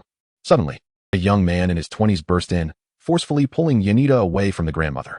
Xiaofeng, you have returned. The elderly woman exclaimed, her voice filled with excitement. Mother, why are you discussing village matters with an outsider? The young man, identified as Xiaofeng, glared at Yanida with hostility. I am a traveler and writer from the land of fire, exploring the customs and mythologies of the land of waves, Yanida explained. Haneda paid no heed to Xiaofeng's rude behavior, smiling as he introduced himself. From the land of fire? The hostility in Xiaofeng's eyes intensified. Had it not been for his mother's presence, he might have resorted to violence.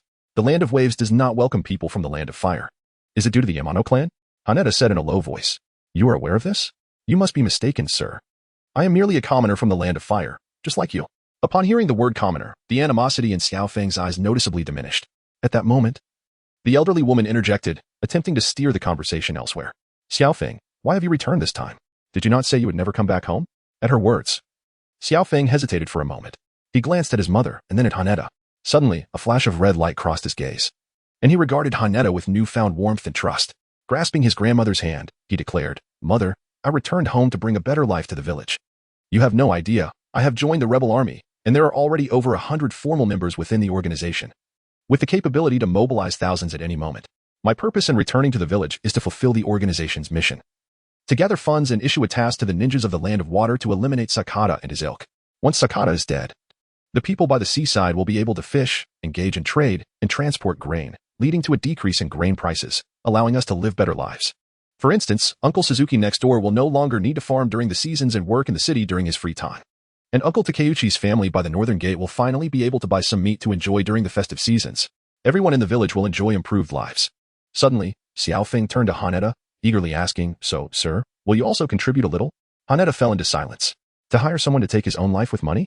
According to his current investigation, the greatest evil stemmed from the influence of Sakata, the employer of their 9th division. In the end, Haneda contributed a modest sum 300 ryo, roughly the cost of 5 bowls of ramen. After departing from the village, Haneda stood atop a rise, gazing at the village nestled among the fields. He observed a common young man named Xiaofeng, who was rallying each household to promote the uprising and raise funds. Suddenly, he recalled a poignant remark made by an elderly woman moments ago. We, like the straw in the fields, will topple with the slightest breeze, and even without wind. We may still fall.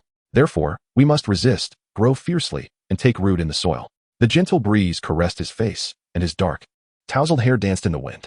Haneda recalled Asuma and Kurenai, newly graduated ninjas from the Ninja Academy, for whom the act of taking the lives of a mere 10 ordinary individuals merely required overcoming their psychological fears. In contrast, for someone of his Jainin caliber, the massacre of an entire village, or even the annihilation of a nation, was merely a matter of time, whether it be brief or prolonged. Is such resistance truly meaningful? A struggle destined to fall with the slightest breath of wind. Haneda murmured to himself, striving to transcend his position within the Hidden Leaf Village and his identity as a ninja, seeking to observe the plight of the Land of Waves from an outsider's perspective. The Sakata family wielded immense power, controlling all vital transportation routes across the nation, manipulating grain prices, dictating the lives of the populace, and even presiding over matters of life and death. They brazenly insulted and plundered the wealth of the common people, forcibly seizing the last remnants of their financial resources with an air of monopoly. The lower classes toiled tirelessly, barely scraping by, while the upper echelons, in their pursuit of opulence, sought to extract every last vestige of value from the struggling masses. The chasm between classes had solidified, and the tide of time surged relentlessly forward. According to the natural course of events, the entrenched old societal order would ultimately be overturned by the will of the people. Haneda released the transformation technique, removing the forehead protector and gazing at it in his palm. Yet in this world, there exists a ninja who values only wealth and allegiance. Sakata is backed by the feudal lord of the Land of Fire, and Konoha, bound to the lord's estate, cannot simply disregard Sakata's plight. The rebel forces have engaged the ninjas of the Mist Village, with Konoha and Mist historically at odds. From a standpoint of allegiance, I ought to assist Sakata. Suddenly, Haneda recalled his previous response to Uncle Shikumo and chuckled. Konoha is Konoha, and I am I. While my position remains unchanged, it does not imply that I cannot evolve as a person. Yukihira suddenly grasped the crux of the matter, yet the term ninja lingered in his mind, refusing to dissipate. In the afternoon, he returned to Sakata's residence. This time, Yukihira found no pleasure in admiring the exquisite Jiangnan gardens. To him, every carved railing and painted beam was stained with the vivid hues of blood. He entered the room arranged by the butler and discovered a note from Shikumo, indicating that he had taken Asuma and the others to the outskirts of the northern city for training. Thus, Yukihira departed once more. In the outskirts of the northern city, Asuma and Hong were practicing water treading by a lake, while Shikumo was preparing a barbecue, skewering fish from the lake alongside edible vegetables and mushrooms found nearby. These were placed on the grill, and Shikumo occasionally added firewood and flipped them over. Noticing the beads of sweat on Yukihira's forehead, Shikumo handed him a water pouch, saying, "You must be thirsty. Have a sip first." Receiving the pouch, Yukihira took a few gulps, wiped the corner of his mouth, and remarked, "Perhaps yes and perhaps no. The mission is but one aspect, and such matters can be relinquished. Uncle Shikumo, I simply wish to understand what it means to be a ninja." Upon hearing this, Shikumo chuckled. "So, you were contemplating such matters. Is your doubt regarding the significance of a ninja stemming from the mission?" Standing up, Shikumo patted Yukihira on the shoulder and said, "In a broad sense, a ninja refers to one who can endure all. In a narrower sense, it denotes one who possesses and masters chakra. I know you may not accept the spirit of a ninja, Yukihira. Thus, let me speak of chakra, which embodies the essence of power. Legend has it that the Sage of Six Paths created the ninja world and bestowed chakra upon others to connect the hearts of individuals. Initially, chakra was used for farming, building bridges, and constructing roads. Later, due to human desires, it transformed into a weapon for killing." As he spoke, Shikumo drew a short blade from his back and smiled. "What do you think of this knife? Sharp enough to take a life?" As soon as Haneda finished speaking, Shikumo took a short knife and sliced the grilled fish, cheerfully offering a piece to Haneda. How does it taste now? Quite delightful, isn't it? Haneda sampled the fish expertly grilled by Uncle Suwa-mo, and indeed, its flavor was quite delightful. Moreover, the cuts were made with such precision that all the bones had been deftly removed. It was quite satisfactory. Haneda licked his lips, and suddenly, a realization struck him, prompting deep contemplation. Chapter 063, The Onset of Misty Shadows. At that moment, Shikumo spoke again. Power is devoid of morality. The blade in my hand can both slay the enemy before me and safeguard my companions behind me. After speaking, Shikumo pointed towards the lake, where Asuma and Kurenai were diligently practicing their water treading, repeatedly falling and rising again. Are they training to kill? In truth, they merely wish not to be cast too far away, to ensure they can protect their loved ones during a mission. And therein lies the essence of chakra, the very essence of power. As Hatada reflected upon the purpose of his arduous training, a profound understanding washed over him. He realized that his existence was not solely for himself, but also for his friends, including Obito and Kakashi. This encapsulated the essence of strength and the very reason for a ninja's existence. 3 nights later, a vessel docked upon the shores of the Land of Waves. 4 cloaked figures disembarked from the ship, treading upon the soil of the Land of Waves. Captain, what is the objective of our mission? Inquired one of them. Among them was a merchant named Sakata, accompanied by 4 ninjas from Konoha, which included 1 jonin and 3 chunin. The leader lifted his cloak slightly, inadvertently revealing the forehead protector that signified his allegiance to the hidden mist. Exhaling a heavy breath, he recalled the 4th Mizukage's instructions and continued.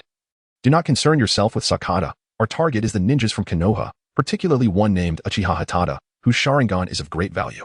Speaking of murder, the Mist Jonin displayed a sinister grin. As an elite nurtured in the Blood Mist Village, he far surpassed the delicate flowers cultivated in Konoha's greenhouses. 1 jonin and 3 chunin against a freshly graduated team. The advantage is ours. The Mist Jonin had no inkling of how he could possibly lose. At that moment, another cloaked figure approached, tossing a scroll to the Mist Jonin before departing. Upon receiving the scroll, the Jonin squinted his eyes. As he perused its contents, the source of his earlier confusion became clear. There was a traitor among their ranks. In the early morning, on the outskirts of North City in the Land of Waves, Hatada and his comrades were engaged in training. Numerous shadow clones of Hatada stood in various positions, honing their mastery of lightning chakra transformations. This scene sparked a wave of envy in Asuma. Hatada, how are you able to create so many shadow clones? I can manage only 3 at most. The A-rank ninjutsu. Multiple shadow clone technique details how to produce a greater number of clones, Hatada explained. Hatada, why can you form so many clones for training while I struggle with just 1 or 2? Asuma queried. I possess exceptional talent, Hatada replied. Could you keep it down? Hatada? Hatada said, beads of sweat forming on his forehead. I just want to become stronger. Asuma chuckled sheepishly. Just as Asuma persisted in his inquiries, Shikumo arrived. There are intruders here, at least 3, he uttered in a low voice. Upon hearing this, Hatada promptly recalled his shadow clones, ceasing the training. Waves of memories flooded his mind, but they were swiftly assimilated by his extraordinary mental fortitude. The chakra expended rapidly replenished under the influence of his basic sage mode. Moments later, Hatada opened his eyes, his 3-tomo Sharingan flaring to life. At that instant, a thin veil of white mist began to drift toward them, revealing 4 blade-wielding ninjas perched upon the branches, surveying Hatada and his companions from above. Meanwhile, chaos erupted across the 4 districts of North and South Fonbin. Countless brave souls rose in rebellion, brandishing weapons as they charged toward Sakata's men. Others seized the opportunity to loot, wreaking havoc at the markets selling rice, oil, and salt, where goods lay scattered across the ground. The crowd descended into pandemonium. Suddenly, the entire city seemed to receive a signal, plunging into turmoil. Yet, the unseen masters of the city remained indifferent. In the Yamano family estate, Sakata paced anxiously in the heavily guarded main hall, awaiting news from the steward.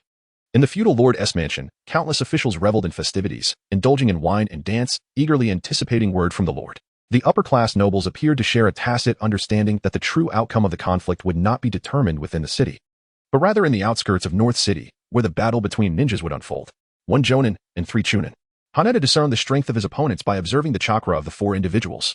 He turned to Shikumo beside him and said, Uncle Shikumo, I will handle the jonin, and you can hold off the 2 chunin. We'll leave the remaining 1 for Asuma and his companion, shall we?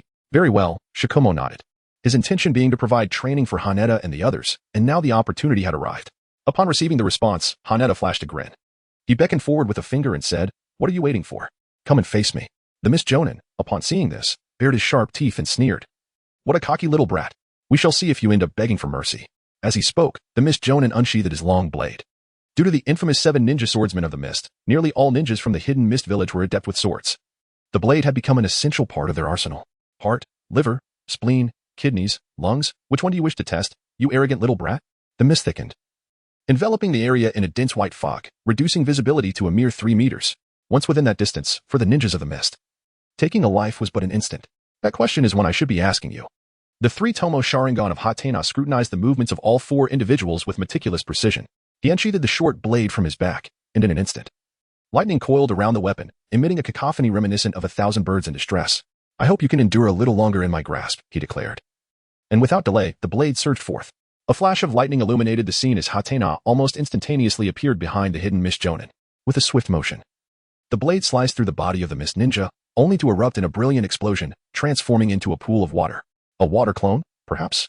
As Hatata turned back, the cries of the 1,000 birds echoed once more, and the lightning pierced through the misty figure of the hidden ninja like a pillar of light. Yet, in that very moment, the hidden ninja let out a cold laugh, and the situation was instantaneously reversed. The figure that had transformed into a puddle of water suddenly reverted to human form, a blade pressed against Hatata's back. Little brat, did your elders not teach you the technique of the ghostly water transformation? He taunted. It is over.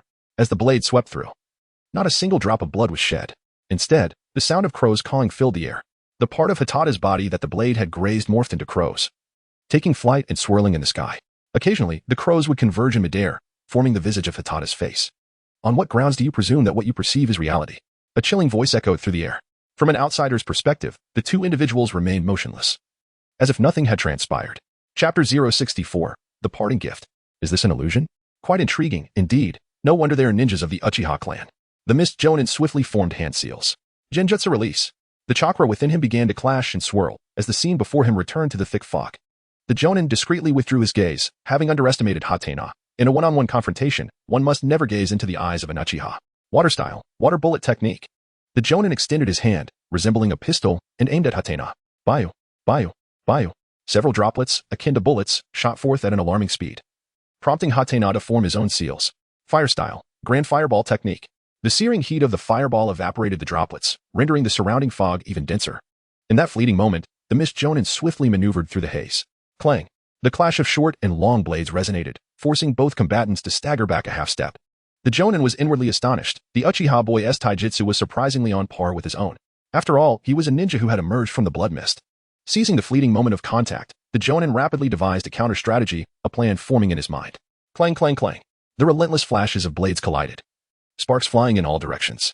Just as Hatena swung his blade, the jonin feigned a defensive block. Yet, at that instant, he unexpectedly discarded his long sword and executed the water transformation technique, slipping through Hatena's blade. In an instant, his right hand coalesced into a sphere of water, enveloping Hatena entirely. I've got you now, boy. Did you think I would continue to play this game of bumper cars with you? The jonin maintained his right hand. If the water prison technique held long enough, it would be sufficient to drown Hatena. But then, a cold voice resonated in his ear. On what grounds do you believe that what you see is reality?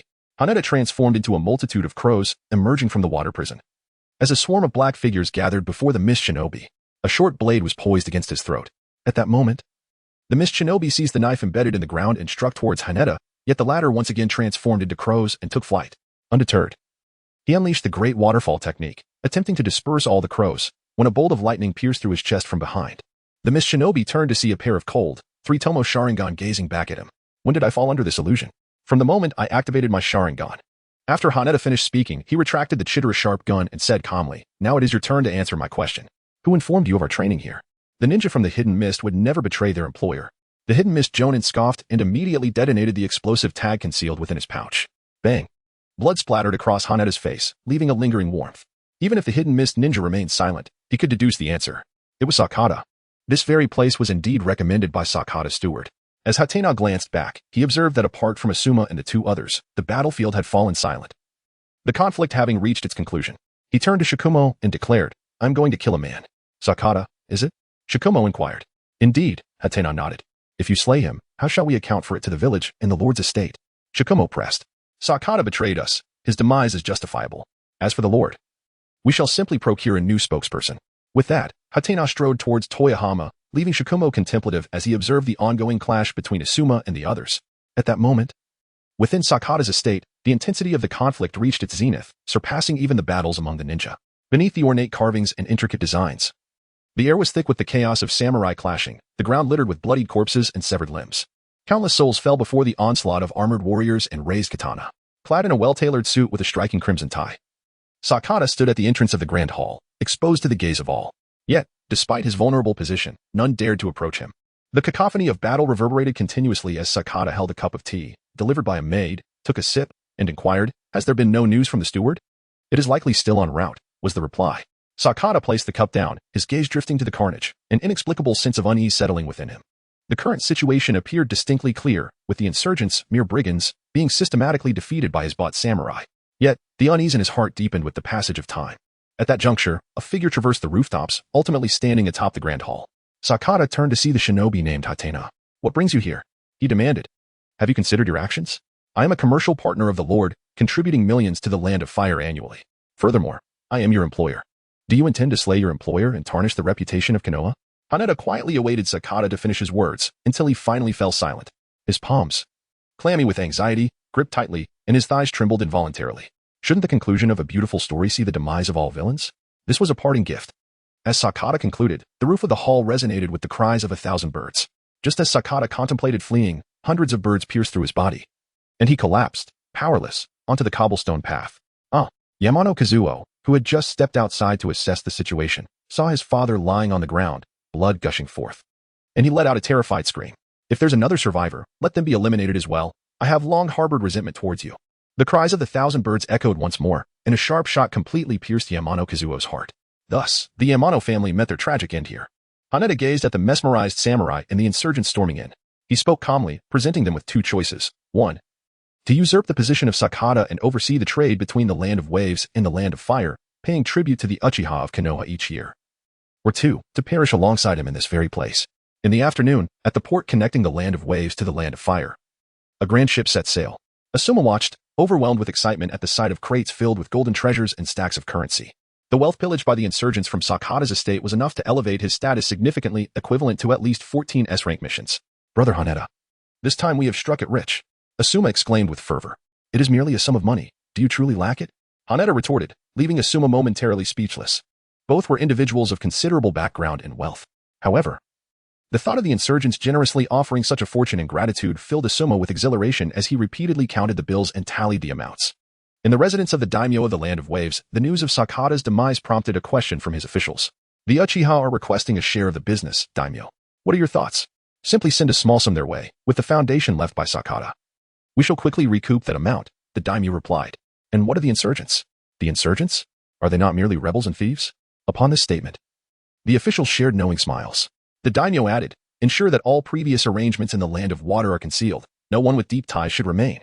Also, send all the donations to the daimyo's residence." Across the sea, in the Land of Water, at Madara's underground base, the figure of White Zetsu emerged from the ground. Lord Madara, Uchiha Haneda concluded the battle with mere Jinjutsu. Madara, opening his 3-tomo Sharingan, glanced at White Zetsu, absorbing all the information transmitted to him. Interesting. Did he begin casting Jinjutsu the moment he made contact? It seems that ordinary J-nin are no match for him. Chapter 065, Returning to the Village. Encountering Team 7 a few days later, in Konoha Village, Asuma exclaimed, "At last, we have returned to the village." He sprinted towards the village gate, feeling an overwhelming sense of appreciation for everything around him. Observing Asuma's exuberance, Haneda smiled subtly. He gazed at the gates of Konoha, secretly anticipating the reunion with Obito, Kakashi, and the others. Team 7 was likely still engaged in D-rank missions. He wondered how Obito would feel upon learning that he had undertaken an A-rank mission.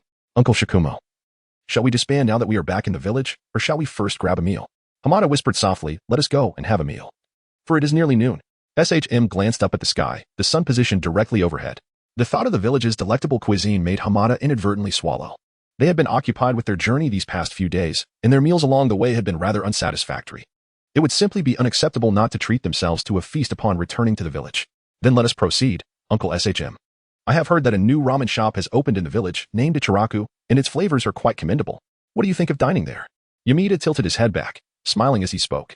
"Well, why don't you inquire about Hong and Asuma? If they agree, we shall proceed there." Shaw Mo nodded in response.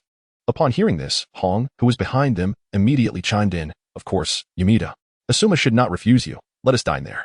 As they chatted, Yamida and his companions entered the village. Upon reaching a street corner, a cat darted past, swiftly weaving through Yamida's legs. Just then, a familiar figure collided with him. "Kakashi, don't mind me. Quickly catch the cat." It was Obito who had bumped into Yamida, turning back to Kakashi and urging him.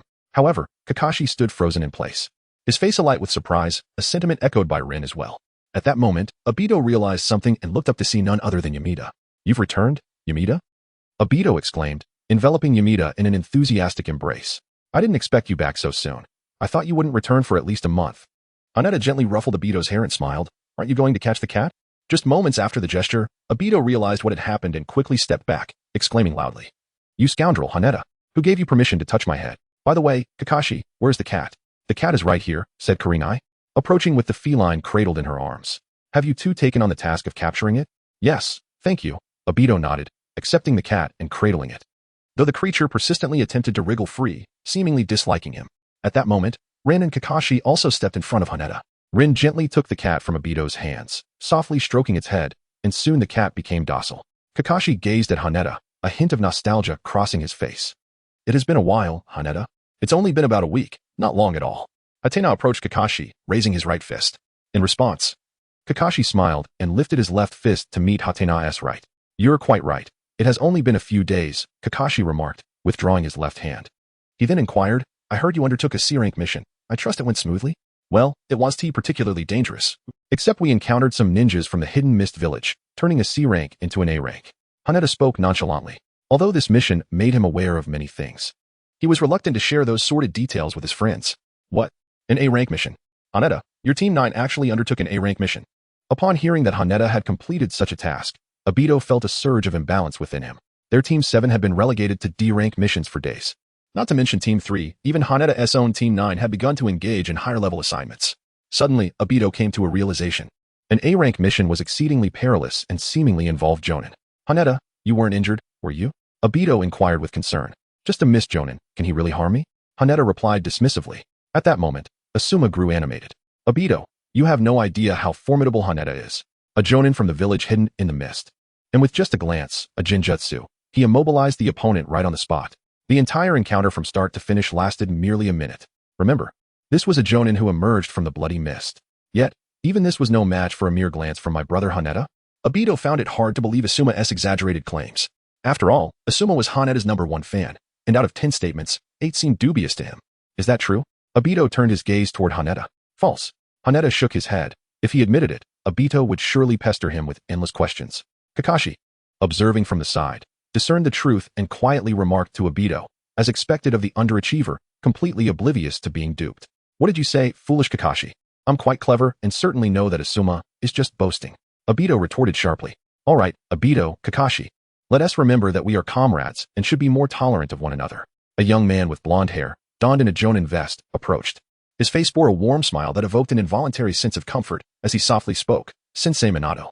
Upon hearing Team 7 greet him in such a manner, Haneda recognized the individual before him, a ninja who embodied both gentleness and strength, nearly perfect in every regard, the future 4th Hokage, Manado Namikaze.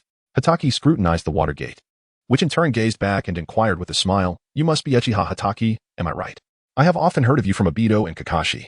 Haneda nodded and introduced himself, saying, I am Uchiha Haneda from Class 9, a friend of Obito and Kakashi. Manado smiled and remarked, Kakashi has spoken highly of you. You must be quite impressive, Haneda. He then directed his gaze towards Shiboku, who stood behind Haneda, and added, It has been a while, Senior Shiboku. How about we go out for a meal together? It's just noon. Shiboku glanced at Rin and Kurenai, who were engaged in playing with the cat. And then at the gathering of Haneda, Obito, and Kakashi, before agreeing. All right, how about we try a ramen shop called Ichiraku? Ichiraku Ramen? That place is quite delightful. Both Kushina and I enjoy dining there, Manado replied with a gentle nod. Upon hearing Shiboku and Manado's conversation, Haneda eagerly pulled Obito and Kakashi along, exclaiming, Let us go eat at Ichiraku Ramen. Sure, Kakashi nodded slightly, while Obito remained preoccupied with the earlier inquiry. Hey, Haneda, you must tell me, did you defeat a Jonin from the mist? Yes, Haneda replied teasingly. Yamato neither confirmed nor denied, deliberately remaining silent. Which prompted Asuma to speak disdainfully. Is there really any need for guessing, Obito? With Hataki's strength, a mere Jinjutsu could easily eliminate AJ Nin. How astonishing is that? I refuse to believe it. That scoundrel Hatake. Who is deceiving me? Humph, the underachiever. Chapter 066, Ichiraku Ramen, encountering Team 3 amidst the clamor.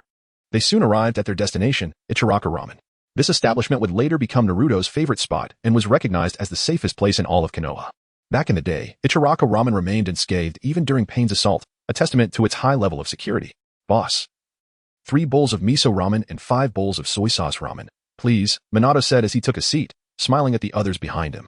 Let us find a place to sit and chat. Shikamaru settled next to Manado, with Kakashi on his right, followed by Hatake and Obito. Not long after they sat down, Obito could no longer contain himself. I can't believe you actually took down AJ Nin from the mist. That scoundrel Hatake. It seems you haven't been serious when I've sought your guidance. Before Hatake could respond, Asuma interjected. Hatake has been training diligently. Do you think he would simply teach you because you asked? Even getting a little guidance is quite an honor. Who are you to say that? Hatake has been my friend since childhood, and we are both members of the Uchiha clan. If I wish for him to teach me, then he shall. Asuma scoffed. Listen well, Obito. I, Asuma Sarutobi, have been classmates with Hatake for 5 years, comrades of Team 9, brothers. Even I can only occasionally seek his guidance. Aren't you merely wasting his precious time? Upon hearing this, Obito could no longer restrain himself and stood up. Hatake, how about we train together after we eat? Along with Kakashi? Glancing at Asuma and then at Obito, Hatake reluctantly nodded in agreement, as he had initially planned to rest in the afternoon. All right, Obito. However, we should wrap up training by nightfall. I have matters to attend to. At this, Obito's smile brightened like honey, while Asuma appeared as if he had bitten into something foul. Suddenly, a cheerful voice called from behind. Kakashi, let us engage in a youthful duel. Wearing a green jumpsuit, Guy approached, his eyes lighting up upon noticing Hatake beside Kakashi. Hatake and Obito are here too. How was your recent mission outside the village? The latter question was clearly directed at himself, to which Hatake replied with a smile. It was all right. Although it escalated into an A-rank mission, it was manageable. As they conversed, 3 more figures approached. Leading them was a pallid-skinned man with golden snake-like pupils and long hair, Orochimaru. Following closely were a girl named Mitsuki Anko, munching on dango, and a boy named Shirane Genma, chewing on a saban. A-rank mission, huh? Shikamaru's students performed commendably, while mine just completed a B-rank mission. Orochimaru remarked with a smile that sent shivers down the spines of those present. Orochimaru-sensei, I was just about to challenge Kakashi to a youthful duel. Oh, that sounds exhilarating. But you'll need to keep working hard, Guy. Orochimaru replied casually, his attention fixed on Shikamaru and Manado. At that moment, Shikamaru smiled and said, It's not entirely my merit. The tasks were primarily handled by Hatake and his team. Uchiha Hatake, is it? Your 3-tomo Sharingan is quite impressive, Orochimaru observed, licking his lips as he gazed into Hatake's eyes, before extending a snake to forcibly drag Guy away. Come now, Guy. It appears this ramen shop has no vacancies left. No, Orochimaru-sensei. I still wish to engage Kakashi in a youthful duel. You cannot defeat him. Orochimaru-sensei. Youth never ceases. We must continuously challenge those who work harder than ourselves. You cannot defeat him. Orochimaru-sensei. Silence. A snake coiled around Guy's mouth, stifling his protests as Orochimaru's figure receded into the distance. Haneda's tense heart finally eased. When Uncle Snake looked into his eyes, he couldn't help but wonder if his Sharingan had drawn attention. What a surprise. Even that watermelon-headed fellow had completed a B-rank mission, leaving Haneda just a step away from an A-rank. Obito, reflecting on his own Team 7's tedious half-month of D-rank missions, couldn't contain his frustration and complained.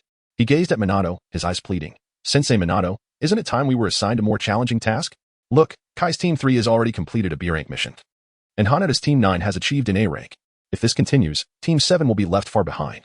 Upon hearing Obito's grievances and requests, Manado chuckled lightly. There will be opportunities in the future, Obito. Speaking of which, you haven't even mastered treading water yet. You must strive to improve yourself. Come on. Sensei Manado, you wouldn't want to be outdone by Uncle Shimo and teacher Orochimaru, would you? Obito resorted to provoking him. Indeed, Sensei Manado, if this continues, we will be utterly left behind by Team 9, Kakashi interjected. The guiding teacher of Team 9 was his father, and among its members was Haneda, his dear friend and brother. He wished not to be distanced too far from Haneda.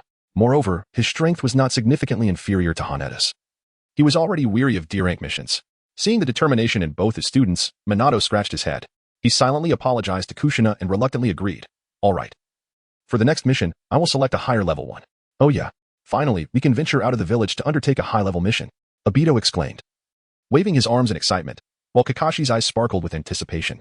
However, Haneda did not share in their joy. Engaging in higher-level missions signified greater peril and an encounter with deeper darkness. After training with Obito and Kakashi for an entire afternoon, Haneda returned to the Uchiha clan's territory. At that moment, the sun was descending toward the afternoon, painting the sky with crimson hues. Haneda, well acquainted with the household, pushed open the grand door of the clan leader's residence and stepped inside. Clan leader, elder brother Fugaku, I have returned. He called out. Ah, it is Haneda. Please.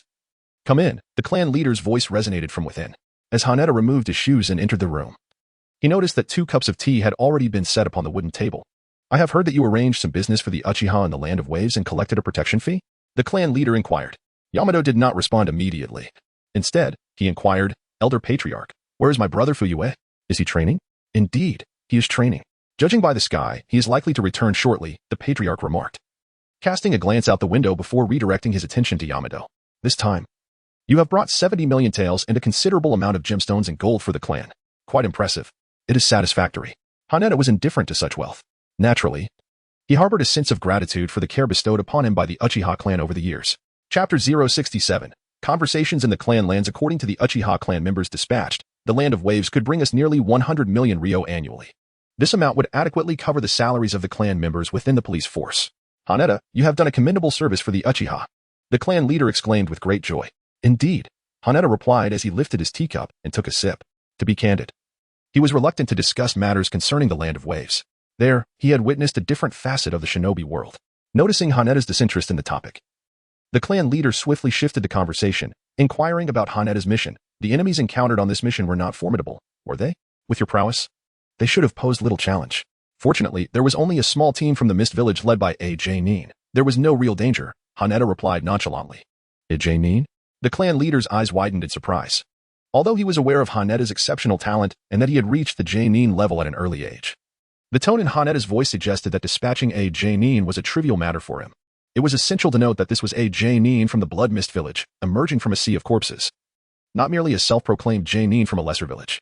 However, recalling that Haneda had been able to defeat a root J. Neen 5 years prior, the clan leader's expression returned to its usual demeanor. At that moment, Haneda added that J. Neen from the Mist Village was overly complacent. I merely gestured with my hand. And he turned to look at me. Isn't it foolish to confront the eyes of an Uchiha? Haneda recalled that battle with a sense of ennui. Given the prowess of the Mist Village's Jonin, it ought not to have been so mundane. Alas, the hidden mist technique obscured his vision, preventing him from realizing that his eyes bore the 3-tomo Sharingan. Consequently, as he engaged in close combat, he was effortlessly ensnared. The clan leader chuckled, remarking, no wonder. Your age possesses a formidable deceit. Most ninjas, if unaware of your intelligence, would invariably fall under the control of your Sharingan at the first encounter. Tap, tap, tap. While they conversed, a series of footsteps echoed from outside, and Fugaku entered. He noticed his father in conversation with Haneda and greeted them with a smile. Welcome back, Haneda. I returned to the village this noon, Fugaku. I was training with friends and didn't have a chance to see you, Haneda replied. Haha, no worries. It's good that you've just started forming a team. Developing synergy is quite important. By the way, you weren't injured on this mission, were you? Fugaku approached Haneda's side, expressing his concern. No, not at all, Fugaku. The enemies were quite careless. I didn't even have the opportunity to showcase my strength. In contrast to the clan leader, Haneda found more pleasure in conversing with Fugaku. Though Fugaku may not possess the same intelligence as his father, he exuded a certain innocence. His immediate concern was Haneda's well-being, rather than inquiring about matters related to the Land of Waves as his father had. Observing this, the clan leader discreetly excused himself, allowing his son and Haneda to converse freely. Fugaku, Haneda, please continue your conversation. I shall step out and fetch you both some food. Haneda, I presume you haven't had dinner yet? Is there anything in particular you desire? Yukita replied, as long as it's like Brother Fugaku, I'm not particularly picky. Once the clan leader's figure had departed, both Yukita and Fugaku appeared considerably more at ease. The clan leader, at such an advanced age, still has to go out and bring back meals. Brother Fugaku, when will you finally win over Sister Mikoto? Haneda jested. Ahem, we have already made arrangements. We intend to get engaged first. Upon mentioning marriage, Fugaku's face flushed slightly. He waved his hand dismissively and said, let us not discuss that for now. I will certainly invite you on the day of the wedding. By the way, how did your recent mission go? It went well. I encountered a member of the Mist Village, approximately a J. Neen and 3ch Neen. You dealt with the J. Neen? Indeed. It was a member of the Kirigakure's H-Suki clan. Once I activated my Sharingan against him, his defeat was inevitable. Haneda nodded, impressive. The H-Suki clan is quite renowned in the Mist Village. Their hydration technique is formidable in the ninja world. It can render them immune to most physical attacks. But fortuitously, it is countered by your lightning release. Fugaku expressed his admiration. The illusionary arts of Haneda were imparted to him through meticulous guidance, a fact that Fugaku was acutely aware of. However, he was taken aback to discover that Haneda had managed to defeat a high-ranking shinobi of the Akatsuki clan solely through the use of illusion. Haneda's face flushed slightly with praise. It's all right. Even without illusions, I can easily resolve it with lightning release. Recently, I've encountered some matters. And I have a question for you, Brother Fugaku. What does being a ninja mean to you? Fugaku was somewhat perplexed by Haneda's inquiry. However, noticing the transition in Haneda's expression from bashfulness to earnestness, his demeanor grew serious as well. He rested his chin on his hand, pondering for a moment before responding. As for ninjas, I must admit I'm not entirely certain what it encompasses. To me, being a ninja is a profession. From a young age, my father instilled in me the importance of becoming an exemplary ninja. My teachers in school echoed the same sentiment, and my peers pursued this goal alongside me. Once I truly became a ninja and joined the police force, managing the affairs of the village felt much like any other job. However, there is a singular advantage to being a ninja, the capability to protect those you hold dear. As he spoke, Fugaka gently patted Haneda on the shoulder and added with a smile, "This question must hold great significance for you, doesn't it?" "I'm sorry, Brother Fugaku," Haneda replied. "I consider myself rather mediocre aside from my talent and strength. I do not possess the answer to your question. Perhaps it lies hidden within my heart, yet remains unexpressed." Haneda smiled gently and said, "It's nothing, Brother Fugaku.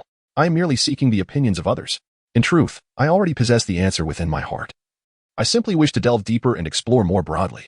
After a brief conversation, the clan leader returned, carrying a lunchbox. Haneda jested with a smile, "Look. Having to trouble Uncle Clan leader every day to bring lunch, Fujitaka, you must put in some effort." "I shall do my best," Fujitaka chuckled awkwardly. To be honest, he too wished to marry Makoto soon and live together. At the Hokage building, the third Hokage gazed at the report presented by Shikumo, sinking into a prolonged silence. He took a puff from his pipe, slowly exhaling rings of smoke. The new leaves had already flourished. 5 years ago, Haneda was capable of collaborating with Kakashi to eliminate the elite shinobi of the route. 5 years later, he could single-handedly confront the elite shinobi of the Mist Village. Even from the esteemed Hozuki clan, effortlessly controlling them with a mere Jinjutsu. Such talent and strength necessitated binding him completely. Images flashed through the third Hokage's mind, organized by closeness and significance. Asuma, Kakashi, Obito, Guy, Rin, Red, Manado, and Orochimaru. The thought of Orochimaru brought a headache to the third Hokage. His former student had been rarely seen lately, only slightly more present than Tsunade and Jiraiya. The third Hokage decided to focus his attention on Manado. As Obito and Kakashi shared a good rapport with Haneda, perhaps it would be beneficial to assign a joint mission to Team 7 and Team 9. If Manado could strengthen his bond with Haneda, it would be even better.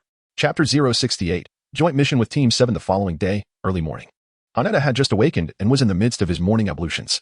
Suddenly, a series of knocks echoed from the entrance. "Who is it? Is that you, Obito?" As Hatake grasped his toothbrush and approached the door, he was greeted by a shadowy figure clad in a black robe, adorned with a bird mask. "Uchiha Hatake," the enigmatic ninja announced, "I am an operative of the Umbu. The Hokage requests your presence in his office." With that, the Umbu ninja handed Hatake a mission scroll and vanished in an instant. Holding the scroll, Hatake felt a twinge of annoyance. Just as he had completed one task, another had already materialized, leaving little room for respite. Clenching the toothbrush between his teeth, he unfurled the scroll, scanning the roster. He noted the presence of Team 7 and Team 9, prompting a subtle smile. "Kakashi, it seems we shall once more fight side by side," he mused. It would also provide an opportunity to assess how Obito's training had progressed. Surely he had dedicated himself since graduation. Haneda carefully placed the scroll into his waist pouch. Securing it, he then hurried over to the sink, rinsed his mouth, splashed some water on his face, and quickly dried himself with a cloth. Before long, a resounding click echoed as the door was locked. At this moment, the Hokage building was bustling with personnel from both teams. Manado and SHMA had arrived early at the Hokage's office, engaged in casual conversation with the third Hokage. When Haneda dashed in, pulling Obito along, Manado expressed his surprise, saying, "Obito, you're not late today? Is it because of Haneda?" Kakashi remarked, "Manado-sensei, it must be because Haneda specifically informed Obito, the straggler. Haneda has a much better sense of time than that." "You idiot, Kakashi. I woke up early this time. I just happened to be on the same path as Haneda." Obito retorted, visibly disgruntled. After all, who wouldn't he be irked if an unfamiliar masked stranger barged into their home in the early hours, tossing them a mission scroll? "Humph. Straggler. You fool, Kakashi." As the two seemed on the verge of another quarrel, Haneda intervened, urging peace. "This time, we encountered Obito on the road. Let's first listen to what Uncle SHMA has to say about the mission." At that moment, the third Hokage cleared his throat and announced, "The emergency mission assigned is of B rank, located in the underground black market of North Watermouth Town. This black market is involved in gathering intelligence on Konoha and sending it to the Cloud Village. Team 7 and 9 are tasked with investigating the precise location of the black market and intercepting the intelligence. The black market operators will not disclose any information until they receive payment, but speed is of the essence. Detailed intelligence has already been conveyed to Manado and SHMA." Though the third Hokage spoke thus, he had already dispatched the root organization to manage the matter, sending them merely to foster camaraderie between the Hokage faction and Haneda's group. "Lord Hokage, shouldn't we dismantle the black market?" Manado inquired, puzzled. "The black market involves too many complexities. At times, Konoha also has to utilize their services, as do the 5 great nations. In time, you will come to understand," Manado, the third Hokage, replied. After leaving the Hokage building, Haneda engaged in conversation with Obito and Kakashi. "Yesterday afternoon's training on the transformation of Chidori went fairly well, didn't it, Kakashi?" Haneda asked. "It was decent. You've nearly mastered your Chidori Thousand Blades, Kakashi responded. And you, Obito? I specifically taught you the enhanced version of the Phoenix Fire technique.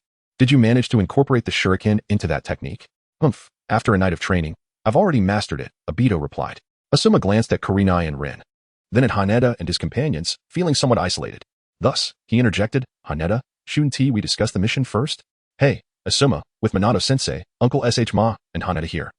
Isn't discussing the mission a piece of cake? Obito dismissed any concerns about the task at hand. Not to mention, with Haneda alone, we could accomplish it. A few days ago, Hatena effortlessly defeated a mist-hidden Jonin, demonstrating that even an A-rank task pales in comparison. Though this particular mission is classified as B-rank. Unforeseen dangers may still arise. Kakashi, standing nearby, coldly interjected, Are you looking down on my friend Hatena, Kakashi? Of course not. Don't speak nonsense, Obito. Kakashi fervently shook his head. Up ahead, Manado overheard the bickering between his two students, once again instigated by Hatena. He smiled at Shikaka by his side and remarked, From what Obito and the others say, it seems Hatena is quite an impressive ninja, wouldn't you agree, Shikaka-senpai? Kakashi has been close friends with Hatena and Obito since childhood. And this task, primarily revolving around retrieving intel, poses little challenge for Hatena. Shikaka mused, Are you looking to test the students? This is a splendid opportunity, is it not? I might even advise Hatena not to engage in combat. His words exuded confidence in Hatena. I see, Manado replied, casting a glance at Hatena, who was mediating the conflict. Contemplating that the ability to confront a mist-hidden Jonin head-on truly speaks to Shikaka-senpai's confidence. His gaze then shifted to Rin, Obito, and Kakashi. He was not particularly worried about Kakashi and Rin, but Obito posed a more significant concern. Perhaps it was time to refine Obito's skills, Manado thought to himself. Shortly after Hatena and Obito departed from Konoha, far away in the land of water, Madara received word. Lord Madara. Hatena and Obito are heading towards the northern part of the land of fire. Their mentors, Shikaku and Manado, along with Kakashi and Rin, are also present, reported White Zetsu. Madara, seated in a stone chair with his eyes closed, appeared weary, his white hair and wrinkled face betraying his age. After a moment, he inquired, How are Hatena's relations with Shikaku and his two teammates? Based on Hatena's performance in the Land of Waves, it was clear that Shikaku was not only his swordsmanship instructor, but also a mentor in life. However, Asuma Sarutobi and Kurenai Yuhi did not share the same rapport. At this moment, Black Zetsu ominously suggested, Lord Madara, coincidentally, Obito's close friend Kakashi is present, along with Obito's beloved Rin. Why not? Hehehe, this could be the perfect opportunity to awaken their Manjiki Sharingan. Listening to White Zetsu and Black Zetsu, Madara remained with his eyes shut, seemingly in a deep slumber. After a prolonged silence, he opened his eyes and remarked, Shikaku's swordsmanship is quite commendable, exhibiting a certain level of skill. Manado has also mastered the Flying Thunder God technique, which is somewhat impressive. It will be challenging to provoke Hatena into awakening his eyes. Furthermore, Obito's Sharingan has yet to manifest. Perhaps this is a fitting moment to spur him. With that, Madara fell silent once more, lost in contemplation. After a while, he commanded, Black Zetsu, send Ike here to find an opportunity to ambush Rin, Hatena, and Kakashi, in order to stimulate Obito into awakening his Sharingan and to gauge Hatena's current strength. Chapter 69. Encountering the enemy. The pace of the team's journey depended on the slowest member, due to the lagging speed of Obito, Rin, and Kurenai. The overall progress of the group was delayed, and by the time they arrived at Mizukuchi town, it was already the third day. The black market generally lies hidden underground, concealed in places that passers-by might overlook. Hatena, you take Asuma and the others to search while maintaining your identities. As for Team 7, Shikaka's gaze turned towards Manado. Should we split up? Manado smiled and replied, Let us split up. This town has a considerable flow of people, reducing the likelihood of danger. Kakashi, you lead Rin and Obito, and be cautious. After speaking, Manado tossed a kunai to Obito, gently advising, This is the sword of hidden love, Obito. Please take good care of it for your teacher. Yes, Manado-sensei. Obito curiously grasped the kunai, which, upon a cursory glance, appeared unremarkable aside from the 4 characters inscribed on it. However, since it was entrusted by Manado-sensei, Obito carefully stored the kunai. Unlike Obito, Hatena and Kakashi immediately recognized it as a Flying Thunder God marker. Although neither had mastered the technique, their understanding of it remained intact. It was unexpected how much Manado-sensei cared for Obito. Both Hatena and Kakashi secretly contemplated. At that moment, the directive from Shikumo arrived. As the most seasoned veteran of the entire team, such tasks were naturally entrusted to him for leadership. I shall head north, while you, Manado, proceed south. As for Hatena and Kakashi, each will lead an exploration to the east and west respectively. Upon hearing this, Obito immediately began to grumble. Damn it. I have to take orders from that fool Kakashi again. I wish I could stay with Hatena. Do you think I want to be stuck with you, deadweight? Kakashi retorted sharply. Let us be on our way. Hatena swiftly led his team away, eager to avoid any further quarrel between Obito and Kakashi. However, after taking a few steps, he turned back to say, See you later, Obito, Kakashi. Until we meet again. Kakashi responded with a smile, then addressed Obito and Rin, saying, They've left, the stragglers. Hayata and the others have departed. As they walked towards the northern street, Asuma leaned closer to Hayata and inquired, Brother Hayata, what is the plan for finding them? Hayata replied, We shall search gradually, or inquire with the right individuals for directions. Afterward, he removed the forehead protector he had been wearing and advised Asuma and Kurenai, Let us conceal our identities for now. The black market does not openly welcome shinobi from the 5 great shinobi villages. Shall we employ transformation jutsu? Asuma asked again. It is unnecessary, Hayata responded. The crowd here is quite large, and it matters little whether we use it or not. Besides, we are not of significant importance, apart from our village. Scarcely anyone is privy to our information. As Haneda spoke, he led the 2 individuals in search of their destination. He focused on locations characteristic of the black market, particularly restrooms and izakayas. After approximately 2.5 minutes, the trio arrived at an izakaya, though the night had not yet fully descended. The establishment was already bustling with a lively atmosphere, nearly half of the seats occupied. A drunken patron, noticing the entrance of the 3 young ones, jested, Children, didn't your guardians inform you that it is improper for youngsters to indulge in alcohol? Haha.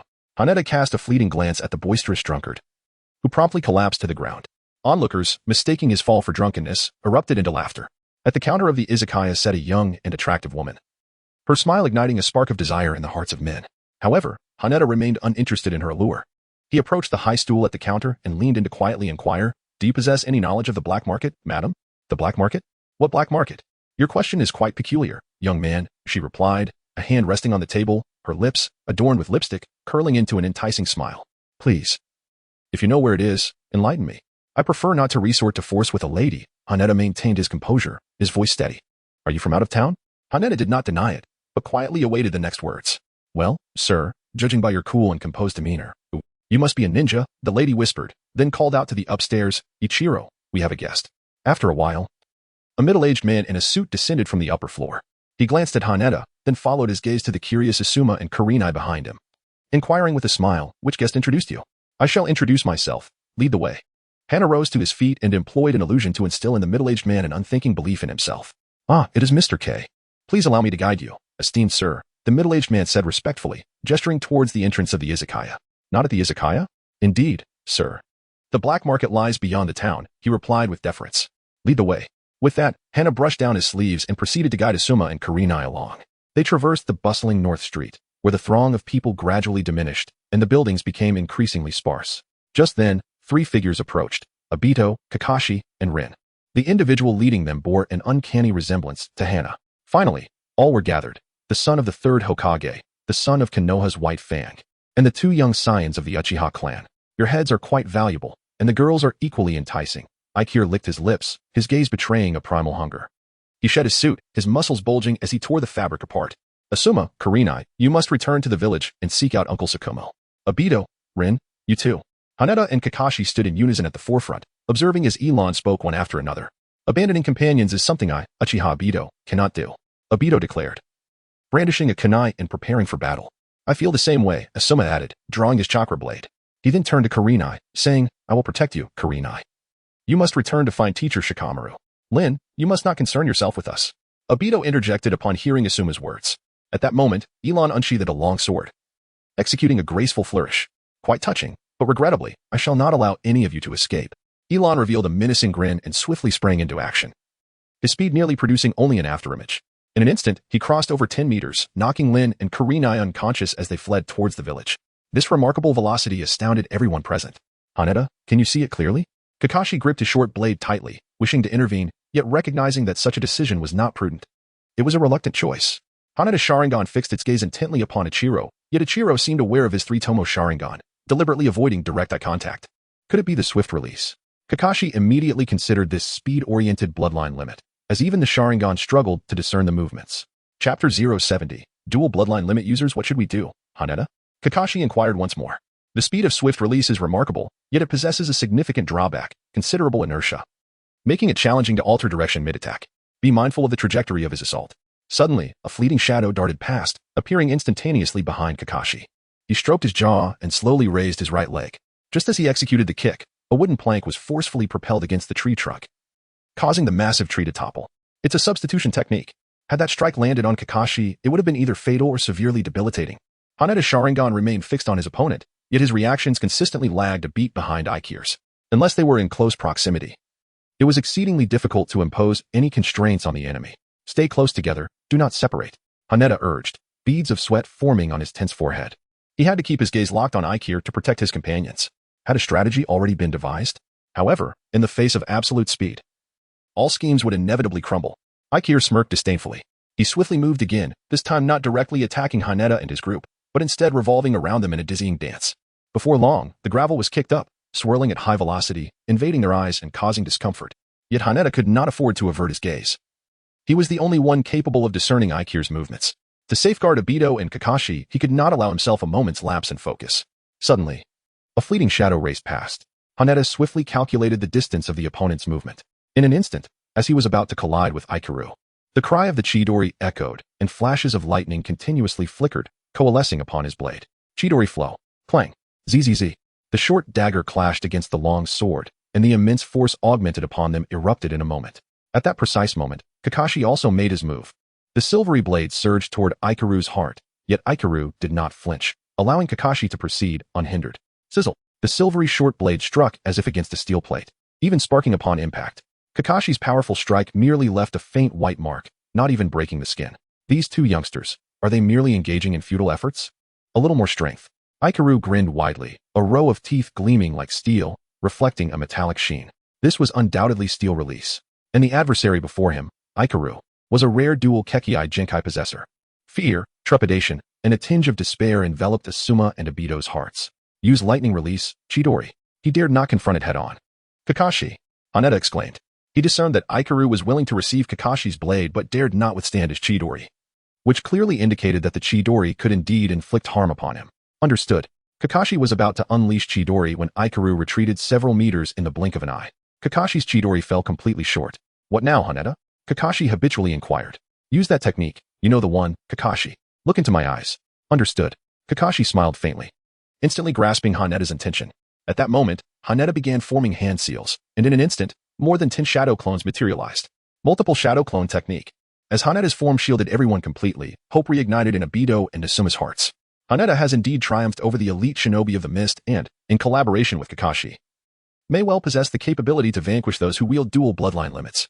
Furthermore, the confidence exuded by Haneda and Kakashi suggests they are well prepared. Are they merely utilizing shadow clones? What does it matter if there are many? They are but paper-thin cats attempting to masquerade as tigers. Aikiru stands tall upon the branch, casting a disdainful gaze upon Haneda and Kakashi, completely disregarding Asuma and Obito. The two authentic genin are not worthy of his attention. Ikasu. Kakashi. Haneda tossed 3 wind demon shurikens to Kakashi, who unleashed Chidori, infusing it into his short blade. Understood. Kakashi immediately hurled the 3 shurikens, one upwards, one to the left, and one to the right, aiming at Aikiru. Meanwhile, Haneda stimulated his thighs with lightning chakra to enhance his speed, employing the lightning body flicker technique in conjunction with Chidori to strike from below. Wind demon shurikens, a trivial matter. Aikiru, in fact, had no desire to evade. Yet he instinctively leaned slightly to the side to dodge the first shuriken's assault. Simultaneously, he swiftly maneuvered through the 2 shurikens, closing in on Haneda. Directly in front of him was the crackling Chidori, but his speed was so prodigious that he seized Haneda's right hand, which was executing Chidori, in one swift motion. This is bad. It's over. Both Obito and Asuma found themselves thinking, yearning to intervene, yet were entirely encircled by Haneda's shadow clones. Witnessing the Chidori captured barehanded, a sense of helplessness and despair welled up within Obito and Asuma. If even Haneda is restrained, then what hope do they have? Suddenly, the captured Haneda transformed into a wisp of smoke and vanished. The wind demon shuriken at Aikiru's flank morphed into Kakashi, whose eyes instantly locked onto Aikiru's shifting gaze. Jinjutsu, hell viewing technique. A barrage of horrifying, blood-soaked images assaulted Aikiru's mind, hindering his ability to escape with the body flicker technique at once. Concurrently, the shurikens that had circled behind transformed into the likeness of Haneda. The cacophony of 1,000 birds resonated in Aikiru's ears. Lightning. Chidori. Chidori sharp spear. A bolt of lightning surged toward Aikiru's head, while another beam shot for his heart. In an instant, a flash of crimson illuminated the scene. With his formidable willpower, Aikiru barely managed to evade the fatal strike. A massive scar marred his right chest and left shoulder, resembling charred flesh, dark and emitting a meaty aroma. Just as Aikiru sought to flee swiftly, a flash of blood appeared. It was Haneda's 3-tomo Sharingan. Jinjutsu, binding technique. Haneda showed no mercy, immediately unleashing his signature Jinjutsu. For the past 5 years, he had been tormented by guilt over his insufficient mastery of illusion techniques and lack of control. All these years of rigorous training had been solely to prevent Kakashi from being wounded at that same critical moment. In an instant, a crimson world enveloped Ichiro completely. For massive pillars pinned his limbs firmly in place. It's over. This is my domain, Haneda stated calmly. To think, I, a wielder of dual Kekkai Genkai, would fall to two mere children. Ichiro glared up at Haneda's silhouette, bitterness and resentment surging uncontrollably within him. Haneda disregarded Ichiro's furious incompetence, maintaining a calm demeanor as he spoke. You are not the first. Now, I will ask you questions, and you shall answer. I shall leave you with a complete corpse. Who sent you, and how did you obtain our intelligence? Do not dare claim ignorance. At this moment, scarcely anyone outside is aware that I possess the 3 Tomo Sharingan and excel in Jinjutsu. He chuckled darkly. Do you really think I would divulge anything at this point? Suddenly, a shadowy force tore through a corner of the blood-red world, completely whisking Ichiro away. In reality, Haneda clutched his eyes in anguish. Utterly baffled as to why his shackling technique had failed, Kakashi unleashed Chidori, aiming to terminate Ichiro's life. Yet, in the face of such swift movement, his speed appeared futile. Crash! Kakashi was sent tumbling before Obito, with Haneda close behind. Just a couple of brats. How could I possibly lose? Now, it is your turn. Ichiro bared his iron-like fangs, a sinister grin stretching across his face as he gazed at Obito and Asuma. In that moment, despair enveloped both men entirely. Chapter 071. Manado's dashing rescue. I will never allow you to harm my comrades. Obito declared, as if rallying himself, his eyes rapidly transforming, revealing the double Tomo Sharingan. Obito, Haneda, and Kakashi, who had been knocked down, looked in astonishment at Obito's eyes. Yet, what could the double Tomo Sharingan accomplish? Even Haneda's 3 Tomo had succumbed to Ichiro. Do not worry, Haneda, Kakashi, I will protect you, no matter what. Obito declared, brandishing the sword entrusted to him by Manado, erect before him, his gaze fixed on Ichiro. The double Tomo Sharingan is commendable, but alas, even the 3 Tomo cannot withstand my swift movement. In an instant, Ichiro appeared before Obito, lifting his leg to deliver a kick. However, Obito blocked it with a kunai. The kunai clashed against Ichiro's leg, as if striking steel, leaving no mark. Possessing both swift movement and steel manipulation, Ichiro embodied speed and defense. Obito, who had just awakened his eyes, could barely discern Ichiro's movements. Taking action was already pushing his limits. Weaklings cannot protect their comrades. Your power is far too feeble, so lacking that you do not pique my interest, Ichiro scoffed. In comparison to Haneda and Kakashi's Chidori collaboration, Obito appeared pitifully inadequate. Suddenly, Haneda rose, unleashing a pale blue Chidori spear toward Ichiro, only to have Ichiro sidestep effortlessly and instantaneously appear behind Haneda. He stroked his chin, raising his right leg high, targeting Haneda's heart. I will first eliminate those who pose a threat, and then deal with you pathetic weaklings. Ichiro laughed maniacally, disregarding Obito and Asuma's attacks. With Haneda so close, Obito's proud fire techniques could not be deployed. Even if he tried, it would be futile against Ichiro's swift movements. Was he destined to watch his comrades perish helplessly? The despair in Obito's double Tomo Sharingan intensified. He loathed his past self for not training harder, leading to his powerlessness as Haneda and Kakashi fell. Am I to merely watch him kill Haneda? Obito murmured, tears welling in his eyes. At that moment, a brilliant golden light surged forth, striking toward Ichiro. Just as Ichiro prepared to retaliate, he was forcefully kicked away. Am I late? A gentle male voice resonated in their ears. The newcomer was none other than the Yellow Flash, Manado Namikaze, who had arrived through the Flying Thunder God technique. Manado-sensei, Obito exclaimed, filled with excitement. Have you already sustained serious injuries? It seems you have performed admirably, Manado remarked as he spread his sword across the battlefield. The enemy possesses swift movement and steel manipulation. Manado-sensei, Haneda shouted urgently. Steel manipulation, you say? A troublesome adversary. In a flash, Manado activated the Flying Thunder God, instantaneously appearing behind Ichiro. Before Ichiro could react, Manado's kunai, imbued with wind chakra, lunged toward him. Bang! The kunai collided with Ichiro's neck, but astonishingly, it snapped in an instant. Ichiro's neck bore only a shallow cut, showing no signs of severing an artery. Even wind chakra, adept at cutting, struggled to breach the enemy's defense. Indeed, I lack significantly in offensive capabilities. Manado vanished in a flash, narrowly evading Ichiro's arm that swung dangerously close. Even Ichiro, possessing swift movement, was utterly outclassed by Manado's speed. However, in that fleeting moment of attack, Manado recalled his past encounters with the Four-Tails Jinchuriki and the Five-Tails Jinchuriki. Speed alone could not penetrate their tailed beast cloaks. Manado's gaze fell upon the blackened flesh and scars on Ichiro's right chest and shoulder, remnants of Haneda's and the others' assaults.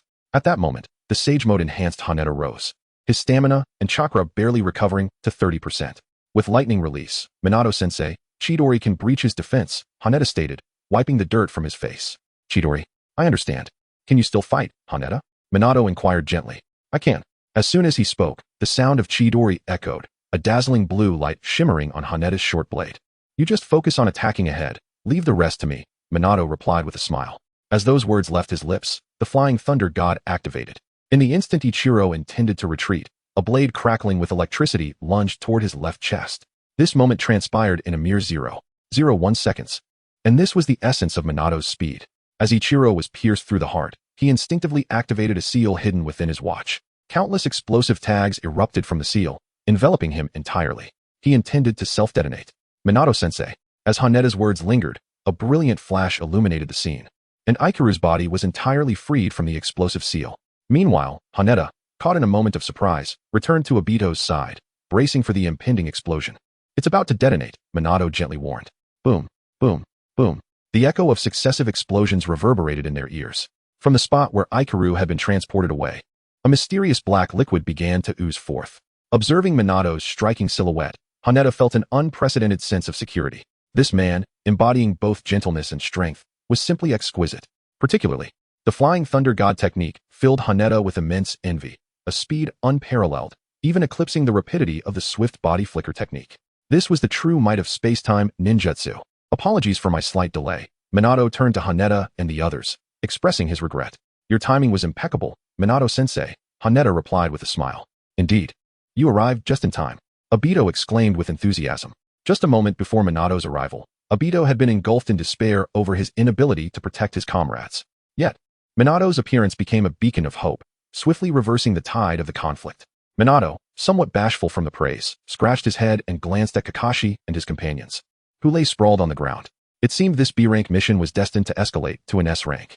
He retrieved a sealing scroll to safely store Ikaru's body, which was to be sent back to the village's autopsy team for the extraction of crucial intelligence, including the reasons behind Ikaru's assault on Haneta and the others. It's time to return. Shikumo-senpai has already noted the mission's completion, Manado softly declared. The group finally relaxed, each retrieving their belongings that had inadvertently fallen on the battlefield. Glancing at Kakashi, who had fainted at some point, Haneta chuckled softly before hoisting him onto his back. Seeing this, Obito and Asuma exchanged glances filled with joy. One carried Rin while the other bore Kurenai, as they prepared to leave the scene.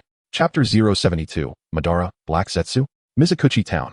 By the time Haneta and the others returned, the sky was painted with crimson hues, the sun nearing its descent. Within an inn, Haneta gathered a soft green chakra in his hands, administering healing to Kakashi and the others, one by one. Beside him, Manado observed with a hint of astonishment, remarking, I didn't expect that in addition to your exceptional lightning release, you also possess medical ninjutsu. It's merely a rudimentary skill, he replied modestly.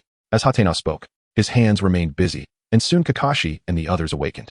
Upon opening his eyes and discovering Hatena beside him, Kakashi smiled gently, saying, It seems this time you are the one protecting me, Hatena. Hatena averted his gaze slightly and replied, Let us not forget that Senior Manado and Obito also contributed. Hearing their exchange, Manado smiled and remarked, The defensive steel release was indeed breached by Hatena. To be honest, I have always lacked means in the realm of Flying Thunder God techniques. Is it the Rasengan? In Hatena's mind, the image of Senior Mizuki attacking Aikir flashed by. He utilized wind-based chakra along with Kunai, rather than the spiraling sphere that Naruto had popularized. In a certain sense, Mizuki's invention of the spiraling sphere was tailored to complement the Flying Thunder God technique. After all, Mizuki's speed was so remarkable that only non-Hanseal ninjutsu could keep pace with him. While Hatena pondered this, Obito bellowed, Indeed, Kakashi, I exerted considerable effort to protect you. Upon finishing, Obito activated his double Tomo Sharingan, pointing at his eye, exclaiming, Behold, this is my double Tomo Sharingan, destined to be etched on the Hokage rock. My previous words have come to fruition, foolish Kakashi.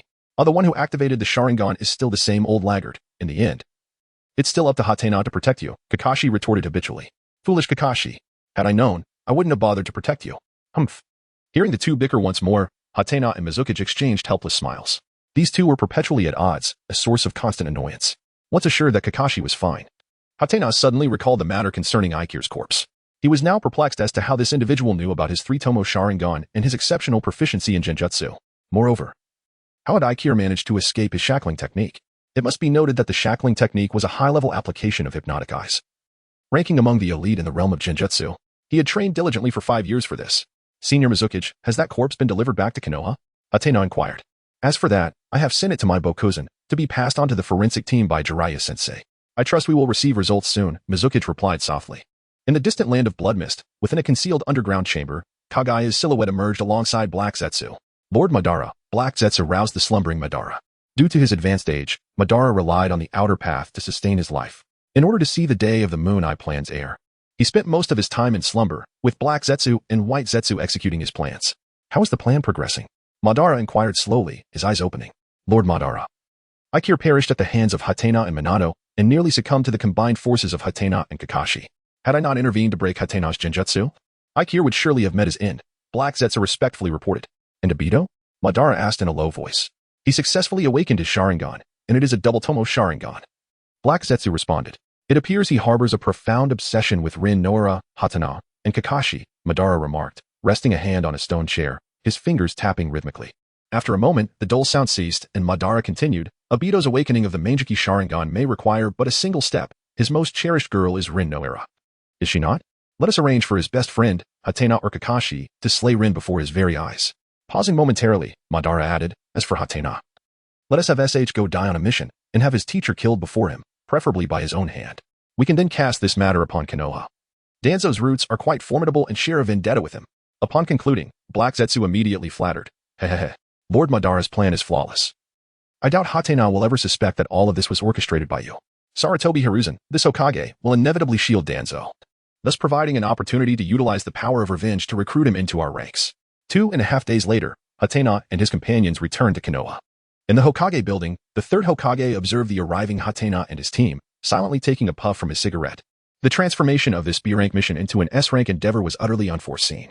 Initially, he had aimed merely to foster a bond between Hatena and the Hokage faction, but it nearly resulted in tragedy. Nonetheless, Hatena and Kakashi's performance astonished the third Hokage. The double bloodline limit ninja, embodying both speed and defense, possessed power that straddled the line between elite ninja and Hokage. The fact that such an individual nearly fell to the combined efforts of two Genin was astonishing. Even with prior knowledge of Hatena's prowess, the third Hokage remained taken aback. Given time, a second mirror might indeed arise. Hokage-sama, here is the detailed report of the mission. SH Go stepped forward, presenting a scroll to the third Hokage. The third Hokage quickly skimmed through it and remarked, well done. Aikir was a notorious bounty hunter in the black market, specializing in assassination. He likely targeted Hatena and his team due to his interest in Hatena's 3-Tomo Sharingan and my son Asuma's bounty. According to the forensic team's report, his corpse underwent special treatment, and at the time of his death, his brain was completely destroyed. It is highly probable that he had too many secrets, and those in the black market took measures against him. Listening to the third Hokage's explanation, Hatena's mind began to race. It was conceivable that the black market possessed his information, albeit with a low probability. Although he had acted in the land of waves, that instance was instantaneous, and there were no witnesses present. The likelihood of being discovered was minimal, and Asuma and the others would not disclose these matters to unrelated individuals. What was most puzzling was how Aikir had escaped his shackling technique. He had seemingly resigned himself at that moment. Surely, he could not possess a dual personality? Suddenly, Hatena recalled a wicked laugh. He realized that Aikir's laughter during battle was hearty and could never belong to a typical schemer. In that instant, a bold conjecture formed in his mind. Could it be Black Zetsu?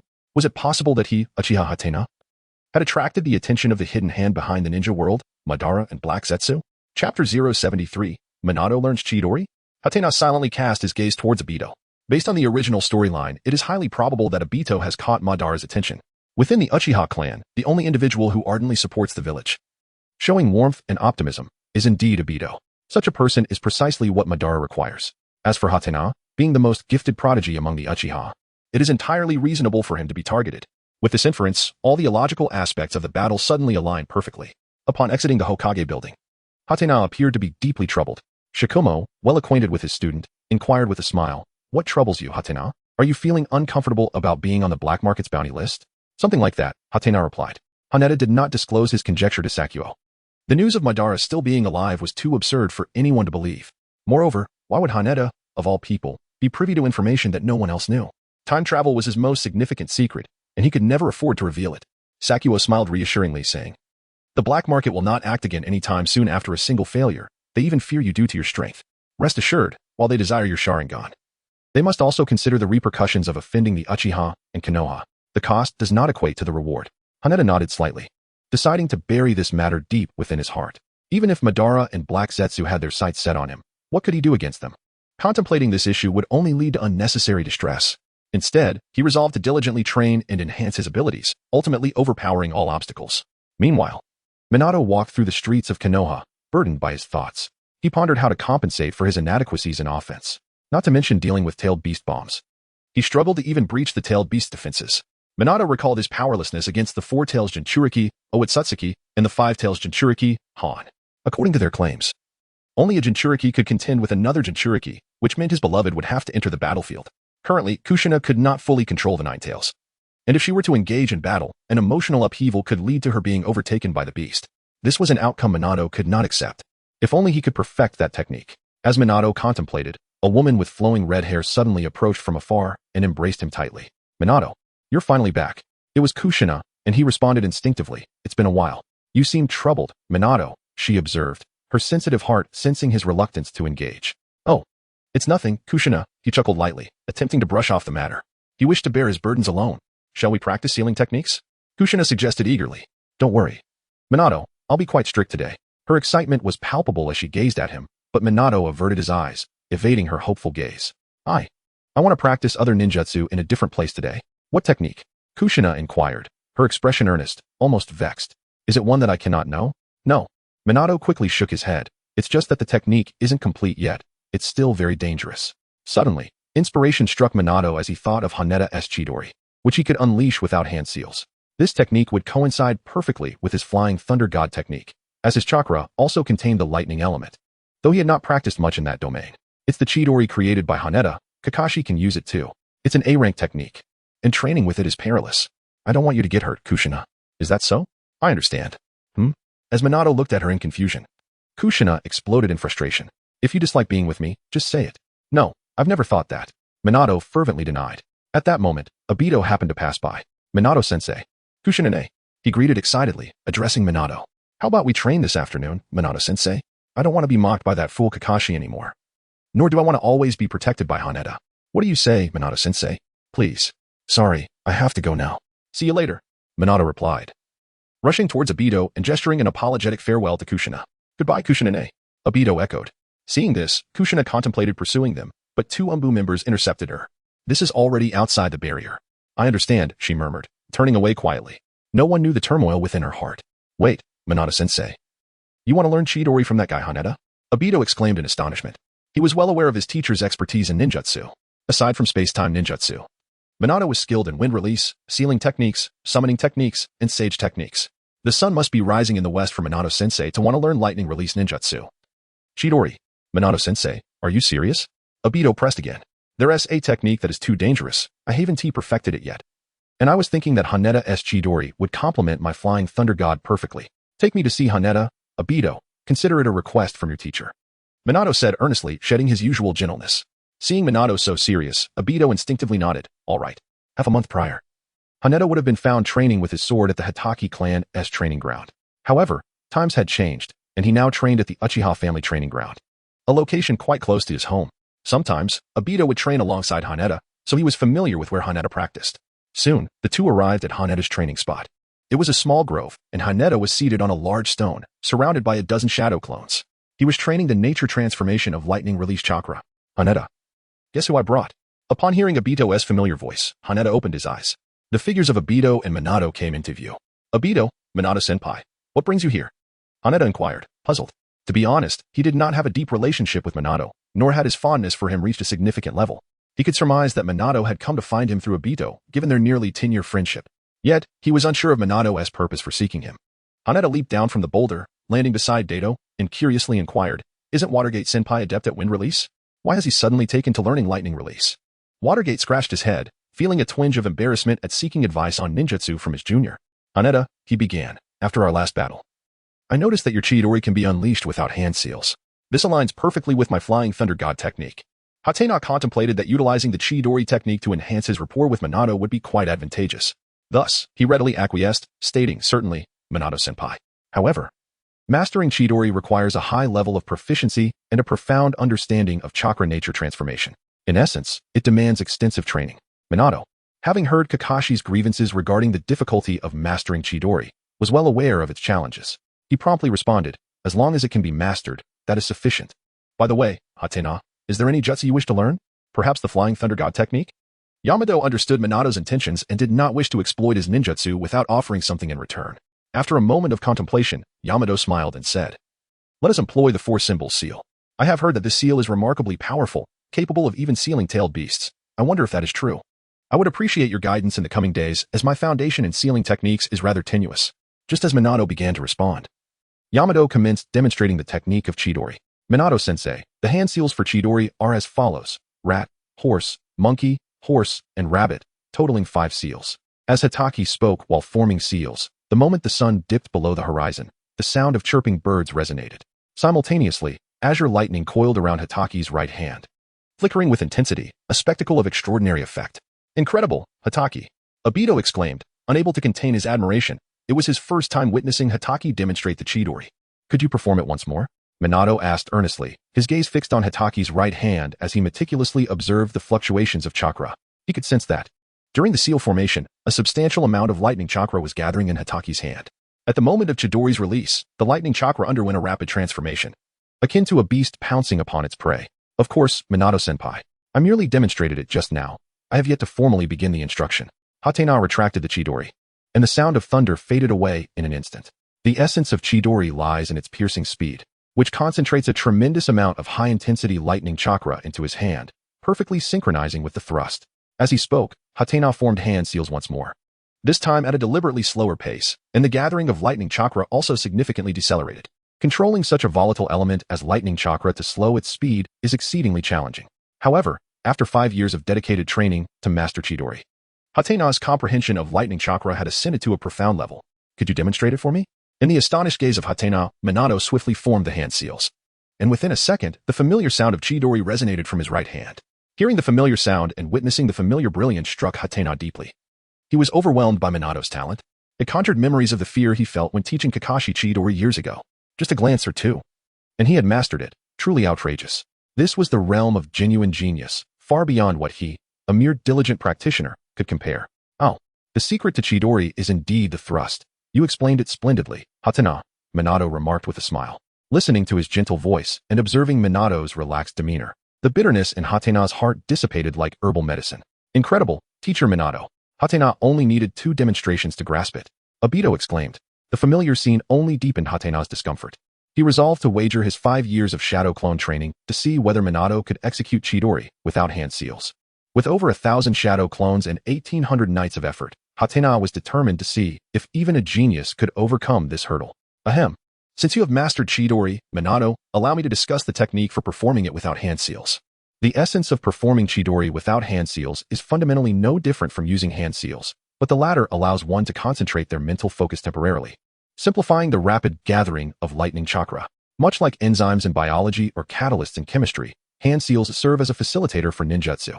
As long as one can mobilize a greater amount of chakra in a short span and induce a swifter change in the properties of lightning chakra, performing Chidori without hand seals becomes feasible. For instance, like this. With that, Hatena instantly unleashed Chidori, the sound of thunder echoing and lightning flashing. Remarkably, he did not form a single seal. The execution of Chidori occurred in an instant. Impressive, Hatena. The explanation delivered in the style of a scholarly genius, coupled with a casual display of the 1,000 birds technique, left Toby utterly dazzled. When will I be able to speak with such effortless mastery as Haneda, where every word manifests into reality? Haneda smiled faintly as he withdrew the Chidori from his hand. The arduous effort of 1,826 nights multiplied by 10 could never be compensated by mere talent.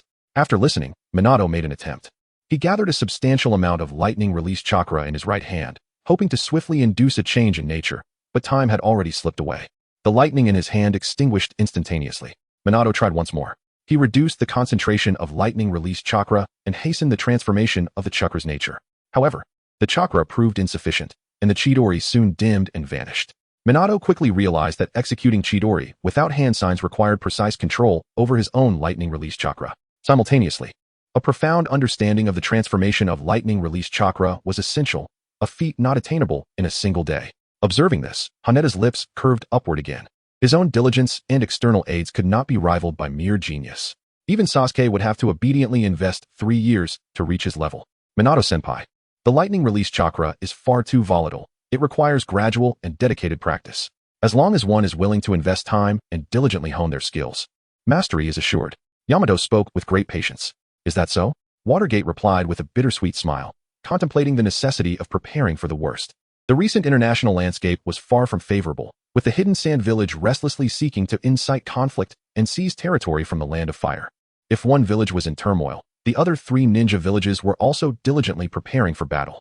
A war within the ninja world could erupt at any moment, and he might find it challenging to master the body flicker technique before the flames of war ignited, all to protect his beloved. Chapter 075. The whirling water sphere initiates its spin. After a morning of lessons, Yamato found himself somewhat fatigued from instructing Watergate. Midway through, Obito insisted on joining their training, prompting Yamato to create a shadow clone to assist him with fire release techniques and address some issues regarding the Sharingan's application. By noon, Yamato rested on a stone, sipping water from his canteen while Watergate continued his rigorous training, focusing on the nature transformation of lightning release chakra. After taking a hearty gulp, Yamato wiped his mouth and inquired, "Watergate, what drives your relentless training?"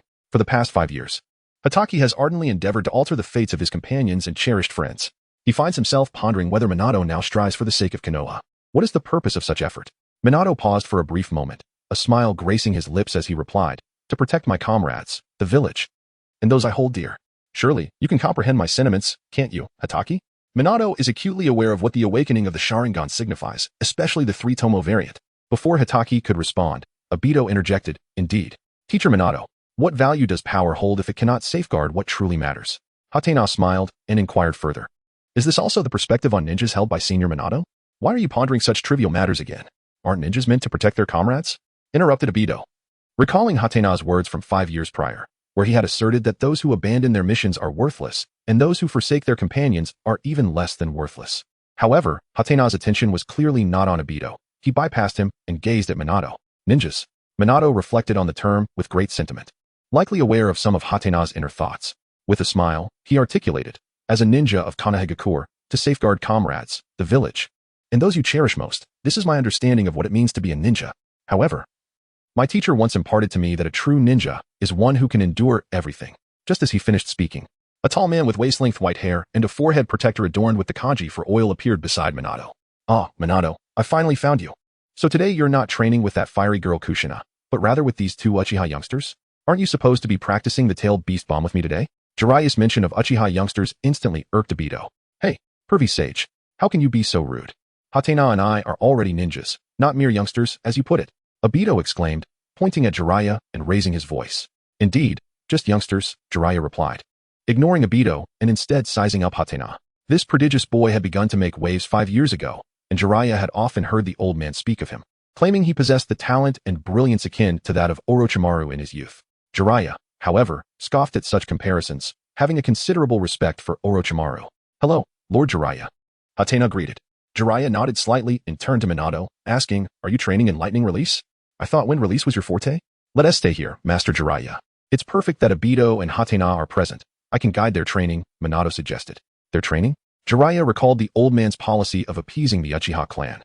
And considering Obito was a student, he nodded in agreement. "All right then, the surroundings here are quite suitable." "Tail beast bomb?" Hatena, who had been eavesdropping openly, pondered whether Manado was about to create the Rasengan. According to the original records, the Rasengan is indeed based on the tailed beast bomb. Manado's creation of the Rasengan was intended for Kushina, aligning perfectly with Jiraiya's reference to Manado's little girlfriend. As Hatake pondered, a sudden and violent explosion reverberated from a nearby location. It was Manado, attempting to condense a sphere of chakra, which detonated before fully forming due to the intense concentration of chakra. Manado evaded the blast with the Flying Thunder God technique, yet the ground suffered significantly, leaving a substantial crater in its wake. "Are you alright, Manado-sensei?" Obito inquired with concern. "Perhaps I was too reckless. Is such a high concentration of chakra truly feasible?" Manado mused, reflecting on the recent turn of events. He noticed Obito's worry for him and responded, "I'm fine, Obito. Just be cautious and keep your distance." "Understood, Manado-sensei. Please take care," Obito replied, aware of his limitations, and settled down beside Hatake. In this position, he felt a profound sense of security, confident that even if that sphere were to come crashing down, Hatake would undoubtedly protect him. Haneda silently observed Manado as he attempted the Rasengan time and again. While he himself reminisced about the training methods associated with this technique, he vaguely recalled references from the anime, which suggested that mastering the Rasengan was akin to manipulating a water balloon or a rubber ball.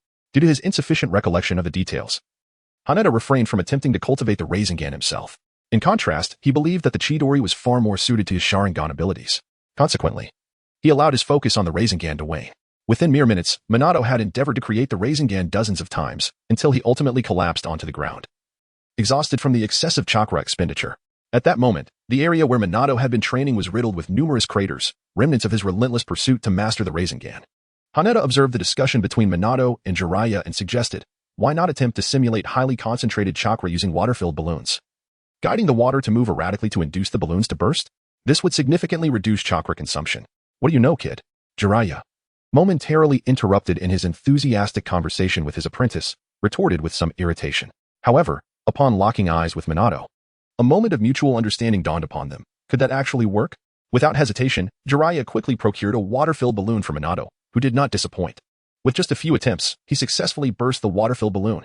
At this juncture, Haneda added, let's replace the balloon with a sturdier rubber ball. There is no need to fill it with water, just convert highly concentrated chakra directly into water. What a brilliant idea! Manado and Jiraiya simultaneously realized that Haneda's suggestion was nothing short of genius, almost as if he had foreseen the birth of the Rasengan. Indeed, he had even provided the steps for the training process. Observing the astonished expressions on Manado's and Jiraiya's faces, Haneda silently shook his head. The general method for training the Rasengan was either conceived by Manado or Jiraiya. Had it not been for Haneda's vague recollection of the original story, a situation akin to the conflict over the rights to the technique could have arisen. Once Jiraiya retrieved a rubber ball, Manado made a brief attempt. With a loud pop, the rubber ball exploded, and simultaneously, a sphere composed entirely of formless chakra materialized in Manado's hand. It's taking shape, Master Jiraiya, he exclaimed. I shall name it the Light Wheel Water Air Pressure Sphere. Chapter 076. Because I truly do not want to lose you. What a long-winded and utterly unoriginal name. Jiraiya silently shook his head. What a ridiculous name. It utterly tarnishes the honor of the Rasengan. Haneda wished to name himself. And the name Spiral Sphere was simple yet clear. Wasn't it delightful? Wow. The name bestowed by Master Manado was exceedingly cool. As Toby listened to this string of incredibly cool terms, particularly the two characters of Haneda, he felt as though stars were dancing before his eyes. Jiraiya, seated on the ground, brushed off his rear and stood up. He addressed Manado, saying, since this technique has been developed, I shall take my leave. The old man has assigned me a few tasks. During this time, you should rest well, understood? Observing Jiraiya's serious expression, Manado nodded, his excitement waning significantly. Yes, Master Jiraiya. As Jiraiya departed, he glanced back at Haneda, who was resting on a rock. With a smile, he remarked, a commendable junior. It seems you have learned much from SHM. It was only after Jiraiya had completely left that Toby excitedly tugged at Haneda's clothing, exclaiming, Haneda, Haneda, the lecherous sage is praising you. I know, Haneda replied, pushing Toby away with disdain. Suddenly, he sensed something and turned to look behind a tree. Knowing she had been discovered, Kushina peeked her head out. What are you doing here? Aren't you supposed to be all right, Kushina? Manado inquired with concern. Having been thoroughly exposed, Kushina glared fiercely at Haneda and the unsuspecting Toby. Rubbing the back of her head, she defended herself. It's not that. Suddenly, an idea struck Kushina, and she turned her eyes to the left, whispering, the third Hokage granted special permission for me to leave the barrier. Manado, trusting his beloved, accepted her explanation without suspicion. I see. That explains why there have been significantly fewer watchers lately. Regarding this, Kushina bowed deeply to Manado, apologizing. I was wrong to lose my temper at you earlier. Manado felt a pang of guilt upon witnessing Kushina's apology. Ultimately, he had failed to uphold the promise made to her. They had agreed to train together in the sealing techniques of the Uzumaki clan. No, I am the one who should apologize, Kushina. I did not honor our agreement. Kushina dismissed this, more concerned about the new technique that Manado had occasionally mentioned. Was that ninjutsu you just performed your creation? Kushina asked. You saw that? Yes. In truth, I was willing to breach our agreement to create the ninjutsu you just witnessed. What exactly is happening, Manado? Gazing into Kushina's eyes, Manado paused for a moment before responding earnestly. Because we stand on the brink of war, and once it erupts, the tailed beasts of enemy nations will be unleashed. You may find yourself dispatched to the battlefield one day. Thus, I specifically developed this technique to combat the tailed beasts and the Jinchuriki of enemy nations. This way, you won't have to step onto the battlefield, Kushina. Moreover, I can teach it to you as your chakra is perfectly suited for it. At this juncture, Manado fixed his gaze upon Kushina's eyes, because I truly do not wish to lose you. Listening to their tender exchange, Haneda felt torn between eavesdropping and fearing he might miss some significant revelation, causing his ears to perk up with the whims of gossip. However, when he heard Manado express his desire not to lose Kushina, Haneda sensed an overwhelming resolve. This resolve bore a striking resemblance to Toby's protective instincts towards him. He too was touched by Manado's love for Kushina. Yet, at that moment, a crisis erupted. Kushina lost control, her body emanating a malevolent red chakra. She was spiraling into a rapid-tailed beast transformation. What's wrong, Kushina? As Manado attempted to act, he was violently thrown aside by a tail. Rolling over 10 meters, The blood that splattered from his chest even stained Haneta's face, several meters away. Manado! Kushina shouted anxiously towards him, but the Nine Tails, intent on escaping, taunted. I should have told you not to trust anyone. This guy is also using you. The Nine Tails extended its head, revealing the chakra seal around its neck. Hurry, break the seal completely, and you shall be liberated from your suffering. With that, the Nine Tails began to threaten outright. If you refuse to comply, I shall possess you and kill you. Kushina attempted to reconstruct the diamond seal, but the Nine Tails' power was overwhelming. It was too late. Just then, a new seal appeared, binding the Nine Tails. The design of the seal was a spiral. It was the Uzumaki clan sealing technique. The Nine Tails was taken aback. Watching Manado implement the four-symbol seal, it could hardly fathom how Manado managed to enhance the four-symbol seal according to its own design. This was something the Nine Tails had not witnessed since the era of the first Hokage, Hashirama Senju. But the astonishment did not end there. A pair of three-tomo Sharingan slowly rotated before its eyes. In that instant, the Nine Tails recalled the terror it once felt under the control of that man. Who? That accursed Uchiha. The Nine Tails struggled to break free, but the powerful Jinjutsu ensnared it within Kushina's mental realm. It resentfully inquired, why would a ninja as exceptional as you, Manado, confine yourself to this little girl? She is a member of the Uzumaki clan, the sworn enemy of the Uchiha. Haneta gazed with his three-tomo Sharingan at Kushina, who stood before the Nine Tails, and remarked nonchalantly, what does this have to do with me? I merely wish to assist my senior, Manado, and nothing more. You perceive the animosities between individuals as overly simplistic and superficial. As Haneta's words lingered in the air, Kushina extended several golden chains from her back, binding the Nine Tails with unyielding strength. Even I shall resist, Kushina proclaimed with unwavering determination. The Nine Tails, subjected to repeated indignities by the trio of impish beings, could no longer endure the humiliation. It opened its massive maw, a dark crimson sphere swelling ominously at its lips. This was the tailed beast ball. Once unleashed, the entire training ground would be reduced to ruins, and the likes of Hayata and his companions would meet certain doom. Kurama. Suddenly, a familiar name echoed in the air, causing the Nine Tails to be taken aback, the tailed beast ball momentarily halting at its mouth. At that moment, a pair of three-tomo Sharingan eyes seized the opportunity to invade Kushina's mental realm. She beheld the youthful figure of Uchiha Hayata, the one who called her name. Haneta pressed down with one hand, wide-mouth agape. Simultaneously, countless vines sprang forth from his hand, ensnaring the Nine Tails completely. Thus, this farce came to an end. The three-tomo Sharingan of Haneta merely required a fleeting glance at the Nine Tails to exert complete control over it. Little imp, who exactly are you? How is it that you possess the powers of both Indra and Ashura simultaneously? How do you know my name? With my eyes that can perceive the future.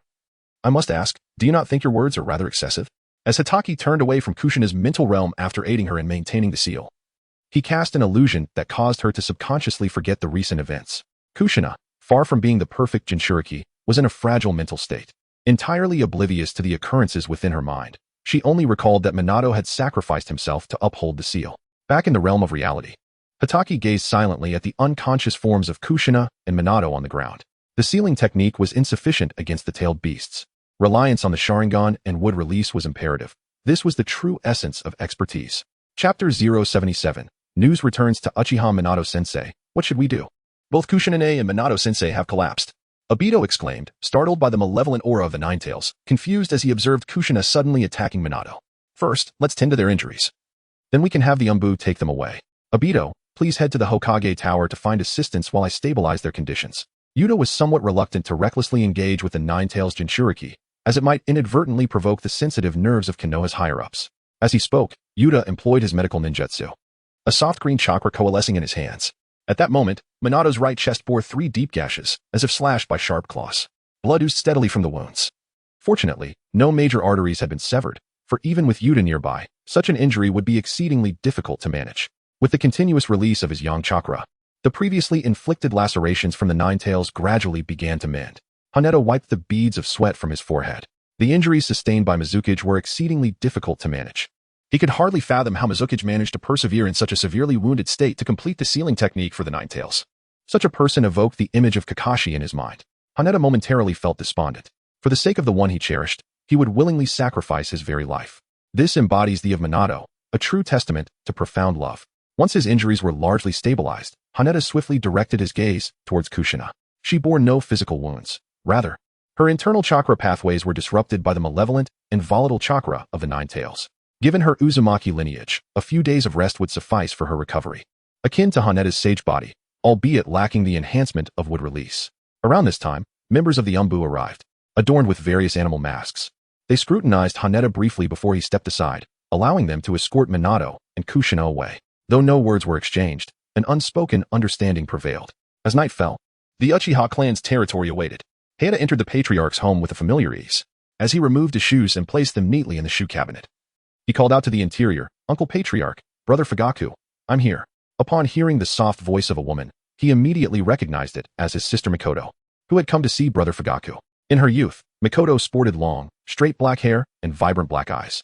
Her appearance bore a resemblance to her future sons, Ikeda and Saji. "Sister Mikoto," he greeted. Uchiha stepped through the door and greeted the room. A glance revealed that the esteemed elder had tactfully vacated the space, leaving a sweet ambience for his son. This realization tinged Uchiha with a hint of embarrassment, as he felt he had inadvertently interrupted the romantic rendezvous between Fuyue and Mikoto. Clearing his throat, he inquired, "Fuyue, is the elder around?" Though Uchiha was well aware that the elder was likely boasting to the clan's elders about his daughter-in-law, he asked nonetheless. He should be at the great elder's residence discussing clan matters. "But you, Uchiha, have you completed your mission today?" Fuyue, hand in hand with Mikoto, beamed with pride. Noticing the almost foolish grin on Fuyue's face, Uchiha realized that his brother was close to winning Mikoto's heart. "Yes, I just completed an S-rank mission." Uchiha nodded. "What? Weren't you assigned a B-rank mission? You weren't injured, were you, Uchiha?" Fuyue quickly released Mikoto's hand and rushed to Uchiha, relieved to see him in stable condition. Originally, Uchiha had intended to boast a little, but Fuyue's concern made him feel a twinge of guilt. "Don't worry, Fuyue. With Uncle Shomo and Senior Manado around, no one could harm me." Haneda offered a comforting remark before steering the conversation towards more pressing matters, preferring to keep the news of his near demise from Brother Fugaku. However, there was something he wished to convey to Uncle the clan leader. It concerns the Nine-Tails Jinchuriki. Kushina Uzumaki, who unexpectedly visited the Uchiha clan's training grounds. Senior Manado and Lord Jiraiya were present, yet Kushina remained hidden until Lord Jiraiya departed, at which point she emerged. Shortly after her appearance, the Nine-Tails went on a rampage. At that moment, Manado was gravely injured and managed to stabilize the Nine-Tail seal for Kushina. "Wait, Haneda, is Kushina all right? Where is she now?"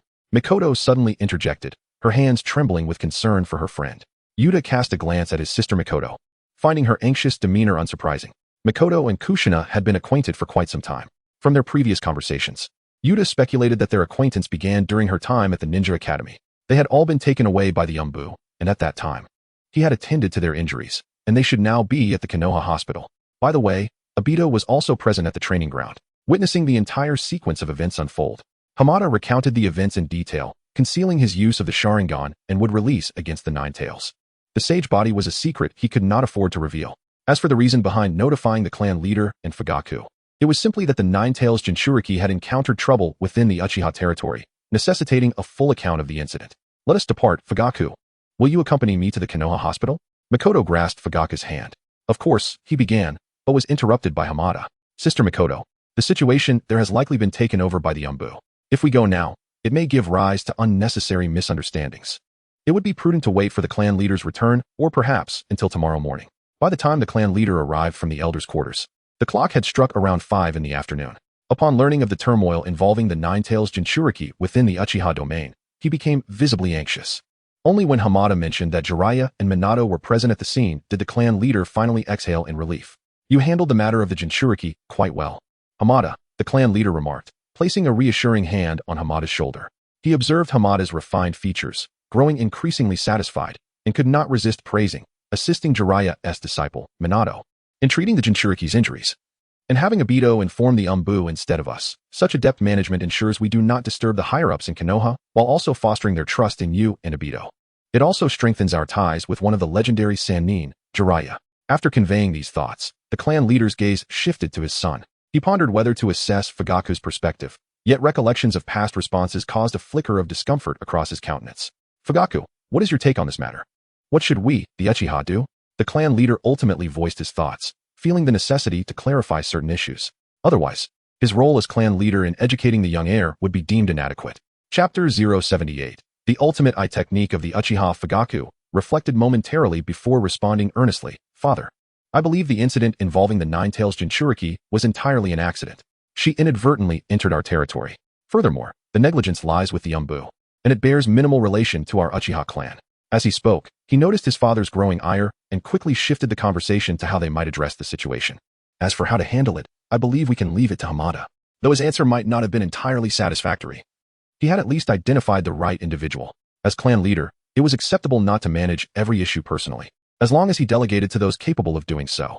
The clan leader nodded slightly, having lost hope in Fugaku's broader perspective as a future leader.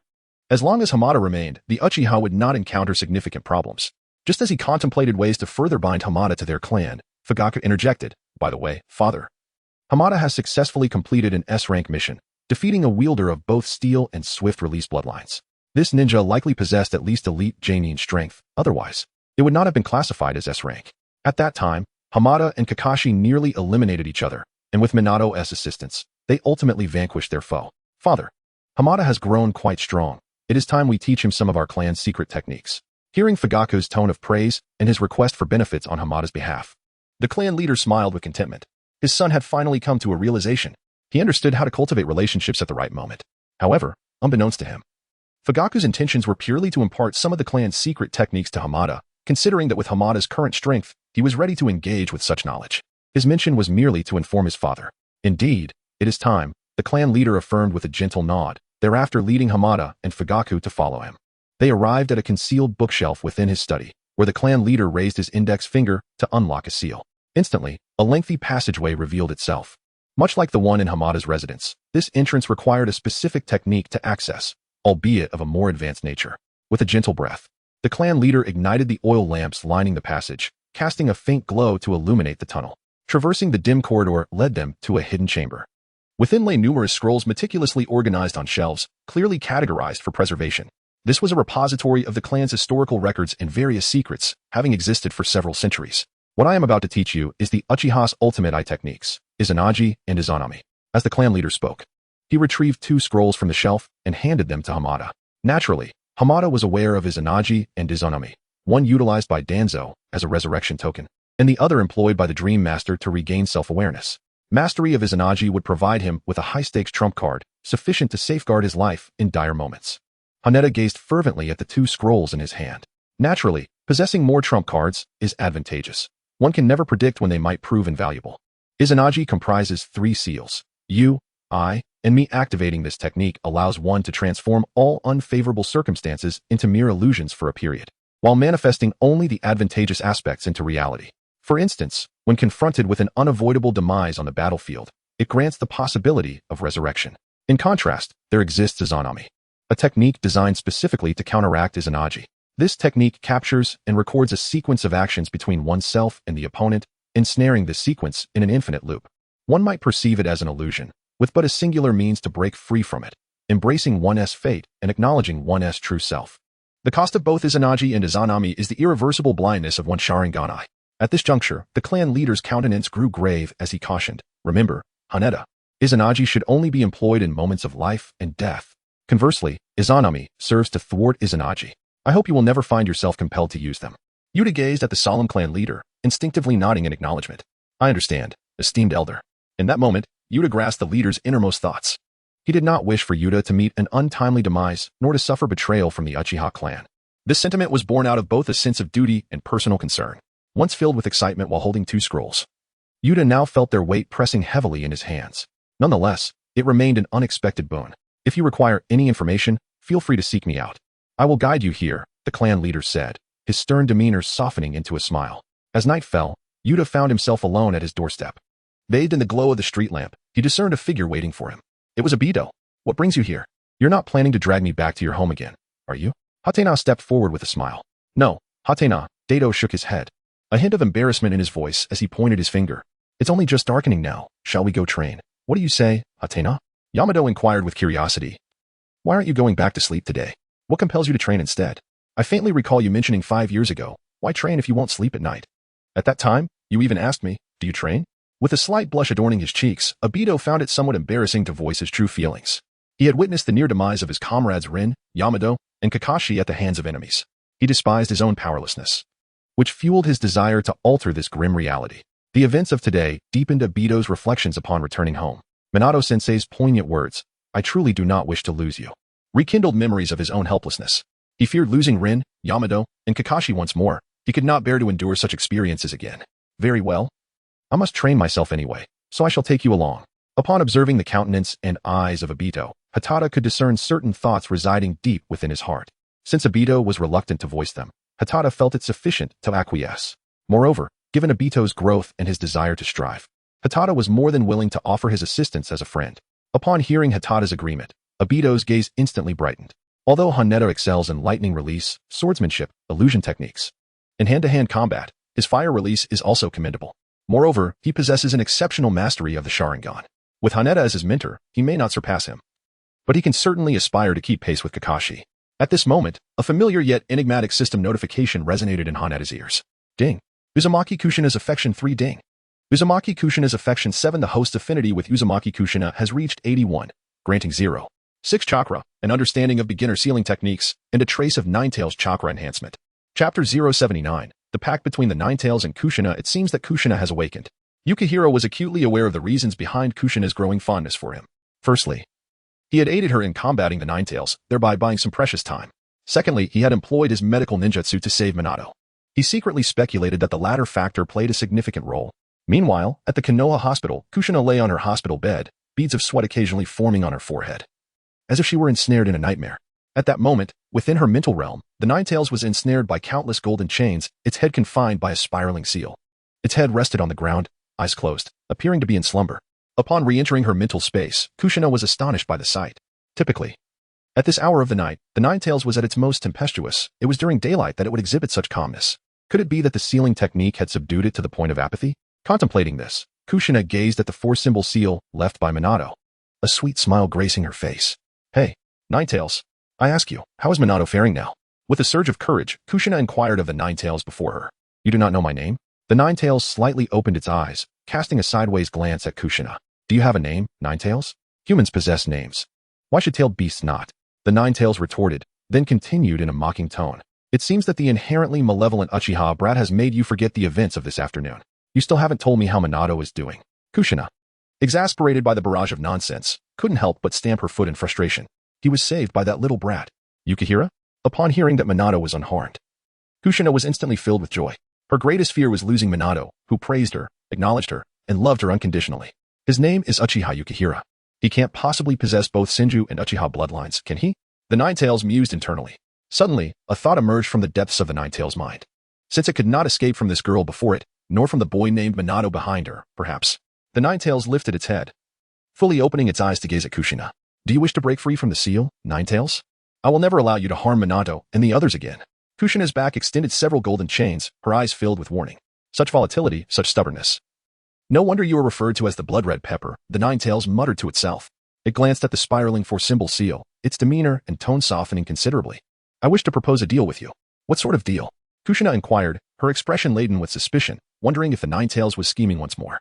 You shall help me gather information about Uchiha Yukihira and attempt to engage with him. In return, I shall no longer interfere with you. Though the Ninetales stated this, it realized that interfering with Kushina had become exceedingly difficult. As long as Kushina remained in the village or Manado was present, it could never regain its freedom. This meant that it was a deal of no risk to Kushina.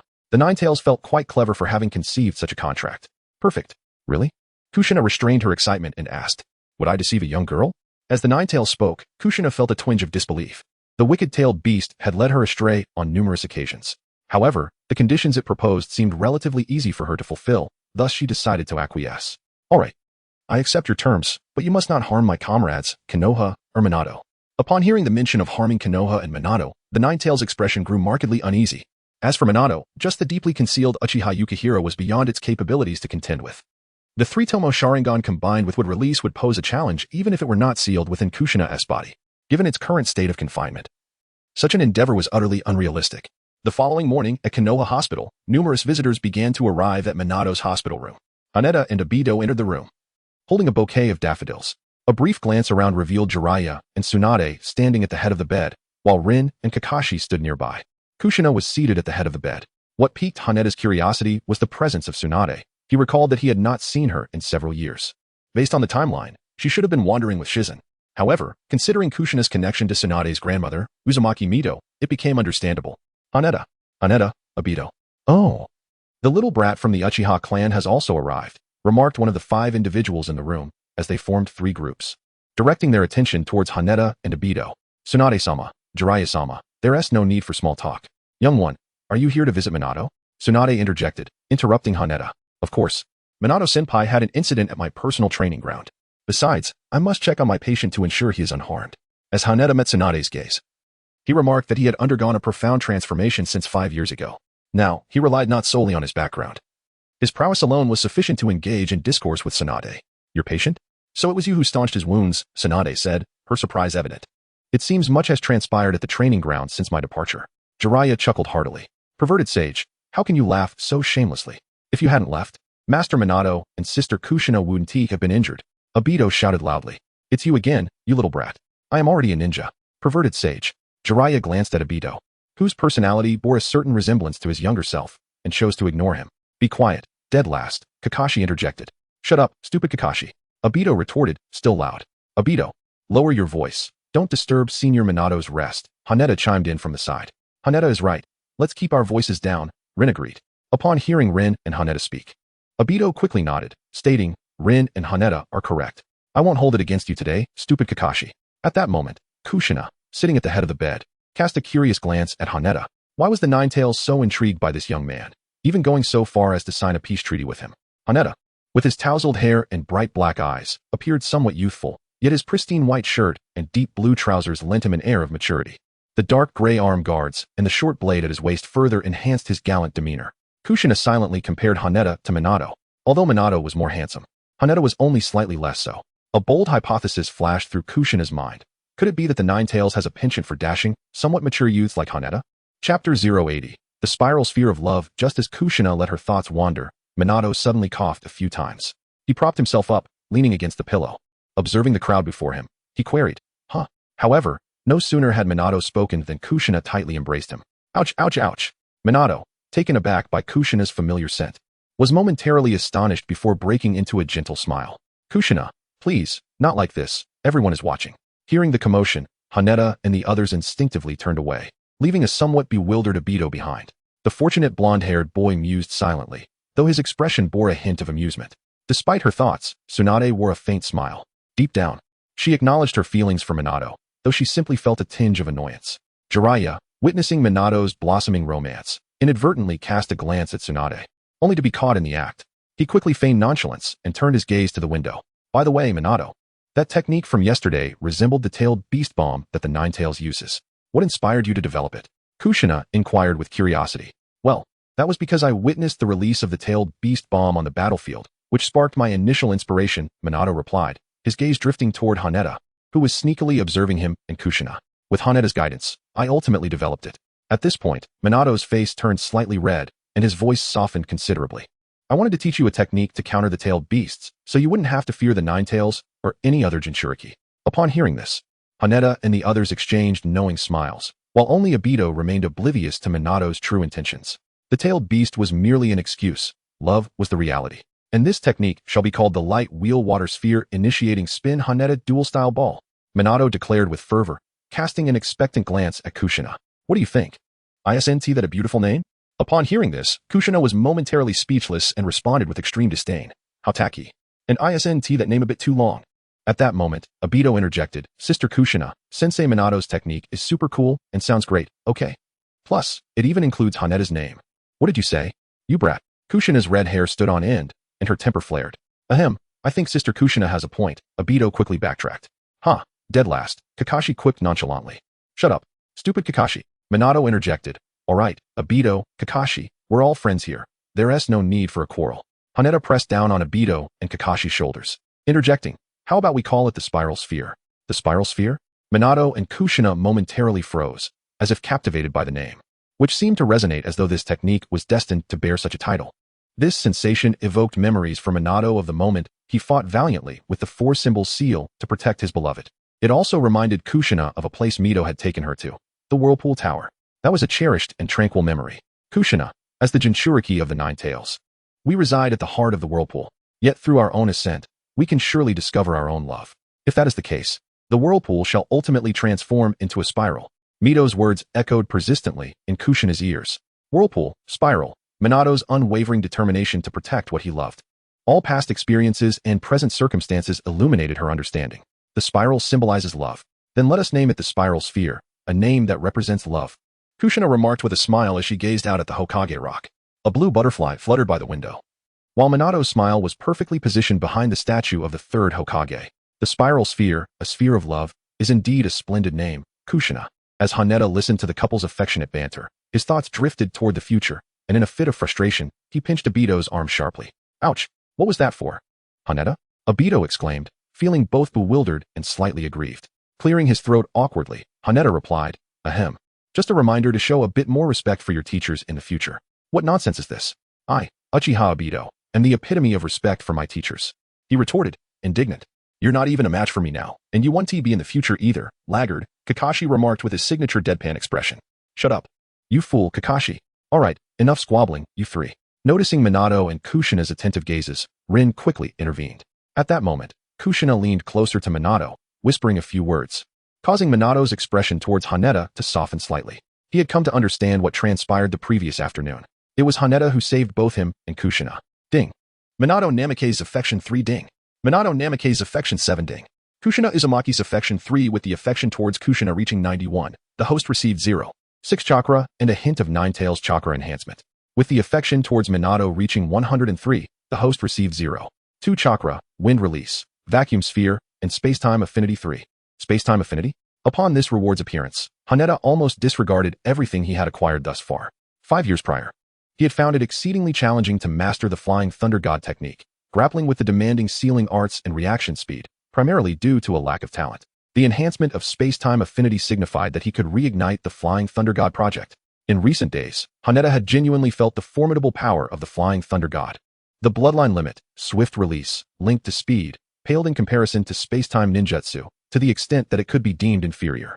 In the future, Manado would collaborate with the inherently malevolent second Hokage, Tobirama Senju, to showcase the Flying Thunder God technique to its fullest potential. Not only could they transfer tailed beast bombs, but they could also relocate the seeking balls. This was a technique with exceedingly high potential. Hatake initially did not contemplate the notion of cultivating affection towards Manado and Kushina. The friendships and emotions of adulthood are not so easily forged. The more mature individuals become, the more challenging it is to penetrate their inner worlds. Moreover, in a few years, Manado is destined to assume the role of Hokage, a position that cannot be attained by those with a simplistic mindset. Upon reflection, Hatake realized that aside from saving Manado's life, his greatest motivation likely stemmed from a love for Kushina that extended to all associated with her. Indeed, by aiding Kushina, he effectively salvaged her as well. This, perhaps, constitutes the most significant reason. Haneda never doubted the affection that Manado held for Kushina. Chapter 081, Victorious. At this moment, Kushina suddenly inquired, Haneda, thank you for saving both me and Manado yesterday. If you have any uncertainties regarding sealing techniques in the future, feel free to seek my guidance. Observing that Kushina could not bring herself to lower her pride, the Ninetales could not help but interject, Kushina, do not forget our agreement. I know, and I am indeed working on it, she replied. You should take the initiative. Kushina thought to herself, considering that she already had a boyfriend. How could she possibly take the initiative? Manado was right there beside them. Humph, this Ninetales truly lacks understanding. Suddenly, Manado spoke up, why not join me in teaching Haneda? I have promised him that I would instruct him in the 4-symbol sealing technique. Manado, having sensed Kushina's inner turmoil, proactively brought it up for his beloved. However, he did not anticipate that Kushina's intentions were not as straightforward as he had envisioned. She merely wished to reciprocate Haneda's kindness. Upon hearing Manado come to her aid, Kushina smiled and replied, Sure, Manado. Subsequently, she addressed the fox within her, exclaiming, Did you see that? I have my own way of handling things. Ninetales. The Ninetales fell silent, lowering its head and squinting its eyes, feigning sleep. Is there an unexpected gain? Am I once again aboard the vessel of the Uzumaki clan? Has the sealing technique of the Uzumaki clan come into my possession just like that? Haneda does not believe that with Kushina present, Manado would solely teach the 4-symbol seal. The 4-symbol seal was a promise made by Manado prior, while Kushina's desire to repay him stems from a different motivation. However, it appears that Kushina is intentionally seeking interaction with him, though it remains uncertain whether this is influenced by the Ninetales. In any case, the sealing techniques of the Uzumaki clan have indeed been imparted. Haneda felt as though he had accomplished an S-rank mission, having taught a Rasengan and saved the couple, Manado and Kushina. Then he felt overwhelmed by a sense of triumph. This sensation was absurd, yet strikingly reasonable, bordering on the ludicrous. However, one could not help but wonder if his close interaction with the Ninetales Jinchuriki might provoke the nerves of the 3rd Hokage, Hiruzen Sarutobi, and other high-ranking officials within Konoha. At the Hokage building in Konoha, the 3rd Hokage listened intently to the reports from the Umbu regarding the events occurring in Manado's hospital room. His gaze silently drifted towards the Hokage rock, where the statues of the 1st and 2nd Hokage stood. Even Manado and Kushina acknowledged Haneda's capabilities. Tsunade and Jiraiya did too. It seemed that yet another prodigy had emerged from the Uchiha clan.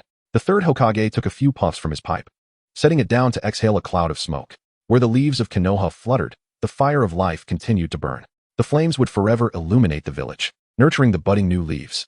Perhaps, in time, the Uchiha clan would indeed produce a Hokage. As he reflected on the attitudes of his three disciples, Tsunade, Jiraiya, and Orochimaru, he let out a long sigh. Perhaps I am truly growing old.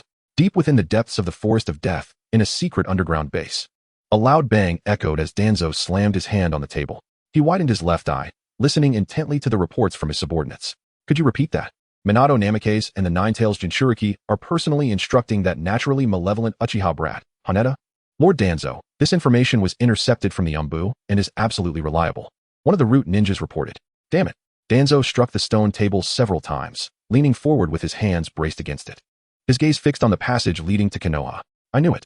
One day you would regret your actions, Hiruzen. Back when Uchiha Makoto engaged with the Nine-Tails Jinchuriki, you said nothing. Now, you allow that inherently wicked Uchiha brat, Haneda, to do the same. What exactly are you planning, Hiruzen? Feeling stifled by the third Hokage's apparent restrictions on his dealings with the Uchiha, Danzo grew increasingly frustrated.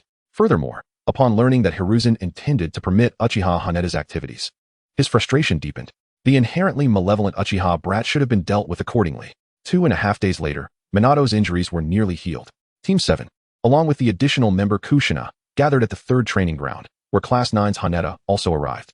Good morning, Kakashi, Rin. Hatake and Obito approached, exchanging greetings. As Manado and Kushina turned their attention towards them, Hatake decisively abandoned Obito and moved to Kakashi's side. You came to learn sealing techniques this morning, did you, Hatake?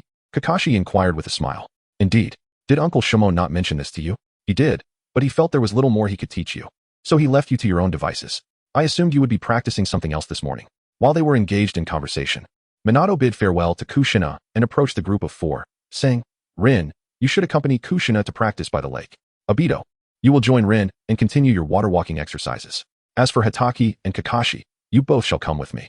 Hatake, Kakashi, and Uchiha exchanged a knowing glance, and then promptly followed Manado, engaging in conversation as they walked. But why have you taken up sealing techniques, Kakashi? Have you abandoned your sword practice? Like yourself, my room for improvement has become rather limited, so I am seeking breakthroughs in other areas. Kakashi recalled something and added, moreover, mastering the Flying Thunder God technique requires a deep understanding of sealing arts. At the mention of the Flying Thunder God, Uchiha smiled faintly. Just yesterday, he had attempted the technique several times and discovered that he indeed possessed an innate talent for it, being able to sense the spatial nodes. Although his perception was somewhat vague, he had at least made some progress, hadn't he? As long as he could surpass the initial threshold of 0, Uchiha was confident that through perseverance and effort, he could bridge the gap and achieve a breakthrough from 0 to 1. At that moment, a dozen shadow clones, exhausted from their arduous training during the night, returned with vital information. Haneda's mind was momentarily clouded, taking several seconds to regain clarity. What's wrong, Haneda? Is it the shadow clone technique? Kakashi inquired with concern. The influx of information throughout the night had left him somewhat bewildered. Soon, when I study the sealing technique, I won't be able to rely on shadow clones anymore. It seems I will fall behind you a bit, Kakashi. Based on years of experience, Hatena estimates that it will take at least half an hour before he can continue to utilize the shadow clone technique. Otherwise, his mind will be quite disordered in the following days. The principle of balancing work and rest, along with scientific training, is a truth that Hatena has long practiced. It's all right, Hatena. Apart from relying on shadow clones for training, you possess numerous other strengths. My proficiency in Chidori pales in comparison to yours, and my swordsmanship is also a step behind. To be frank, my talent for sealing techniques leaves much to be desired. You claim my talent is lacking, yet I mastered the creation of explosive tags in merely 3 days. It is just that, in comparison to ninjutsu, particularly lightning release, my abilities seem insufficient. As for the use of Chidori, Hatena benefits from the enhancement of the 3-tomo Sharingan, making it hardly surprising that he excels. Chapter 082. Kushina's meal and the Kyuubi's test. Upon arriving at a waterfall, Manado halted and turned back with a smile, saying, This shall be the place. Manado-senpai, isn't it a bit too noisy around here? As Haneda listened to the incessant sounds around him, he could not help but inquire. It was rather fortuitous. One could not expect utter silence while attempting to execute a sealing technique, could they? Meanwhile, Manado elucidated the matter, producing 2 scrolls and handing them to Haneda and Kakashi. The 4-symbol seal was quite intricate, so they would commence with simpler techniques. Today's focus would be on the finger seal and the contract seal. At this juncture, Manado paused momentarily before continuing. The finger seal involves channeling chakra and concentrating it at the fingertips to generate a certain degree of heat, allowing one to inscribe characters onto the target of the technique. This seal can be etched onto both skin and metal plates, and is commonly employed for recording intelligence. It is classified as a C-rank ninjutsu, making it perfectly suitable for practice. Upon hearing the mention of skin and intelligence recording, Haneda recalled that Jiraiya had seemingly utilized this very seal before his demise, specifically to convey information about pain, inscribing it on the back of Fukusaku. Haneda curiously unfurled the scroll, the ink still exuding a fragrant aroma, as if it had just been inscribed. It was highly likely that Manado had prepared this in advance for them. At that moment, Kakashi inquired, "What is the contract seal, Sensei Manado? Is it related to summoning techniques?" In response, Manado extended his index finger and smiled as he elucidated. "It is used to sever the connection between enemies and their summoned beasts, Kakashi. By the way, you should have a summoned beast by now, right?" "Indeed. They are the 8 ninja hounds, a birthday gift from my father." Kakashi nodded, a smile unconsciously gracing his face as he reminisced about that moment. His father, aware of his fondness for dogs, had carefully selected 8 distinguished breeds from various pet shops in Konoha. Each was imbued with a remarkable spirit, capable of understanding human speech. And some had even learned to converse. "What about you, Haneda?" Manado gazed at Haneda, recalling the Uchiha tradition, and remarked with a smile, "It must be a ninja cat, right?" Reflecting on the topic of cats and dogs, Manado recalled some amusing anecdotes from books he had read. Pondering their veracity, "I've heard that cats and dogs tend to fight when they meet. I wonder if that is true." "Not at all, Sensei Manado. Parker and the others are very well behaved. Haneda's cat should be as well," Kakashi hurriedly assured him. "Is that so?" Manado looked at Haneda with curiosity.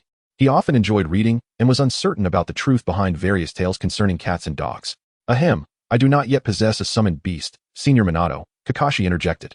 Yuta cleared his throat a few times, feeling somewhat embarrassed. Due to the collaboration between the Nakomata clan and the Uchiha, a significant portion of the clan members indeed opted for the Nakomata. However, Yuta was different. He held high expectations for his summoning beast, aspiring to possess a creature as formidable and grand as those from the 3 great summoning realms. Thus, he had subconsciously set aside matters concerning summoning beasts. Noticing the awkwardness in Yuta's gaze, Manado took the initiative to change the subject, smiling as he said, "Let us begin practicing the sealing technique. First, you will observe. Then I shall demonstrate, and afterward, it will be your turn to practice." The sealing technique was merely a C-rank ninjutsu, not particularly challenging. The difficulty lay in the precise control of chakra and a foundational understanding of sealing techniques. Hana and Kakashi mastered the technique after only a few attempts. The remainder of their time was spent practicing with stones. As for the summoning seal, they merely skimmed the principles, given that Hana currently lacked a summoning beast, making practice cumbersome. Most of their time was devoted to learning the Flying Thunder God technique from Manado. At noon, Obito and Rin arrived at the waterfall where Hana and the others were. Upon spotting Manado, Obito could not restrain his complaints. "Manado-sensei, Kushina-san is incredibly unreasonable. She keeps hitting me on the head. She promised to guide Rin and me in our training, yet she mysteriously disappeared, leaving us to wait for so long." Hearing that Kushina was missing, Manado furrowed his brow. Just as he was about to inquire with Rin about Kushina's whereabouts, a familiar voice echoed from behind him. "Obito, are you badmouthing me again?" Kushina approached, carrying a basket. She handed Manado a delicate pink lunchbox adorned with a heart pattern. "Here, this is my freshly prepared meal. Eat it while it's hot." After presenting the lunchbox to Manado, Kushina's gaze shifted to Hana. A flicker of guilt crossed her eyes as she handed the lunchbox to Hana before offering another to Kakashi. Why feel guilty? He won't be poisoned. He'll just feel a bit uncomfortable," the Ninetales interjected. "It's still your fault." Kushina shot a glare at the Ninetales and then approached Rin. The suggestion to add some extra ingredients to Hana's lunchbox was the Ninetales' idea, and Kushina was unaware of its reasoning. However, the Ninetales provided her with an irresistible incentive to teach her the tailed beast bomb. Gazing at Rin's lovely face, Kushina instinctively forgot her earlier displeasure and smiled. "Here, this is for you, Rin." "Thank you. I love the meals that Kushina-san makes." Upon hearing Rin's appreciative words, Kushina was overwhelmed with joy, her eyes sparkling with delight. Unable to resist, she affectionately leaned toward Rin, exclaiming, "Such a sweet child is the most endearing. Rin, you are truly a wonderful girl." Meanwhile, Obito, witnessing his beloved Rin being teased, could not help but scoff and turn away. Yet, at that moment, Kushina had already leaned her head toward Obito's back, her tone slightly indignant. "I, a lady of distinction, have gone out of my way to bring you a bento, and you still seem displeased. Could you not improve your attitude? I didn't ask you to deliver it, and I'm not even hungry." Obito completely turned his back to Kushina. This scene left Hana both amused and exasperated. It was amusing to see Obito disdain a meal that Naruto had never even tasted. However, it seemed his annoyance stemmed from Rin. Everything seemed to return to normal. Suddenly, a rumbling sound interrupted the moment. It was Obito's stomach growling. How embarrassing. Haneda rubbed his temples, somewhat helplessly alleviating the predicament for Obito. "Oh, Obito, come join us. I'll share my bento with you." Kakashi glanced at Haneda and then at Obito, adding, "Come on, you've had food made by Sister Kushina before. Sit down and eat quickly." "Shut up, you foolish Kakashi." Obito's head was struck by a heavy blow from Kushina. At that moment, Kushina had transformed into a fiery red pepper, her crimson hair standing tall, exuding an aura of terror. If I say eat, then you shall eat. Violent woman, who are you calling that? Bang, bang. Obito received 2 more thumps, rendering him completely subdued. Watching Obito with 3 large bumps on his head, quietly munching away at his meal, Kushina felt an unexpected mix of joy and guilt. After all, she had good intentions, not wishing for Obito to consume Hanada's bento, which had a few extra seasonings. Recalling this, Kushina fixed her gaze intently on Hanada. With spoonful after spoonful of rice entering his mouth, Hanada remained unperturbed, savoring his meal. Kushina began to feel puzzled. She remembered adding a laxative as per the Ninetales instructions. Indeed, the sage body of the Ninetales lay sprawled on the floor, squinting as it contemplated. Were it not for Hanada's dark-hued eyes, it would have believed this lad to be the prophesied child spoken of by the sage of 6 paths. The thought of the prophesied child made the Ninetales chuckle. After hundreds of years, it began to suspect whether the sage of 6 paths had been deceiving them, the 9 of them. Chapter 083. A sudden shift in the winds of the land. After a day of training, Hanada and Obito returned home together. As they walked along the road, Hanada casually observed the cats and dogs they passed by. He pondered whether he should acquire a summoning beast for handling certain special situations, such as conveying messages. The Ninja Cat clan seemed quite suitable. They could speak, possessed a degree of intelligence, and were akin to Kakashi's ninja dogs. Moreover, the Ninja Cat clan could communicate directly with the Uchiha. Whether for village missions or his personal connections with the Uchiha, he could rely on it. The only concern was whether his cat would end up fighting with Kakashi's dogs. Hanada silently shook his head, casting aside unnecessary thoughts. Perhaps it would be best to let Brother Fugaku and the others assist me in finding a suitable Naniko. In the Uchiha clan grounds. Within the residence of the clan leader, Fugaku expressed his surprise. Are you saying you wish to have a Naniko as your summoning beast? I had assumed you would choose a crow.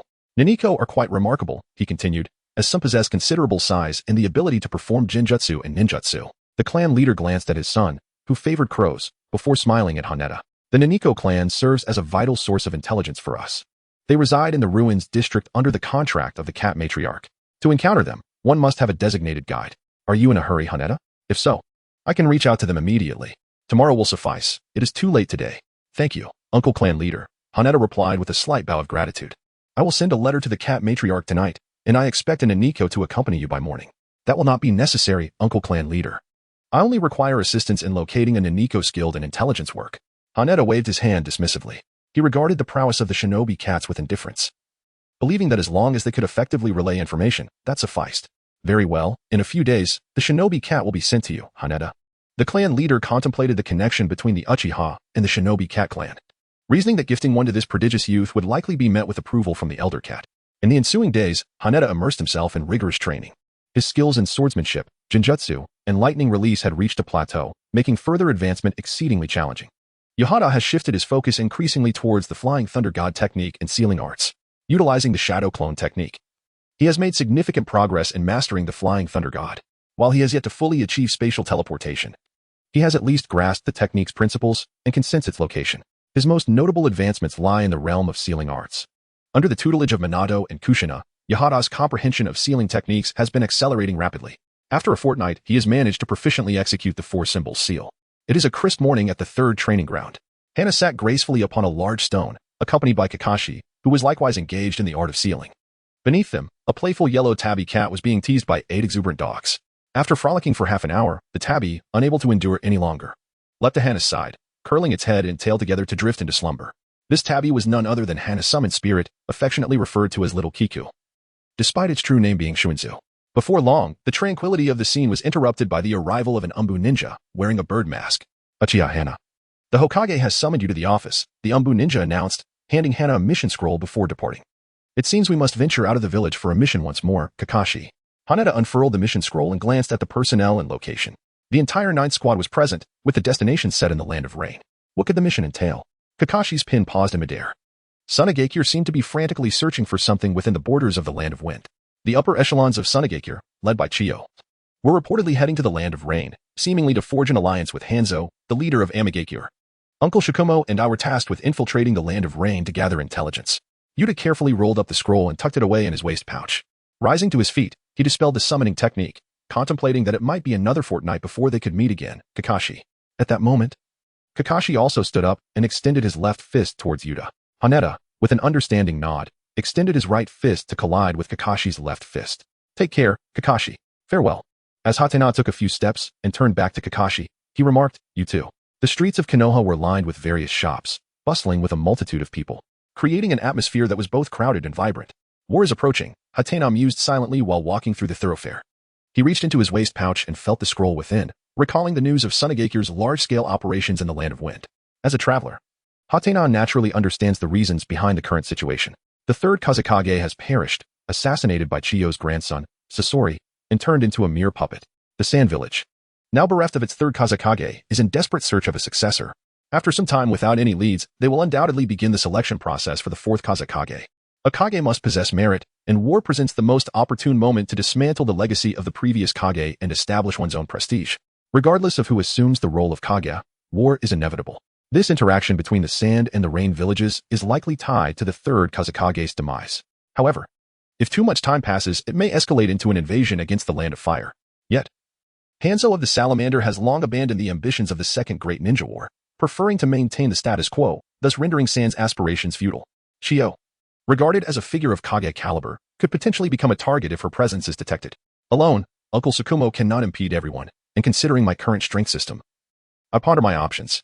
As I contemplate, I quietly recite a command, and a faint blue screen materializes before my eyes. Uchiha Hatena Strength, Jonin, 70100, Chakra, 13. 1 card's attributes: Water, Earth, Wind, Fire, Lightning, Yin, Yang Bloodline Limit.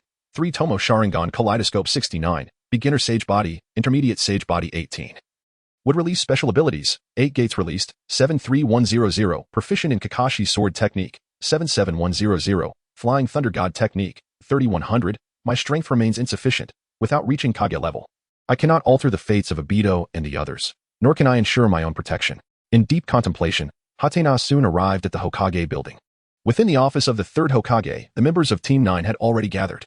In addition to Team 9, the entirety of Team 3 was present, led by Orochimaru. "Hatena, you've arrived." Asuma and Guy greeted him. "I apologize for my tardiness. I hope I haven't kept everyone waiting," Hatena replied with a hint of regret.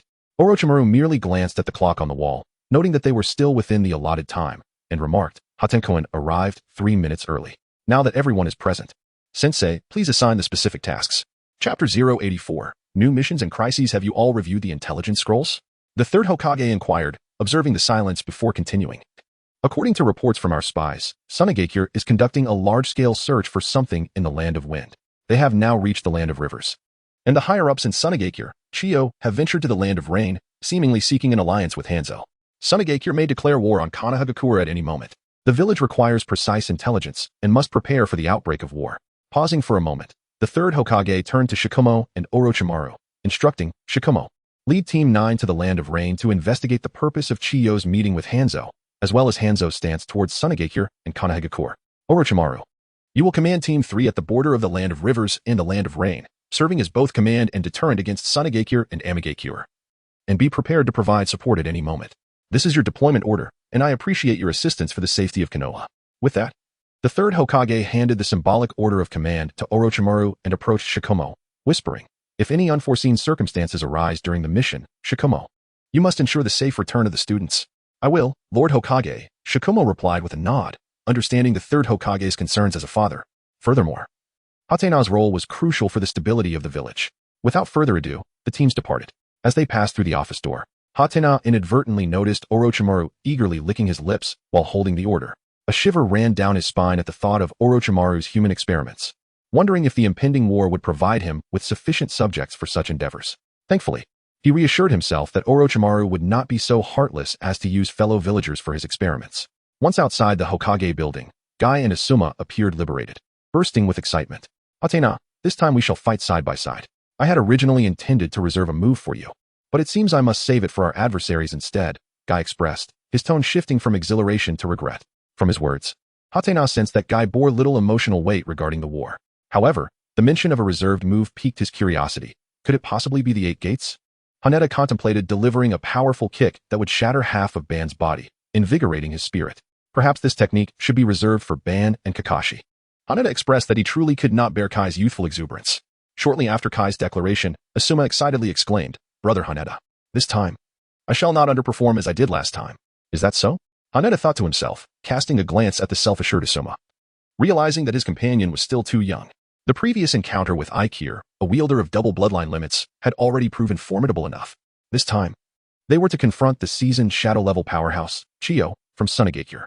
In a battle against such an opponent, even a Jonin would merely be capable of landing a few hits. Do your best, Asuma, Haneda encouraged, though he internally doubted Asuma's chances. As they hastened their journey, the 8 of them arrived at the village gates. At that moment, Orochimaru halted and said to Sh. Ma, "Let us part ways here, Sh. Ma. I have some personal matters to attend to." "Very well," Sh. Ma replied, albeit puzzled by Orochimaru's peculiar behavior. Haneda, however, surmised that Orochimaru might be heading to meet Danzo or to tend to the experimental materials left in Konoha. As Orochimaru prepared to depart, Kai and the others followed suit. Yet, just a few steps away, Kai abruptly stopped, turning back to Haneda with a sense of reluctance, and declared, "Once this mission is complete, I will challenge Kakashi and defeat him. Haneda, in our next duel, I will wager my youth to end our fated rivalry." "All right," Haneda waved his hand in farewell, unconvinced that Kai could triumph over a steadfast Kakashi. In a concealed underground chamber within the Land of Water, White Zetsu emerged from the depths, peering toward the slumbering figure of Madara seated upon a stone chair. "Lord Madara. Team 9, led by Haneda, is about to leave the village." Upon hearing White Zetsu's voice, Madara slowly opened his eyes and inquired, "What mission have they undertaken? And where are they headed?" "To the Land of Rain, to investigate Chiyo's purpose in traveling to Amigakure," White Zetsu replied. "Nagato?" Madara frowned and asked further, "How many individuals are accompanying them?" "A team of Umbu is following, and Orochimaru may also be present." "Then let us arrange for Sh. Ma to perish there," Madara stated, tapping the armrest of his stone chair as he pondered the logistics of his plan. After a moment, Madara spoke in a low voice. "Sasori has already turned the 3rd Kazekage into a puppet. Does he not seek revenge? Let's disclose the location to him. Additionally, we shall issue a substantial bounty on the black market to lure the bounty hunter named Kakuzu as well. At the appropriate time, we will have the Mist Ninjas masquerade as root members to assassinate Sh. Ma, making it clear that Sasori desires Sh. Ma alive for puppet creation. In a desperate situation, we shall compel Haneda to take his own master's life." Upon hearing Madara's intricate arrangements, Black Zetsu immediately flattered, "Lord Madara's plan is impeccable. This young man will undoubtedly join us to seek vengeance against Konoha. Coupled with his bond to Obito, it will surely advance the Eye of the Moon plan." Madara merely cast a dismissive glance at Black Zetsu before closing his eyes and drifting back into slumber. A day later, in the Land of Wind, within an artificial mine, Sasori fixed his gaze upon a blue-haired, black-eyed puppet with rigid limbs. As the chakra threads from his hands began to move, strands of iron sand coiled around the puppet. He revealed a satisfied smile, albeit slightly stiff. A perfect work of art. An eternal beauty. Sasori manipulated the 3rd Kazekage puppet, allowing the iron sand to wreak havoc around it. He resembled a child who had just acquired a new toy, eagerly toying with the puppet. At that moment, someone cautiously entered the secret chamber and reported to Sasori, "Lord Sasori, news of Konoha's White Fang, Hatake Sh. Ma, has surfaced on the black market." "Where is he heading?" Upon hearing the name Hatake Sh. Ma, Sasori's expression turned frigid, his eyes brimming with murderous intent. Hatake Sh. Ma was the nemesis responsible for his parents' deaths. Sasori's prior assassination of the 3rd Kazekage was driven not only by his pursuit of art, but also by a desire for revenge against Sh. Ma. He needed strength. And then he would take his revenge. In the Land of Rain, Lord Sasori, Hatake Sh. Ma will lead the 3rd Hokage's son, Asuma Saratobi, Uchiha Haneda, and Yuhi Kurenai on a confidential mission. After relaying his report, a strand of iron sand swiftly silenced him, as if crushing an ant. Sasori, expressionless, exited the chamber, while the swirling iron sand engulfed the entire mine. All information pertaining to his activities here was buried underground by the iron sand. In this eternally weeping land, I shall transform you into a beautiful yet grotesque puppet.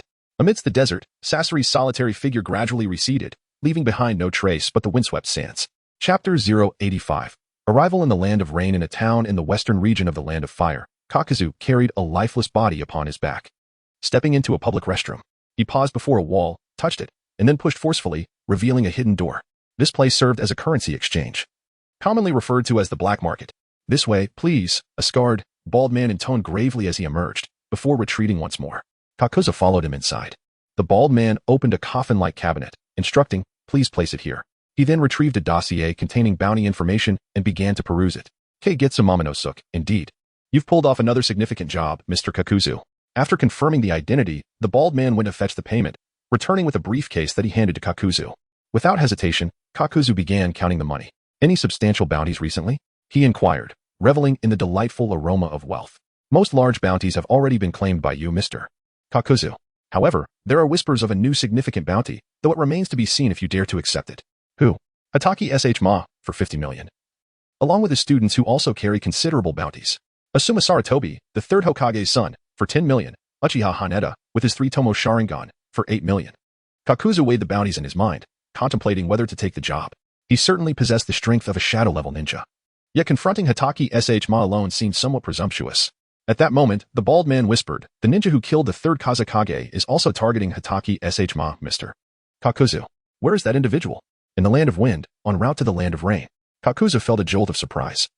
No wonder Sunegakure's movements had been so pronounced lately. Yet, what did that have to do with him? Kakuzu only cared for money, and his affection lay solely with wealth. "The one who defeated the strongest Kazekage is worthy of collaborating with me. I shall accept this bounty. 2 shadow-level powerhouses versus Hatake Shma. The advantage is mine." Kakuzu brimmed with confidence that he would leave Shma behind in the land of rain. As for the 2 young ones, Hatena and Isuma, they have seamlessly transitioned into bounty hunters. After 2.5 days, the 9th squad, to which Hatena belongs, arrived in the land of rain. Unlike the land of waves, which is isolated by the surrounding ocean, the land of rain is perpetually drenched, earning it the epithet the Weeping Country. The very name reflects the oppressive existence of those who dwell here. Since Hans the Salamander instigated the war during the Second Great Ninja War, the land of rain has seen a surge in orphans and an increase in malevolence. Gradually, the region has descended into frequent civil strife. The fact that Hans has arranged for 24-hour protection and is often the target of assassination attempts speaks volumes. With mud and filth beneath their feet and relentless raindrops cascading from above, Kurenai could not help but inquire, "Sensei, how much longer until we reach our destination? If we continue to be drenched, we might catch a cold." "Not much longer," replied, according to the intelligence from the Umbu. "Hans will be meeting Chiyo near the town of Kamiki shortly. Just hold on a bit longer," Kurenai, Asuma encouraged. To be honest, he too felt the weight of the oppressive atmosphere as they journeyed through such conditions. However, noticing the lack of expression on Hatena's face, Asuma steeled himself once more. "Hatena, what are you pondering?" Asuma asked with a smile. Hatena glanced at Asuma, remaining silent. His mind was preoccupied with matters concerning the Akatsuki organization. Such intelligence could not be disclosed at present. Yet, sensing that his silence might be perceived as impolite, he casually remarked, "I ponder when this perpetually weeping nation will cease its tears." In other words, he was contemplating the affairs of the Akatsuki. "As expected of you, Brother Hatena. Your thoughts are always aligned with the national perspective, exhibiting profound insight since childhood," Asuma remarked. Upon hearing this familiar assessment, Hatena turned to him and inquired, "Did your father say this?" "Impossible. I have always held this belief." Yuta scrutinized Asuma intently, subtly shaking his head. While he indeed preferred to contemplate matters from a higher perspective, it did not imply a willingness to sacrifice himself like a mere shadow. Suddenly, his gaze inadvertently drifted towards a tree, where he had an unsettling feeling that something was watching him. However, upon looking closely, he found nothing amiss. "We should proceed," he thought. "The land of rain is rife with unpredictability, and should our conversation be overheard, it could lead to exposure." Before long, the quartet arrived at their destination, Kamiki Town. In stark contrast to the towns of the Land of Fire, this place exuded a palpable sense of technology. Steel beams and pipes were interspersed throughout the town, and the towering edifices revealed an industrial ambience. The drainage system in Kamiki Town was exceptionally well designed, with no significant accumulation of water on the streets. "Let us find a place to rest. If time permits, we might even indulge in a hot spring," Shikumo suggested. After nearly 3 days of travel, it was prudent to seize the opportunity for respite before the forthcoming arduous days. Accommodations in Kamiki Town were sparse, located primarily on the outskirts. Shikumo managed to secure a relatively modest and somewhat dilapidated room for their temporary stay. As they settled in, Shikumo remarked, "This area sees few outsiders. To minimize the risk of exposure, we should avoid crowded places. Red, Asuma, you two should freshen up and then return to your rooms for rest. Yuta, accompany me." As soon as Shikumo finished speaking, Asuma could not restrain himself from inquiring, "Shikumo-sensei, where are you and Yuta going? Can I join?" "Not possible," Shikumo replied, shaking his head. "I am taking Yuta to the black market, and it is unwise to bring too many people along. You and Red appear too inexperienced. Seasoned individuals would see through your faade at a glance." "Ah, Shikumo-sensei, I have applied my makeup very well, and my transformation technique is decent too. Please take me along." The eyes betray experience. "You would be better off staying with Red," Shikumo reiterated his refusal. He handed Yuta a mask before leaping out of the window. As Haneda instinctively sensed that Shikumo was intent on gathering intelligence, he donned a mask and followed him. On the outskirts of the town lay a slum, conveniently situated near the inn, which served as the hub of the black market. Upon entering the black market, they encountered a mere 10 or so individuals, most of whom were armed with blades, either wandering samurai or unorganized ninjas, predominantly renegades. Shikumo led Haneda deeper into the enclave. "Procure the latest intelligence from the Land of Rain," Shikumo rasped. "From out of town, are we?" inquired the bald man at the front desk, scrutinizing Shikumo. Just as his gaze fell near Shikumo's eyes, beads of cold sweat appeared on his forehead. "What information do you seek, sir?" "Significant news from the Land of Rain," Shikumo replied. "Recently, the leader of Amigakure, Hans, is set to meet with the elder Chiyo of Sunagakure. The renowned Konoha White Fang, Hatake Shikumo, will be in attendance, while Orochimaru, the Cold Lord, leads a contingent of ninja forces stationed at the borders of the Land of Rain. This is the most sought-after information of late, sir. The bald man presented Shikumo with a price list, the topmost figure being 500,000 ryo, followed by 300,000, then 200,000. Chapter 086, Scorpion, Kakuzu. Assassination. Upon discovering that his own intelligence had surfaced within the black market, Shikumo's expression briefly revealed astonishment. The 9th squad he commanded had been dispatched directly on the orders of the 3rd Hokage that very day. Logically, only a handful of individuals should have been privy to such information. How had the black market acquired it? Suppressing his inner turmoil, Shikumo promptly replied, "We will take one of everything." No sooner had he spoken than Haneda presented the bald man with a suitcase brimming with cash. After the black market's overseer completed his verification, the two men successfully obtained the intelligence scroll and departed. Chiyo's intent in journeying to the Land of Rain for discussions with Hans was to secure his permission to search for a certain individual, and to explore the possibility of forging an alliance with Amigakure, intelligence provided by A.J. Nin from Sunagakure. Konoha's White Fang was clandestinely heading to the Land of Rain to investigate the particulars of Chiyo's negotiations with Hans, the information sourced from a reputable mysterious figure. Orochimaru had stationed his forces at the borders of the three nations. Shikumo swiftly reviewed the scroll and handed it to Haneda. "The intelligence has been compromised. We must depart tonight." Haneda, initially perplexed by this statement, only grasped the gravity of the situation after examining the contents of the scroll. The roots of the organization led by Danzo sought to eliminate him, or perhaps the shadowy puppeteer of the ninja world, Obito and Kaguya, were orchestrating a larger scheme against him. What instilled the most dread within him was the realization that the latter scenario was far more plausible than the former. Though Danzo was nefarious, it did not imply he was foolish. Only a madman would resort to betraying Shikumo, himself, and Asuma. Haneda, his hands trembling slightly, carefully stored the scroll and inquired, "Shall we return, or should we use the prearranged code to notify Asuma and Uncle Shmo? Let us return first." "I hope our current information has not yet been leaked," Shmo replied. They swiftly navigated through the rainforest, and within 3 minutes, they reached the inn. Noticing the illuminated window and the sounds of either casual conversation or heated disputes emanating from within, they finally felt a sense of relief. Climbing through the window, Haneda glanced at Asuma, who was sitting beside Kurenai, engrossed in a book. "We must go." "Where to, Haneda and I?" Asuma asked, somewhat bewildered, still unaware of the gravity of the situation. At that moment, Shmo entered the room as well. "The information has been compromised. We must leave immediately," Shmo stated. Upon hearing this, Asuma and Kurenai grasped the seriousness of the matter and followed Haneda and Shmo without hesitation. "Sensei Shmo, are we truly abandoning the mission?" Asuma queried as he kept pace with Haneda. In his mind, Chiyo from Sunagakure was hardly a match for Shmo, especially with Haneda by their side. Even if the information had been leaked, the mission could still proceed.